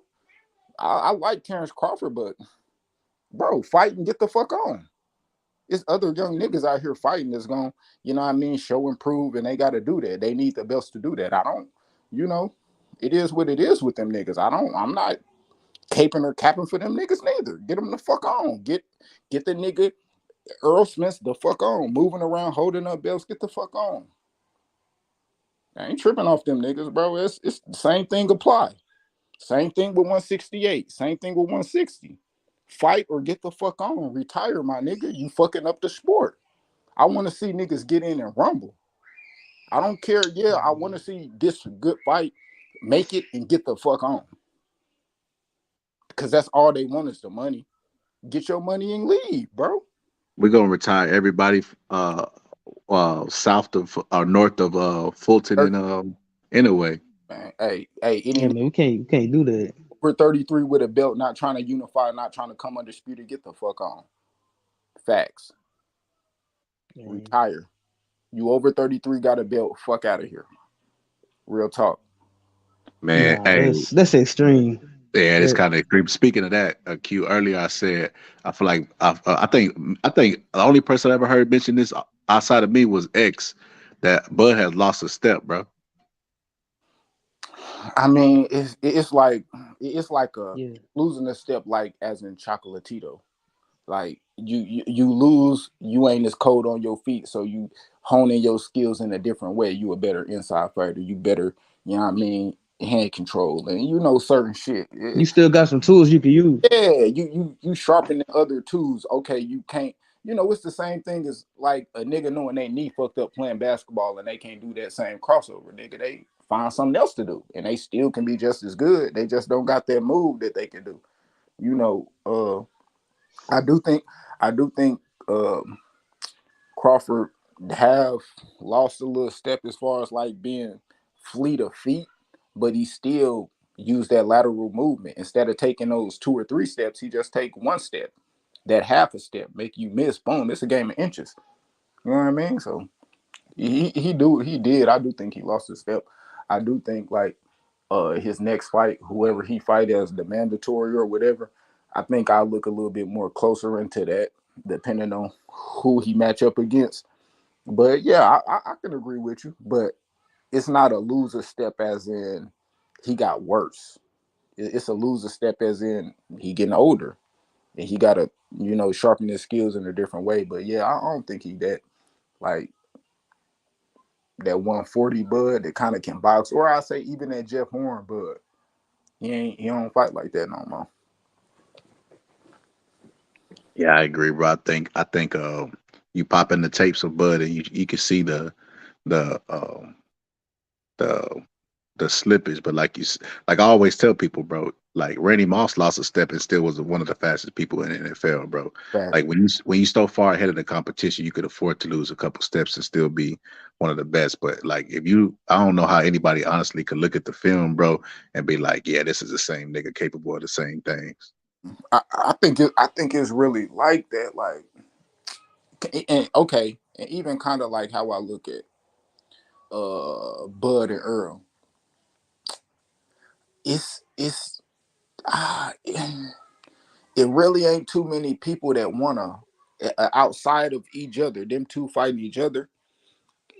I don't feel like it's too many people that's eager to fight them niggas. That's like, oh, I want that Earl fade and really serious about it.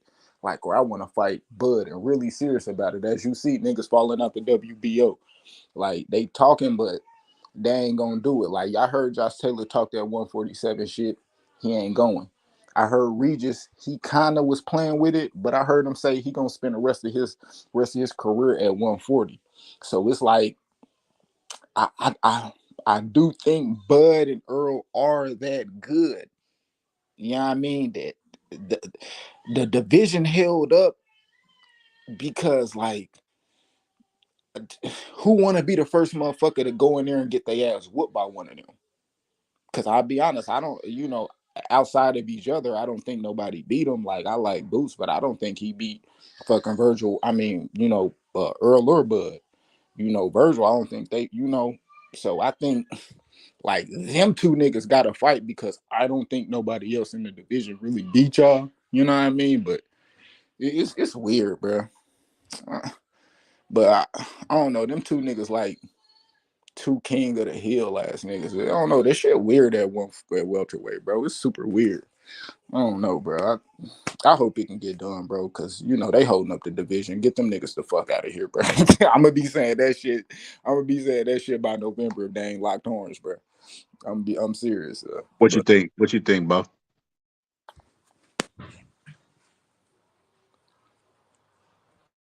That nigga Bo must have went to sleep on us, bro. Yeah, nigga done live, man. OTB, what's good with you, man? All the way. This? Oh shit! You took the words out of my mouth. Go ahead. Oh shit! You know what I mean? So saluting the real, man. You know what I mean? Hey, Q. Earlier we was talking about the fight today. Who you got? Who you got and why?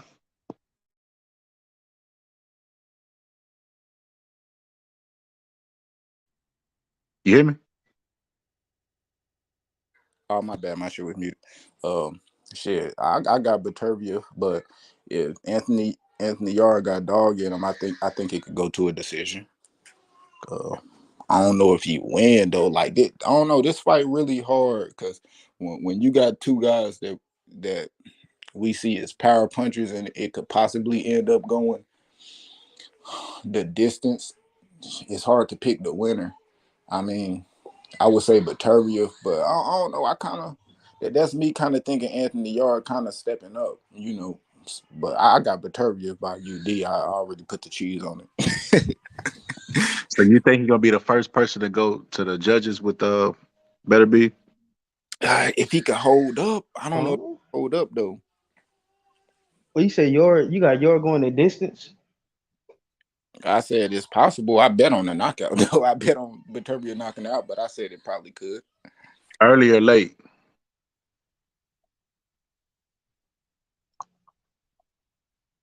You got him early or late, Q? Late. After the 6th. That's a smart bet, bro. He was stopped by Kovalev late. So even if, you know what I mean, he got a strong ass performance. I mean, he might have mental lapses towards the same round that Kovalev got him, or shit, he might just got ghost still from when Kovalev got him. So shit around the 9, 10th, 11, yeah, he might be fooled, bro. I feel like he fighting another Kovalev, bro. This nigga Russian just like Kovalev.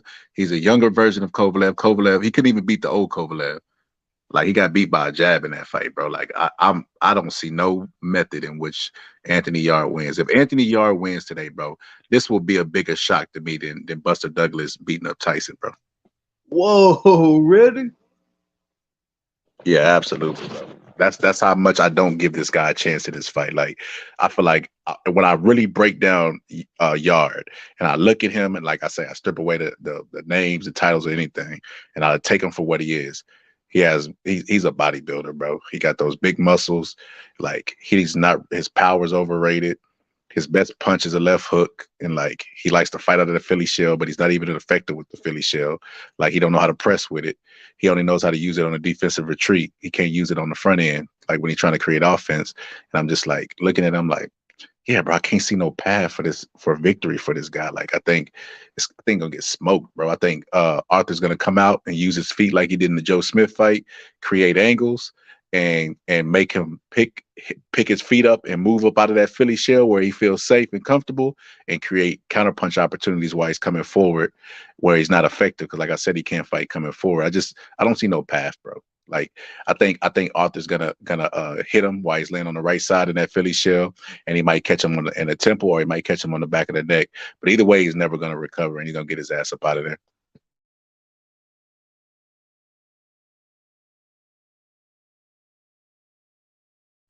Y'all there?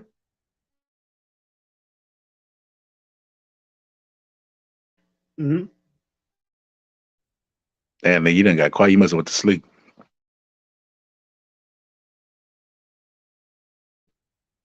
That nigga Q knocked you out in the debate, bro. Made you go to sleep. Wait, who me? Yeah, bro. I That nigga, thought I won that one, man. Low key. Cause I don't know. Nah. I'm still here though. bro. I don't know, Q. I kind of feel like he kind of beat you on that too, bro. You was talking about Randall takes Kai, bro. That's where you lost me, bro. And then Puro brought up what's his name? Primo Carnera. Primo Canera, bro. Like he shouldn't even be in our conversations, bro. Exactly, bro. Everybody knows that Primo Carnera, like the worst heavyweight champion, like ever. It's just the fact that they was bringing up like a random bum from a good era and saying that he could beat like the best, like the top guys in a in a different era. Like that's Bruh, crazy. this era not better than last era, bro. Then what era? This era is not better than the past eras. I never said it was. It's hard to top But though. I don't think it's if you go back like that '90s era. After that, it was just trash, bro. Like when Klitschko's was dominating, when nobody fucking watching boxing, and the guys that they was dominating, everybody didn't like them. Like they were what people was calling Eurobone, bro. So like if you go by that standard, bro, we ain't had really good heavyweights, a good crop since shit. Muhammad Ali. It was like people coming off the heels off that Muhammad Ali being their hero. They were a really good group of heavyweights. Bro, And then they had if you pull up the top 10 heavyweights of 1990, Deontay Wilder probably don't beat half of them, bro. To bring up the top 10 rankings, bro, he don't beat half of them, bro. Probably, I need more than probably could whoop him, but I'm gonna give you wait, five. who? You get most definitely the 1990 heavyweight rankings. Mm-hmm. To the Ring magazine, see the top 10 heavyweights, and tell me how many of them Wilder can beat. I think you can get them He could beat 1990. Tommy Morrison. Man, no, not of in your mind. Go to Ring magazine's top 10. And that's can't not do it for my phone. necessary, bro, because obviously because your top 10 is not the same as what they actually thought was the top 10, and he don't beat them. At least 5 of them, bro. I guarantee it. You got the list? I can't pull it up on my phone. I don't know how to do it. I'm on my phone, so I can pull it up. Yeah, pull it you up. I got two think phones, like Kevin Gates. shit, Q probably got 8 phones.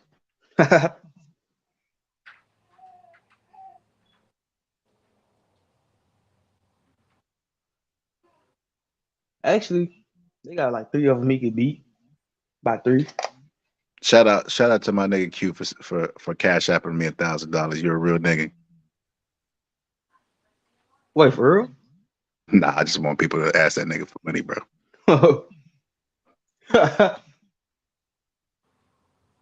I will start doing that. I'm gonna start doing that on my lives, bro. Shout out to my nigga Mark Nash, cash apping me $2,000, bro. And then you put chump change. Man. Hey, speaking of that, wait, Puro ain't never come back. That nigga Puro ran, bro. He ran, bro. When he made a Primo Canera argument and ran, bro. Can't believe it. Primo Carnera? It ain't even had to go there for. We just talk about Sonny Liston.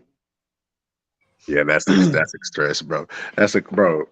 That's like arguing with somebody, bro, and y'all playing like y'all snapping on each other, and they be like, "Man, your dead ass grandma." You like, bro, why you go there, bro?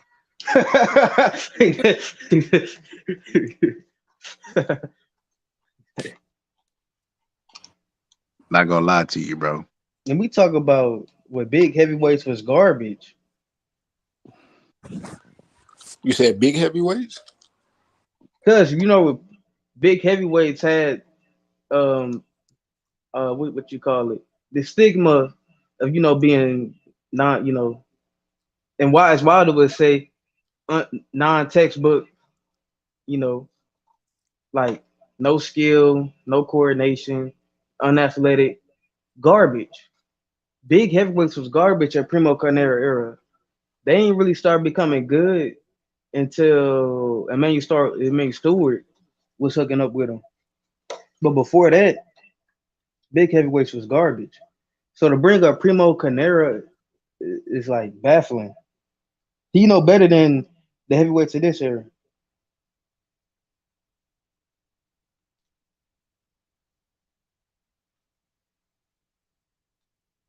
Go ahead. I wish the mother hit me low. Yeah, hit me low. I wish he do that. It's on like a mother. Bring Andrews a lot on. Bring those guys. They can keep their title. I don't want their title. I want to strip them of their health. Because I'm in pain. I want them to see pain. I want their kids to see pain. Lennox Lewis, I want his kids to, oh, daddy, are you okay, dad? Yeah, I don't care about them because they don't care. Ooh, daddy, are you okay, daddy? Fucking Mike is retarded, bro. Bro, hey, real shit. Hey, Q, I'm finna go get me a shirt press, bro, and I'm gonna just start like putting quotables on shirts, bro. That's gonna be one of them, bro. I want to rob them of their fucking hell. Shit, man, I need to start get my little merchant shit going, man. I got some decent little ideas, man. I need to get put on the shirt, man, and bitches gonna be epic.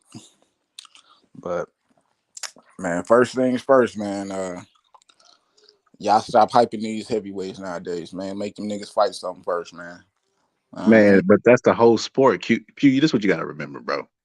The sport has more money than it's ever had before, and it's bigger than it's ever been. Like as far as fighters, they didn't have these type of staples back in the days when they was fighting, and then they have something like we have networks now, right?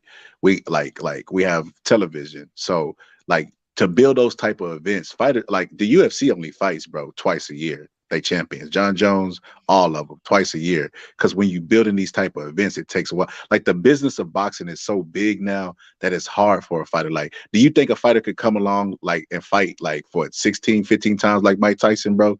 That shit would be Hell damn near no. impossible, bro. In a year, like, nah, that's pretty hard, Too bro. much money to give out. Yeah, too much people to pay. Like, that's crazy, bro. That's the only reason they don't do it because of the Ali Act. When that Ali Act came out, fighters didn't fight as much as they used to because they start seeing that cheese. So they slowed that shit down. But which is a good thing. I mean, I don't know. You got to remember, in order for fans to get what they want, the fighter's gonna be punch drunk, bro. I mean, we gotta keep it real.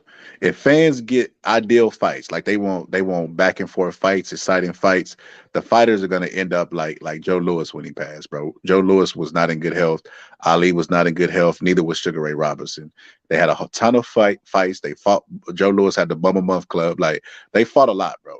Joe Louis had what, like 12 title, 25 title defenses in 12 years, bro. It's a lot of fucking. That's a lot of title defenses, bro. But like, so in order for fans to get what they want, the fighters are gonna suffer. So fans have to pick their poison, bro. Either they want a fighter that fights all the time, that's really really active, but he might end up punchy when he older, like a James Toney, or they want a fighter who's gonna make the most amount of money and fight the right fights at the right time to maximize his profit. I'll take the fighter that fight the right fights at the right time. And seeing a punch drunk fighter, especially if you like them, is just sad. Man, niggas ain't fighting the right fighters at the right time right now. They just moving how the fuck they want to move and telling you it's the business of boxing and politics. They fucking capping because we see niggas off rip and nobody seen this shit coming.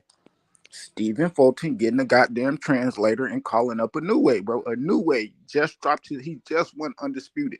And he going That's a good fight. And giving you that shit. But I'm saying that ain't got shit to do with the networks. That's two fighters that won't smoke, bro.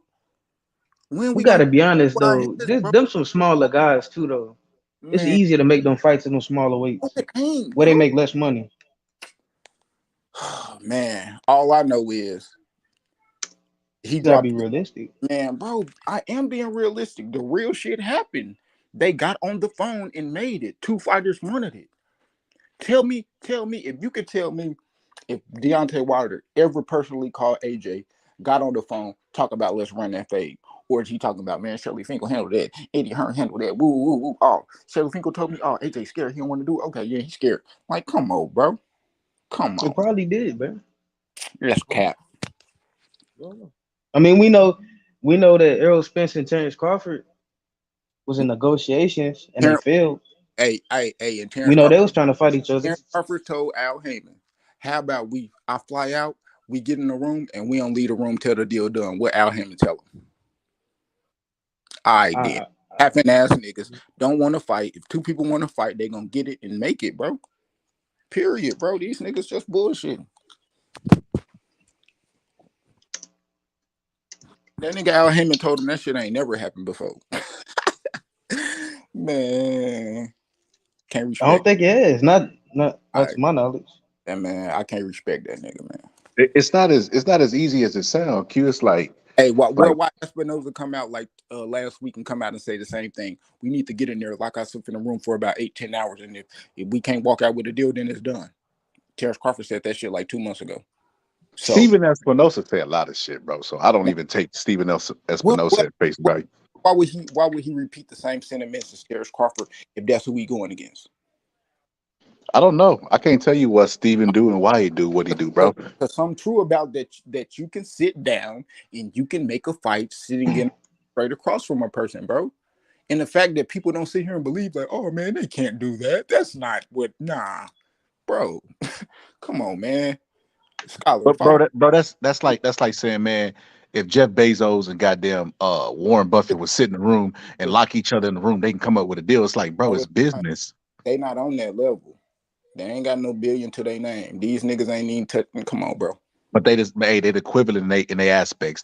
In their profession, bro. It's they not, the Warren Buffetts. It's not. No, it's not. They welterweights. We were just talking about the heavyweights. That's what heavyweight niggas could do. These are welterweights. They ain't on that level. They ain't even on Canelo level. So they lesser than that. So man, that nigga Bud made $5 million up front his last fight, bro. They on that level, bro.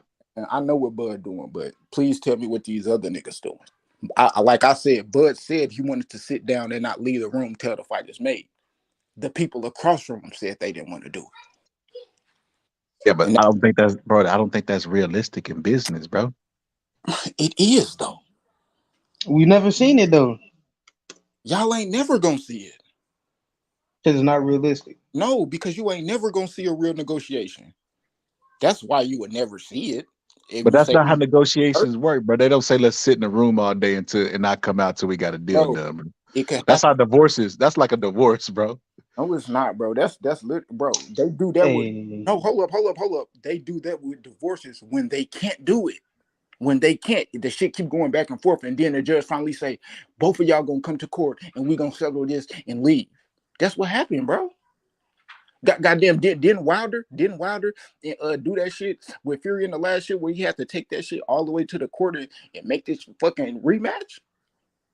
Come on, bro. It get done like that, bro. I ain't no man. Come on, man. But that's because he was in contract. But yeah, they wasn't sitting in the room. It's because he had already signed a contract and he was obligated to give him a rematch. Yeah. He actually was trying not to give him his rematch. Bro, that's when you have a mediator who has a cool head and he ain't going off what this one person say or this one person say. He say, both of y'all niggas get in the room and sit down. Not one person on the other side saying, let's sit down and get in there. And the other person, man, I don't want to do that, man. That ain't what we do. Woo, woo, woo, woo. If somebody else who's not connected to either side say, shut the fuck up and sit down. Yeah.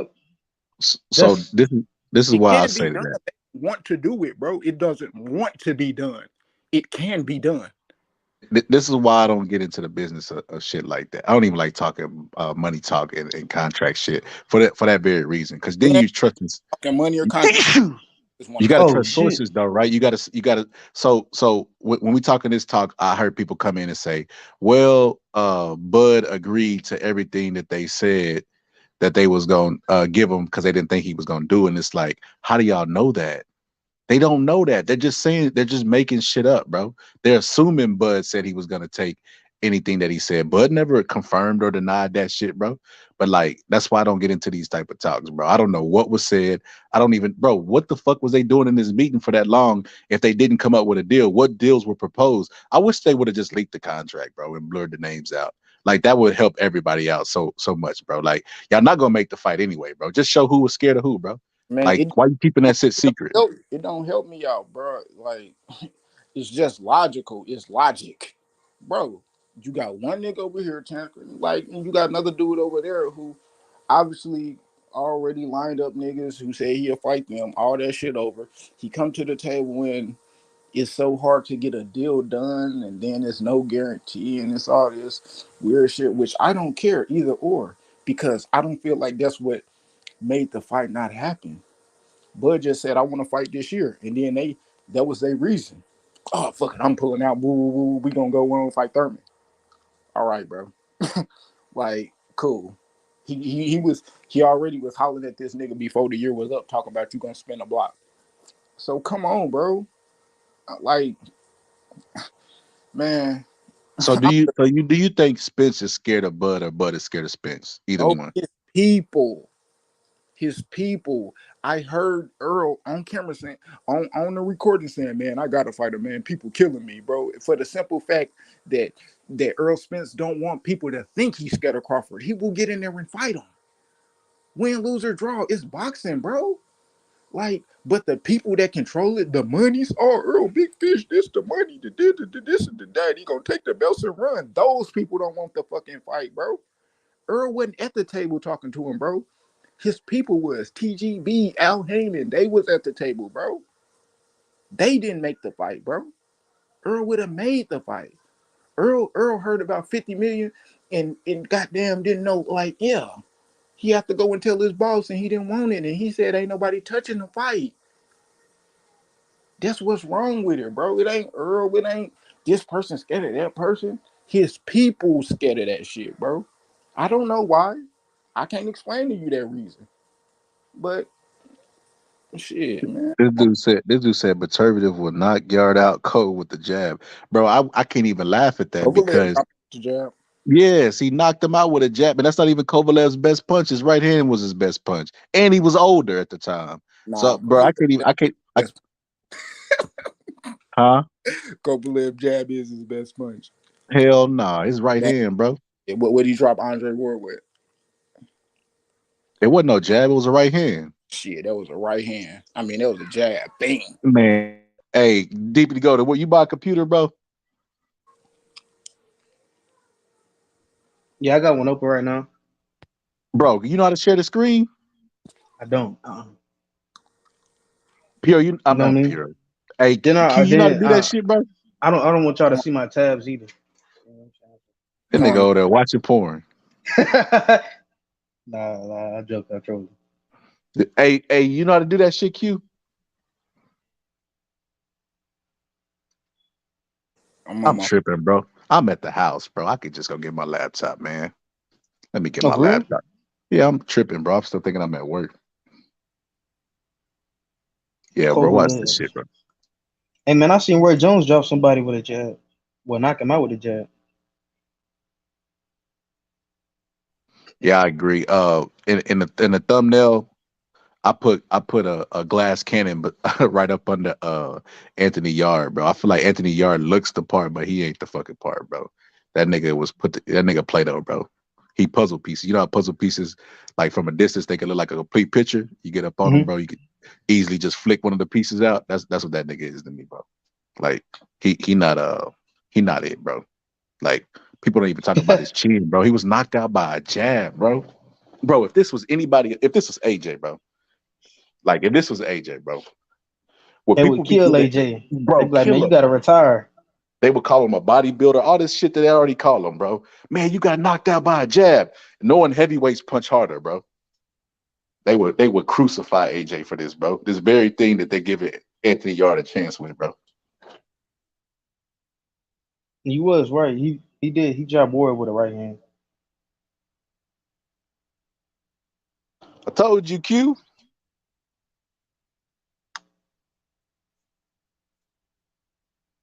Yep.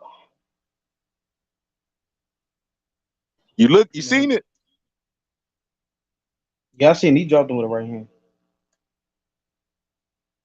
All right, man. I remember they were trading right hands, and Kovalev started his before Andre Ward cocked back and started his, and he beat him. Yeah, that's true.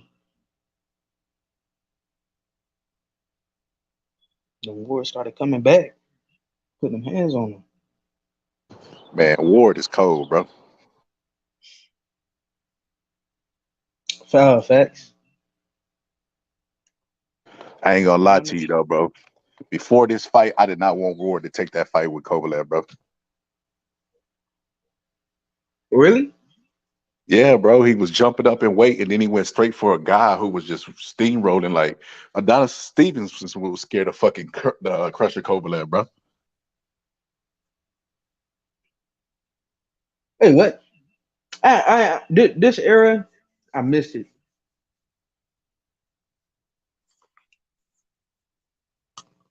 Yeah, bro. Adonis Stevenson, bro, used to always act like he wanted to fight Kovalev, but he wanted no fucking parts of Kovalev, bro. Like everybody wanted to see that fight, bro, because they felt like it would have been an exciting fight. He did not want no parts of him, bro. Not gonna lie, but Yard visually looks stronger and more powerful than better. He does. He does. He like I said, he looks the Yeah, he part. looked the part. Like if we didn't know either one of their names and we said who's gonna win, we're like, oh shit, he finna kill Wolverine. But in actuality, bro, he not even Wolverine, bro. You know who he is? He's that dude. He's Colossus, bro. Damn, that make perfect sense. That make perfect sense. He is Colossus. Wolverine had like some speed to him, and he was tough. Hold up, I'm not gonna lie. When you said Terrence Crawford lost a step, would you say like the Crawford that fought Benavidez is better than the Crawford now? The Crawford that fought Benavidez. Yeah. Nah, they're about the same. I mean, he lost a step from when he first started to now. Oh, okay. Okay. I thought it just meant like it like welterweight. No, just watch it. Just watching it when he first started. I went back and watched his career in its entirety, and like as the weight go up, like his skills, like he wasn't showing the same shit that he showed in the ring before, like the movement and the counter punch. And then but it took a lot of punishment, bro. That's the elephant in the room, bro. I can't say that. You can't. Nah. He So get Sean Porter wasn't hitting him with body shots, bro. you talking about a lot of punishment. That's Sean Porter didn't even land 80 punches in that fight. He definitely landed 80 punches in that fight, bro. Man, go check the count, my boy. Bro, I don't look at that shit, bro. Man, shit, don't. I know this. I know he landed damn near double on Earl, and Earl faded out way more than Bud have. If we looking I know. like, Nah, but that ain't what I'm going on. But so that what I'm looking at, Bud. He get hit. I think, and this the thing, and this kind of like the same with Devin, the same with Shakur, and people that just we don't get hit that often. When they get hit, the shit way more memorable because they don't get hit much. But when you're looking at people that get hit a lot, Beterbiev get hit a lot. Earl, like the guys that get hit when we talking about in they fights, but they still like, oh man, they ain't fucking, you know what I mean? Niggas can't do this and do that, but bro, they get hit way more than the, you know what I mean? So, I guess the worst thing about Bud getting hit is how he reacts to getting hit, you know, and that might be the thing when you go to Sean Porter. When Sean Porter did hit him, look at how he reacted. Immediately grab, head going sideways, did that shit. But you know what I mean? That he the skill, shit. But he don't look good getting hit. Cause that's why it's more memorable. Like when he get hit, you like, oh shit, that nigga hit that nigga with that mean uppercut left. You know what I mean? So, but he get hit less than all of the guys at welterweight. So, they talk about him and Kell Brook, but I'm like, damn, that's 4 rounds, or really 3 rounds, and he got hit, but it wasn't like you know. So I guess it's the reaction of him getting hit, how he looked, you know. So,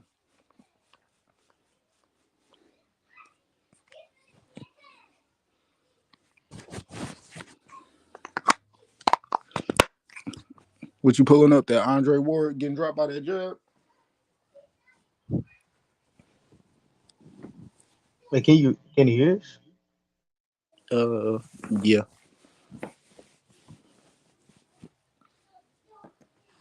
Hold on. What year from the 90s you want? Shit.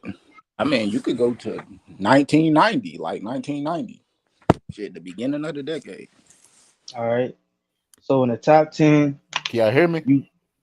Yeah, we can hear you. So in the top 10, you got Evander Holyfield, Mike Tyson, Razor Ruddock, Buster Douglas, Tim Witherspoon, Carl Y'all Williams. there? Yeah, we here. George Foreman, Ray Mercer, and Riddick Bowe. Who can Wilder beat out of that? Carl Williams. Okay. Who else? And Deontay Wilder versus Carl Williams. Who you got? So just one person out of the 10? I was even lenient and I said he couldn't beat 5. But bringing it up, that's even more. Bro, he could be. Bro, if he wouldn't last the 90s, he most definitely wouldn't last the 80s, which most definitely wouldn't last the 70s, which most definitely wouldn't last the 60s. Because the further you go back, the tougher it get. Bro, the 70s better than the 60s. Come on, man. The further you go back, the tougher it get. Nah. Yes, it do, bro. There's a limit. Bro, the further you go back, the better these guys get. But the heavyweights wasn't even that good until you touch like the Joe Louis era. Bruh. Into the 90s. Bro. Man. All right, bro. Everybody in Joe Louis era is better than all the heavyweights that came before him. Literally. Okay, that's cool. But we was talking about Mike Tyson and you talking about the 90s era, this and that. So why do people say Mike Tyson fought a gang of bums when he fought a lot of people on that top 10 that we was talking about? Me personally, I think Tyson is the second best heavyweight of all time. That's cap. Who better than him? Nigga, it's 2 niggas in the era that beat him. That we both, Evander and fucking Lennox. Man, we ain't bro. Man. So you saying if Holyfield fights Mike Tyson in 1991 after he beat Razor Ruddock, Holyfield beating Mike Tyson? Nah. He getting knocked out. He gonna get knocked the fuck out. The steroids that he was using, that shit helped. I mean, shit. And plus, when Mike Tyson came up out of prison, he ain't had the same intensity in his style. Mike Tyson would have knocked Holyfield the fuck out. 1991. I mean, and we ain't even. I ain't even saying like. A lot of people say Mike Tyson was shot after he lost to Douglas. That's not true. Tyson, 1991, beat the shit out of Holyfield. Shit, Lennox Lewis, he getting knocked out. I mean, Riddick Bowe, who better than Lennox Lewis, he getting knocked out. Riddick Bowe, who's better than Lennox Lewis? Yeah, bro. Oh. Riddick Bowe is obviously better than Lennox Lewis, bro. Come on, man.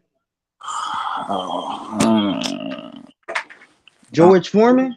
I ain't agreeing with that, bro, my guy. Lennox Lewis is overrated. He's overrated. Oh, shit. Tell that to the niggas that beat his ass, that he whooped their ass. He beat an old Holyfield and he beat a washed up Mike Tyson. Come on, bro. That's his wins. That's what made Lennox Lewis famous. Like, he only beat 2 guys. Come on, bro.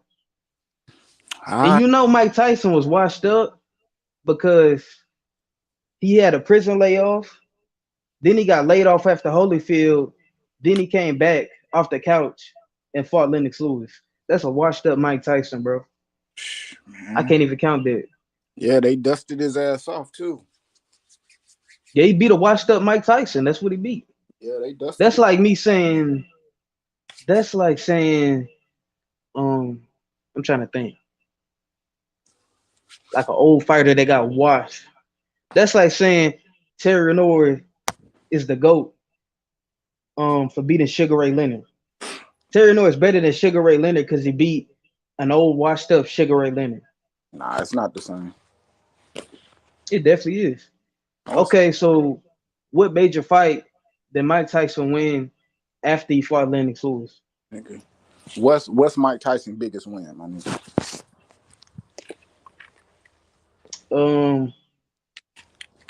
Probably Larry Holmes, Razor Ruddock. Okay, well, hold or on. Tony Tucker. Stop right there. What was Larry Holmes? What? What was he? You literally came out talking about he beat this nigga straight off the couch. Larry Holmes literally got off the couch. He said that nigga Don King came up to his house with a suitcase with $750 and showed him and got that nigga to fight. What are That's we talking? true. What that's his Mike best. Tyson would beat Larry Holmes in his prime or whatever. Stop it. Not only that, Larry Holmes beat Ray Mercer years later. Any with the distance with Holyfield. This a prime Ray Mercer that's undefeated, who just knocked out Tommy Morrison for the WBO world title. So he just beat a legitimate 90s champion after he got knocked out by Mike Tyson, coming off another layoff. So think about that. And some people think Ray Mercer beat Lennox Lewis. Come on, bro. He wasn't washed up. That's why I brought that up. I thought about it, but yeah, I mean that's you. I know a lot of people who got Mike Tyson like super high. I'm not one of them people. I'm not. I do like, but when I'm looking, yeah, nah. I think he's underrated. When you look at his stats, he more overhyped than underrated. Nah, that's not true. That's facts. Mike Tyson. They got a lot of Tyson haters online. Lennox Lewis is underrated. Mike Tyson is. No, Lennox Lewis is overrated. All right, bro. So y'all literally could sit here and tell me that Lennox Lewis doing what he did get the amount of respect that Tyson get. What did he do? Mike Tyson was undisputed at 23 just like years Lennox old. Lewis. He was in Lennox Lewis's era, bro, and he was undisputed. Facts. What was at the age 23, bro? What was Lennox Lewis doing in what was that, 87, 86? What was 88? When was that nigga undisputed? No, because you saying like Lennox Lewis is underrated for what he did, but he didn't do anything that Tyson didn't do. Go back. What year was Mike Tyson undisputed? 1987. 80, I think it was 88.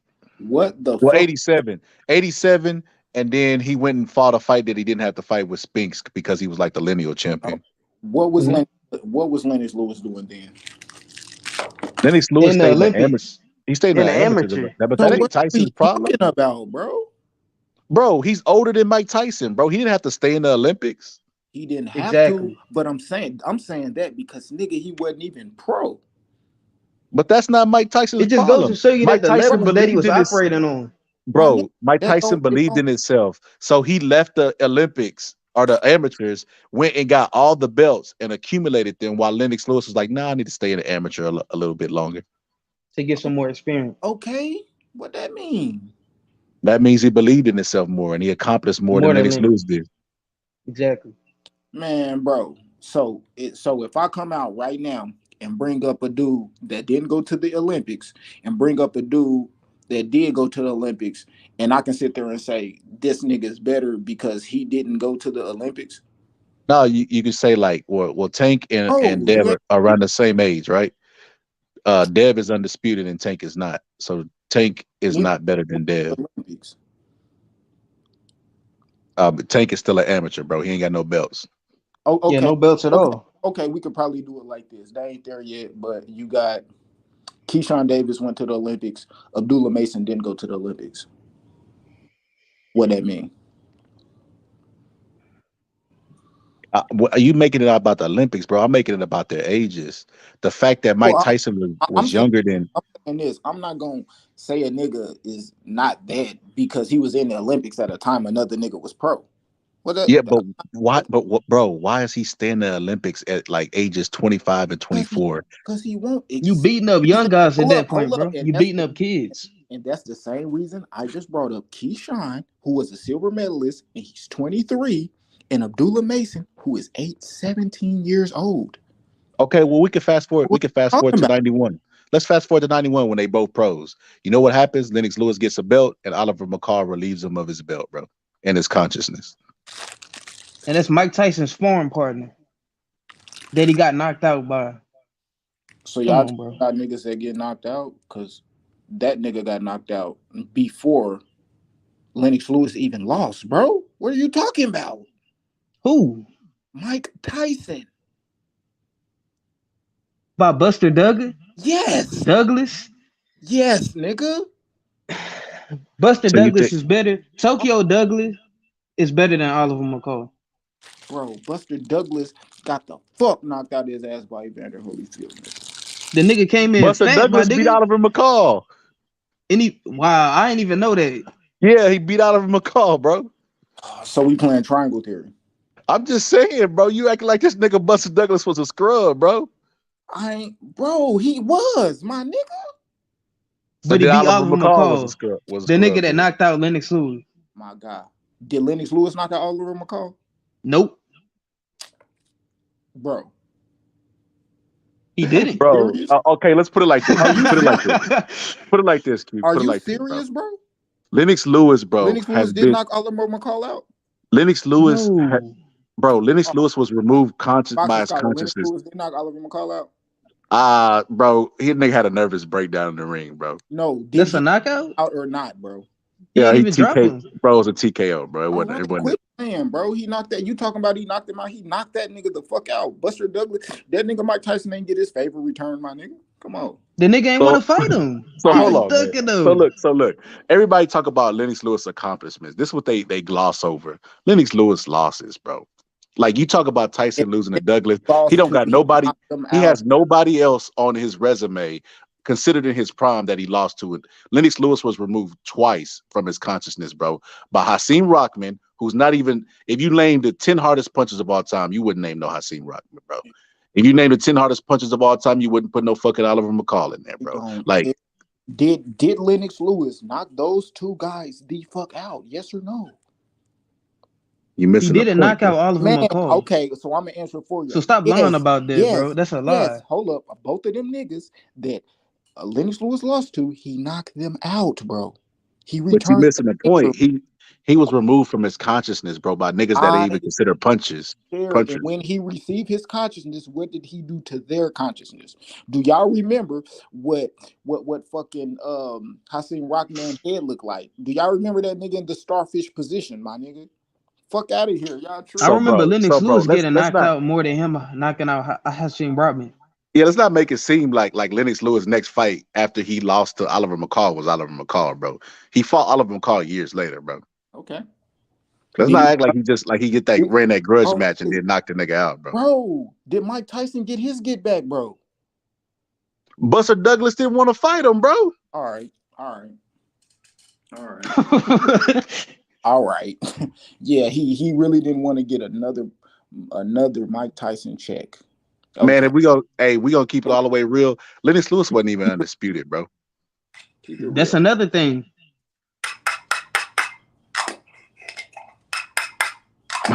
Bro, you throwing your controller, bro? Nah, he over there with the grinder. He about to roll up. Breaking down. Oh, you for the roll up? Oh. But come on, bro. Y'all I gotta keep it 100. Hey, man, you got to Hey, roll up Lennox for Lewis this was one. flat. Hey, Lennox Lewis was flat as that table he hitting on right now, bro. Nigga, That's crazy. That's crazy that Lennox I'm about to Lewis. Tyson pack. Hey, he wasn't. He wasn't even undisputed. Q. He didn't even have a WBO, bro. Let's keep it real, bro. I don't care, bro. So the nigga never accomplished what Mike accomplished, bro. I'm not talking about Damn. There you accomplishment, go. bro. I'm not talking about accomplishment. When they bring up Lennox Lewis, what they say? Oh Nigga, my gosh, it's the last undisputed heavyweight champion. nigga. But he was never undisputed though. So But he can't even hang his hat on that. I don't care. He beat Tyson though, and He Evander. beat a washed up Mike Tyson. And you said it yourself. When was Mike Tyson undisputed? 1987. When did Lennox Lewis fight Mike Tyson? 2003. Come on, bro. Bro, he was just washed up. in the Wilder argument. He said the 1990 heavyweights was good, bro, and how they like that was Tyson's era where he reigned, bro. By the time that Lennox Lewis got to Tony Tucker and Razor Rudd, bro, they were way over the fucking hill, bro. No punch resistance, like, bro. Lennox Lewis was the cleanup man, bro. Facts. Okay, he cleaned up and dusted off Mike Tyson too, man. He He cleaned did, bro. I give him that. That nigga's That's- the Hoover man, bro. He gonna get all the little dust particles, bro. But like when they in their primes, Lennox Lewis, bro, you can't name me a prime fighter Lennox Lewis beat, bro. Exactly. bro, and that's cool, bro. You know what? He got one. He got one fighter, and it was Vitali, and Vitali should have won that fight. Like they stopped the fight on cuts. That nigga head was who was cut? Bro, he was beating the shit Who out was of fucking cut? Lennox Lewis, bro. Who was cut? Bro, we're not finna count that win, bro. We're not Who finna was count. cut, though? Bro, that's that Johnny Rice win, bro. Bro, who was cut? Facts. I'm just asking the question. Who was cut? He was Vlad cut was because he cut. Caucasian. All right then, bro. Fuck out of here, man. Because of his ethnicity. That's the only reason he was cut. Bro, Lennox Lewis was getting the shit. You know how Lennox Lewis knew he was getting the shit beat out of him? He made excuses. I remember Larry Merchant was like, Lennox, do you think you would have won if it went on? I think he would have beat you. I wouldn't say that, Larry. He was deteriorating. Did you see his eye? And I only trained this much. If I had a full camp, I would beat him. Why are you making excuses, bro, if you won the fight? Like, Lennox Lewis know he lost that fight, bro. Man, all right, whatever, bro. At the end of the day, I still think Lennox Lewis better boxer than Mike Tyson. Man. That's just Hell me. no. That's just That's me. crazy. People rank Mike Tyson. It's a lot of hype. You know what I mean? A lot of shit. No, niggas be saying Lennox Lewis is went better there- than Muhammad Ali, bro. He went there and he got behind. I ain't say that. I'm talking about people in general. Well, A lot of people He's say that. overrated. all right, that's all I've right. never heard somebody say that Mike Tyson was better than Muhammad Ali. I never see anybody say that. I know Lennox Lewis was overhyped because that nigga ain't even had no real motherfucking country behind him, my nigga. You know what I mean? That's his fault, bro. The fault for That's what happened when you represent 3 countries, bro. All right. So what we talking about? How we hyped then? Nah, he talking about post-career. Post-Lennox Lewis career, everybody is giving him a ton of flowers, bro. Exactly. You want to know why? Because they sat down, rewound them fucking tapes, and gave him his credit because he wasn't getting it when he was doing it. Same way niggas gave Marvelous his shit. They weren't giving it when he was there, but when that career was over, they sat down, rewound them tapes, nigga. They realized. And that's all it was with Lennox Lewis, nigga. They sat down and watched them fucking tapes, and they was like, yeah, that nigga George Foreman? Oh my bad.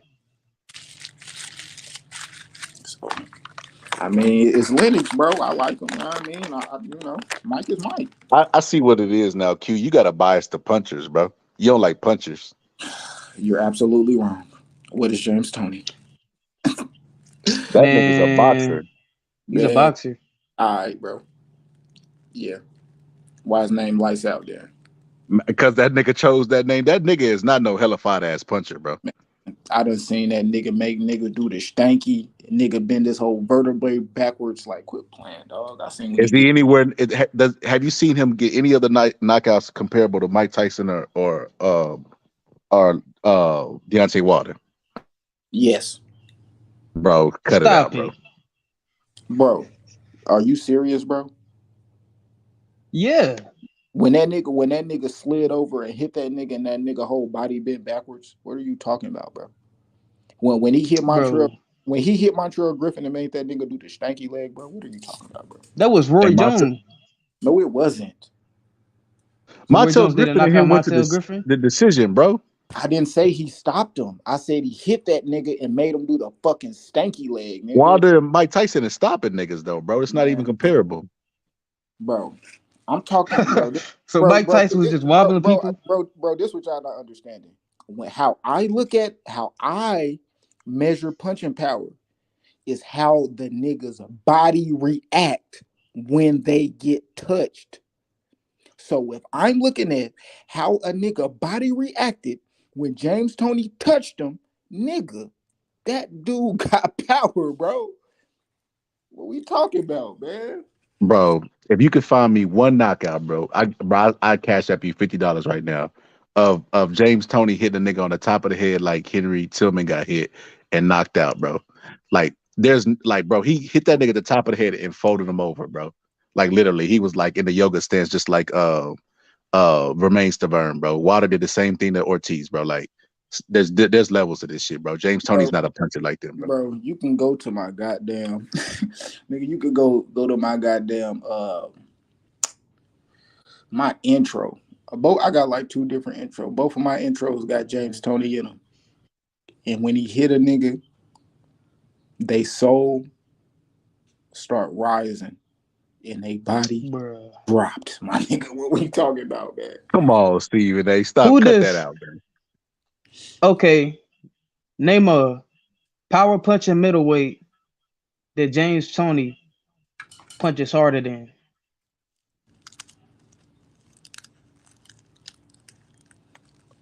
All right, before I go on, what we doing?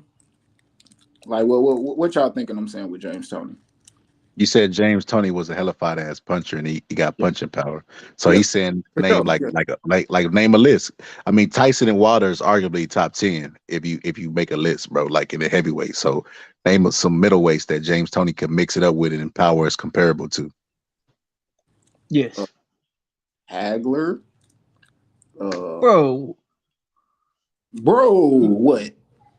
You crazy. Man, y'all niggas out y'all fucking mind, dog. James Toney got power comparable to Hagler. What we doing, nigga? Y'all niggas wilding right now. Man, Bro, you wild.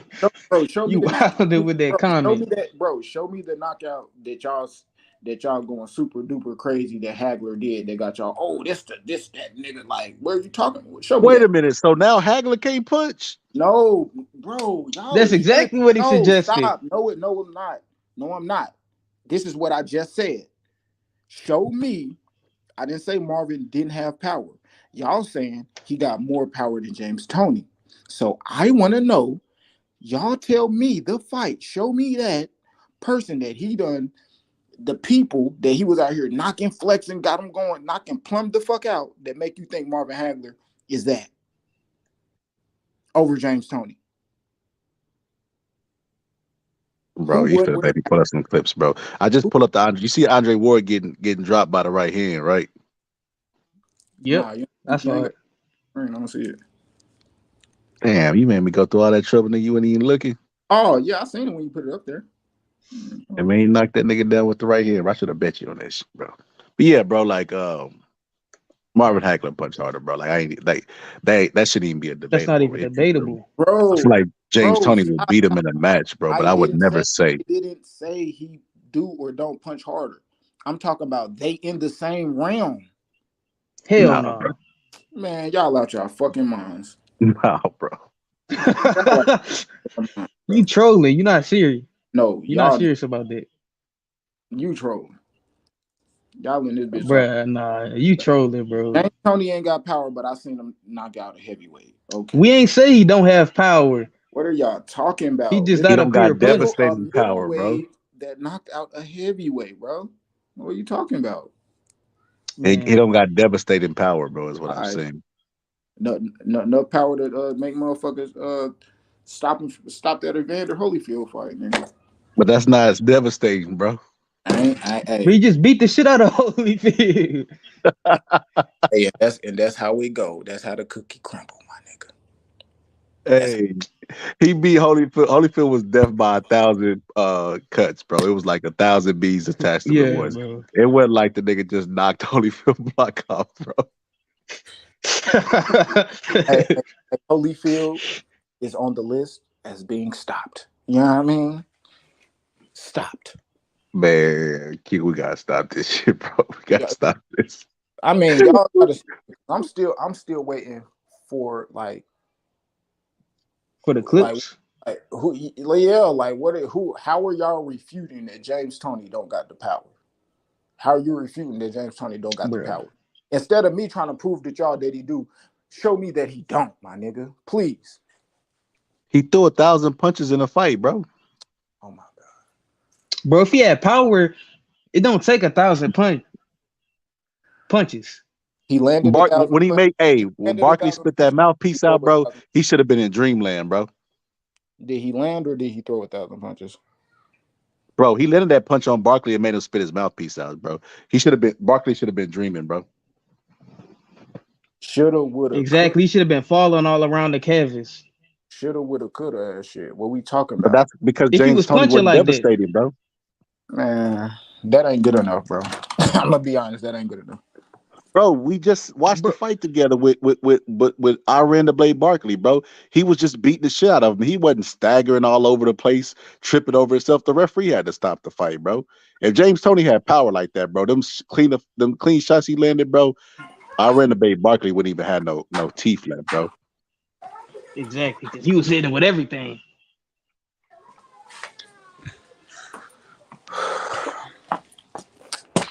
Yeah, we can just go agree to disagree because y'all ain't bringing nothing up to refute that. The fact y'all bringing up that he ain't do this to Artur, he ain't knock him, bro. I done seen plenty punchers do the same, bro. What we talking about, bro? You will never ever see You Mike didn't Tyson even bring throw nothing up 1,000 though. punches. You'll never see Mike Tyson throw 1,000 punches at anybody or Wilder, bro. As much as you say that nigga can't punch, let him throw 1,000 clean shots at somebody, bro. He only got to land once. He ain't even got to land 5 times, bro. I don't know. That is crazy. Yeah, I think my boy Q trolling, man. Definitely trolling. There's no way. No, nigga, y'all is trolling. What is y'all talking about? Who he talking to like that? Talking to your ass. Y'all trolling. Y'all still ain't gave me the game, bro. I'm still waiting. It was a good joke, bro. I'm still waiting, bro. Y'all really not giving me no information, no news and reviews I could use, bro. I just told you. He just gave you multiple. Yeah, he gave you multiple bits of information. What? Because he didn't stop a nigga who mouthpiece came out?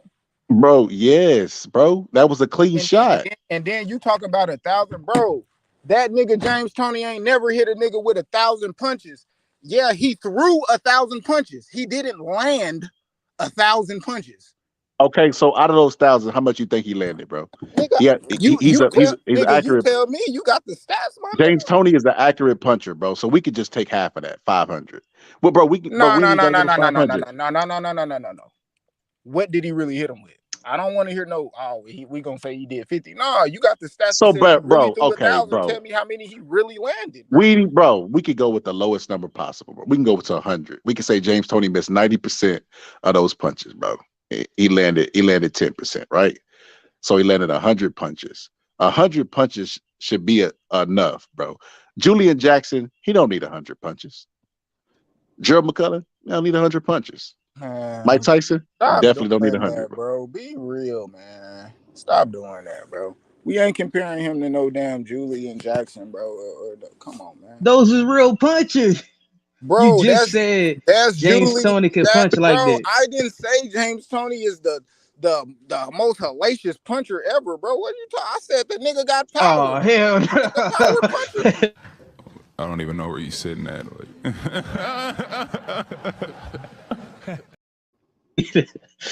Bro, I said James Toney was one of the best power punchers ever. You said he hit harder than Hagler. Bro.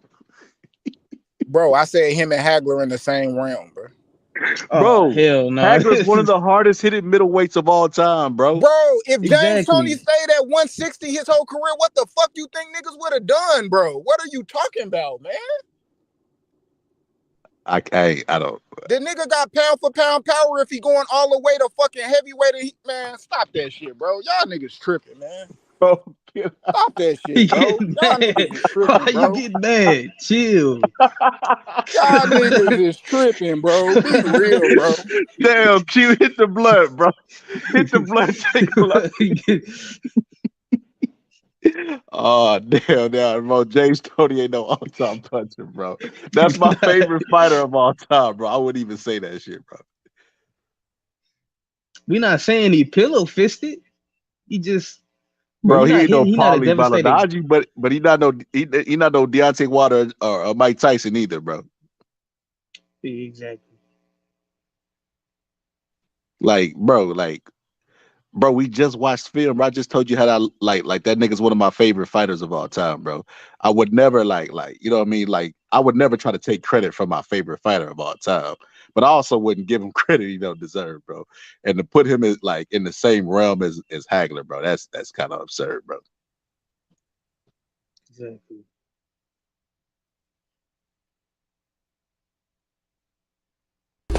You're not Charles Barkley.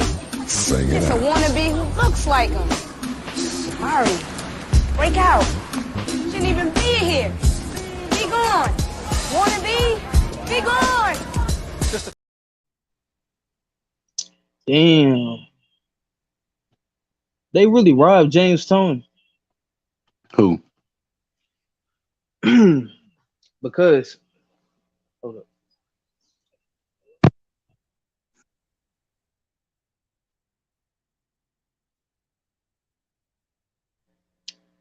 I didn't know him versus Samuel Peter was a title eliminator Oh yeah. for the WBC.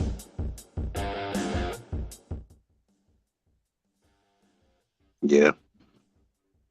They didn't like James Toney, bro. That's why it took him so long to make the Hall of Fame. A lot of people try to say it's because he retired late. It ain't had shit to do with that, bro. They didn't want that nigga in, bro. He didn't have a good relationship with the press. So they didn't want that nigga in, bro. They was trying to keep that nigga out at all costs, bro. But I mean, shit. If he not in the Hall of Fame, bro, who deserved to be there, bro? Like they lose legitimacy by keeping him out. Exactly. Damn, so arguably he probably would have been a 2-time heavyweight champion of the world. Yeah, they James Let's think Toney, about them stats. they stripped James Toney, bro. I want to say, bro, Ruiz was like the benchmark for niggas moving up trying to get a good belt, bro. He was their version of Trevor Bryan, bro. Like when Roy moved up, he strategically chose Ruiz, bro. John Ruiz. And then I think James Toney might have won a belt from him, or maybe he won like a interim. I can't remember, bro, but he fought Ruiz, bro. And I remember he beat the shit out of him, bro. And I think he was like stripped. Yeah, I think he did fight him for a belt because he was stripped because he tested positive for steroids. But like, I just feel like Ruiz was the guy that they picked on, bro, because he beat that old ass Holyfield, and everybody gave him legitimacy, even though he really wasn't a legitimate heavyweight. Like his only win was Holyfield, bro. He lost all the other major fights that he had. And people would just move up and pick on him, bro. They were like, he was like the guy that, like, you want a belt? Let's go fight John Ruiz. Like, he was that guy, bro. What? You know what? You're right. Damn, and all he had to do was beat Hassan Rahman. No, Oleg Maskayev. That's all he had to do. Well, you know what that is? Yeah. So, yeah, he would have ended up fighting him for the WBC. Wow. You know what? Maybe he better than Roy all time. Maybe. I don't know. Bro, I try to tell you this, bro. You was arguing with me tooth and nail. Q, you still there? Did you take a hit of the blunt and calm down, man? That nigga Q was on 10, bro. Like, oh my God, God, this is terrible. Could somebody please find Ja Rule, get hold of this motherfucker so I can make sense of all this? Where is Ja?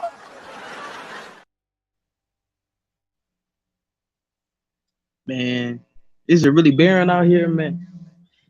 Dang. Honestly, bro, I need to make these bets, bro. Let me see what these odds looking like, bro. Let's see what these odds looking like for this Beterbiev fight, bro. Yeah. Because if they look good, bro, I'm gonna have to go put some money down, bro. Make me like 500-600, bro. That God nigga Puro. damn.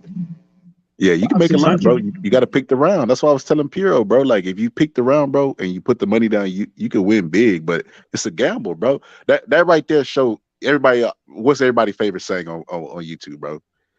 Most people don't know shit about boxing. That right there show if you really believe that you know about boxing. You put your money where your mouth is, bro. Because like people say what they want about me, bro. But like shit, my shit is documented, bro. My wins is documented, bro. Like Mayweather win percentage ain't even as high as mine, bro. That nigga like to gamble. He got way more money than me. He posts all his winnings, bro. He don't be winning as much as me. Like I be picking rounds and everything. But like, yeah, bro, it's a big gamble. You gonna win big or you gonna lose big. A lot of people not like they don't believe enough in their opinion to put that much money up, bro. Not me. Exactly. I ain't gonna lie. Wait, you bet? Forgot what it's called. DraftKings. No, I don't use that one. I use Bet US. Oh, you Bet USA? Nah, they don't. They just take the A away. It's just called Bet Us. Now that's how you supposed to drive. From now on, that's how you drive. Yeah, I just use Bet US, bro. Let me see what these odds looking like right now. I might place my bet live on air, bro. Nah, because then niggas gonna copy me, bro. They don't copy me when the earnings, bro. Like, I predicted. Yep. No lie, bro. It's a dude that follow my channel that tells me he only makes his pick after I drop my videos, bro. It's a lot of pressure, bro. Whoa, really? Yeah, he told me that. Damn. Facts though. Cause like you gotta like well, I'm gonna say live up, but you got people that's watching. Yeah. And like he told me like he like, bro, I don't even he said he had been following me for a while and he don't make bets until shit. He see what I say. Then he'll go make bets. I'm like, dang, it's a lot of pressure, bro. For somebody else's money. They write me a check. If facts. Write me a check. Give me some of that some money, of these bro. winnings. Yeah. But yeah, bro, Puro was trying to bet me fucking on Andrew Ruiz, bro. I don't know why Puro is so sold on Andrew Ruiz, bro. Andrew Ruiz is garbage, bro. Let's keep it all the way 100, bro. Oh, you said he garbage? At this point in his career, bro, I don't like he doesn't have bro, he struggled against Areola, bro. Like yeah. If Walter would have got in there with Hellenius, bro, and Hellenius, like he struggled with Hellenius, people would have been calling for his retirement card, bro. It doesn't make any sense that he does the same thing, bro. Goes in there and struggles, and people are like, yeah, he still has it. Facts. You know what? Yeah, honestly, struggling against Chris Areola, that's really bad. This an old.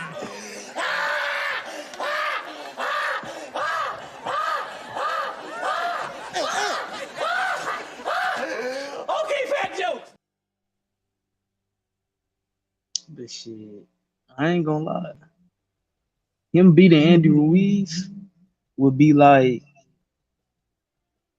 AJ beating Dillian White, in my opinion. Bro, I put this clip on here for He y'all. tried to bully me one, and he's kind of big. He makes me nervous without his gloves and his shorts on. So if you ever try to intimidate me again, I'm gonna implant a bullet in his motherfucking skull. I put that on there for you, bro. I was gonna make that your intro when you pulled up, bro. Put a bullet in his motherfucking skull, bro. He go there, plant a bullet, bro. Not shoot you in the head. I'm gonna plant a bullet in your motherfucking skull, bro. I ain't gonna lie. That's probably his best quote. I don't know, bro. He got my back is broken. Spinal. He got that one, bro. He got Mike Tyson he's probably one of the most quotable guys, bro. He got some badass quotes. Like even now he be giving like wisdom quotes. And those shits are pretty good. What's up, girl behind the mic?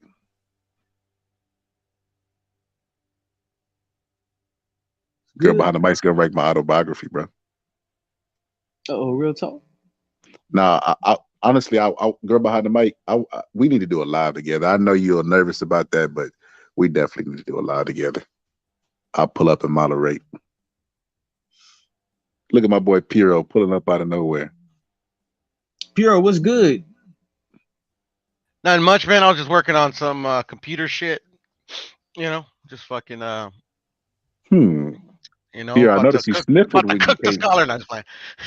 I noticed you came back and said I was working on some computer shit, and you like sniffled. I'm like, Nah, it's cold in the garage, bro. So I'm getting like a little bit of leakage. Yes, the code. Beterbiev said the same thing, bro. Shit, man. Hey, what do you got against Andy, Scholar? What do you got against Andy, bro? Beterbiev Or are you that of a Wilder Andy is fanboy? fucking garbage, bro. Bro, you know what? You know what made Andy good when he was good? I feel like Andy's mental, like his mental overcame his body. Like that's why he didn't have the best physique and still became champion, because his mental, he was determined. He was like, bro, he literally was in the story. I remember watching him take guys' jabs away, bro, and knock them the fuck out. Like literally, he was every bit of that, bro. And looking at his progression from then till now, bro, he is clearly not the same fighter, bro. Like he's garbage, bro. Because he couldn't knock out Ortiz and Areola. Hyphy, what's up, bro? Yes, because not Ortiz, because Areola. Ortiz was supposed to be dominated Areola. He dominated Areola. He was not only supposed to dominate Areola, he's supposed to knock him out, bro. Wilder couldn't knock out Areola, so how is Andy gonna do it? Wilder knocked Areola out with a torn. No, he didn't. No, bro, the referee stopped the fight, bro. Yeah, exactly. And so Terrence Crawford didn't knock out Sean Porter, then. So Terrence Crawford didn't knock out Sean Porter, then. No, but my point being is that like anybody could be dropped. Wilder didn't have his right hand in that fight Wilder either, right? beat Areola. He broke his right hand and tore his left bicep, bro. So he knocked out Areola with Those no are excuses. No he was supposed to knock out Areola cold. Bro, he did better against Areola than with those excuses that you say than Andy did with two hands, bro. No, he didn't. Bro. No, he dominated Areola. Wilder dominated him so much that the referee couldn't take it no more. Damn, you know what? You know Wilder had to be winning some rounds to do something like that. No, he won the fight. Wilder won the fight, but so did Andy. So like, what are we talking about? Andy beat him years later, also too. Yeah, he beat him years later. He did, and he dominated him. And Areola was already old when Wilder fought him, and he was and he got stopped like he was supposed to do. Then they both won that fight. They both won that fight. And Wilder had one hit, one arm. We ain't even got to say that. Then it's years later, and he's older than what he was when he fought Wilder. And then he goes to a 12 round decision against Areola where he won some rounds. He didn't win no rounds. Masterclass. Boxing masterclass. He didn't win no rounds against Wilder. Bro, he didn't win no rounds against Wilder. He didn't win no rounds against Areola. Bro, he knocked Andy down, bro. How did he not win no rounds? 10 rounds. Those were 10 rounds. Yo, you just read the rules of boxing, bro. I did. Like if when you knock somebody down, what happens? He gets bro? back up and he dominates them the rest of the round. It's a 10-10 round. Piero, you gotta stop this, bro. Man, no. Bro, but that's the thing, Scholar. Like literally, you're knocking Andy because he couldn't knock out Areola, but he dominated him. Like Areola was not in that fight ever. I'm knocking Andy, bro, for this reason and this reason alone. I've seen Andy at his best, and I look at him now, and he is not at his best. He is garbage, bro. Dominating fighters, he's not at his best. Bro, he is garbage, bro. then how is he compared, dominating fighters? I don't understand. If you're garbage, you don't dominate other fighters. bro, compared to where Andy, he doesn't even talk the same, bro. I Like don't get Andy that Reid, logic, though. I don't get that logic. so Andy Reid to you is the same fighter that he was before he beat AJ. Yeah, I haven't seen anything different. Okay, well, you got your computer, bro. Pull him up. We want to pull up his box rec or what? You can pull up some highlights from his fights. You can just go to All the right. highlights. Highlights are supposed to be the best moments in the fight, right? Where he Correct. looks the best. Type in Correct. Chris Arreola versus Andy Ruiz highlights, bro. All right. Hey, who's the last guy that David Benavidez fought? Lemieux. Okay, that would be like Canelo fighting David Lemieux, getting dropped, and going the distance with him. And you say he dominating. Yeah, he dominated him. Yeah. Q said it. Rich Andy is greater than broke Andy. I mean, broke Andy is greater than rich Andy. He hasn't lost since AJ. Wilder's had gotten his ass kicked and thoroughly outboxed his last 3 fights. Also, but the thing about boxing is boxing, like you can have half truth. So what you said was a half truth, right? So It's not a half yeah, truth. It's not a yeah. half truth. It's I'm not. gonna tell you why. It is not I'm a gonna tell half you. truth. I'm gonna tell Okay, you go why ahead. it's a half truth, bro.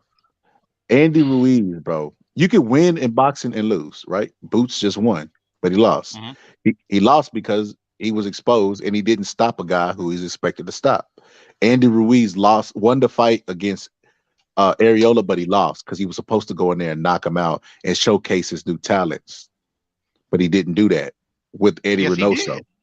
He did. Bro, He dominated Andy like he's Canelo never dominated showcased another his fighter. talents. Canelo showcased his talents against Caleb Plant with Eddie Reynoso and made Eddie Reynoso look Caleb good. Plant is not on the level of the fighters that like Caleb Plant. He did what was expected of him. Chris So did Andy. was in that So did fight. Andy. Chris, Hyphy, pull up, bro. Pull Chris up, was bro. never. He's not Chris was accepting it from never in me, the fight. Hyphy. Pull up. Chris was Pull never up, in the Hyphy. fight. Chris was never in that fight. No, but that's the thing though. Like I respect your opinion, but at the end of the day, that's just opinion. If we want to go by the facts, Andy has won since his last loss. So has Wilder, but it was like literally like nothing to we can't gauge where Wilder is at Q off said of that cotton Hellenius sheets fight. and silk sheets. Q said the same You know what I'm thing, saying? bro. And Wilder is clearly avoiding Andy, Oh, Piero, we I can't do don't that, know about that. bro. We accusing him of being on steroids. bro, we cannot do that, bro. Why can't we do it and Wilder can? This is what I'm Wilder trying to tell ducking you, Andy Ruiz. bro. We can't paint narratives like that's dangerous, bro. How is that painting a narrative? This came out of Deontay Wilder's own mouth. But it's you making a assumption off of what he said. He didn't say No. I didn't. I'm not assuming anything. This is what he said. But did he say I was scared? No, he said that he believes Andy's on something. But did he say he was scared of him and he didn't want to fight him? No, he didn't mention fighting him. He's saying that he's not on his level. Oh, he's not scared of him, bro. That's the point I was making. I know. But I mean, like, who said any of these fighters are scared of anybody? You just said he was ducking him. Yeah, that doesn't mean he's scared of him. So why would he duck him, bro? Why would he duck a guy he could beat? I don't know. You would have to ask him. Because at we're the gonna end, talk is cheap. Talk is cheap in the end of the day. Like, Wilder has to prove that he can beat somebody that can box. And he has not proven that.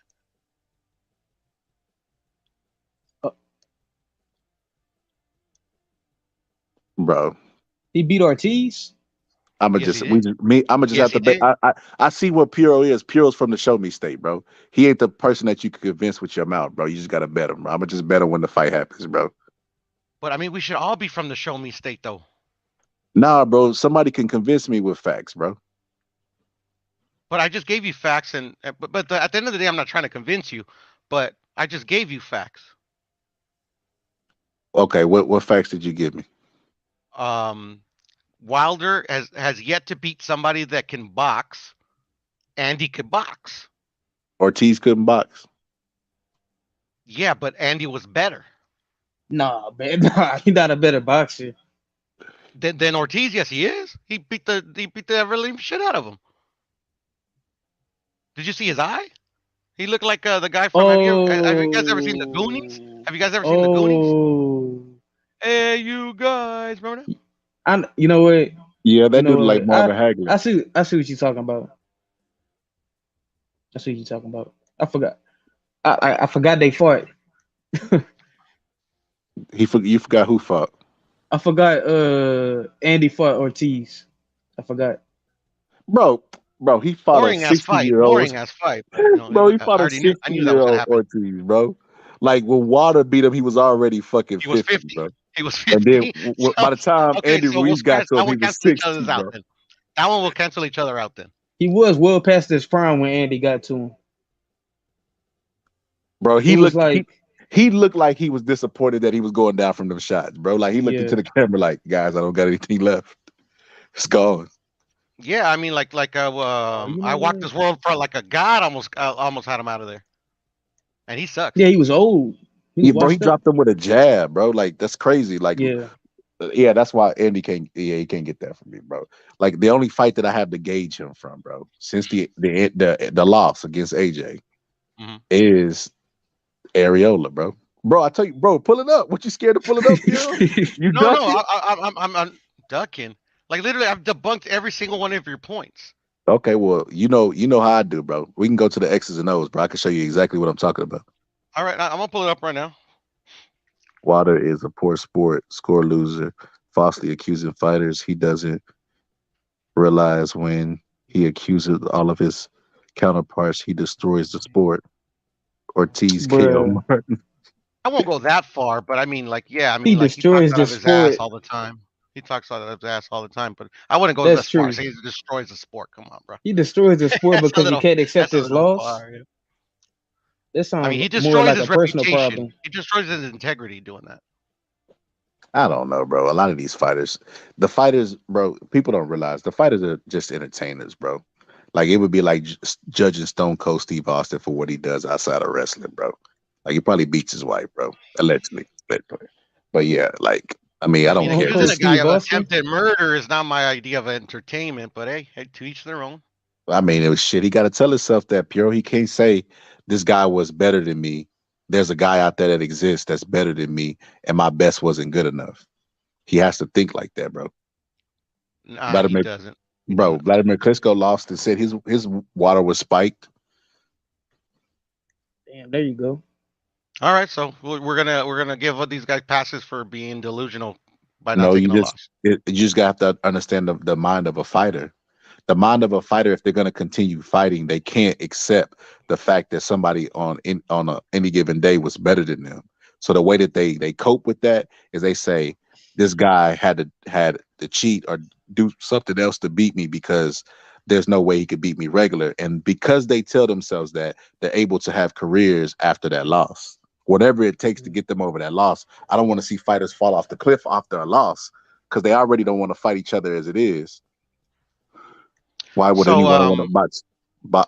Why would anyone want to watch boxing if, according to Water, everyone is cheating? I don't know. That's why I don't listen to fighters. Bro, you acting like nah, bro. You got no. I mean, but the thing is, I think what what you're trying to say is that like fighters make excuses all the time, right? Of course. Okay, but I mean, like, they don't always accuse another fighter of attempted murder, though, right? They usually say like, like, oh, my hand was injured, like I couldn't, like my head wasn't on straight, right? They usually don't come out and give like I don't know, 15-minute diatribes about how an autopsy shows that like the guy had weights in his gloves. But they have though, bro. You got to remember, it's a different era we live in too. Internet's unforgiving, and they run with shit, so it's kind of hard. But Canelo's bro, in this era, right? But they have. I mean, Canelo had excuses, bro. He's been injured. I know, but he didn't say that Dimitri Bivol was wearing egg weights in his gloves. Shit, but Dimitri Bivol didn't knock him out either. I bet you if he knocked him out, Canelo would have been talking about that shit, bro. So what about retired fighters? Coulda, woulda, shoulda, but let's go by the facts. They would beat these fighters now. So what about retired fighters? I don't get what you're saying, Q. My boy Hyphy pulled up. I got the highlights, Scholar.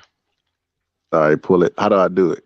I just remember just look at it'll say Pearl I got Sir it. like another and there you Here, go. you gonna have to show me how to do this shit one day, bro. I got you, I got it. man. I got you, I brother. can't do shit from my phone, bro. Oh, And then my I got laptop was tripping earlier. I got What's you. up, Hyphy? Hold up, Hyphy. I'm gonna let you get your bars off. Let me go through this real quick. I'm gonna debunk real quick. I think I don't know why Puro still has faith in Areola, bro. I mean, Andy Ruiz, bro. He's garbage. Why do you have faith in Wilder? I mean, he's clearly I more don't. garbage than Andy. I don't. I just, I know Wilder's strength is his right hand, and his right Mhm. hand has proved to be effective in today. Like fighters don't have as good chins as they had in the days of yesteryear. And I think that they're getting bigger, but their hearts are getting smaller. And because Wilder is a devastating puncher, all he has to do is tap him, bro, and they'll just lay down. Okay. And Well, I they have didn't faith work in for that. Tyson Fury, you know. Only one. He's the They only didn't work one. for First Brains to burn.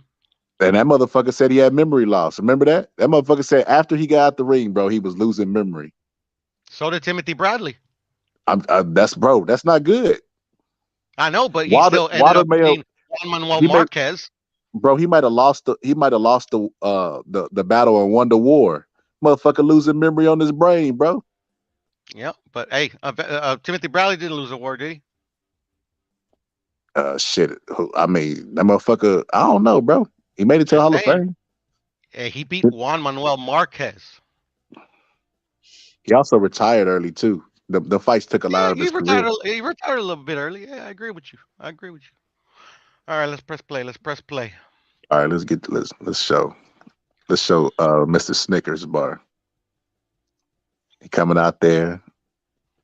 That's my boy That's Areola. Ellie. Nah, that's Nipple. No, this is Areola. I'm gonna call him Nipple. The greatest fighter since sliced bread, bro. I'm gonna call him Nipple, bro. Not the Areola, just the Nipple. Gets completely destroyed, but this is why He should Andy change sucks. his I name. mean, I don't understand, but all right. All right, so you said Areola didn't win no rounds, right? I don't think he won any rounds, bro. No. Now remember, this is the highlight reel. So this is the best. So we're not gonna be able to tell if we won the rounds. Remember. I'm just saying this is gonna be the best of it. The exchanges, right? Okay.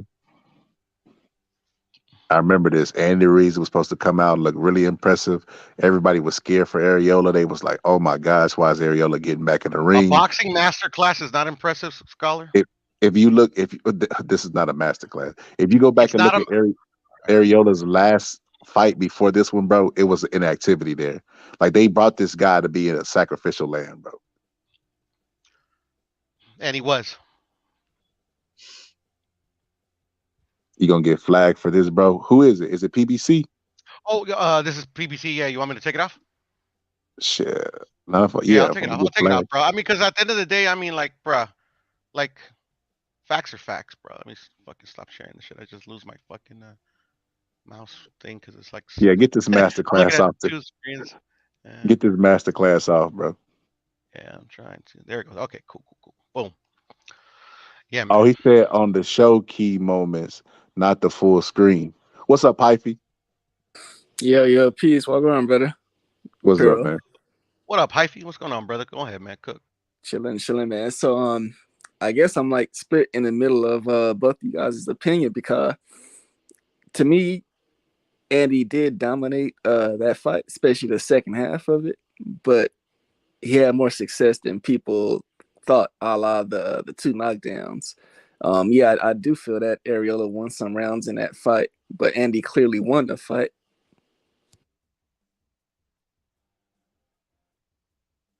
Q said if you put it in slow motion, they won't get you a thing. So yeah, Hyphy, he said he didn't win no rounds, man. He said it was a master class. Hey, hold on. Before you even answer it, Hyphy, do you think that was a master class boxing? Nah, that wasn't a master class of boxing either. Like, definitely not no master class. And I mean, honestly, we know how knockdown rounds go. It's supposed to be, 10-8, but see, I don't always agree with that because a fighter who got knocked down can win that round. So you got to say at least it was a 9-9, at least draws. Like that's being nice. You can't have 9-9 rounds. 9-9 rounds here are not accepted. Yeah, okay. So yeah, if they're not accepted, I mean, you got to be consistent whichever way you go. So, like I said, at worst, you could say Areola drew 2 rounds. with Andy at worst. And I said that's being nice to Andy. And that's why I said 10-10, because that is actually a valid score.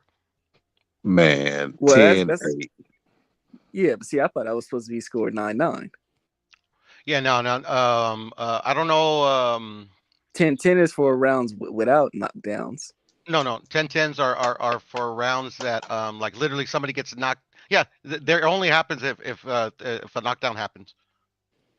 And you know, I've always heard that basically judges they strictly influenced to not, you know, do 10-10 rounds. Yeah, No, no, even they rounds. are. They are.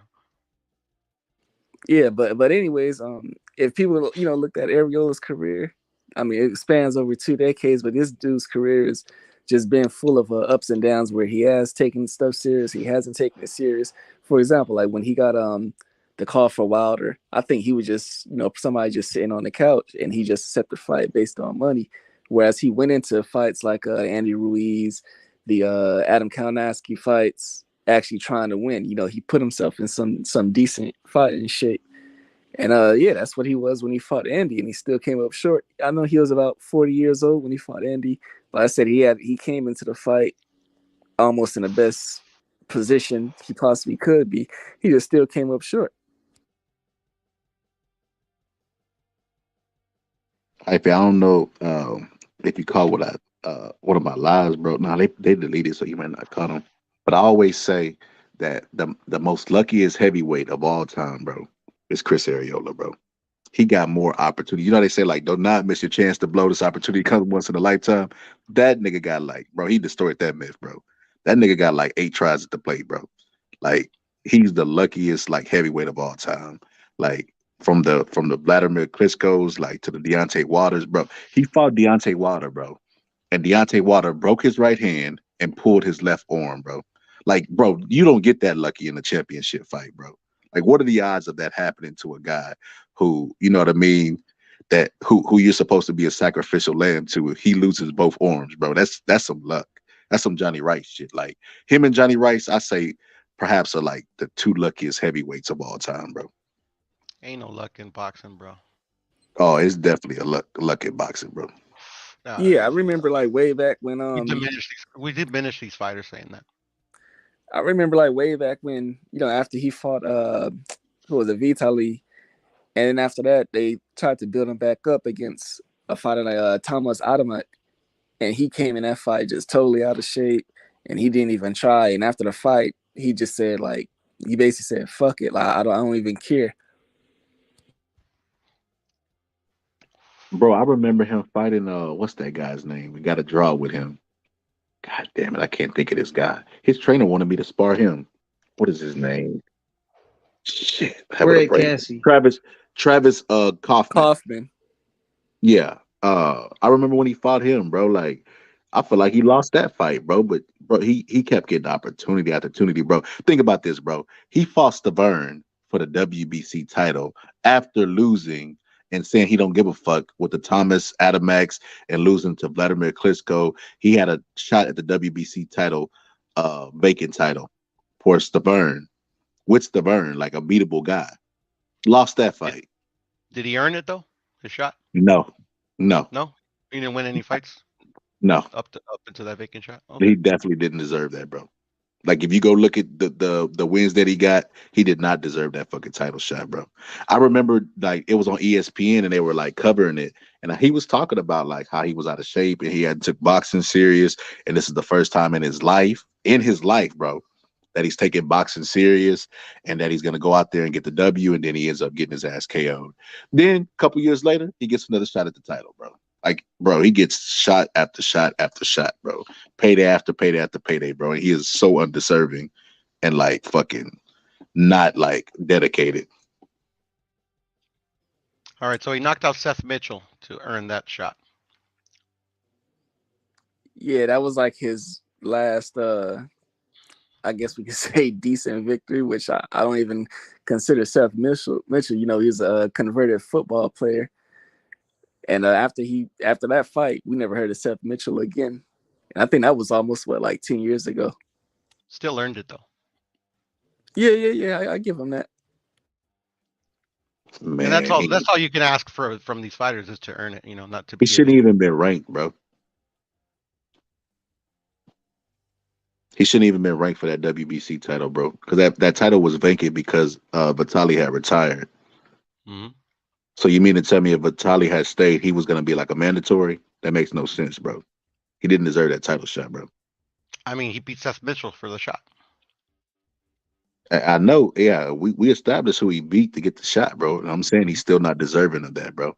Like I So said, Chris. so getting in there, winning a fight when he's obviously depressed and doesn't want to do it anymore, but still musters up the, you know, whatever the word you want to do it to knock this dude out and earn the shot at Stavern, even though he lost it. I mean, that's earned it in my book. That's deserved it in my book. So what There's I'm a lot of saying to fighters you, here that want everything handed to them nowadays. that's what I'm saying to you, bro. That Brian Jennings should have got that shot, bro. Who did he beat? Brian Jennings was undefeated at the time, bro. And he No, was but who actually did he beat? he was ranked number 7. It don't matter, bro. Give him a shot at the title like you did Areola whenever he was coming up. If Areola fought Brian Jennings, bro, Brian Jennings would beat the shit out of Areola, bro. Even now. Why didn't Brian Jennings get the shot at Mitchell? We'll probably have to just go back and look at the rankings, see what sanctioning bodies it was in. Stuff Brian like Jennings that. was. Mind you, that was a time when this whole other side of the street did exist. Go ahead, So D. politics. Oh my bad, D. Go ahead. I mean, Brian Jennings was probably too dangerous. Seth Mitchell, coming off a knockout loss, probably saw Chris Arreola as easy work, but he ended up getting knocked out by him. It'd have been easier to fight Chris Arreola than Brian Jennings. I mean, Good for Chris. that's just a guess.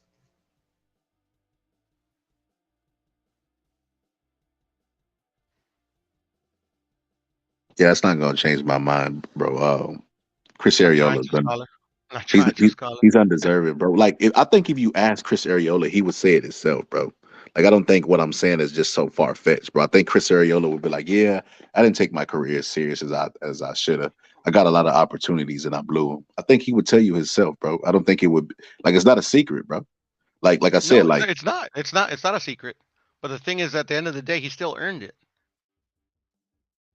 Bro, he didn't earn it, bro. He wasn't deserving. Yes, he bro. did. He fought Bro.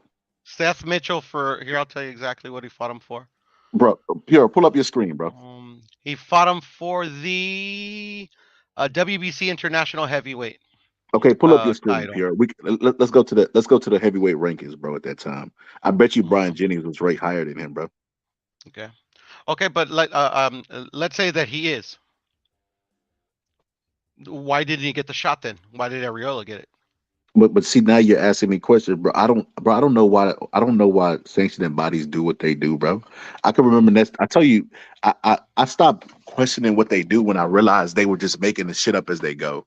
I remember I was watching an interview with Nesta Gibbs, and he had Jose Suleiman in the locker room, bro, and he was basically like questioning him about the rankings, and he was like, "Why don't you have this guy in the ranking? Why don't you have that guy?" One of the guys was Brian Jennings, and Jose Suleiman was answering the questions, and then they were getting too tough, and he was like, "Oh, okay, I gotta go," and then he left it. Like he left, bro. Like he left without answering the questions because they were tough, bro. Like that shit didn't make any sense how he had people ranked, bro. Because Ness wasn't just letting them slide on what he said, bro. He was questioning like, why would you have this guy ranking? He lost to that guy. Well, Brian Jennings is undefeated. Why is it, bro? Like he was getting on his ass about the rankings and he didn't like it, bro. So he left. Like there was a time where Jose Suleiman was freezing out Luis Ortiz, bro. And I think Luis Ortiz was one of the guys that he brought up. He like, bro, why wouldn't you have Luis Ortiz when he's ranked? I think at the time he might have been ranked by the WBO for Anthony Joshua, and he was with Eddie Hearns. I can't remember, bro. It's been a while, but Ness was on their ass about that shit, bro. And he just got up and left. And he got up and left, bro, because he's making the shit up as he goes, bro. They're paying them, and they're supposed to give the money to charity. But yeah, charity starts in La Casa, like they say, Piero. He's putting that shit in his pocket. He's not giving that shit to charity, bro. And you know, like I could probably, I could probably 100% agree with you. So we're gonna put the onus of blame on Areola for a corrupt sanctioning body. No, but I could call it like I see it, bro. I feel like No, it was and more. you are, and I agree with you. But the thing is that what the reality is, for whatever the reason, they favored a promoter, or they favored, or maybe they paid him a shitload of money to make that fight. But at the end of the day, he got it. He got in there, he knocked him out, and he earned a shot against Bervain Severn. I think if Brian Jennings had I think the ultimate plan was to get Deontay Wilder the belt. I think they knew whoever won out of Stavern and Areola was going to be food for Wilder, and I don't think that they didn't want Brian Jennings to fight Wilder. They felt like Brian Jennings might hold on to that title. That's my personal belief in the situation, because I remember a time where they wanted Wilder to fight Brian Jennings. They were both undefeated and they were both American prospects. But at the time, Wilder wasn't ranked as high as Brian Jennings. I remember this. And I'm inclined to believe you, Scholar. But the unfortunate part of it is that it played out how it played out. Yeah, if we going back to I mean, just like the original question, why didn't Brian Jennings get a shot at what was it, the guy Seth Mitchell? So Seth Mitchell was being built up by, you know, the whole Golden Boy side, PBC side. He was being built up. So at that time, Areola was looked at as, you know, a good opponent to make him look good, to step him up. Mm-hmm. You know, Brian Jennings was a, you know, young, hungry contender. Totally opposite. Brian Jennings was not a guy who never came in shape like you've seen him do in, you know, recent fights and stuff. So it's totally two different fighters. So that's why he didn't get that shot.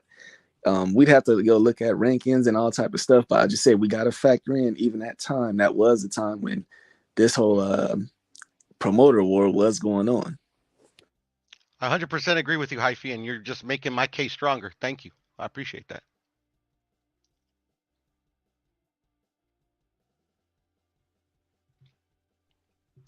Bo, you gonna let him get away with that shit, bro? Checkmate. Easy work. All work is easy work. Shout out to Floyd Mayweather. Man, look,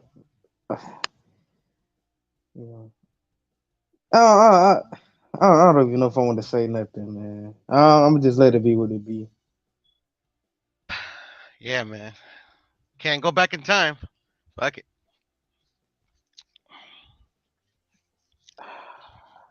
You want to know how you know that ranking system was snorting cocaine, bro? I'll tell you how, bro.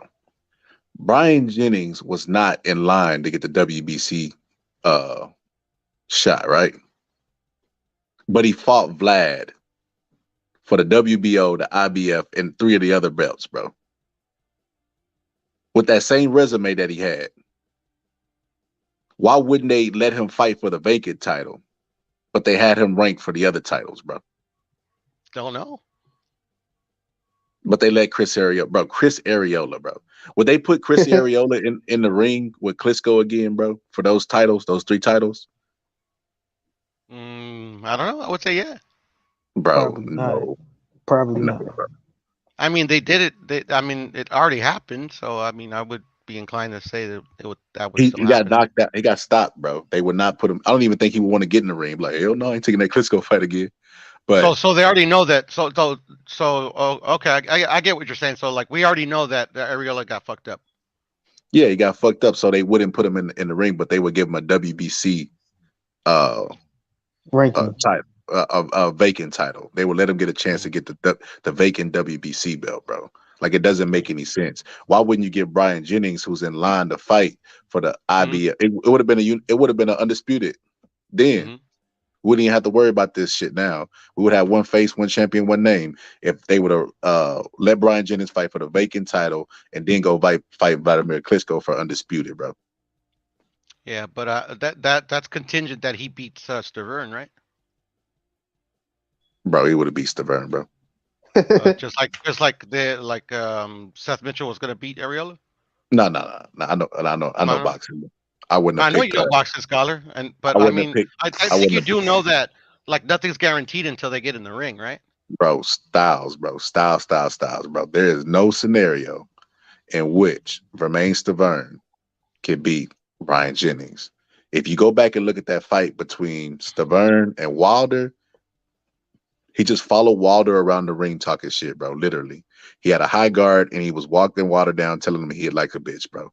He did that the entire fight. He didn't cut the ring off once, and every now and then he landed like 2 or 3 punches, bro, like a round, and he was averaging that, and he thought he was gonna win the. I don't even know if he went to win the fight, bro. It felt like he was just trying to show Wilder he wasn't who he thought he was, and which is stupid. Like, bro, win the fight. Show us all he's not who he thought he was. But yeah, he looked horrible in that fight, bro. And if he got in there with Brian Jennings could box, and he's actually athletic, bro.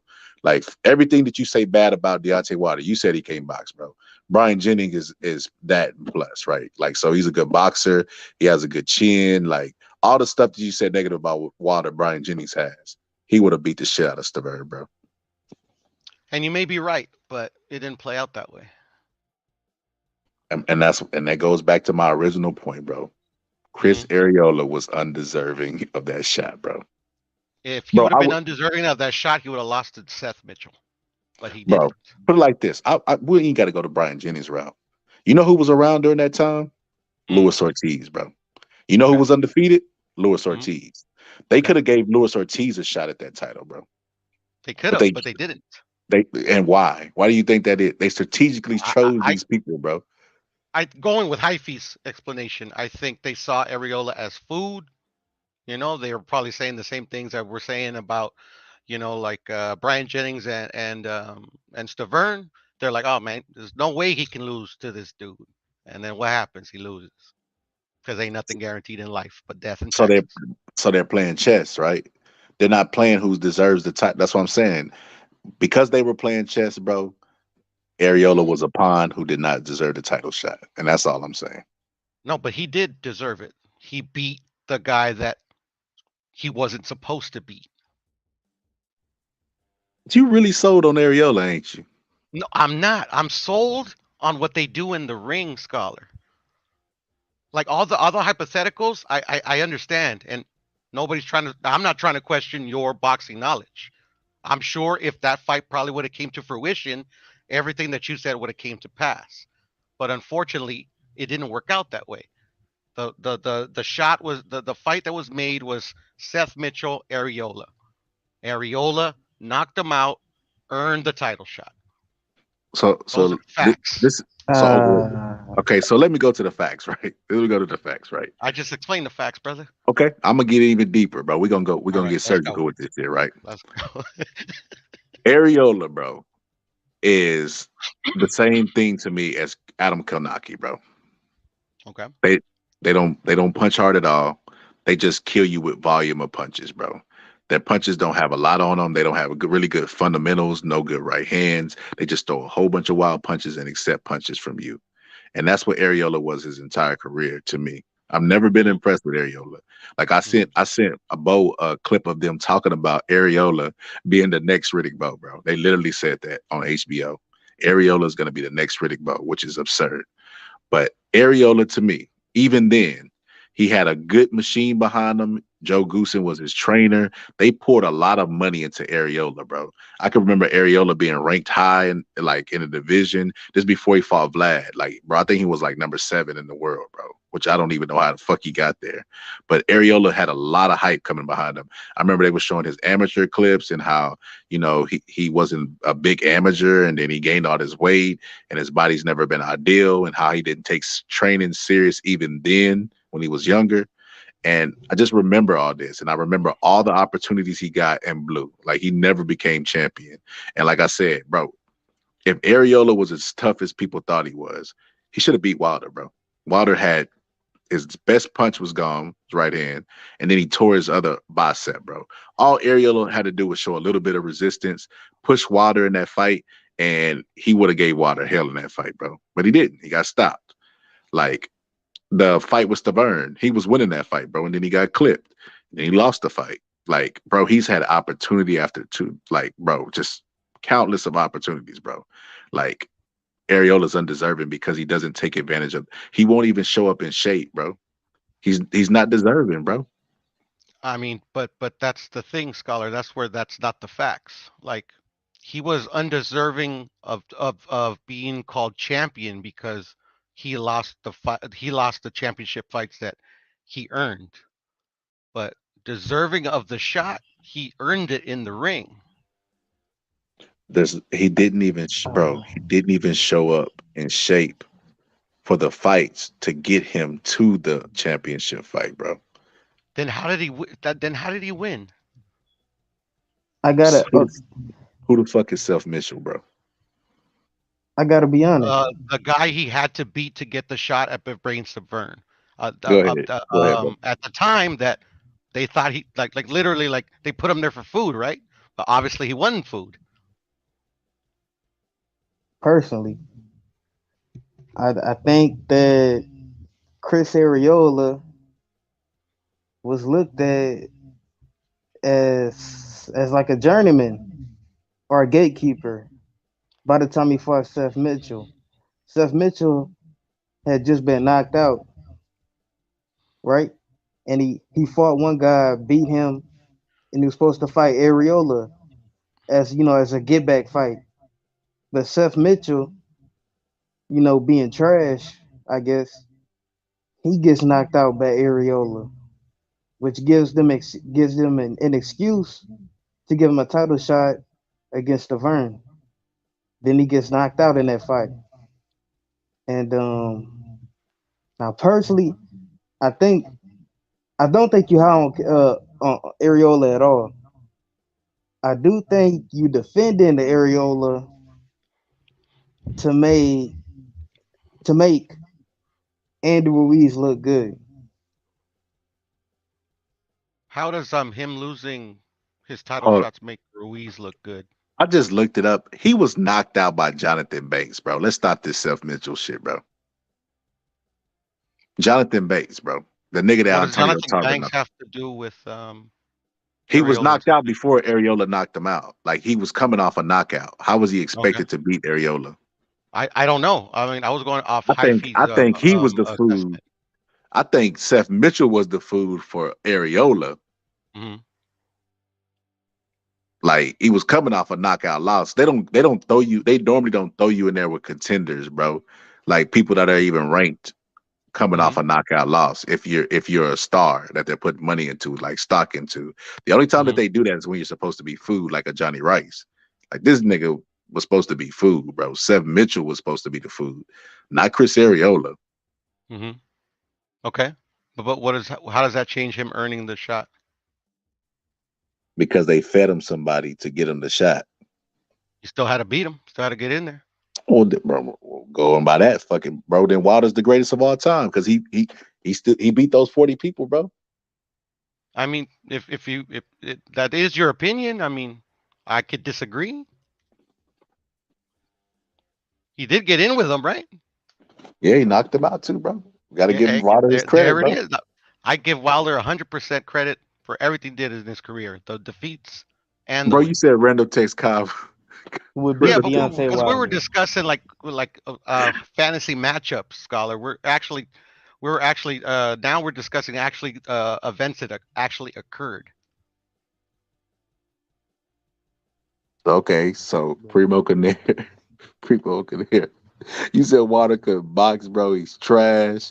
He can't do anything, bro. You was talking about Wilder, bro. Like he literally, like I could go find a bum on the corner and trade him and do the same thing Wilder did, bro.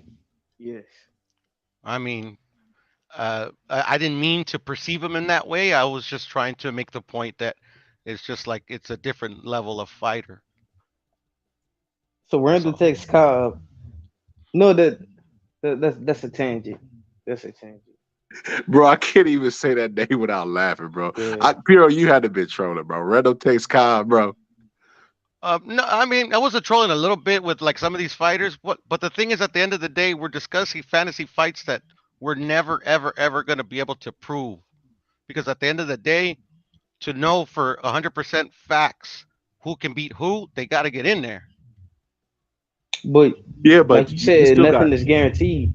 You still got scopes, right? You still got scopes and you still got Yeah. radars, right? Like exactly. if I say Go some ahead. shit like, okay, let me see. If I take somebody and I say, okay, Peter McNeely would beat Muhammad Ali, right? Bro, it's never gonna happen. We all fucking know, bro. No way Peter McNeely gets in there and beats Muhammad Ali, bro. That's stupid shit, bro. Yeah. But that's the same thing. I mean, it's like you're comparing apples to oranges. Like the fighters of before these fighters that are currently in boxing, not just in the heavyweights, in the whole sport, can't hold a candle to these guys. Bro, not every fighter was good. Just because you was from a past era, don't mean that you just a cold, devastating motherfucker. You know what I'm saying? Like, nah, that's No, not it's just true. like it's just their temperament, like their the way that the fights that were given to certain fighters in those days, like it's all hype. But we're like, that's why I said it before, like multiple times. We're in the hype era of boxing. Like everything is given to them before they earn it, and like I'm not down with that, you know. Bro, that sounds like what I was saying about Chris Ariola. Chris Ariola. Yeah, but the thing is that like literally, like he got in there who they got in there with, you know, like he earned his shot. Like I never said that Deontay Wilder didn't earn what he's had. He earned everything, all of it, the wins, the losses, everything. He did it. He did it. He gets in the ring. That's why I got mad respect for every single fighter. Like I don't like I won't even name names. There's a lot of fighters currently right now that Say them names, man. I borderline hate, but I respect them 100% because they get in there. I just come on YouTube man. and just talk. Like I gotta respect them because like I don't get in there, man.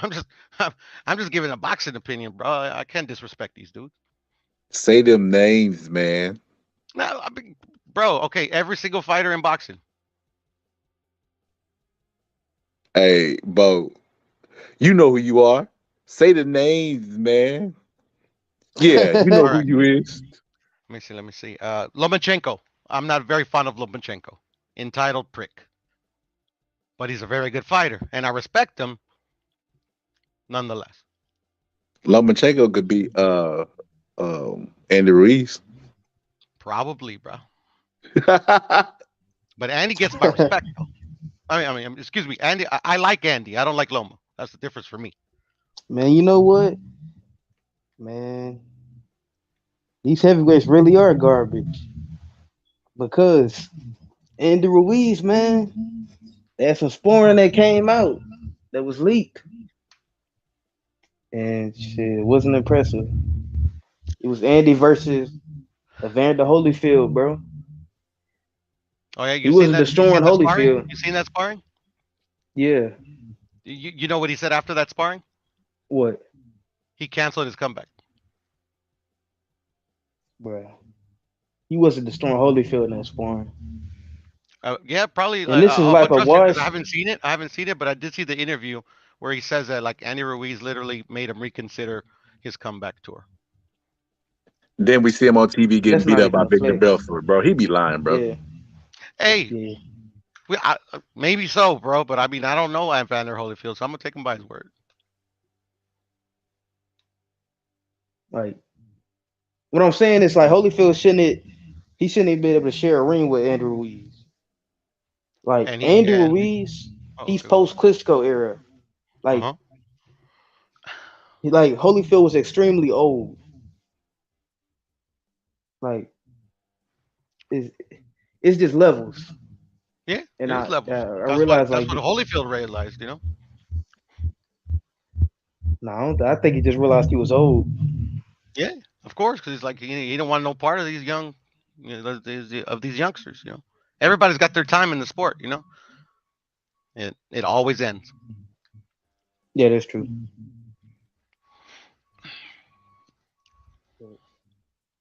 But we was talking about Deontay Wilder versus Andy Ruiz, though. You know what I mean? That Yes, was sir. The main point. Can't wait to see it. Can't wait to see before it. we, went on a tangent. Can't wait to see it, bro.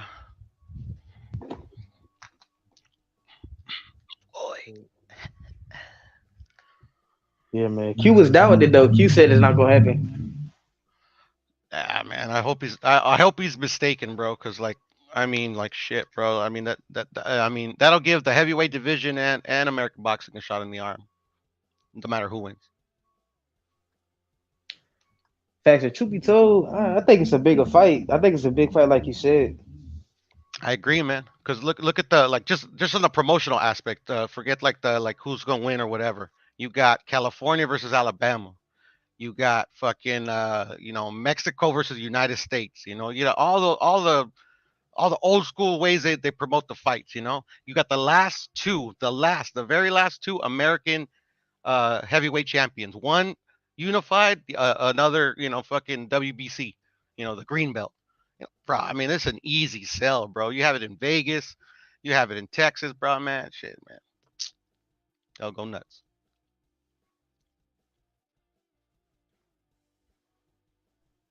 I heard that whoever wins this fight, they get a title shot to Tyson Fury. And they get that. And they get that. Andy Reid's fat ass remind me of Garfield, bro. Why? He looks like him to me, bro. He looks, bro. Now I feel like Andy Reid's looks have caught up to his mind. Like I feel like before he believed he knew who he was. He was sure of himself. After AJ beat him, he's having like an identity crisis, bro. And I feel like most people say, oh, AJ's not the same. Have y'all seen fucking Andy? Because AJ went and got them belts again. Andy has not. Andy hasn't lost. AJ has. Huh? AJ has lost. Andy hasn't. He lost the belts. How did he not lose? He lost the belts to AJ. Yes, so he's lost since the AJ win. Since they both fought each other, AJ has lost, Andy hasn't.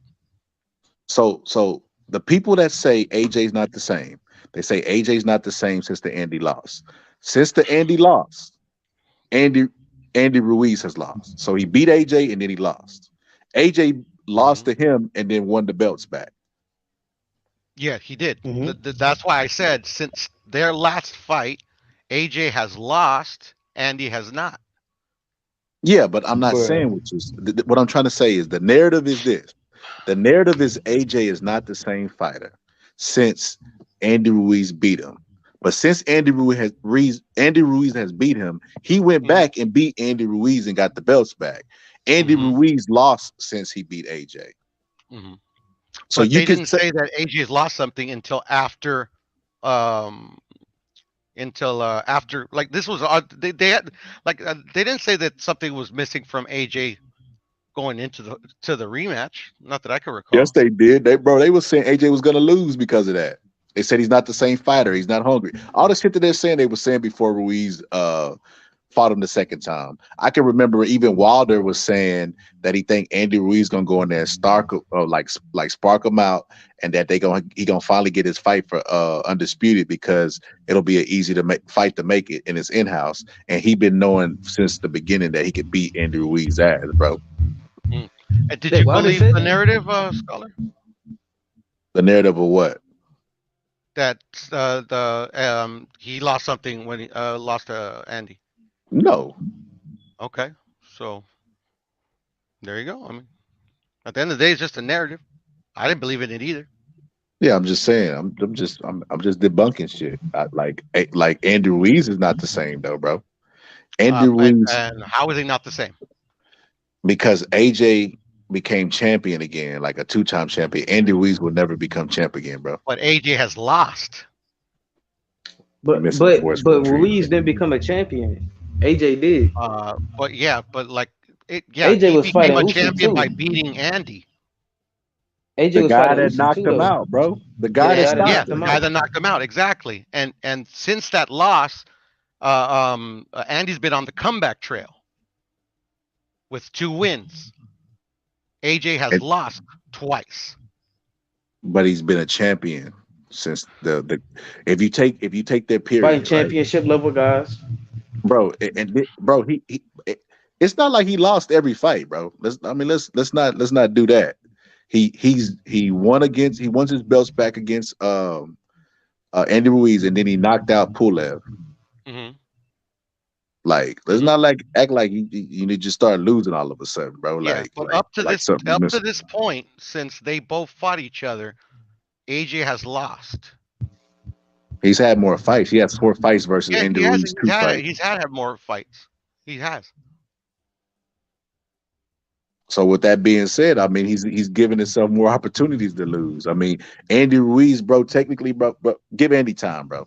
He fights Wilder, we'll revisit this conversation, bro, because he gonna get a loss, bro. I mean, that's the only way we can be able to assess, Bro, Wilder and Andy if they fight each other. Pierre, you ever watch like those Vikings? You ever watch Game of Thrones when they behead people, bro? It's gonna look like that, bro. Oh, I'm not even gonna lie to you. That like he's bro. I'll say the same thing back to you, bro. Bro. No. Andy Ruiz's best chance to win, bro, is to catch him with a temple shot. No, that's not his best chance. What's his? How do you see a victory for? Outboxing him. What? Oh, yeah, bro, stop. You're joking. I think we could all agree Wilder does not have, like, we could at least, okay, I'll exclude you guys. I think Andy's a better boxer than Wilder by a mile. Like Wilder needs to rely on him landing a shot and hoping Andy doesn't get up. Andy doesn't need to rely on landing a shot. He can outbox him and beat him on points. No. How tall is Andy Ruiz? 6'2". Does it matter? Yes. He's not fleet-footed, bro. Neither is Canelo, and he's shorter than all of his opponents pretty much in his whole career. So you think Andy and Canelo is on the same level? No, I'm saying that height doesn't matter. Skills pay the bills. Okay, what I'm telling you is Andy Ruiz, because he's fat, bro, he has to come forward and make the fight happen. He's not fleet-footed, bro. Like, he doesn't have a nice body where he could be up on his toes and, you know what I mean, like really, really fat. Like, bro, it ain't go low. But the thing is that against Deontay Wilder, that's not the issue. That's a heavy issue if you got to make the fight. No, he has to because Deontay Wilder comes forward to try to knock you out. He doesn't go back. You're gonna have to come forward. Tyson Fury figured out he can't fight going backwards, and he got his ass knocked out twice. And he still got clipped. Helenius, he caught Tyson Fury going backwards in the third fight, and then he caught Helenius going back. I think Malik Scott is aware of Wilder not being able to fight to go backwards. So what he did is let's stop standing where you are. Let's take a step back and force them to come to you now. So you don't have to fight going backwards. If you're a taller guy, you take a step back. Andy Ruiz now has to come to you. So he don't have to fight going backwards. He can't do it, but he don't have to do it. All he got to do is take a step back. He hasn't done it to this point. So until he does it, I mean. He did it. He did it against Helenius. He took a step back, made Helenius come in, and he knocked his ass out, bro. Like, so you think Deontay Wilder could beat Andy Ruiz because of what he did to Helenius. Yeah. Helenius. Bro, Areola. We can keep those names out there, bro. Bro, but like literally, like Deontay Wilder landed one shot. Like literally, that's all it takes. That's all it takes. Yeah, but he hasn't fought Andy yet, so he doesn't know if he has what it takes to knock out Andy. Areola knocked him down, bro. Areola has never had like, power, I don't understand the logic where, like, literally fighters get knocked down all the time, especially heavyweights. Heavyweights, these dudes hit very hard, not just Deontay Wilder. AJ dropped him too, bro. Right, and he got up and knocked him out. So if we play Undisputed tomorrow, what would you think they would rate Areola's power? Andy on his power? Areola. Areola on his power. I don't know. You in the game, I believe, too. Scale of 1 to 10, bro. What would you rate Areola's power? I don't know, bro. I mean, it's a heavyweight. I give Areola like a 4, out anybody. I give Areola a 4, bro. Okay. So Andy and Wilder are fighting each other, or hopefully. Wilder's power is like 100, bro. Yeah, like it's definitely power isn't everything. Power isn't everything. That's bro. It is in the heavyweight division, bro. Then especially why in this era. Knock out Tyson Fury? Bro, you go to the one guy. Would Tyson Fury? Would Andy Ruiz knock out Tyson Fury? Who knows until they get in there, bro? Oh, CPR, couple. Those are like basic comment, like questions, bro. You know, No, they're goddamn not well. basic questions. No, I don't know, but they haven't been in the ring. AJ and Andy have been in the ring. I know AJ can knock out Andy, but I also know Andy can get up and knock out AJ. But I also know that in the next fight, AJ can make adjustments to outbox Andy. Wilder has not made any adjustments to outbox anybody ever in his life. so So I'm is gonna go with Andy the Ruiz a guy better? that Oh, is my bad. proven to get up. I'm sorry. I'm sorry. Go ahead. My bad. No. It's cool. It's cool. Yeah. No, I'm just saying. Like I'm always gonna go with the proven dude.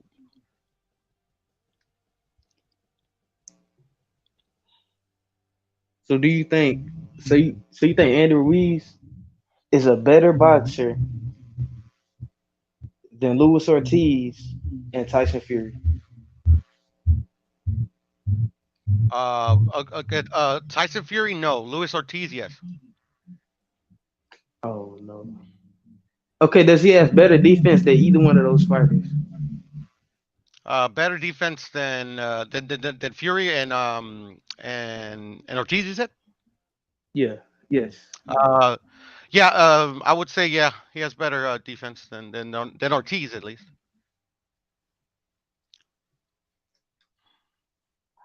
Bro, I'd say this: if we go look at Wow. Wilder versus Fury, like that's the only time Wilder was knocked down. We can go to multiple occasions where Andy Ruiz done been knocked Andy down, bro. Ruiz is knocked down. Yeah. And he ain't But he never has been, never That's been true. knocked out. Never been knocked out. but he Never ain't been never been there outthought. with. He's Never never been been in there outthought. with a. He's never been in there with a puncher like Wilder neither, bro. Like, bro, here, I AJ's a want you, puncher like Wilder. AJ's like bro. puncher like Wilder. Stop it, bro. Stop. Do you want to be able to pull up the box rec? He has like a Stop, bro. 95% KO ratio. Bro, stop it, bro. That's not Bro, No. true. Okay. All right. So I mean, that's the thing. Like you come with opinion, I come with facts, and then you tell well, me to show stop me. it. Well, show me the We know 95% KO, AJ bro. is not punching like Deontay Wilder. Bro, Oh show me the no. Well, and how do we know this? show me the 95% KO, bro. I don't believe that shit. Yeah, it was That 95% last That time I shit done checked. It failed was That in the nigga high with them 90s. that Usyk nigga losses. definitely don't. Bro, that nigga Okay. definitely ain't got no 95%, bro. I'm coming. Let's see. Pause, bro. Pause, bro. Because he has lost his last two, so maybe it's gone down. You got an 80% knockout ratio. Let's see here. There's no way that nigga's at 95, bro. Wilder might Anthony be at 95. Joshua. He's at 81%. He's knocked out 22 of his 24 opponents that he's beaten. And Wilder's at like Wilder might be 95, bro. He Okay, well, 91. Wilder might be up there. Let me see. So that he Wilder is at 91%. He's knocked out 42 of his 43 opponents. Okay, he gonna get there, bro. He'll be at Of 96. the ones he beat. The ones he beat. Yeah. Because once he fight Andy, bro. Yeah, that but like percentage gonna go up. Deontay Wilder has fought like nobody in the level of Andy Ruiz other than Tyson Fury. And when he fought Tyson Fury, he got his ass kicked. But Tyson Fury is better than Andy Ruiz. You could say the same thing about Andy, bro. We can probably dissect true. to see who's better on this, that, and the other, but until they get in the ring, we won't know. Bro, so look, here's the thing. You could tell. Here's the thing We about all Andy, know bro. speed kills, right? We all know speed kills, right? Yeah, so here's the thing about Andy, bro. Andy Ruiz got the fastest hands in the division, and it's not even. Wilder can match his speed, bro. No, we Wilder can't. can In match hand his speed? speed. In hand speed? No, we cannot. No, we cannot. Yes, that's where his No, power come from, bro. He What you doesn't throw in mean? combination. So how do we even know if he has those fast hands? Bro. He gets Ruiz to the ain't throwing no target very combinations quickly. like that, bro. Bro, Ruiz on pads. Oh man, combination like a motherfucker. Ruiz in the fight, he's not moving his hands like that, Ask Yeah. Anthony Joshua if he bro. if he has Anthony fast hands. Joshua got caught trying to knock him out, bro.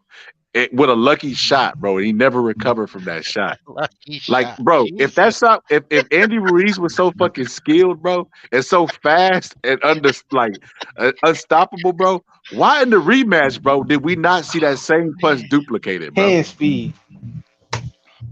Because for one, AJ was running for dear life. But excuse bro, me, we not boxing gonna- for dear life. Boxing We're not for gonna do dear that, life. bro.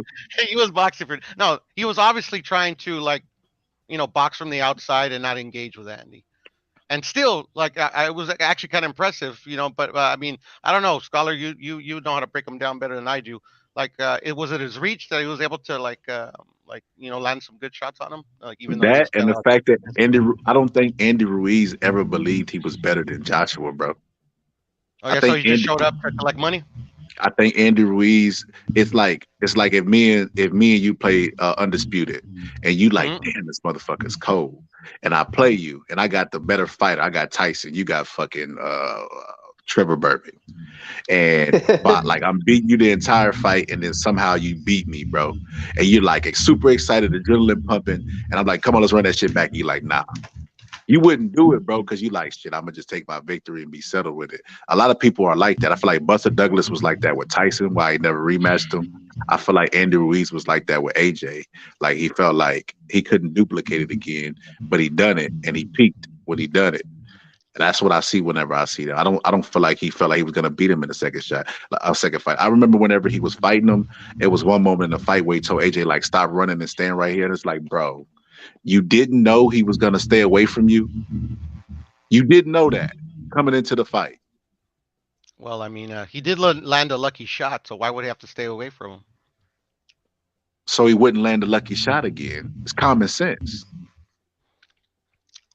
But that's the thing, like luck don't exist, bro. Hero, if I got a gun, and you stab me and I go to the hospital. All right. Andy sucks, bro. Fuck it. You convinced me, bro.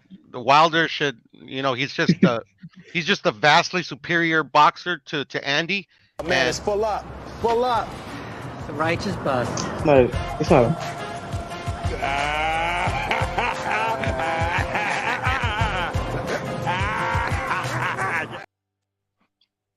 We should, just like not even entertain that fight because, Deontay Wilder has done so much to prove that he could beat somebody on the level of an Wilder Andy. won't even, bro. Wilder didn't even want to entertain it because he knows that he would beat Andy Ruiz. No, he doesn't want to entertain it because he's part of these new school of boxers that wants everything handed to him, and like literally we enable him. Like he needs to get into the fucking ring and prove he could beat Andy Ruiz. I ain't gonna give him a fucking. I'm not gonna just say because he can hit hard, he can beat Andy. Because AJ can hit hard, and he couldn't beat Andy in the first fight. He not And hitting he like didn't want Wilder. to try to go in there and try to like avenge that knockout. He wanted. What does he get for my fighting Andy Ruiz, bro? Like, What bro, does he get for Andy Ruiz? Respect. Bro, Andy Ruiz is the most avoided fighter in boxing, but not because he's dangerous, because he doesn't offer shit, bro. Yeah. And Wilder doesn't offer shit either, bro. But he won't fight Andy. Everybody that's fought Wilder has got that biggest payday. Yeah, that's true. Why? How? He doesn't sell a wing dinner unless he's fighting Tyson Fury. Okay. Bro. Well, he doesn't. Look at the numbers. He bigger than Andy Ruiz, obviously. He's not bigger than Andy Ruiz. Which did bigger pay-per-views, him versus Ortiz or Wilder versus Helenius? Andy's been on a pay-per-view once. How can we compare those numbers? Easy. You like 3 times. And he fought a guy that nobody wanted him to fight. He fought AJ on pay-per-view, bro. No, he didn't. Bro, that was on the zone, bro. That fight was free, bro. Bro, I thought that fight was on the zone pay-per-view, bro. It was on the zone, but it wasn't on the zone pay-per-view.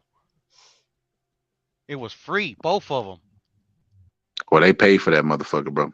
If they was watching the zone. I didn't. But yeah, but even besides that, bro, Wilder Helenius, bro. So this is what you're saying. Okay, because Andy Ruiz first pay-per-view, it was his first pay-per-view, he shouldn't be compared to Wilder's pay-per-view because he's did more. Does it make any sense, bro? How does that not make any sense, bro? It don't make any sense. It don't make sense. Okay, so he's had time to like literally they've had time to market Deontay Wilder on more than one pay-per-view. They put Andy in with somebody that nobody wanted to see him fight on a pay-per-view and charged $80 for it, bro. Okay, well, Tank has been on pay-per-view. If Ryan's never been on pay-per-view, if Ryan fought on pay-per-view, he would do better numbers than Tank. That's true. That remains to be seen. I can see that happening. Because Ryan doesn't fight on pay-per-view, and his first pay-per-view will be versus Tank. If he didn't fight Tank, if he fought somebody else besides Tank and he fought him on pay-per-view, he would do better numbers than Tank. But that's Tank, not in the equation. That's not in the equation. How's it not? It's a guy that's never did pay-per-view who's doing it for the first time and outselling a guy who's been doing it longer. He can't outsell the guy that he's fighting against. He can outsell Tank How? How does that work, bro? because more people want to see him fight. It's like, Yeah. bro, it's the free They want market. to see them. They want to see him fight Tank. Bro, if Ryan Garcia would have fought Fortuna on pay-per-view, he would have did He numbers. doesn't fight on pay-per-view. That's true. Okay. Warren Garcia's a big star, man. I mean, he's popular. You know, like he does have a bit of a following, but a star, I wouldn't call him that either. Yeah, I don't know, bro. I don't know what to say to Pierre, bro. I'm speechless, bro. I'm glad. At the same time, feeling all sad. I miss my dad. And sometimes that shit make me mad. But I'm back to being not real. Spitting like. I mean, like, there's nothing to say to me, bro. It's like you want Deontay Wilder to like duck Andy Ruiz because you and Tyson, excuse me, you and Deontay think that there's no way Andy could beat him.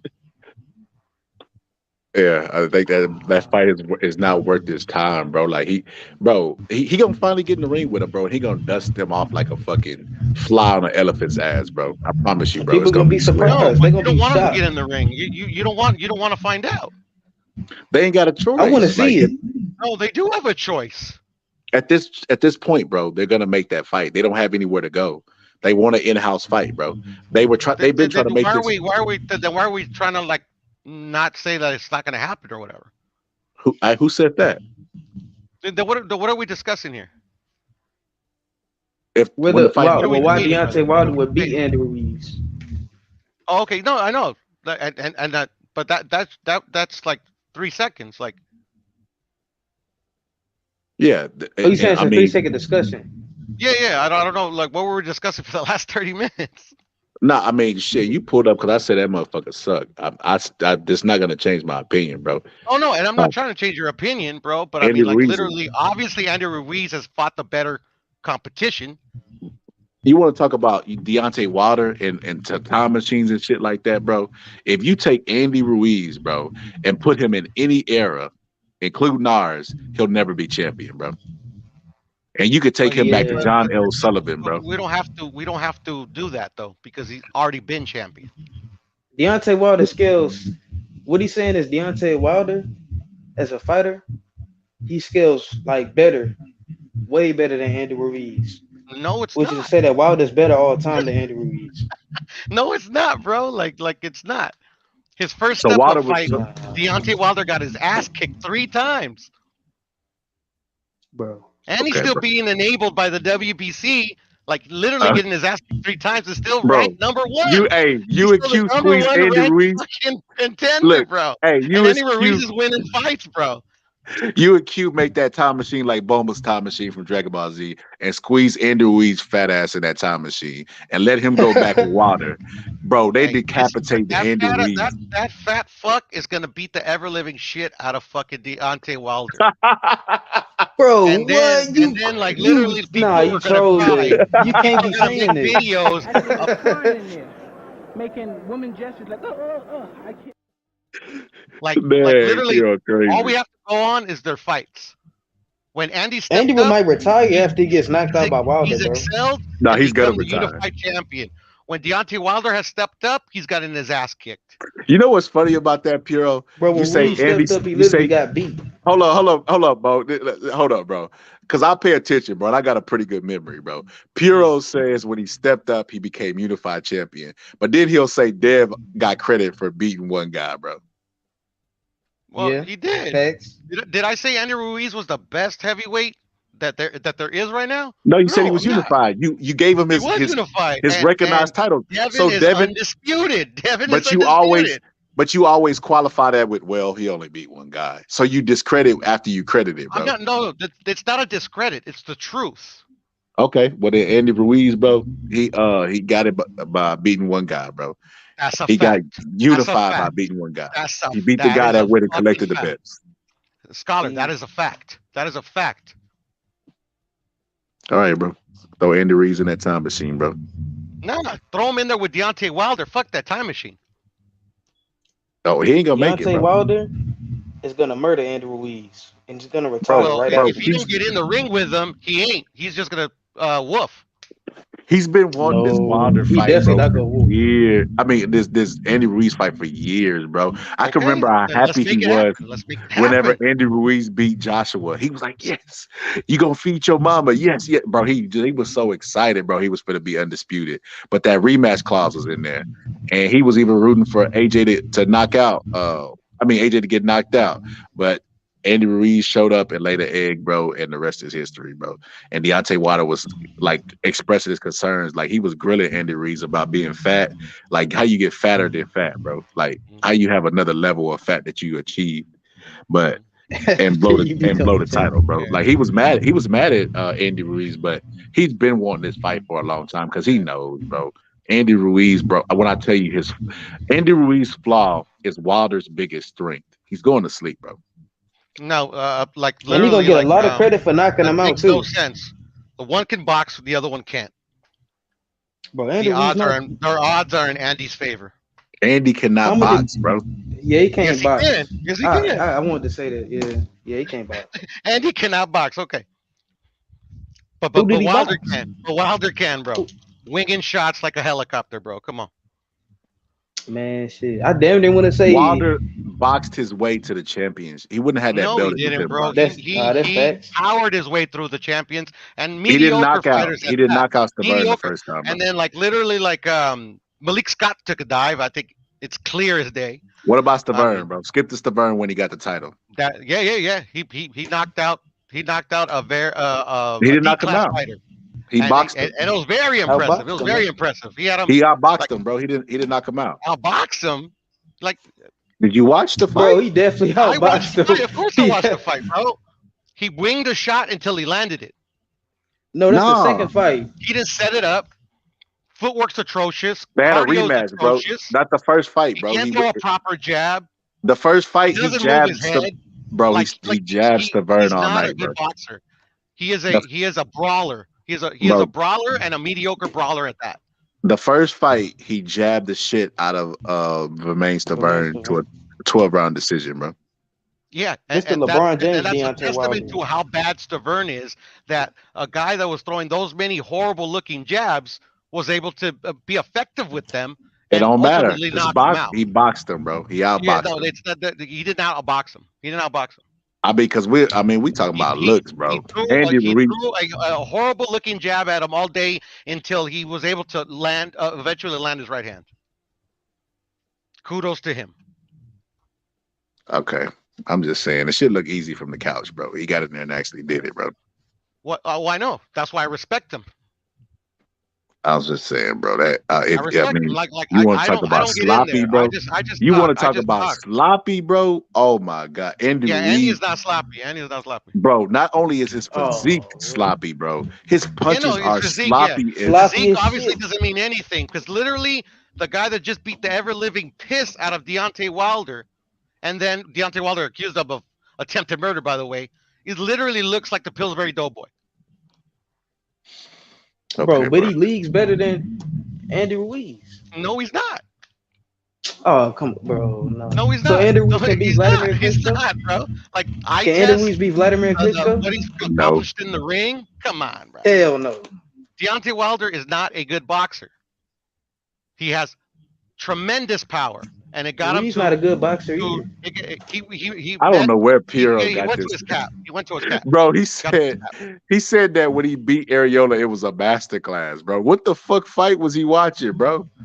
The one that's presented in front of me. That was a struggle class, bro. He struggled How in was that that a fight, struggle bro. class? He got hit. He got dropped. He got up. He went right back to work 3 times. 2 times. Actually, I think he was knocked out once. Actually. He got knocked down once. He got wobbled Yeah. 3 times in the entire fight, bro. Yeah, and he still won the fight. Bro, but he got wobbled Yeah, it 3 doesn't times. matter. It doesn't matter. It's because it don't matter because you're not trying to see what's there, bro. No. I'm trying to see what's there. You're not Okay, trying to well- see what's there. You're trying to bend what actually happened in the fight to show that like he did something that he didn't. What punch was he wobbled with, bro? I don't remember. It was the right hand, bro. Okay. You know why he was wobbled with the right hand? Because he lays on his Because right it side. landed. Bro. Because he lays on his right side, bro. You know who throws a good right hand? Deontay Wilder. You know who he's gonna have to come to make the fight? Deontay Wilder. No, he's you know not what's going gonna to happen? He does not going to come to Deontay Wilder, bro. He's not going to come to Deontay Wilder because that's not his style, by the way. Oh, bro. So he gonna stay at the edge of Deontay Wilder's power. No, he's going to wait for Deontay to come to him because he knows Deontay's going to come to him. Somebody said Ruiz don't got heart no more. They can see it, bro. Oh, God, no heart. What are you talking about? He got up. Yeah, from Wilder, he's more knockdown. mentally stronger than Andy Ruiz too. Somebody said you How is killed he me mentally crazy, stronger than Puro. Andy Ruiz, bro? He accused Somebody a put, guy. is this a Canelo He accused debate? a guy of attempted Puro, murder. Puro, Like, they see literally, you. Puro, got he his see ass you on the. kicked so bad that he couldn't take an ass whooping like a man, bro. Puro, he see you on the panel He and asked slandered this. his coach that got him to where he's at. Puro, somebody see you. Somebody Like see you on the panel, Wilder, bro. like literally, like it's he's not a good boxer, bro, and he's delusional. Puro, somebody see you on the panel and asked, "Is this a Canelo bait, bro?" That's No, hilarious. this is not a Canelo debate. I mean, this isn't even a debate. It's a slaughter. Somebody said, "Stop arguing with this Andy Ruiz fanboy." Andy Ruiz I'm glad to be fanboy. hearing I mean, this fight breakdown I'm as coming with opposed to the facts, same bro. fantasy fights. No, I can see if this was like Usyk, Facts, bro. but Andy Ruiz. It's a Mexican. Somebody said bro. it was Mexican. I was close. What does he mean by that? Ruiz has never showed me lack of heart. He's only shown me lack of dedication. Yes, he has. So has Ruiz, Deontay Wilder. Ruiz showed me mental weakness, bro. And the reason he showed me that is because every accomplishment that he's ever got in his life, he's did it fat. When he became champion of the world, unified, like you said earlier, he was fat. The moment he lost, he fired his Deontay coach. Wilder did it, and He fired his coach, right? So if Andy Ruiz, if Deontay Wilder's gonna get all this backlash for firing his coach, so should Andy Ruiz, bro. He fired the guy that got Manny got him to where he needed to go, and he fired him because he lost the belt at the dinner table, bro. Whose fault But is he that? fired his coach on false pretenses. Andy didn't. When you become a champion, you're supposed to get better and more confident. He fired him for spiking his for spiking his water and Okay, but stopping the fight. What did Ruiz fire his trainer for? He wanted to go in a different direction. No, he blamed him for his loss. No, he did not. Bro, there's no reason. So why would he get rid of the guy that he was with and won the belt with after a loss? Have you talked to Andy Ruiz and asked him why he got rid of his coach? Bro, you don't get rid of coaches after a loss unless you feel like they're responsible. That's a no. Okay. And Andy It is. Ruiz It is. said, Like Andy Andy would know Ruiz why he said fired his he coach, and right? his coach after he beat Anthony Joshua. No disrespect, just joking, Puro. No, I know, bro. I was just asking, Bro, Ruiz going to sleep, bro. And he might. I'm watching and he this Areola because fight. Deontay Wilder hits that hard, but we gotta get He to is find a out. hell of a lot harder It's not than just capping the for Deontay Areola. Wilder, you know. Man, we're At the gonna end have of to. the day, the cap's got to end, and he's got to prove it in the ring. And Ruiz, bro, he almost got dropped like on like 2 more occasions after that. You think Ruiz honestly is gonna get up from a Wilder shot? Ruiz He got up from an Ruiz AJ fat shot. ass is skating on ice, bro. Like literally, he's one. No, I mean He's Deontay one Wilder's hard skating punch on ice, away. bro, because he's being enabled. He's body one gonna hard tremble. punch, bro. He said his coach is making him work too hard.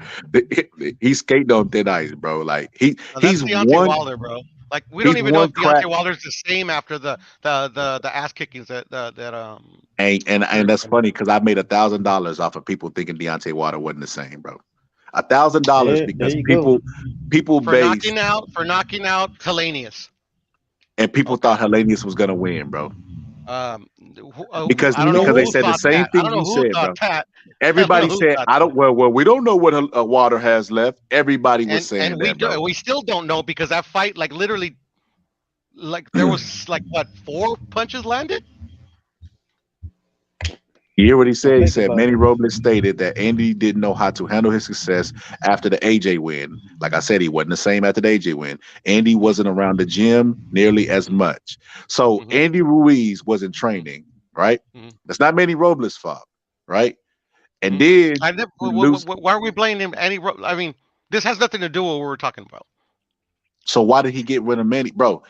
He wanted to go in a different direction. So why didn't he just keep Manny on and bring another coach?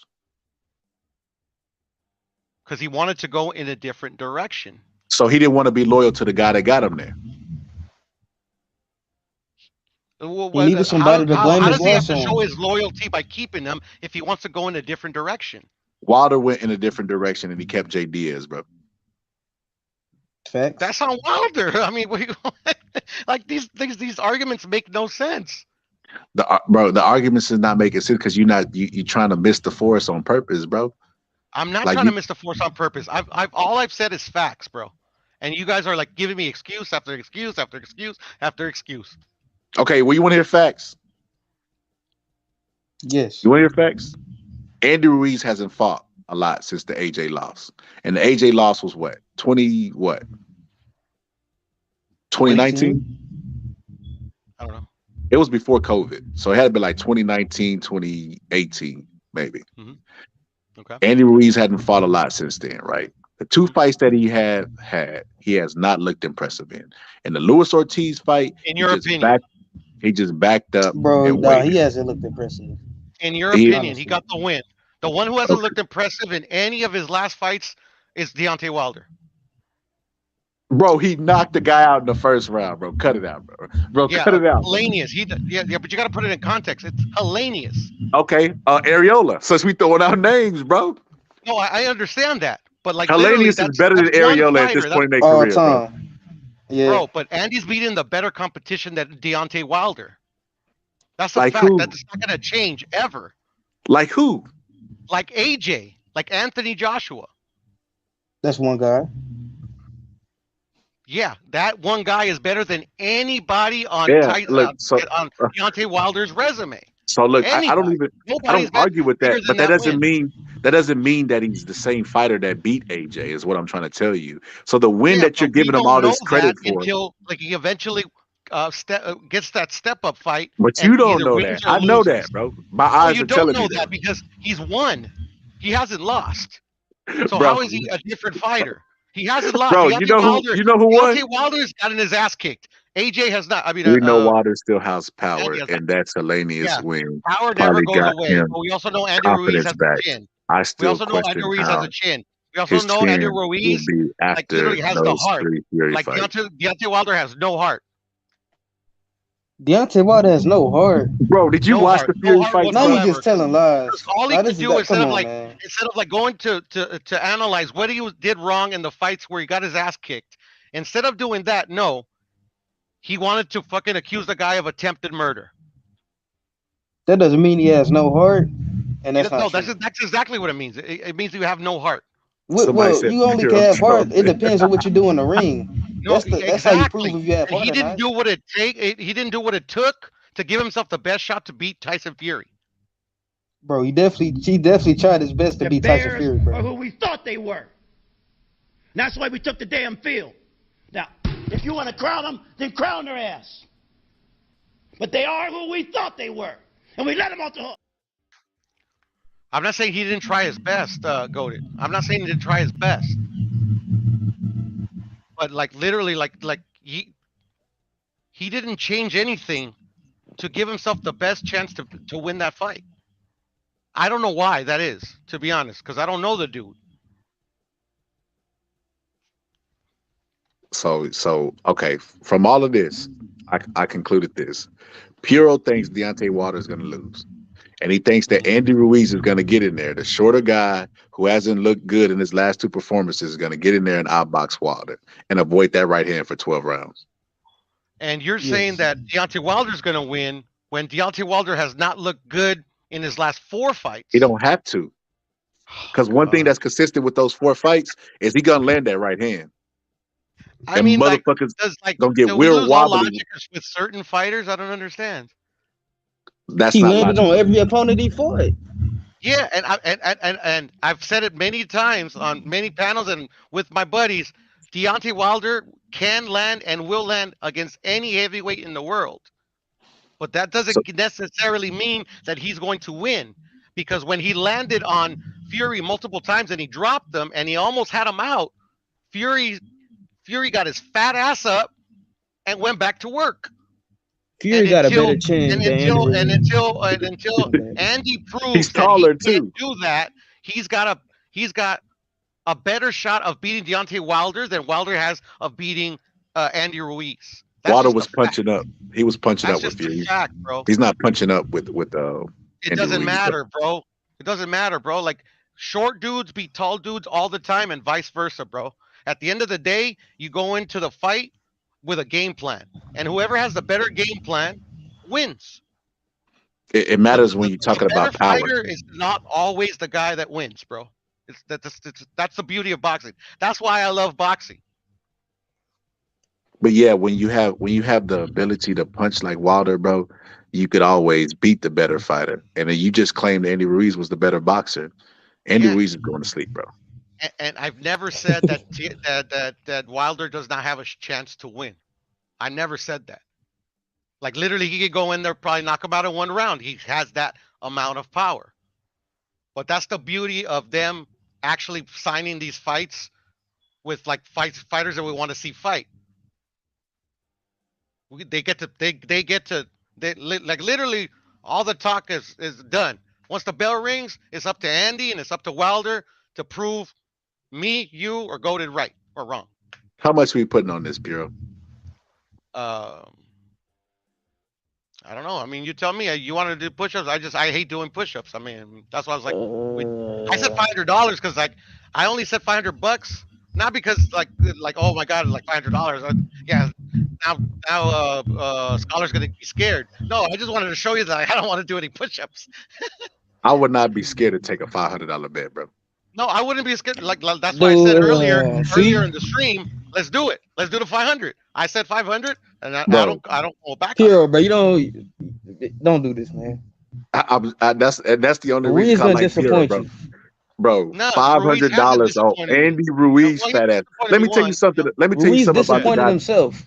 Bro, he lost the belt at the dinner table, bro, and you're gonna put money into him, bro. So bro, you probably got Dogecoin stocks right now, then, bro. No, because Wilder has never shown me that he has what it takes to get that big win. Andy has. Bro, he does it, bro. He has power. I'm from the show me state, like you said. I'm from the show me state. So Wilder, show me you can beat Andy. Don't just talk about it. Fuck talk. Bruh. Talk is cheap. Bro, I ain't gonna lie to you. Part of me wants to just take this. I got this big fish on the line. Part of me wants to just rip. You might just have to do it, bro. Because at the end of the day, it ain't about the money. I Oh, picked it's who I think definitely is about gonna the win. fucking money for me. No, you wanted push-ups. I was the one that proposed the money. You went straight to the push-ups. You didn't go straight to the money. I went straight to the I didn't want to take your money, bro. But damn, you talking about 500, bro? You might as well just cash you out me the my fucking money. 500 We still now, cool bro. with each other. I be sticking Bro, my money. nah, shit gonna The change right up, side bro. sticking my money. Bro, not $500 worth, bro. You gonna be I lost disappointed in $1,000 Andy. on Shakur and Valdez. You bet somebody $1,000 that Valdez. You need to stop betting. I see a trend there, bro.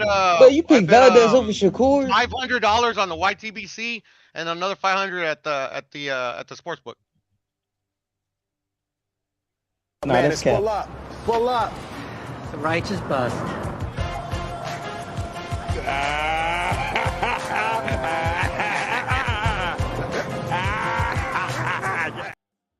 Hey Q, if you're in the chat, bro, tell these guys that this is what the bets that I made. Bro, I don't even think Q believe Ruiz would be Wilder. Yeah, as much as Q don't like Wilder, Q not putting his money just in. ask Q about the money that I lost. Ask IB. Ask Dub Rightside.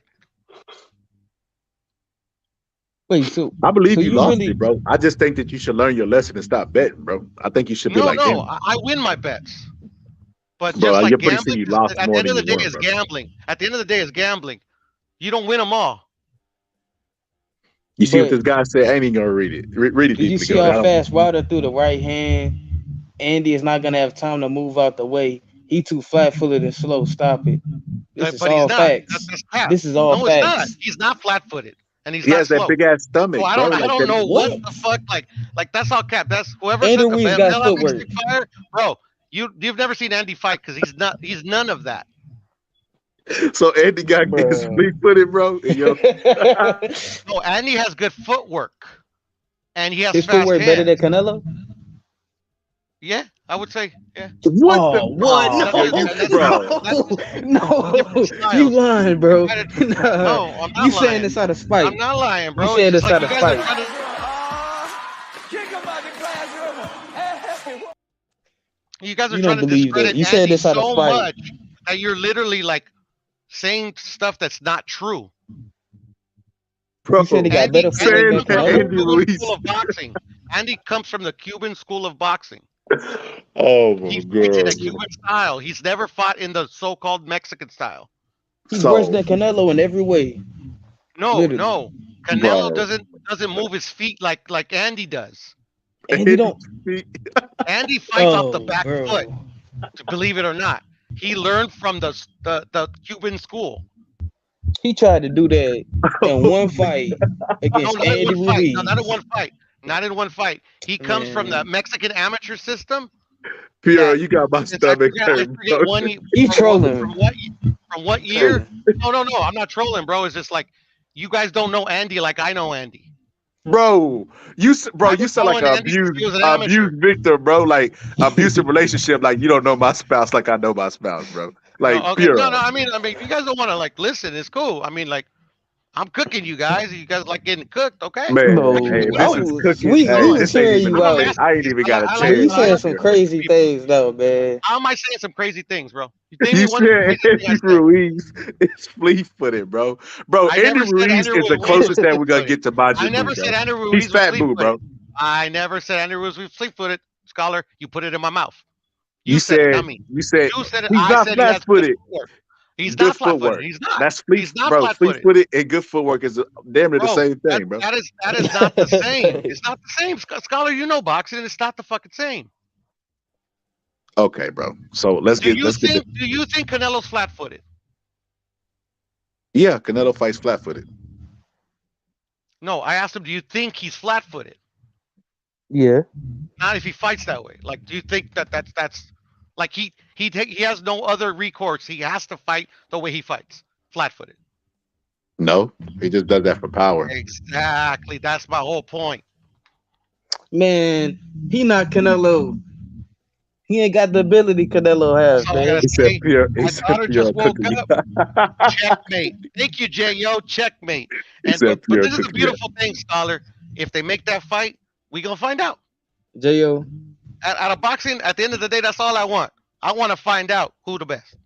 J.O., you trolling. I don't want to hear don't who's the believe best. Fuck hearing who's the best. If I want to hear who's the best, I'll just listen to myself. Man, Pierre, Why you you got putting my all stomach. this? Pierre, you got Why my you going stomach. so In a hard for minute, him? man. I'll be back on, fellas. I gotta go tend to my daughter. All right, bro. All right, bro. All right, Pierre cheers, got my fellas. stomach hurt. That nigga said Andy Ruiz is fleet Cheers, man. footed, bro. Damn. I didn't heard it all, bro. He said Andy Ruiz got better footwork than Canelo. God damn, bro. I might have to make that a clip, bro. I'm gonna make that a clip. I'm gonna clip that up, bro, for whenever Andy Ruiz gets his ass knocked out, bro. He's gonna go into the fight flat-footed shit, bro. Laying on the right side like he always does. And Water's gonna line his ass up, bro, and fucking shave him, Hit him bro. with that boomstick. Bro, I cannot believe he talk about Fat Boo, bro. Andy Ruiz like Fat Boo, bro. Like even with the slanted eyes and everything, bro. He looks like Fat Majin Buu, bro. Like I cannot believe he said this motherfucker got good footwork, bro. I don't see it, bro. He got to, bro. If he searched hard, like high and low, bro, he would struggle to even find a clip of Andy Ruiz up on his toes boxing, bro. Like he would have to search really hard. Yeah, I thought he was trolling, bro. He was dead ass, bro. Andy Ruiz has good footwork, bro. Okay. We'll see when he gets in there. Since when? They get two. We'll see, bro. We'll see where his footwork, bro. Areola had to outbox him. Areola had to be like, he had to be like 40 something when they fought, bro. Maybe like 43, bro. If not, he was close to 40 when they fought, bro. So you take a Areola who's been in a lot of ring wars, bro, who didn't look good, who was knocked out by Deontay Wilder, even though Deontay Wilder had a broken hand and a torn bicep.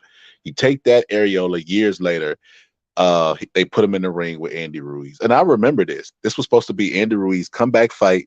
He was supposed to kick the living shit out of Chris Areola and send him into retirement with a payday. But in the fight, he gets his ass knocked down, bro. And people are like, what the fuck? Like, I remember the announcers getting all excited because it wasn't expected to happen. And then, like, everybody thought, oh, you know, maybe it's a fluke. He wobbles him like 2 or 3 more times during the fight, bro. Like, he did really, really good against Andy Ruiz. And he was supposed to be the fucking sacrificial lamb, bro. That was supposed to be a layup. But Andy Ruiz fat ass couldn't get it off the ground and dunk it, bro. Like, he lay up and bricked it, bro. They threw him an alley, bro. He lay up and bricked that shit, bro. But like, he has not looked the same since the AJ win, bro. Like, the AJ win has affected him more negative than it has affected AJ. It was hard to think that Wilder won't put him down if a 40-year-old Areola did. Exactly. J.O. said Puro cooking us. That's hilarious. He was trolling, bro. And that shit was on pay-per-view. Jay was just trying to give Puro a compliment, man. He was trying to gas Puro up, bro.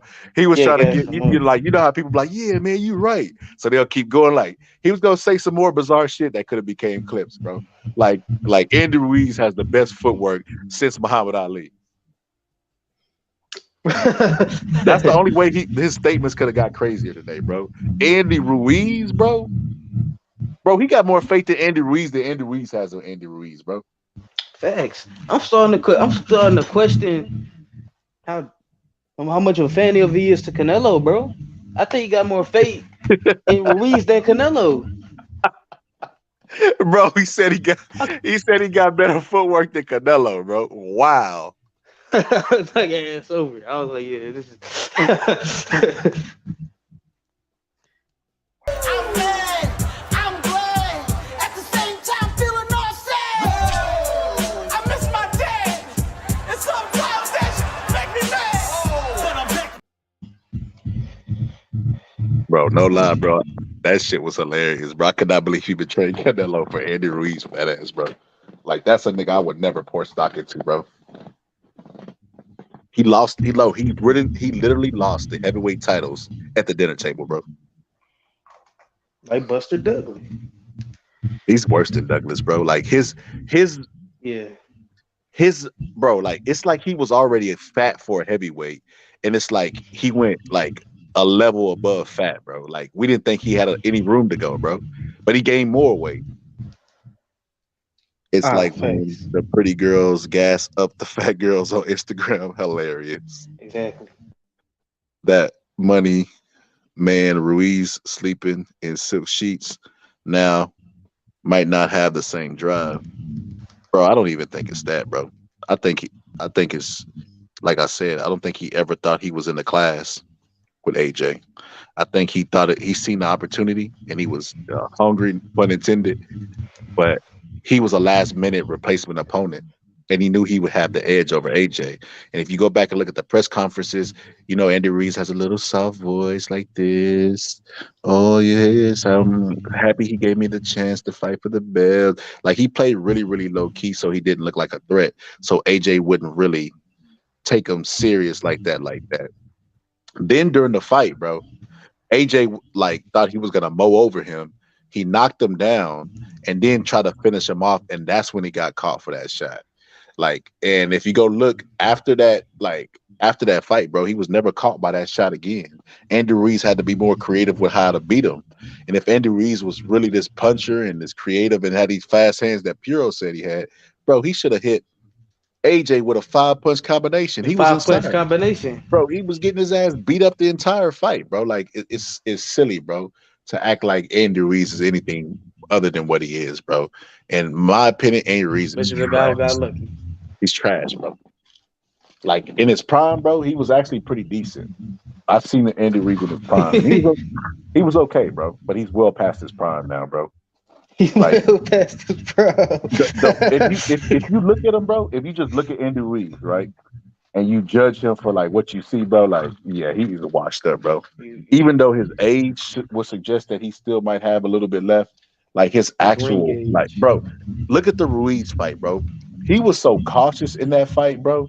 He was so cautious and like backing up, like he cannot fight Wilder like that, staying at the edge of Wilder's power, bro. Oh, Like he respected and him it's too because he much. was scared to commit.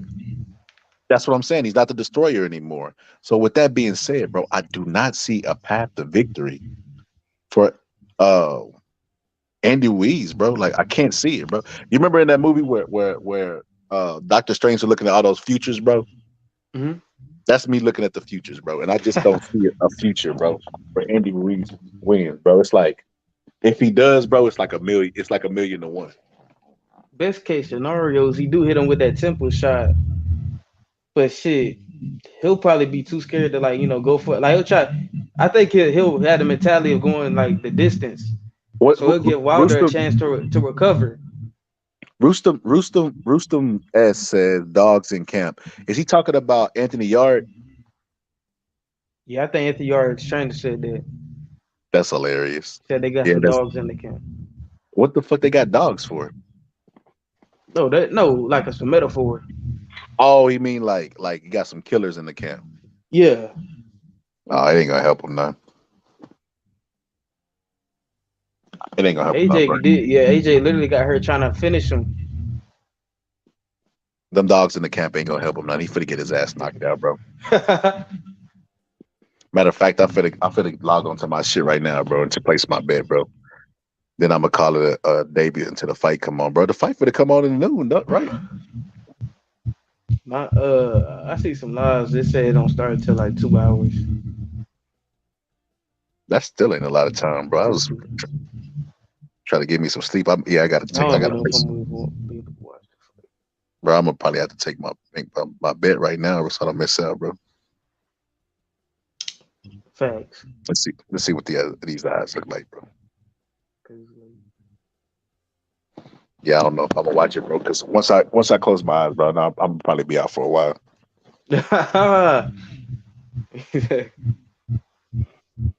Yeah, bro, this dude's hands is not wow. He ain't Bro, you talking busting combinations off like that. Bro, he only do it on the pass. That nigga on the pass, bro. I'm not gonna lie, he's really impressive, bro.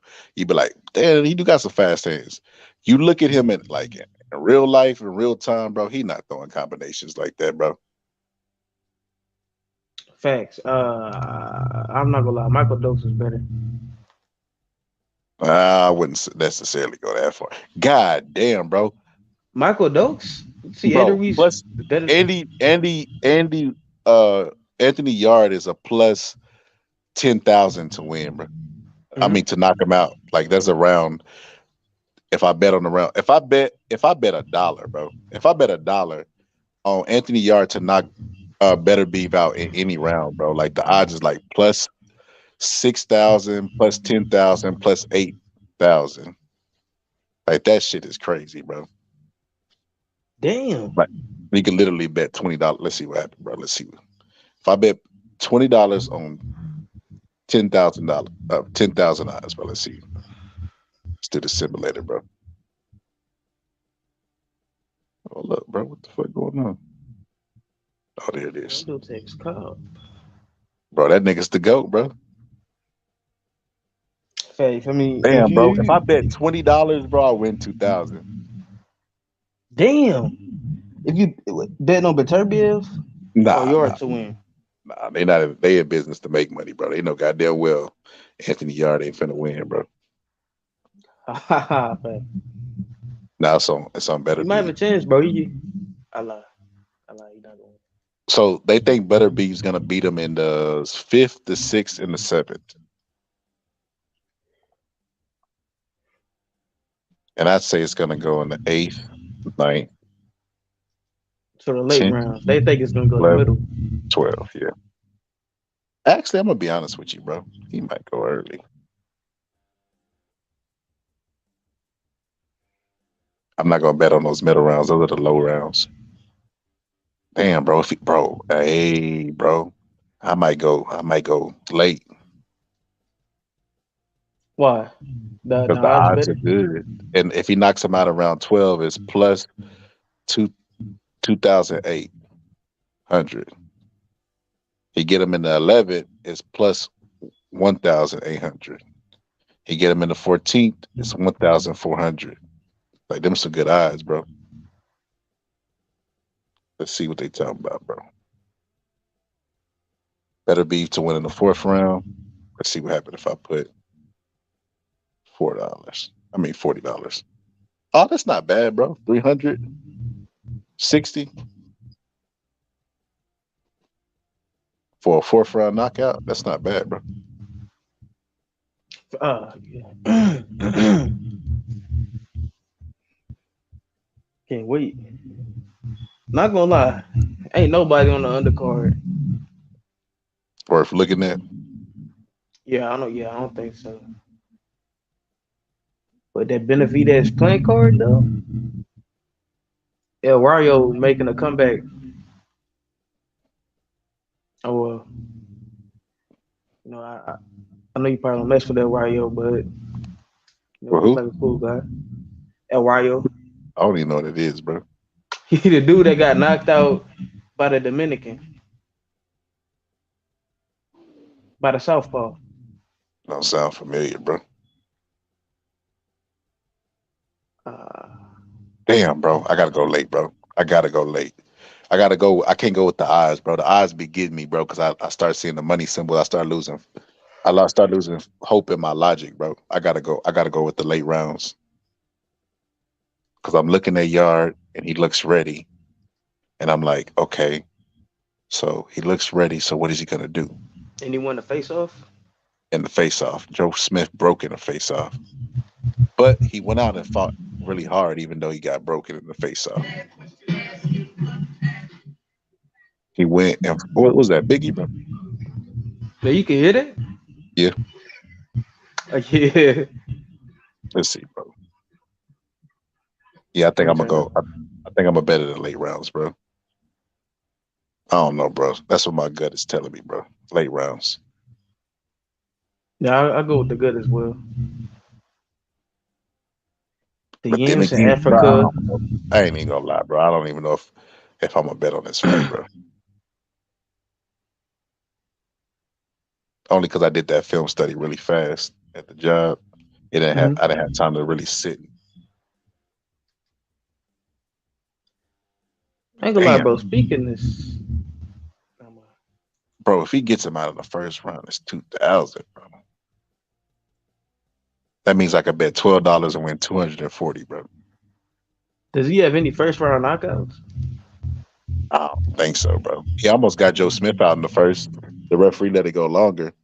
Cause I remember yelling at the TV, bro, because I was mad. He had caught him behind the head, bro. Oh, yeah, bro. He not gonna make it. He not gonna make it, bro. He gonna get caught behind the head, bro. He might go Anthony early. Yarde. He might go early, bro. Yeah, I'm not gonna win any money if he goes early. See, $20 there. Nah, it's not good odds, bro. I gotta bet. If I bet $30, I win 420. That's pretty decent odds. Let's see what happens if I put 40. 440. All right, so the money that I'm gonna make, I gotta bet in the first, the second, the third, the 12th, the 11th, 10th, 9, and 8. All right, bro. Yeah, I think I'm a bet, bro. Yeah, I'm gonna spread this money out, bro. Oh, you better some on some like the early rounds and some on the late rounds. Yeah, whatever's left over. I put all the money in the round I think it's gonna go. So that way I win big, but then I hedge the bet out.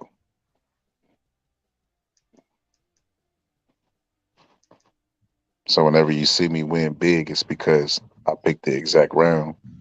Whenever you see the small bets, it's because I just put the hedge money there. Like I remember when I bet it on what you call it, on TL to knock that dude out. Sandra I knew he, Martin? I I don't can't know even the think of other his name. dude. I knew he was gonna get him out of there, bro. And I knew I said, "Hey, let me look." I said he never been knocked out, or he had been knocked out before. I looked at the round he'd been knocked out, and I said, "Okay, let's go 2 after." I put a lot of money on. I think it was like the 8th, and then I put a little bit of money on 7th, and then it went to the 8th, and I went big on that one. But then whenever Ortiz fought, and Ortiz hit the guy, and like I think the referee let it go on. He stopped it earlier, let it go on further, and I was really mad because if it would have went one more round, bro, I'd have hit 1,000 again. That's when I hit the big. When I hit like 1,000, anything like 700 to 1,000. That's whenever I won. I got the round right. But whenever you do the hedging, you still have to be around your prediction because you can still lose, right? Like so, if the minimum you could put on there is $100. So you have $100 to spread on which rounds you think you can win, but you got to keep the amount enough to where you gonna make a really big profit. So whatever left over, you could just like use it to hedge the bet. But when you hedge, you normally break even.